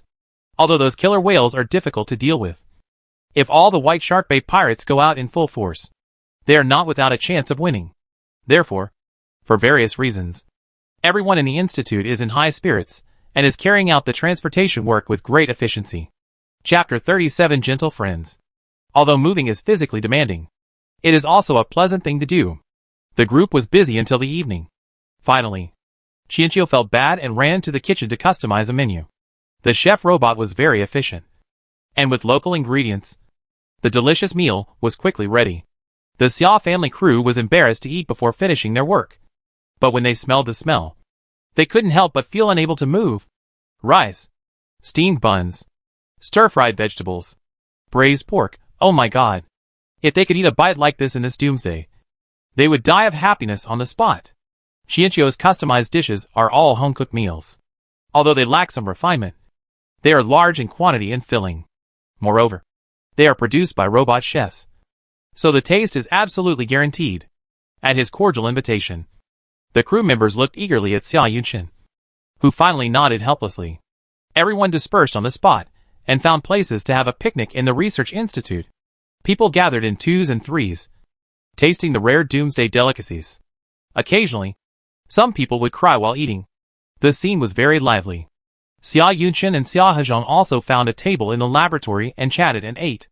Li Yuanlu and the other two were very tactful and did not eat together, but went somewhere else. At the dinner table, Qianqiu was a little reserved at first, and Xia Yunchen felt as if he was in another world when looking at his brother in front of him. However, a plate of chicken reminded Qianqiu of Xia's mother's superb cooking skills. The two started their conversation from the plate of chicken and chatted about all sorts of things. Xia Hezhang told about his adventures at sea during this period, and Xia Yunchen talked about the recent situation at home. After the meal, both of them were still a little reluctant to leave. Brother, I'm sorry. It was only after I went out to sea that I realized how dangerous and hard life at sea is. I was too ignorant before, and took you and Mom and Dad's efforts for granted. I even complained that what I got wasn't enough or good enough. Now that I've grown up, I can also protect my family from the wind and rain. When finishing the meal and preparing to leave the table, Qianqiu spoke solemnly. Although it was not Qianqiu who was lazy and slack, It was Qianqiu who continued to enjoy the family affection on behalf of Xia Hezhong, so he did not hesitate to apologize. Xia Yunchen stood there in a daze for a long time. Then he smiled with great relief. Of course he could hear the people around him talking about Xia Hezhong. And he was not really blind. It was just that he was his younger brother, a child doted on by their whole family. So how could they let him go so easily? And now it seems that maybe Hezhong's sudden running away from home was not a bad thing after all. Brother, I understand. Hezhong is an adult now. Let's protect this family together. This time, Xia Yunchen did not touch Xia Hezhong's head, but gently hit Xia Hezhong's shoulder with his fist. The touching moment made Xia Yunchen's eyes slightly moist. And he truly felt that all his previous efforts were worth it. Qianqiu returned the same fist salute. And the two brothers smiled at each other, as if they were finally ready to fight side by side. Qianqiu looked calm on the surface, but the villain in his heart had already been cheering. It seemed that the Xia family would not force him to go to college in the future, and he could drift on the sea with a clear conscience. After all, he, Xia Hezhong, would be a man who had to earn money to support his family in the future. After dinner, the crew members started moving again spontaneously without any orders. The lights in the institute were on, and the moving operation was not hindered at all. People were even more motivated to work because they had just had a full meal. Even the pirates were in high spirits because of the leftovers. After all, even for them who had been robbing for years, it was difficult for them to have such a big meal. Although it was what was left over from the crew members' meals, it was still a real delicacy. The pirates were looking forward to the arrival of rescue, because that meant they could have more such meals. The lively transportation lasted until the early morning. The crew finally prepared to rest at Qianqiu's strong request. Although there were not so many beds in the institute, the happiness of sleeping on the floor on land was much better than on the ship. No one felt that where to sleep would be a problem. The bustling day that seemed like the new year finally came to an end. Most of the lights in the institute gradually went out, and only the emergency lights were still emitting a faint light. In this silence, the mooring area at the entrance of the cave could be heard from time to time. It was from the lotus leaf boat that Qianqiu had docked at night. Because the sound was very small, it did not attract anyone's attention. If someone had gone on board to check, they would have found that the huge dragon snake on the boat was slowly shedding its skin. Under the old silver scales, the light golden scales were rapidly solidifying, and finally turned directly into pure gold. The bright metallic luster had no flaws, and it was indestructible despite being icy. Moreover, its already huge body was also rapidly expanding after shedding its skin. In the research institute, Qianqiu and some of the fleet's managers were of course given beds, and they were high-quality single rooms. Zhou Xinghai specially designed a two-story accommodation area at that time. After all, there were employees here before, and there was another floor reserved for those who entered and chose to stay here. For many people in the Xia family fleet, the treatment they received that day was something they had never experienced before. So even after the lights were turned off for a long time, people were still in a state of excitement and could not fall asleep for a long time. At this moment, a shrill alarm suddenly spread throughout the institute. The crew members, who were still tossing and turning trying to sleep, suddenly sat up. It seemed that the support of the pirates had arrived. Fortunately, the captain had foresight and everything was prepared properly. The well-trained crew members gathered on board.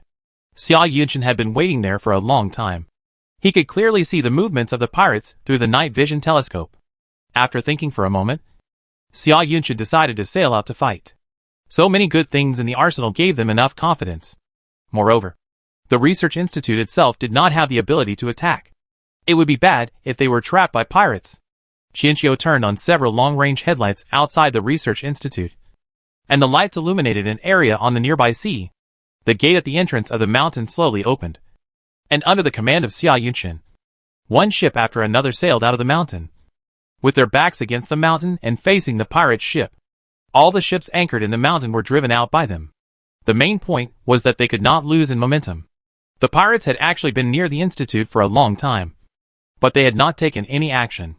They finally waited until the lights of the institute were turned off, and then they sneaked close to prepare for a sneak attack after a long time. However, they did not expect the other party to react so quickly. They did not look like they were asleep at all. So, were they trapped? Boss Hong checked the enemy's fleet and found that there were no decent warships. Since a sneak attack failed, he planned to fight directly.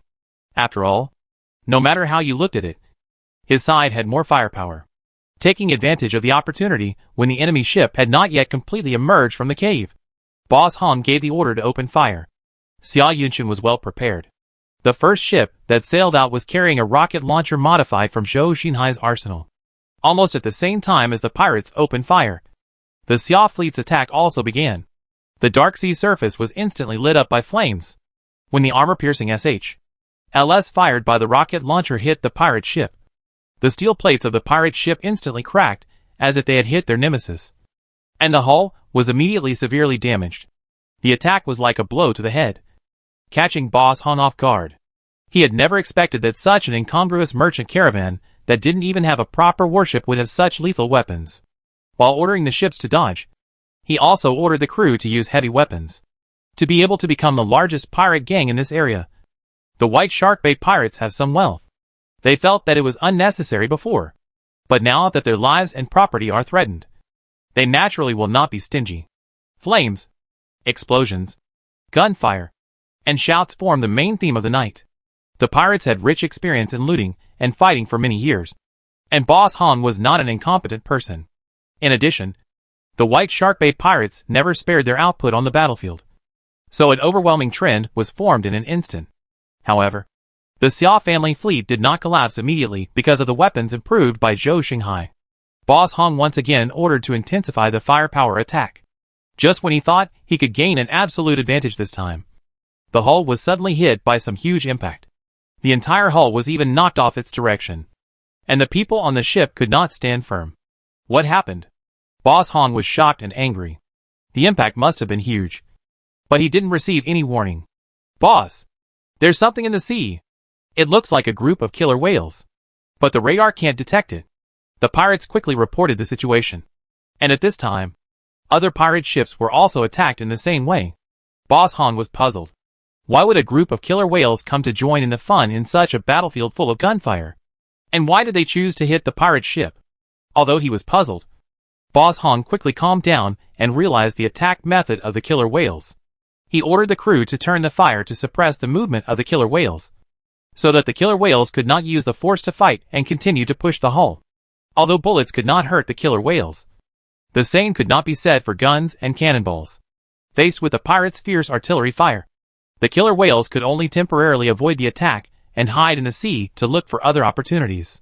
While suppressing the group of killer whales, Boss Hong planned to continue the attack and ordered the pirates to bring out the...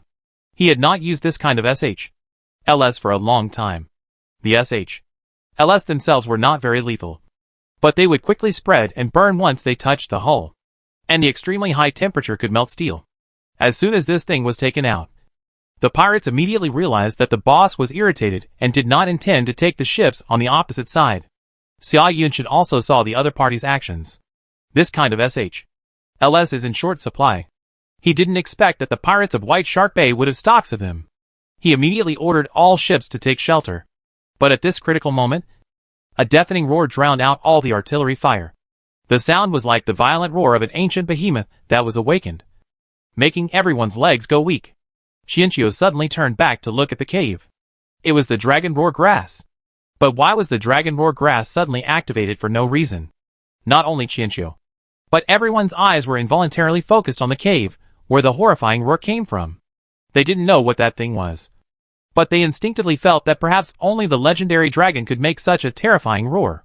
The pirates also stopped their actions in fear, and the sea, which had just been filled with fierce fighting, fell into a strange silence. Boss Hong, who had been through many battles, was also a little confused at this time. He didn't know what kind of monster was in the cave. The fear that penetrated deep into his soul made him become rigid and still for a moment. After a while, there was still no movement in the cave, and his hair slowly calmed down. But before he could give a new order, a huge thing shining with golden light rushed out of the cave. The thing was so fast that Boss Hong couldn't see its appearance at the first time. He just felt that it shouldn't be a creature that exists in this world. Oh my god! What is that? What is that? Is it a dragon? It must be a dragon. Oh my god! Help! With a loud bang, the pirate ship in the front was smashed into pieces. The simplest and most brutal attack method demonstrated the opponent's terrifying attack power. Soon, A huge golden snake tail rose from the sea and slammed heavily into the pirate ship next to it. The huge force was like a whip that hit the origami boat hard, and the hull instantly split into two. Screams of terror resounded through the sky. Some people jumped into the sea to escape, but they ran head-on into the killer whales and dolphins that had been waiting for a long time. Some people held on to the boat tightly, but could only slowly sink with the boat. This is not the end. The powerful golden figure appeared and disappeared in the sea like a dragon, and finally entangled the warship where Boss Hong was at an extremely fast speed. The huge snake body wrapped around the steel warship, and the warship suddenly made a hair-raising creaking sound, cracked violently, and then was squeezed and deformed. But the captain standing on the bow at this time didn't even dare to escape, because right in front of him was the true face of the golden sea monster. Boss Hong didn't know what was in front of him. The pair of vertical pupils, like lanterns, stared at him coldly. The scarlet snake tongue was like a soft, bloody sword that could kill him at any time. Is this a snake? But why does it have horns on its head? The huge ear fins like fans are all open, indicating that it is full of aggression at this time. Suddenly, a fishy smell came. Under the pressure of such a powerful aura, Boss Hong successfully wet his pants. However, no one else on the boat dared to laugh at him at this time, because except for Boss Hong, there was no one standing on the boat. It seemed that the suppression from genes and souls made them fall on the deck. The situation on the battlefield was reversed in an instant. Not only did the pirates lose their ability to think, but the Xia family fleet that was preparing heavy weapons was also confused. They stopped what they were doing and stared blankly at the huge sea beast in the distance that did not resemble an ordinary creature. After extreme shock, they were filled with extreme fear. What was that thing? Would it come back to attack them after attacking the pirates? The Xia family fleet was also extremely panicked and alert at this time, staring straight ahead without blinking, afraid of missing any unexpected changes. Looking at Xia Yunchen and the others who were extremely alert, Xianqiu spoke cautiously and awkwardly. Brother, that's my gentle dragon snake friend. Xia Yunchen? He thought he had heard wrongly. He Zhang did say that he had a friend who was a dragon snake. The appearance of that thing was indeed similar to the specimen he had seen in the laboratory before. No, it was even bigger than the standard one. But no matter what, Xia Yunchen could not associate that thing with the word gentle, although the scrap iron had changed greatly in appearance. Xianqiu was very sure that it was still scrap iron. Xianqiu guessed that the change in the scrap iron was caused by the fact that he had stuffed too many spiritual fruits and plants into it in a hurry. This was exactly the result Xianqiu wanted. Not only did the scrap iron look stronger than the golden dragon snake he had met before, but it also seemed to have become smarter. It knew that to catch a thief, one must capture the leader first, no matter how alert others were. Xianqiu waved and greeted Fiati happily. Fiati, you finally woke up. Scrap Iron's cold vertical pupils moved away from Boss Hong, and his huge head turned to Xianqiu on the other boat. He responded with two happy howls. The shaking of his head looked a bit silly, which was in sharp contrast to his previous coldness and cruelty. Boss Hong, who was no longer being watched, lost all his strength in an instant and collapsed to the ground with a thud. His movement made the scrap metal above him turn around like lightning and open its huge mouth to roar at him. Boss Hong could no longer withstand such an impact, and his eyes rolled back, and he fainted completely. Everyone present was stunned. They didn't expect that this snake had two faces, and the switching was so natural. The pirates didn't dare to make any moves at this time, and their boss was unconscious, so they were leaderless. No one in the Xia family fleet dared to move, because that thing was too terrifying. Finally, under the gaze of everyone, Xia Hezhong waved at the giant beast, and the giant beast let go of the pirate warship that was almost falling apart, and quickly swam to the ship where Xia Hezhong was. The people on the boat felt their scalps tingling, fearing that their boat would also be entangled and torn to pieces. However, unexpectedly, the sea monster simply moved its big head closer, allowed Xia Hezhong to touch its head, and then carefully retreated without damaging even a piece of the deck. At this point, the people in the Xia family fleet finally believed that this ferocious sea monster was here to help them. No, to be more precise, it was here to help Xia Hezhong. It would not harm them, perhaps because of Xia Hezhong's previous experience of driving a killer whale. The Xia family crew regained their composure after a brief shock and panic at the sudden appearance of this sea monster, as if such an outrageous thing happening to Xia Hezhong seemed reasonable. The attitude of the Xia family crew also made Qianqiu feel relieved. As long as it was not unacceptable. It meant that the alliance was still possible. The rest was to ask the Scrap Iron Dragon Snake clan. It was not known whether the transformed Scrap Iron could communicate normally. However, there is no rush for communication. Cleaning up the battlefield is the top priority. After this battle, the White Shark Bay pirates were almost wiped out. And none of them had any fighting spirit left. All of them surrendered voluntarily. And some pirates even offered to help clean up the battlefield, which greatly reduced the difficulty of the Xia family crew's work. They were busy until 2 or 3 in the morning when the battlefield was finally cleaned up. After tying up and imprisoning the pirates, the wonderful day finally came to an end, and the crew fell asleep quickly this time. Many people even slept in the next day because there was so much labor to move the house. Because of the sudden influx of labor, Qianqiu even completed the moving task 1 day ahead of schedule. In view of the fact that the research institute would not be closed for another day, the Xia family fleet was not in a hurry to act. They had to plan for the future well. After all, they are the ones who have defeated the White Shark Bay pirates. This will not only bring them extremely high prestige, but more importantly, they can take over the White Shark Bay pirates' property, the rich White Sand Bay Islands, 2 affiliated islands, and so many merchant ships and warships confiscated from outside. It's no wonder that they can get rich overnight. Moreover, the work he took over went exceptionally smoothly. Boss Hong was a man who knew how to adapt to the times. However, after witnessing the terrifying power of the dragon snake, Boss Hong did not think he had a chance of turning the tables. With the pirate leader's surrender, many things will be much easier in the future. Everyone in the Xia family gathered together to discuss how to deal with those resources in the future. It was impossible to sell them. There was nothing more precious than land in this world. If nothing unexpected happened, Baisha Bay Islands would become the Xia family's future home. So everything from big issues, like how to manage, to small issues, like when to notify family members, and when to bring them over, are all issues that need to be discussed. I don't know how to manage, so I'll leave it to my brother. But I want a big fish pond to pay my employees. I also want to plant the spiritual plant seeds on a large scale, as soon as possible, so that we can eat spiritual rice in the future. I also need to collect the materials needed for the seawater purifier, so that I can print and produce it on a large scale. Although Qianqiu doesn't know how to manage, he is a professional in planting. Of course, he also remembers to seek benefits for his employees, and asks for a large fish pond. Xia Yunqian looked at his silly brother helplessly. Not to mention a fish pond. Even the entire Baisha Bay Islands belonged to him. However, Qianqiu shook his head after hearing this, saying that his future was in the sea. This sentence reminded others that, yes, the land will eventually be submerged, and development on the sea is the right way to go. However, they cannot think of any good solution at present.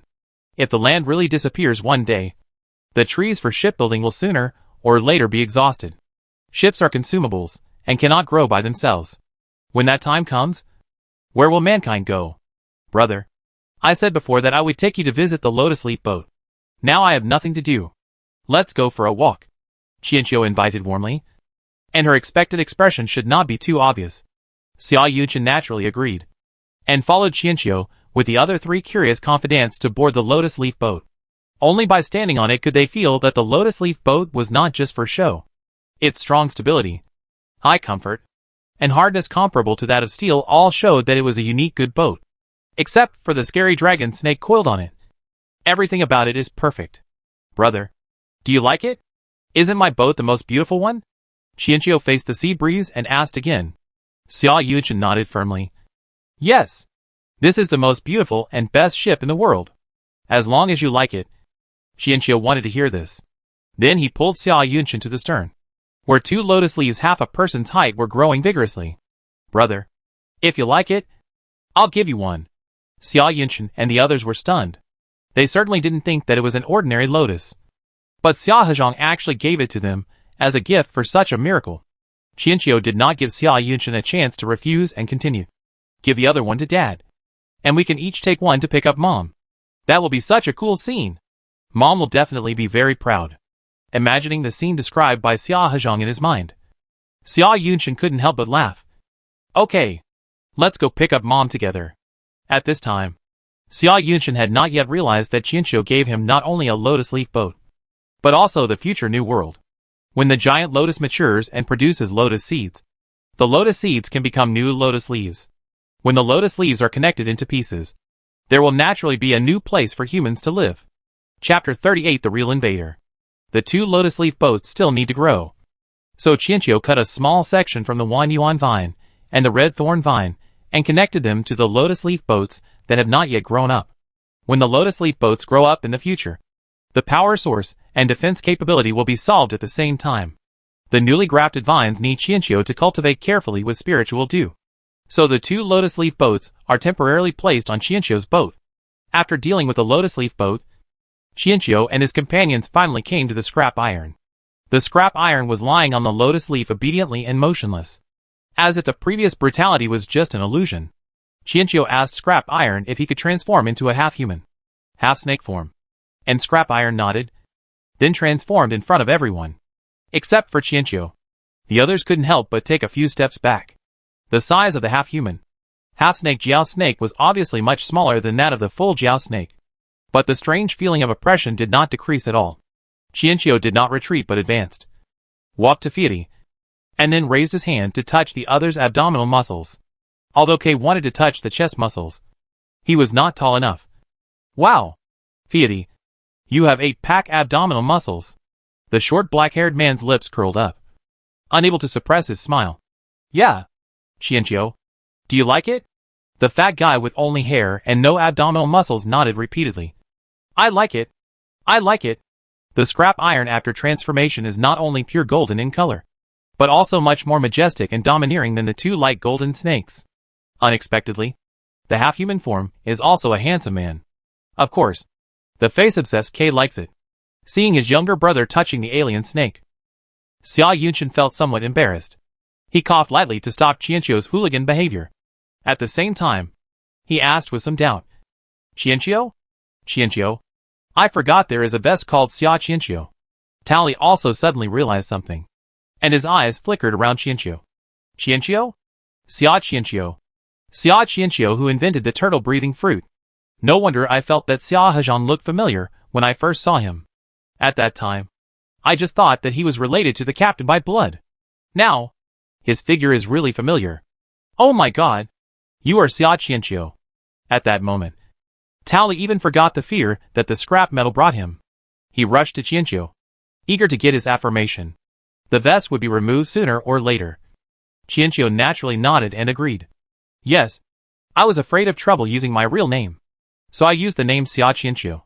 Chiino touched his nose guiltily, and did not elaborate on what the so-called trouble was. Xia Yunshin understood but did not blame him, since he witnessed Xia Hezhang's growth. He also realized that he might have been too protective of Xia Hezhang, which caused Mingzhu to be tarnished.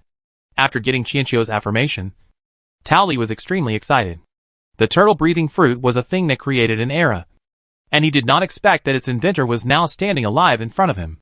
It turned out that the captain's younger brother was a super scientist, and the things he researched were so extraordinary.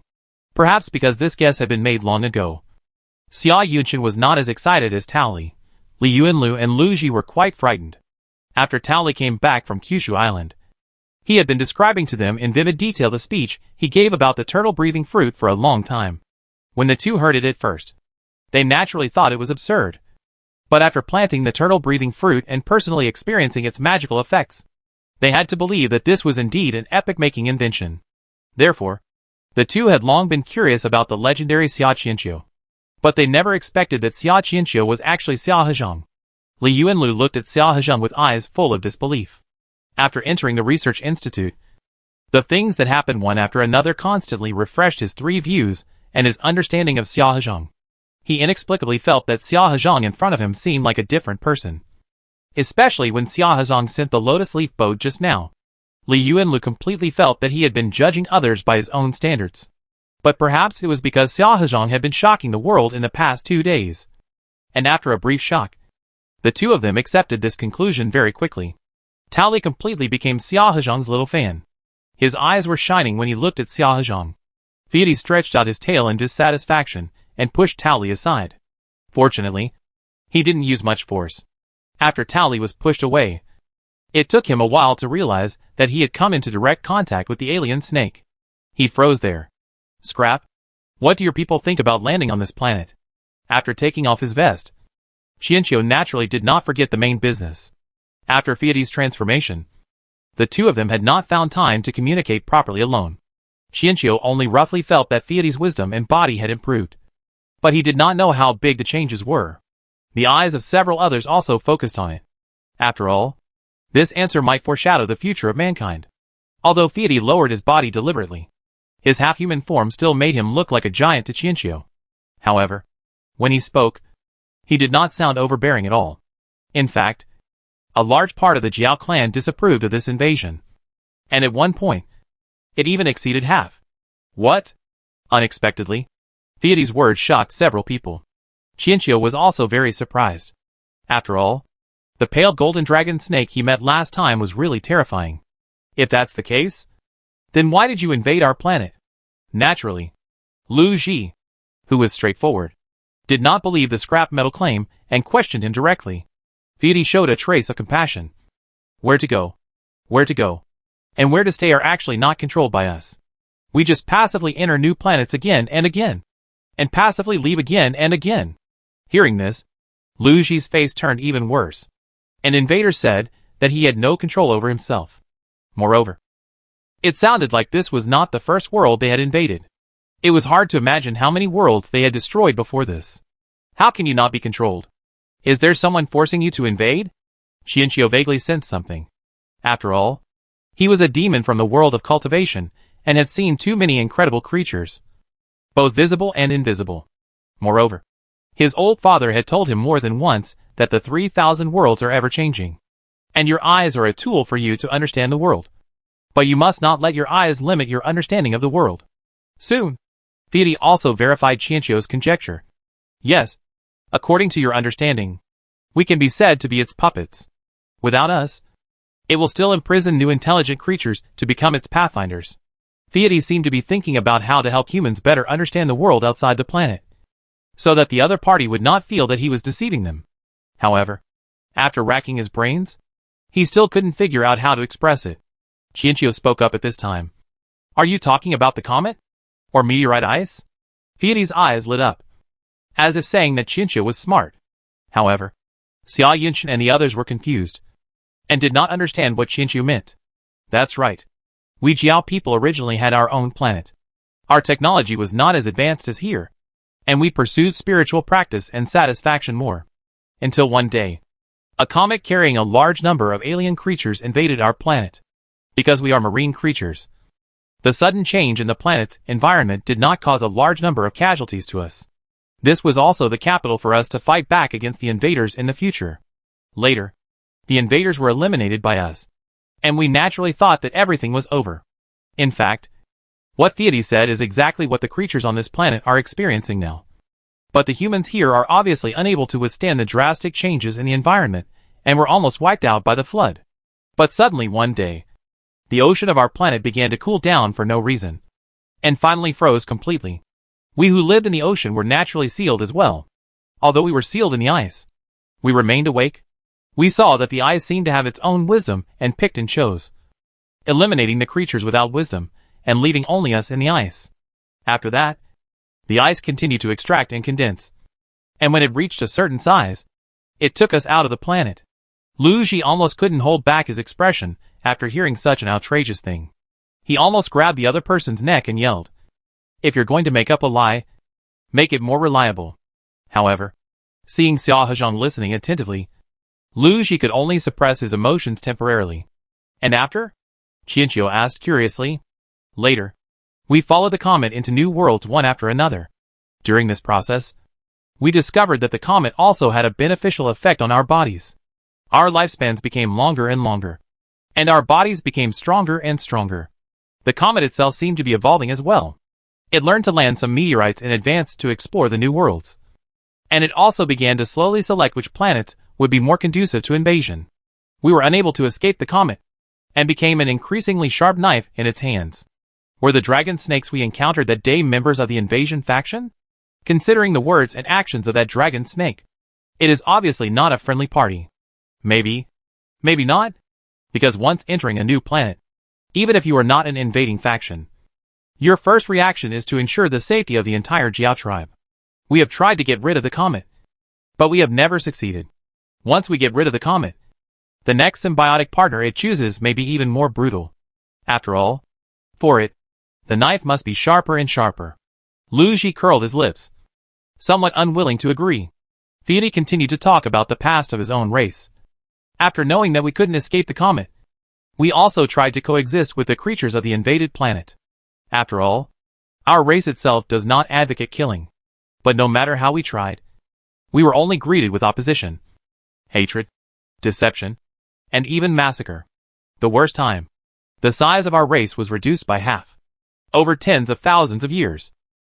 We have used our lives and blood to verify a truth. Two intelligent races cannot coexist peacefully on a planet, especially when there is genocide hatred. So later, fewer and fewer Jiao snakes advocated peaceful coexistence. In the end, between invasion and peace, we chose silence. That is, we entered a new planet and sank to the bottom of the sea to avoid encountering local intelligent life, until all local intelligent life disappeared, or a comet took us away again. This is the whole truth about the invasion of the Jiao snake tribe. Although the description in Fieri's words is simple, those tens of thousands of years are the blood and tears history that their tribe has walked step by step. They went from resistance to acceptance, from countless attempts to final giving up. They could not break free, and could not end it. Tens of thousands of years? Is scrap metal that old? Qianqiu's shock was obviously a little strange. After all, in K's cognition, those who lived for tens of thousands of years were all big monsters. Fieri lowered his head and spoke quickly. Our race is a race that inherits memories.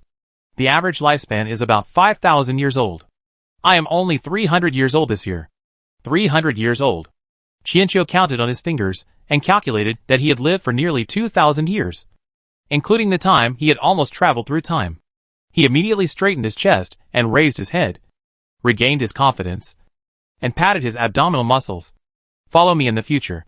I won't let you starve, and I'll give you 2 more fish every month. Xia Yunchen. He didn't want to have such a terrifying brother for no reason. Lu Ji took a look at the scrap iron and thought that such a big snake actually didn't eat much. It's true that you can't judge a snake by its appearance. How long does it take for a comet to invade and leave? And what will happen to the planet after it leaves? Xia Yunchen is obviously much more reliable. If the Jiao snake tribe just lurks in the sea after the invasion and does not become an enemy of humans, then the only problem facing humans is the comet. The time ranges from thousands to tens of thousands of years. When the comet leaves, it will take away a lot of seawater. It is possible that 1 or 2 out of 10 to 8 or 9 out of 10. We don't know what the judgment is based on. Fieri felt there was no need to hide anything and reported the situation truthfully. Why are the one in Zhou Xinghai's laboratory and the one Zhang encountered so aggressive? Xia Yunchen had a vague answer in his mind, but he still wanted to confirm it, because according to our past experience, once the local intelligent life discovers our existence, the two sides will inevitably fight, and neither side can kill themselves. So the final result is the death of a large number of intelligent life forms. In order to avoid the death of a large number of life forms, we can only choose to eliminate the small number of intelligent life forms that discover the Jiao clan. The Jiao snake clan has experienced such cycles too many times, and can only choose to nip such large-scale casualties in the bud. Qianqiu thought about it, and realized that this was the case. The reason he encountered the dragon snake was because he dived into the deep sea, which was difficult for ordinary people to enter. Although Zhou Xinghai did not specify where he caught the dragon snake, he knew that it was not an ordinary place to be seen. Perhaps only the stupid snake Fieri would take the initiative to show up, give gifts and chat with it. Speaking of this, Qianqiu couldn't help but ask curiously, Fei Tian, why did you appear there in the first place? And why did you suddenly come to work for me? The tip of Scrap Iron's tail couldn't help but shake slightly. And then he spoke a little embarrassedly. I was born with defects. Both my intelligence and physical condition are much worse than normal dragon snakes. Although the comet has wisdom, it is not detailed enough to check every individual dragon snake. So I became one of the first people to enter the planet. And then I didn't stay in the deep sea all the time. Later, when I met Qianqiu, I followed her. I like Qianqiu. I like her very much. Just like some kind of instinct. To Xia Yunchen and the others, these words sounded like a confession. Xia Yunchen immediately became alert, although he didn't mind his brother's future partner being a man. The prerequisite was that the other person had to be a human being. But this meant something else to Chiino. What is the instinct of a snake? Of course, it is to eat the sparrow. So Fieri must have wanted to eat him at first. Fortunately, Sparrow conquered him with his personal charm and became friends. If all this is true, we need to carefully plan for the future. First of all, we need to deal with the second flood. And then we need to figure out how to survive on the sea. As for the Jiao clan, I think not showing up is indeed the best protection for both sides. Liu and Lu did not immediately believe Fieri's words. He still needed to think about it carefully. As for the problem of the comet causing secondary damage to the planet when it left, he didn't need to consider it for the time being. After all, that was too far away. And it was even a question whether humans could survive until that time. Xia Yunchen nodded in agreement with Liu and Lu's words. At least the dragon snakes would not take the initiative to become enemies with humans, which would greatly reduce their survival pressure. However, just like Liu and Lu, whether or not to believe it is one aspect. And even if everything is really as Fieri said, what if humans survive for too long and the dragon snakes can't wait to move from the bottom of the sea to the surface of the sea to live? The biggest characteristic of intelligent creatures is that they will imagine all kinds of possibilities. And imagination will lead to suspicion. This is the inevitable nature of intelligent creatures. Therefore, the Jiao clan has tried so many times. But not once has they been able to coexist peacefully with local intelligent life. The conversation with Fieri came to an end here. Xia Yunchen still had a lot of things to do, and could not stay here for a long time. He quickly left with Liu and Lu and others. Chiino, the hands-off boss, finally found an excuse to stay on the boat to rest. Xia Yunchen also saw that his brother wanted to be lazy, and agreed with his words about communicating well with the Jiao clan and trying to get more information. After leaving the Lotus Leaf boat, Tao Li asked, "Captain, do you believe what the dragon snake said? If this is the other party's delaying tactic, then their cost of trial and error will be too high. If He Zhang believes in his friends, then I will choose to believe too." Xia Yunchen thought about it, and gave such an answer. Fieri's story sounded outrageous. But hasn't he experienced enough outrageous things recently? And he also discovered his brother's mysterious ability. So if He Zhang believed that those were true, there must be a reason. Unexpectedly, this time Xia Yunchen's answer was accepted by the others. Even Liu and Lu. I don't know when it started, but Xia Hezhang has become a synonym for reliability, and even miracle in their eyes. Xia Yunchen and the others went to discuss countermeasures, while Chiino took the opportunity to carefully check the scrap metal. All the previous injuries had healed, and even the scales that had fallen off had grown back. After a thorough inspection, Chiino touched his chin and asked, "Are there many pure golden dragon snakes in the Jiao clan?" Fieri shook his head. "Not many. You can even say they are few and far between. The Jiao people are generally light gold, and the defective ones are silver." "Chiino, thank you." Fieri thanked Chiino solemnly. He understood that the reason he was able to get rid of that confused state was because of Chiino. To be honest, if it was when they just met that Fei Tai had eaten so many stocks, Kei would definitely be heartbroken. But Kei was always generous to those close to him, and waved his hand to indicate that you were welcome. Then Fei Tai, "Tell me about your past. Let's chat."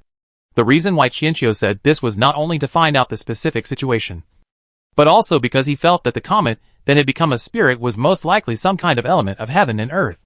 The basic carriers of the operation of the universe are the 5 elements of wood, fire, earth, metal and water. These 5 elements have led to the development of some other special elements, such as wind, thunder, ice, light, darkness and so on. In this vast world, not only living creatures can become spirits. Anything that gets the chance has the potential to develop intelligence and become a spirit. Chiino has encountered stone spirits, comb spirits, and even a keyboard spirit. At that time, Chiino was very curious and approached it to chat, but was then scolded by the spirit. In the end, Chiino pecked it all over the floor looking for the keycaps. And according to Fieri, the comet is obviously growing intelligently, and it only invades planets with advanced intelligent life. You must know that in the universe, the birth of wisdom is very rare. It is said that all things have spirits, and this spirit refers to both the soul and intelligence. The higher the wisdom, the more stringent the conditions for the birth. In other words, planets with advanced intelligent life often contain a lot of spiritual power. However, Chiino had never seen such natural treasures as the elements of heaven and earth, let alone those that had become spirits. So after having doubts, he was inevitably curious. At the same time, he also wanted to find a way to deal with the ice element. Of course, Chiino was not arrogant enough to think that he could subdue the ice elements of heaven and earth with the power of a single bird. But as long as it could be of a little help to humans and the Jiao Snake clan, he was willing to try. Theody would certainly not be on guard against Chiino. After Chiino explained his thoughts, he believed it even more. So he told Chiino what he knew. In addition to the comet incident, Chiino was also curious about Theody's past life. He learned that although Theody had intellectual disabilities, he had parents who loved him and did not suffer too much in life. It's just that his parents can protect him and fill his family love, but they cannot fill his friendship. Scrap Iron has never had many friends. Although there is no bullying among the Jiao Snake clan, they know how to seek benefits and avoid harm. So they will not make friends with Scrap Iron. On a huge lotus leaf boat, Chiino sat leaning on the pure gold snake tail. In front of him was a small table he had just moved over. It was filled with all kinds of delicious water ghosts, as well as dishes that Chiino had specially asked the robot chef to prepare. I'm telling you, I've eaten all these dishes. I think these are the most delicious. I saved them for you. Oh, don't eat the plate. Under the warm sunshine, two figures were eating and chatting happily. The scene looked very harmonious. So harmonious that the dragon snake quietly observing in the water wondered if it was seeing things. It had been sleeping peacefully in the deep sea, but was awakened by a terrifying roar. The sound frightened it, and it instinctively felt threatened. Just in case, it quietly floated to the surface of the sea to check the situation, in case there was anything on this planet that the Dragon Snake clan could not handle. Unexpectedly, when it floated up, it saw a human feeding a dragon snake, which was really confusing. When he identified the snake being fed, he was even more confused. Wasn't that creature a defective one? How did it transform? And how did its scales turn into pure gold? Chapter 39, An Honest Bird. After finishing his meal, Chiino said goodbye to the scrap metal and turned to work. Kay always kept his word. Although his opponent was an element of heaven and earth with his own spiritual consciousness, it sounded like he had no chance of winning. But it was always worth a try. After all, he was not fighting alone. 6161. Is the weapon system not ready yet? It will be ready soon. But I remind you that our resources are limited. All I can transform are some small and medium-sized weapons. They are okay for dealing with dragon snakes, but it is impossible to use them to deal with a comet. After all, 6161 is not the main god's system, and does not have such powerful capabilities. What? 6161. You actually want to use weapons to attack the comet? You are so bold. Chiino couldn't help but click his tongue twice, not knowing whether he should praise the system's courage. Didn't you ask me? Isn't this what you wanted? 6161 felt that it was very wronged. It was not a human being. So why would it attack the comet? Chiino chirped speechlessly. I just want to ask you how long it will take to complete the transformation. After the weapon transformation is completed, can you transform the spacecraft technology? It doesn't need to be a large one. A small or medium one will do. There is no rush. It can be done after the next flood, which is 14 years later. 6161. What? Spaceship technology? It's still 14 years away. You're too bold. 6161 repeated what he had just heard to Chiino. Do you know how many prerequisite technologies are required for spacecraft technology? From the simplest materials to the core power source. Every step is a hurdle. Moreover, with human physical fitness, it is currently impossible to survive in space for a long time. There is no habitable planet near this planet that humans can reach within their lifespan. The human body is too fragile. Unlike the Jiao Snake clan, which is not affected after being frozen, and is not harmed by various cosmic rays. Therefore, the comet can wrap a piece of ice to carry the Jiao Snake clan through the universe. The more fragile the individual is, the higher the spacecraft technology required. 6161 feels that the host is making things difficult for the system. I didn't say it was for humans. If they don't use it for humans, are they going to use it for dragon snakes? 6161 still feels that the host is fooling him. Yes. Unexpectedly, the host responded with such a firm tone, which really confused 6161. What? Why? Because humans cannot live in ice. Nor can they survive in the universe. Because the real role of the Jiao Snake clan is probably not just a knife. Most importantly, the Jiao Snake is the hostage of the comet. Chiino dared to make such a boast in front of Fei, saying that he wanted to help the Jiaosha tribe. Naturally, because he already had some plans in mind. Although Kei has always had good luck, he never believed in luck alone. Hostage? What hostages does Ikubing want? 6161 obviously did not understand what the host meant. Because of the law. It's what I told you before. Every world has its own operating law. We fairies usually call it Heaven's Law. As long as you are a living being in this world, you must accept the constraints of Heaven's Law. The rarer and more powerful the awakened spiritual beings are, the stronger the constraints they will be subject to. This is the most basic law of balance. Scientifically speaking, it is the theory of cause and effect. And we call it the cycle of cause and effect. So many lives have died because of it. Guess what price it has to pay for this? And why hasn't it paid the price yet? Chiino learned about the invasion of the comet in detail through scrap iron and soon discovered the problem. For example, on this planet, it was not the Jiao Snake clan that destroyed mankind, but an irresistible flood. Therefore, the comet itself does not actually need the Jiao Snake clan's military strength. Otherwise it would not have condoned the Jiao Snake clan's behavior of lying flat on the seabed. If the main function of the Jiao Snake clan is not a knife, then there must be other important reasons why it goes to so much trouble to bring the Jiao Snake clan with it to travel through the universe. Combined with the fact that Zhou Xinghai could not detect the comet above the planet through the monitoring system, and that the enhanced killer whales and dolphins could not be detected by radar. Chiino guessed that this ice elemental spirit had a superb talent for concealment. It concealed itself and used the Jiao Snake clan as a cover and shield, or even as a hostage to deceive the heavenly Tao. The host wants to send all the Jiao Snakes away after the main body of the comet lands and melts. Without the Jiao Snake tribe's cover, it will lose its cover.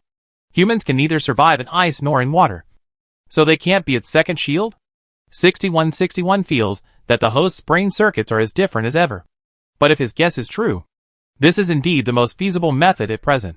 Yes, this is called removing the fuel from under the cauldron. Otherwise, how can I, a simple bird, fight against such a natural treasure? Chiino still looked well behaved. 6161. It has witnessed too many of the host's unconventional ideas, and the word honest has nothing to do with the host. After secretly complaining for a while, 6161 still calculated the time it would take to transform the Jiao Snake clan spaceship, and finally nodded in agreement to Chiino's request. However, it also said that even if it was for the Jiao Snake clan, the time for transformation was very tight. So once it started, there would be no time to transform other technologies. Chiino said it was no problem, as he actually had everything he needed now. Chiino's side made smooth progress, and the discussion of Xia Yunshin and others soon produced results. They felt that they could try to establish contact with a small number of the Jiao Snake tribe, but only a very small number, and would not announce it to the outside world, so that the existence of the Jiao Snake tribe would remain secret from humans. The reason for doing this is, firstly, because scrap iron is just an individual after all, and they cannot arbitrarily judge the race of the Jiao Snake based on this. Secondly, it is to establish communication, or even friendship, so that even if the Jiao Snake tribe makes any big moves in the future, humans may be able to obtain information. Finally, to put it bluntly, Xia Yunshin naturally had his own selfish motives. Who told him that he had the conditions now? His younger brother Hailey had such a wide network of contacts, which could not be wasted. It would be good to use them to improve the safety index. As for the method of establishing contact, of course, it has to be achieved through scrap iron. Using scrap iron to convey human thoughts and find dragon snakes that are willing to try to communicate with humans. After receiving the task, Fei felt that it would be difficult to accomplish it, because in his inherited memory, more than one planet had made such attempts, and some even used this as an excuse to lure dragons and snakes into the trap and then hunt them. In short, no one can really live in peace for a long time, and even if there is peace, it will only be short-lived.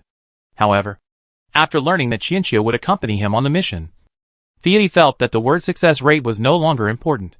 On the day when the research institute was officially closed, Chiino and Fei prepared to set off. They wanted to take a look in the deep sea nearby to see if there were any Jiao people around. Xia Yunshin and his party, accompanied by a group of killer whales and dolphins, went to the Baisha Bay Islands and its 2 affiliated islands. There were still a small number of pirates on the island who needed to be cleared out. After the cleanup, they would officially take over the property of the White Shark Bay pirates. From then on, the Xia family would have their own island. In today's world, it would not be an exaggeration to say that they had become rich overnight. By the time Xia Yunshin and his men have almost taken over the island, Qianqiu and Fiati will have been able to roughly check the nearby sea areas. By then, Qianqiu can go back to raise fish in the big fish pond. After agreeing to contact via radio, the 2 sides went their separate ways. Qianqiu left first in the Lotus Leaf boat. The Scrap Iron Green Energy 2.0 version was obviously faster and more stable. Soon they had sailed very far away. Only Sha Diao was flying with the Lotus Leaf boat in the sky. His wife and children were placed on the Xia family boat, and they were going to move to the Baisha Bay Islands together. According to the island leader Han Lauda, there was an island in the archipelago with a high mountain. Although it was definitely not as high as here, it was still 200 or 300 meters high. After leaving a certain distance, Qianqiu Nan did not enjoy himself, but took out the diving suit made by Zhou Xinghai and prepared to start work immediately. To be honest, thinking about the raw materials of this thing, Qianqiu was still quite resistant. But Xia Hezhang's body was just immortal, and it was impossible for him to withstand the deep sea water pressure. So Qianqiu gritted his teeth and put it on. After putting it on, Qianqiu realized belatedly that the scrap metal was still beside him. So, in front of a dragon snake, he put on a diving suit made of its own skin and scales? This scene didn't seem right. Scrap? Are you not accepting of my dressing like this? Tell the truth. Fiati was a little hesitant at first, but after hearing what Qianqiu said, he nodded vigorously. Yes. Why don't you wear clothes made of my skin? Although the skin it sheds is still silvery white, it is absolutely no problem to swim in the deep sea. Moreover, the Jiao clan will shed their skin regularly, and the snake's future shed skin will be pure gold. Qianqiu? The way snakes think is really incomprehensible to K. Finally, under the gaze of Scrap Iron's sincere and huge eyes, Qianqiu had to give in and said that he would use Scrap Iron shed skin to rebuild a diving suit when he returned to Baisha Bay Islands. Fiati was finally satisfied at this point. After Qianqiu finished eating the turtle-breathing fruit, he began to dive with Qianqiu. The advantages and disadvantages of not using a submersible were also experienced at this time. The advantage was a wide field of vision and a very high degree of freedom, while the disadvantage was that it was as if one lacked a layer of protective SHL, and thus a sense of security was reduced. Holding the horns on the scrap metal head tightly, Qianqiu dared to stare into the increasingly dark abyss ahead. The diving suit made by Zhou Xinghai is very practical. It has a small display screen on the wrist with some basic parameters on it. The diving suit can not only resist water pressure, but also maintain a constant temperature and has strong defensive capabilities. Now combined with the turtle-breathing fruit, Qianqiu feels like a mermaid. After diving into the deep sea, the light range of the diving suit headlamp became very limited. However, I don't know if it was because the scrap iron became stronger after transformation, but this time fewer fish dared to come forward to provoke me, and some ran away from a long distance. Because this is not a city ruin, the underwater vision is much better this time. The two wandered on the seabed for a while, and found no trace of the Jiao clan. Before entering the sea, Qianqiu also asked the Jiao clan if they had any special means of communication. Fiati shook his head. Unless they were very close people who would remember each other's breath. The Jiao snakes would prefer to be alone most of the time. However, when more than half of the Jiao clan knew about something, the entire clan would know about it, and pass it down from generation to generation in the form of memory. Qianqiu was filled with envy when he heard this. Inherited memory is great. It seems that many mythical beasts with ancient bloodlines have inherited memory. Unlike the sparrow, it took several days to learn what 1 + 1 equals. This made his old father so angry that he dug a hole and shut himself up on the spot. Chapter 40 My brother. There was nothing to be gained at the bottom of the sea, so Qianqiu and Fiati did not waste any more time and soon floated up. However, just when they were about to approach the water surface, a dragon's roar full of oppression suddenly came from above. The sound was very penetrating, and even in the ocean, it did not diminish its deterrent effect at all. Qianqiu patted Fiati's head, signaling him to speed up. After a few days of training, the dragon roar grass had become accustomed to Fiati's scent, so it was impossible that it made the dragon roar just because Fiat was taking him back to the boat. There were no other dragon snakes approaching the lotus leaf boat. Fiat obviously understood the whole story, and rushed out of the water with Chiino at an extremely fast speed. The moment it broke through the water, Chiino saw a huge golden dragon snake, which was fighting with the red thorn vines that had grown a lot on the lotus boat. The red thorn vines were now only as thick as a wrist, and the longest vine was less than 30 meters long. But they danced with the momentum of 300 meters. Scrap iron. Didn't you say there aren't many pure golden dragon snakes? How come one appeared right in front of me? Fiat was also a little surprised. There were indeed not many pure golden dragon snakes. Their tribe now had about 500,000 people, and the probability of a pure golden dragon snake being born was less than 1 in 10,000. So he did not expect to encounter one as soon as he turned around. The golden dragon snake was caught in the act and immediately became extremely alert. After all, the dragon snake clan had a rule deeply ingrained in their memories. That is, if they were discovered by native intelligent life, they would be killed to preserve the overall situation. However, there was another of its kind underneath the native life form, who was also a pure golden dragon. So it was not sure of winning. Seeing the other party's fully opened ear fins, Chiino was still confused, fearing that the other party would rush up and fight if they disagreed. He quickly spoke first. Hello. Don't get me wrong. I have no intention of attacking. If you don't know how to deal with the situation in front of you, why don't you give each other 2 minutes to communicate? Even if you want to start a war, I think these 2 minutes won't hurt. What do you think? The golden dragon snake really didn't know how to deal with the situation in front of it effectively. After thinking about it, it realized that it had some unresolved questions of its own. So it accepted the other party's advice. However, it still carefully stayed away from the lotus leaf boat to avoid being hit by the ferocious red plant. Chiino did not stop it until the golden dragon snake retreated to a safe position. And then the two sides began to communicate. Chiino didn't beat around the bush and directly conveyed the idea that some humans wanted to establish diplomatic relations with some dragon snakes. Of course, after saying this, Chiino did not forget to add that humans did not expect the dragon snakes to trust humans immediately. So now they were just looking for an opportunity to get to know each other. After saying this, Chiino felt strange. Why did it sound like a common term for pursuing someone? The golden dragon snake instinctively felt that it was unreliable. Unlike scrap metal, he had never come into contact with humans. However, as a vanguard, it was his duty to secretly observe humans, and he discovered that humans themselves were a contradiction. Even within the same race, there was fighting between each other. The possibility of being able to coexist peacefully with such a race was not high. However, the individual communication proposed by the other party is very interesting. It does not involve the races of both sides, but only starts from the individual. In addition, it still does not understand who the source of the terrifying beast roar is. And there is also the strange plant on the boat that hurts its body extremely. And most importantly, the reason why the silver dragon snake in front of it has transformed. Okay, I agree. The golden dragon snake finally agreed. It was just too curious. After all, there had never been a case in the history of the dragon clan where the color of its scales had completely changed. Now it was Chiino's turn to be a little surprised. The Jiao clan was obviously very wary, and he had planned to let Fiat act as a lobbyist for a while.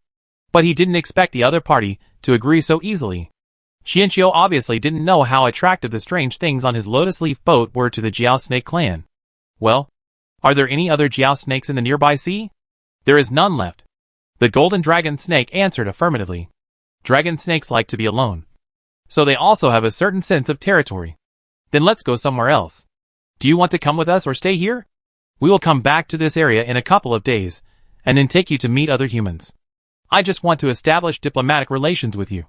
Other humans. The golden dragon snake paused in the middle of his words, because the ear fins of the scrap iron opened in an instant, and now it was looking at him aggressively. The golden dragon snake was silent for a moment, and then continued. Tell me the direction. I will observe it myself first, and if I find something I like, I will choose the target myself. Chiino. He said this as if he was some kind of intermediary company. But in the end, he still told the golden snake the location of the Baisha Bay Islands. The golden dragon snake left very readily. Before leaving, it took a reluctant look at Chiino's lotus leaf boat, wondering what was inside. Chiino and Fiat also switched sea areas to continue diving, and the progress in Baisha Bay Islands was also very smooth. Not to mention that they had overwhelming force and numbers. Not to mention that the pirate leader Hong Lao personally came to persuade them to surrender. What's more, even Xia Yunchen didn't expect that Hong Lao was a talented public speaker. His earnest and tearful speech moved not only the pirates, but even they themselves. Therefore, the Xia family fleet encountered almost no obstacles in landing on the island. Occasionally, there were a few stubborn people, but Xia Yunchen didn't need to say anything much, because the sharp-eyed and sharp-eared sea eagles in the sky would swoop down and capture the people in front of Xia Yunchen. The pirates suddenly experienced an extreme pull and suddenly jumped in front of the other party's leader. The sea eagle obviously did not understand what killing a chicken to scare the monkeys meant, but one can imagine the shock this move brought to the pirates. From then on, there was no more resistance on the island. Boss Hong couldn't help but sneer as he watched everything in front of him. What was this? It was just a small scene. What he was facing was the real fear. After moving into the Baishabe Islands, Xia Yunchen sent the news to Chiino and Xia's father through the radio. As for Xia's mother, Xia Yunchen decided to wait until the Baishabe Islands were on track before making a decision. As a son, he knew his mother better. If he told it now, the news would spread quickly. They haven't established a firm foothold yet, and it would be bad if it aroused the jealousy of others. Xia Yunchen quickly assigned the work on the island step by step. As for the large fish pond that Xia Hezhang requested, he certainly did not neglect it. He chose the best location on the best island and started construction. As for those statues and gardening that were in the way, they were naturally all demolished. Boss Hong was also a member of the team digging the fish pond. He expressionlessly dismantled the exquisite statue that he had spent a lot of money to hire someone to build. Shoveled away the garden flowers and plants that he had carefully cared for every day, and then dug the pit with others. As for the private villa behind him that once belonged to him, he didn't even bother to look at it, because he was afraid that he would cry even if he just took a look. During the first few days, the island was naturally not peaceful. Not all pirates had completely given up, and Xia Yunchen seemed not to notice, and continued with his previous plan, until more and more people floated around and gathered together, and suddenly launched an attack one day. And then, they were easily solved by Xia Yunchen in less than half an hour. The pirates then realized that this seemingly unaware man had actually been keeping a clear eye on everything on the island, and he had been waiting for this moment. Xia Yunchen gave the pirates a real example of killing the chicken to scare the monkeys. So no one who participated in the riot was spared, and all were exiled from the island. Xia Yunchen also said that the Baishabe Islands would be completely changed in the future, and those who could not accept it could leave now. And they would not stop them, and could even give them certain supplies, and send them to nearby port islands. In fact, there are not only pirates on the Baishabe Islands, but also many women abducted by them. These women not only have to suffer torture from the pirates, but also have to undertake all the labor on the island, taking care of the pirates eating, drinking, defecating, and urinating, planting crops, raising children, etc. The sudden fall of the White Shark Bay pirates led to a huge change in the structure of the island. Xia Yunchen also successfully understood the situation on the island through several days of observation. He exiled a group of people with evil intentions with thundering wrists, and sent away some people who wanted to leave. The original power of the island had already been torn apart, and was no longer the same as before. Xia Yunchen is very busy every day. Not only is he busy with the affairs of the Baishabe Islands, but he is also busy with the two affiliated islands, and an island they discovered after entering the ultra-deep sea area. So when the situation on the island stabilized, Xia Yunchen posted a recruitment notice on the radio and other islands. As long as you have a skill, you can go to the Baishabe Islands to apply for a crew position. If you are a genius with major inventions, you can even apply for permanent residency. The news that the White Shark Bay pirates were wiped out by a merchant ship had long been spread around the nearby islands by the exiled pirates and those who left voluntarily. However, this rumor was too outrageous. They had seen the ferocity of the White Shark Bay pirates to some extent. So how could they be wiped out by a merchant ship? So when Xia Yunchen issued the announcement, many people suspected that it was a conspiracy of the White Shark Bay pirates, causing many people to wait and see. Xia Yunchen obviously also discovered this problem. But he was not in a hurry. He still had a lot of things to do, such as collecting the supplies that Chiino had asked him to need, investigating the crop planting on the island, counting the population, allocating housing, etc. As for the announcement, as long as one person comes, the rumor will naturally be dispelled. So there is no need for him to rush. On the 10th day after moving into Baisha Bay, Xia Yunshin ordered his men to eradicate crops with long growth cycles, as well as those that were not edible or medicinal, and replace them all with crops improved by Zhou Xinghai's laboratory. He Zhang called them spiritual plants. After learning about the characteristics of spiritual plants, Xia Yunshin felt that they were indeed worthy of the name. They had a short growth cycle, with the growth cycle of rice being only 20 days. They also had a high yield, were not prone to disease, and tasted great. Most importantly, long-term consumption was said to have a positive effect on the body. Xia Yunshin ordered people to focus on taking care of the spiritual plant fields, intending to use these spiritual plants as the capital for the Xia family to start a business within a year. As long as the spiritual plants are managed well, the talent resources can be said to be sufficient. As for Zhou Xinghai's seawater extractor, Xia Yunshin had already prepared 20 sets of materials in advance according to Qianqiu's requirements, and was waiting for his younger brother to make it. On the 15th day after the Xia family fleet entered the island, Qianqiu, who had been wandering around, finally came back. Apart from the pure golden dragon snake, they had no other gains. Even the dragon snake that they had severely injured before was nowhere to be found. Fiat said that it might have hidden away and taken a nap. It was normal that it could not be found in such a large sea. After all, the scope of the two people's search this time was limited, so they were not too disappointed. As soon as the Lotus Leaf boat approached the Baisha Bay Islands, the golden dragon snake came over by itself and selected a communication target. Its requirement was simple: one-on-one communication. If it felt it was ready in the future, it would go and get to know more people. The target it chose was Xia Yunshin. Go get him over here. There are too many people on the island, and I don't want to get too close. The golden dragon snake spoke with some arrogance. Qianqiu inexplicably had the illusion that he was passing a note, but he still found his brother on the island. Xia Yunshin was very happy that there was a golden dragon snake that wanted to make friends with him, as this meant that scrap iron was not an isolated case, and that dragon snakes could indeed communicate well with humans. As for the one-on-one communication method, Xia Yunshin thought about it, and felt that it was very good for both parties. The risks were reduced a lot. Just like that.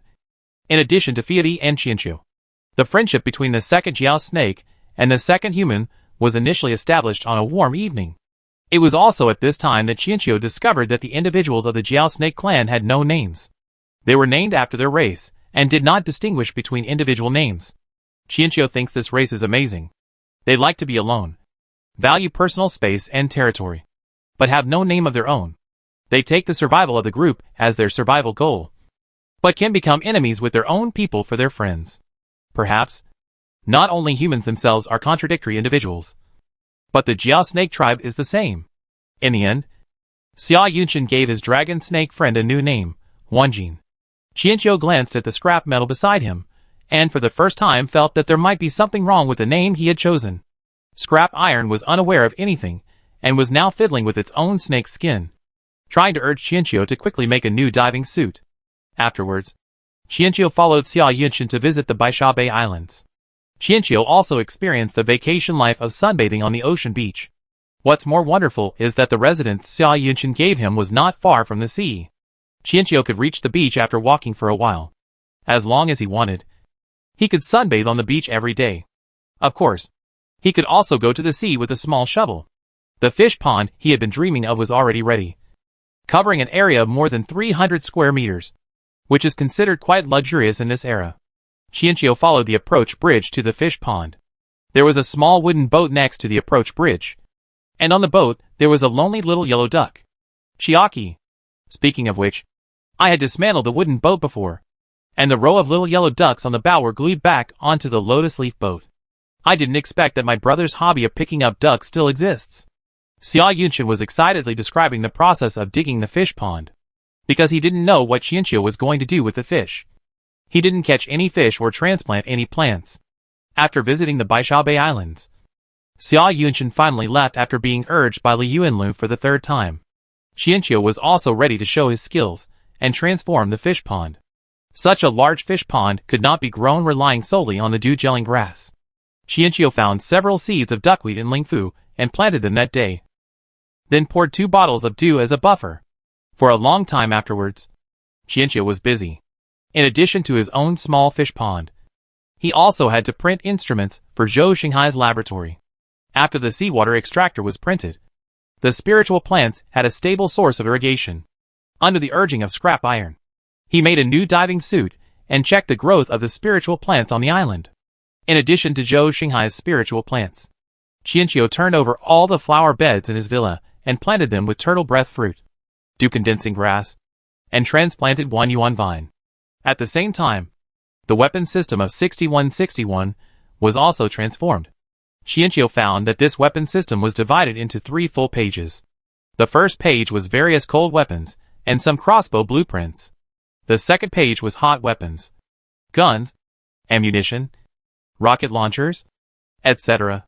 The third page was medical equipment, ranging from bandages and cold medicines to medical cabins. I didn't expect the weapon system to be so considerate and unlock the medical system at the same time. No wonder this transformation took so long. With these, Xianqiu himself had a small arsenal. This time, 6161 plunged into the research of the spacecraft without even waiting to hear Xianqiu's praise.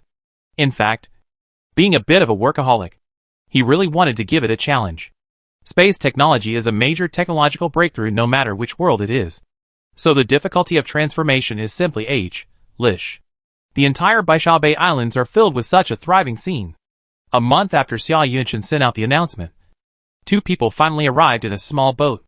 What surprised Xianqiu was that there was an acquaintance among them, Tang Zhu, the inventor of seawater rice cultivation technology. He finally had an investor at the last Expo. His scientific research progress was very smooth, and he had just harvested the first batch of sea rice recently. So he was pulled out by his friends to celebrate. Then the boat sank. When the patrol boat near Baishaobei found them, the 2 had been drifting on the sea for more than 10 days. Although the 2 were not here to apply for a job. After learning about Tang Zhu's identity, Xia Yunchen certainly did not want to let such a talent leave. Especially after learning that Tang Zhu's experiment had been successful. He directly promised him permanent residency. However, Tang Zhu was not very interested.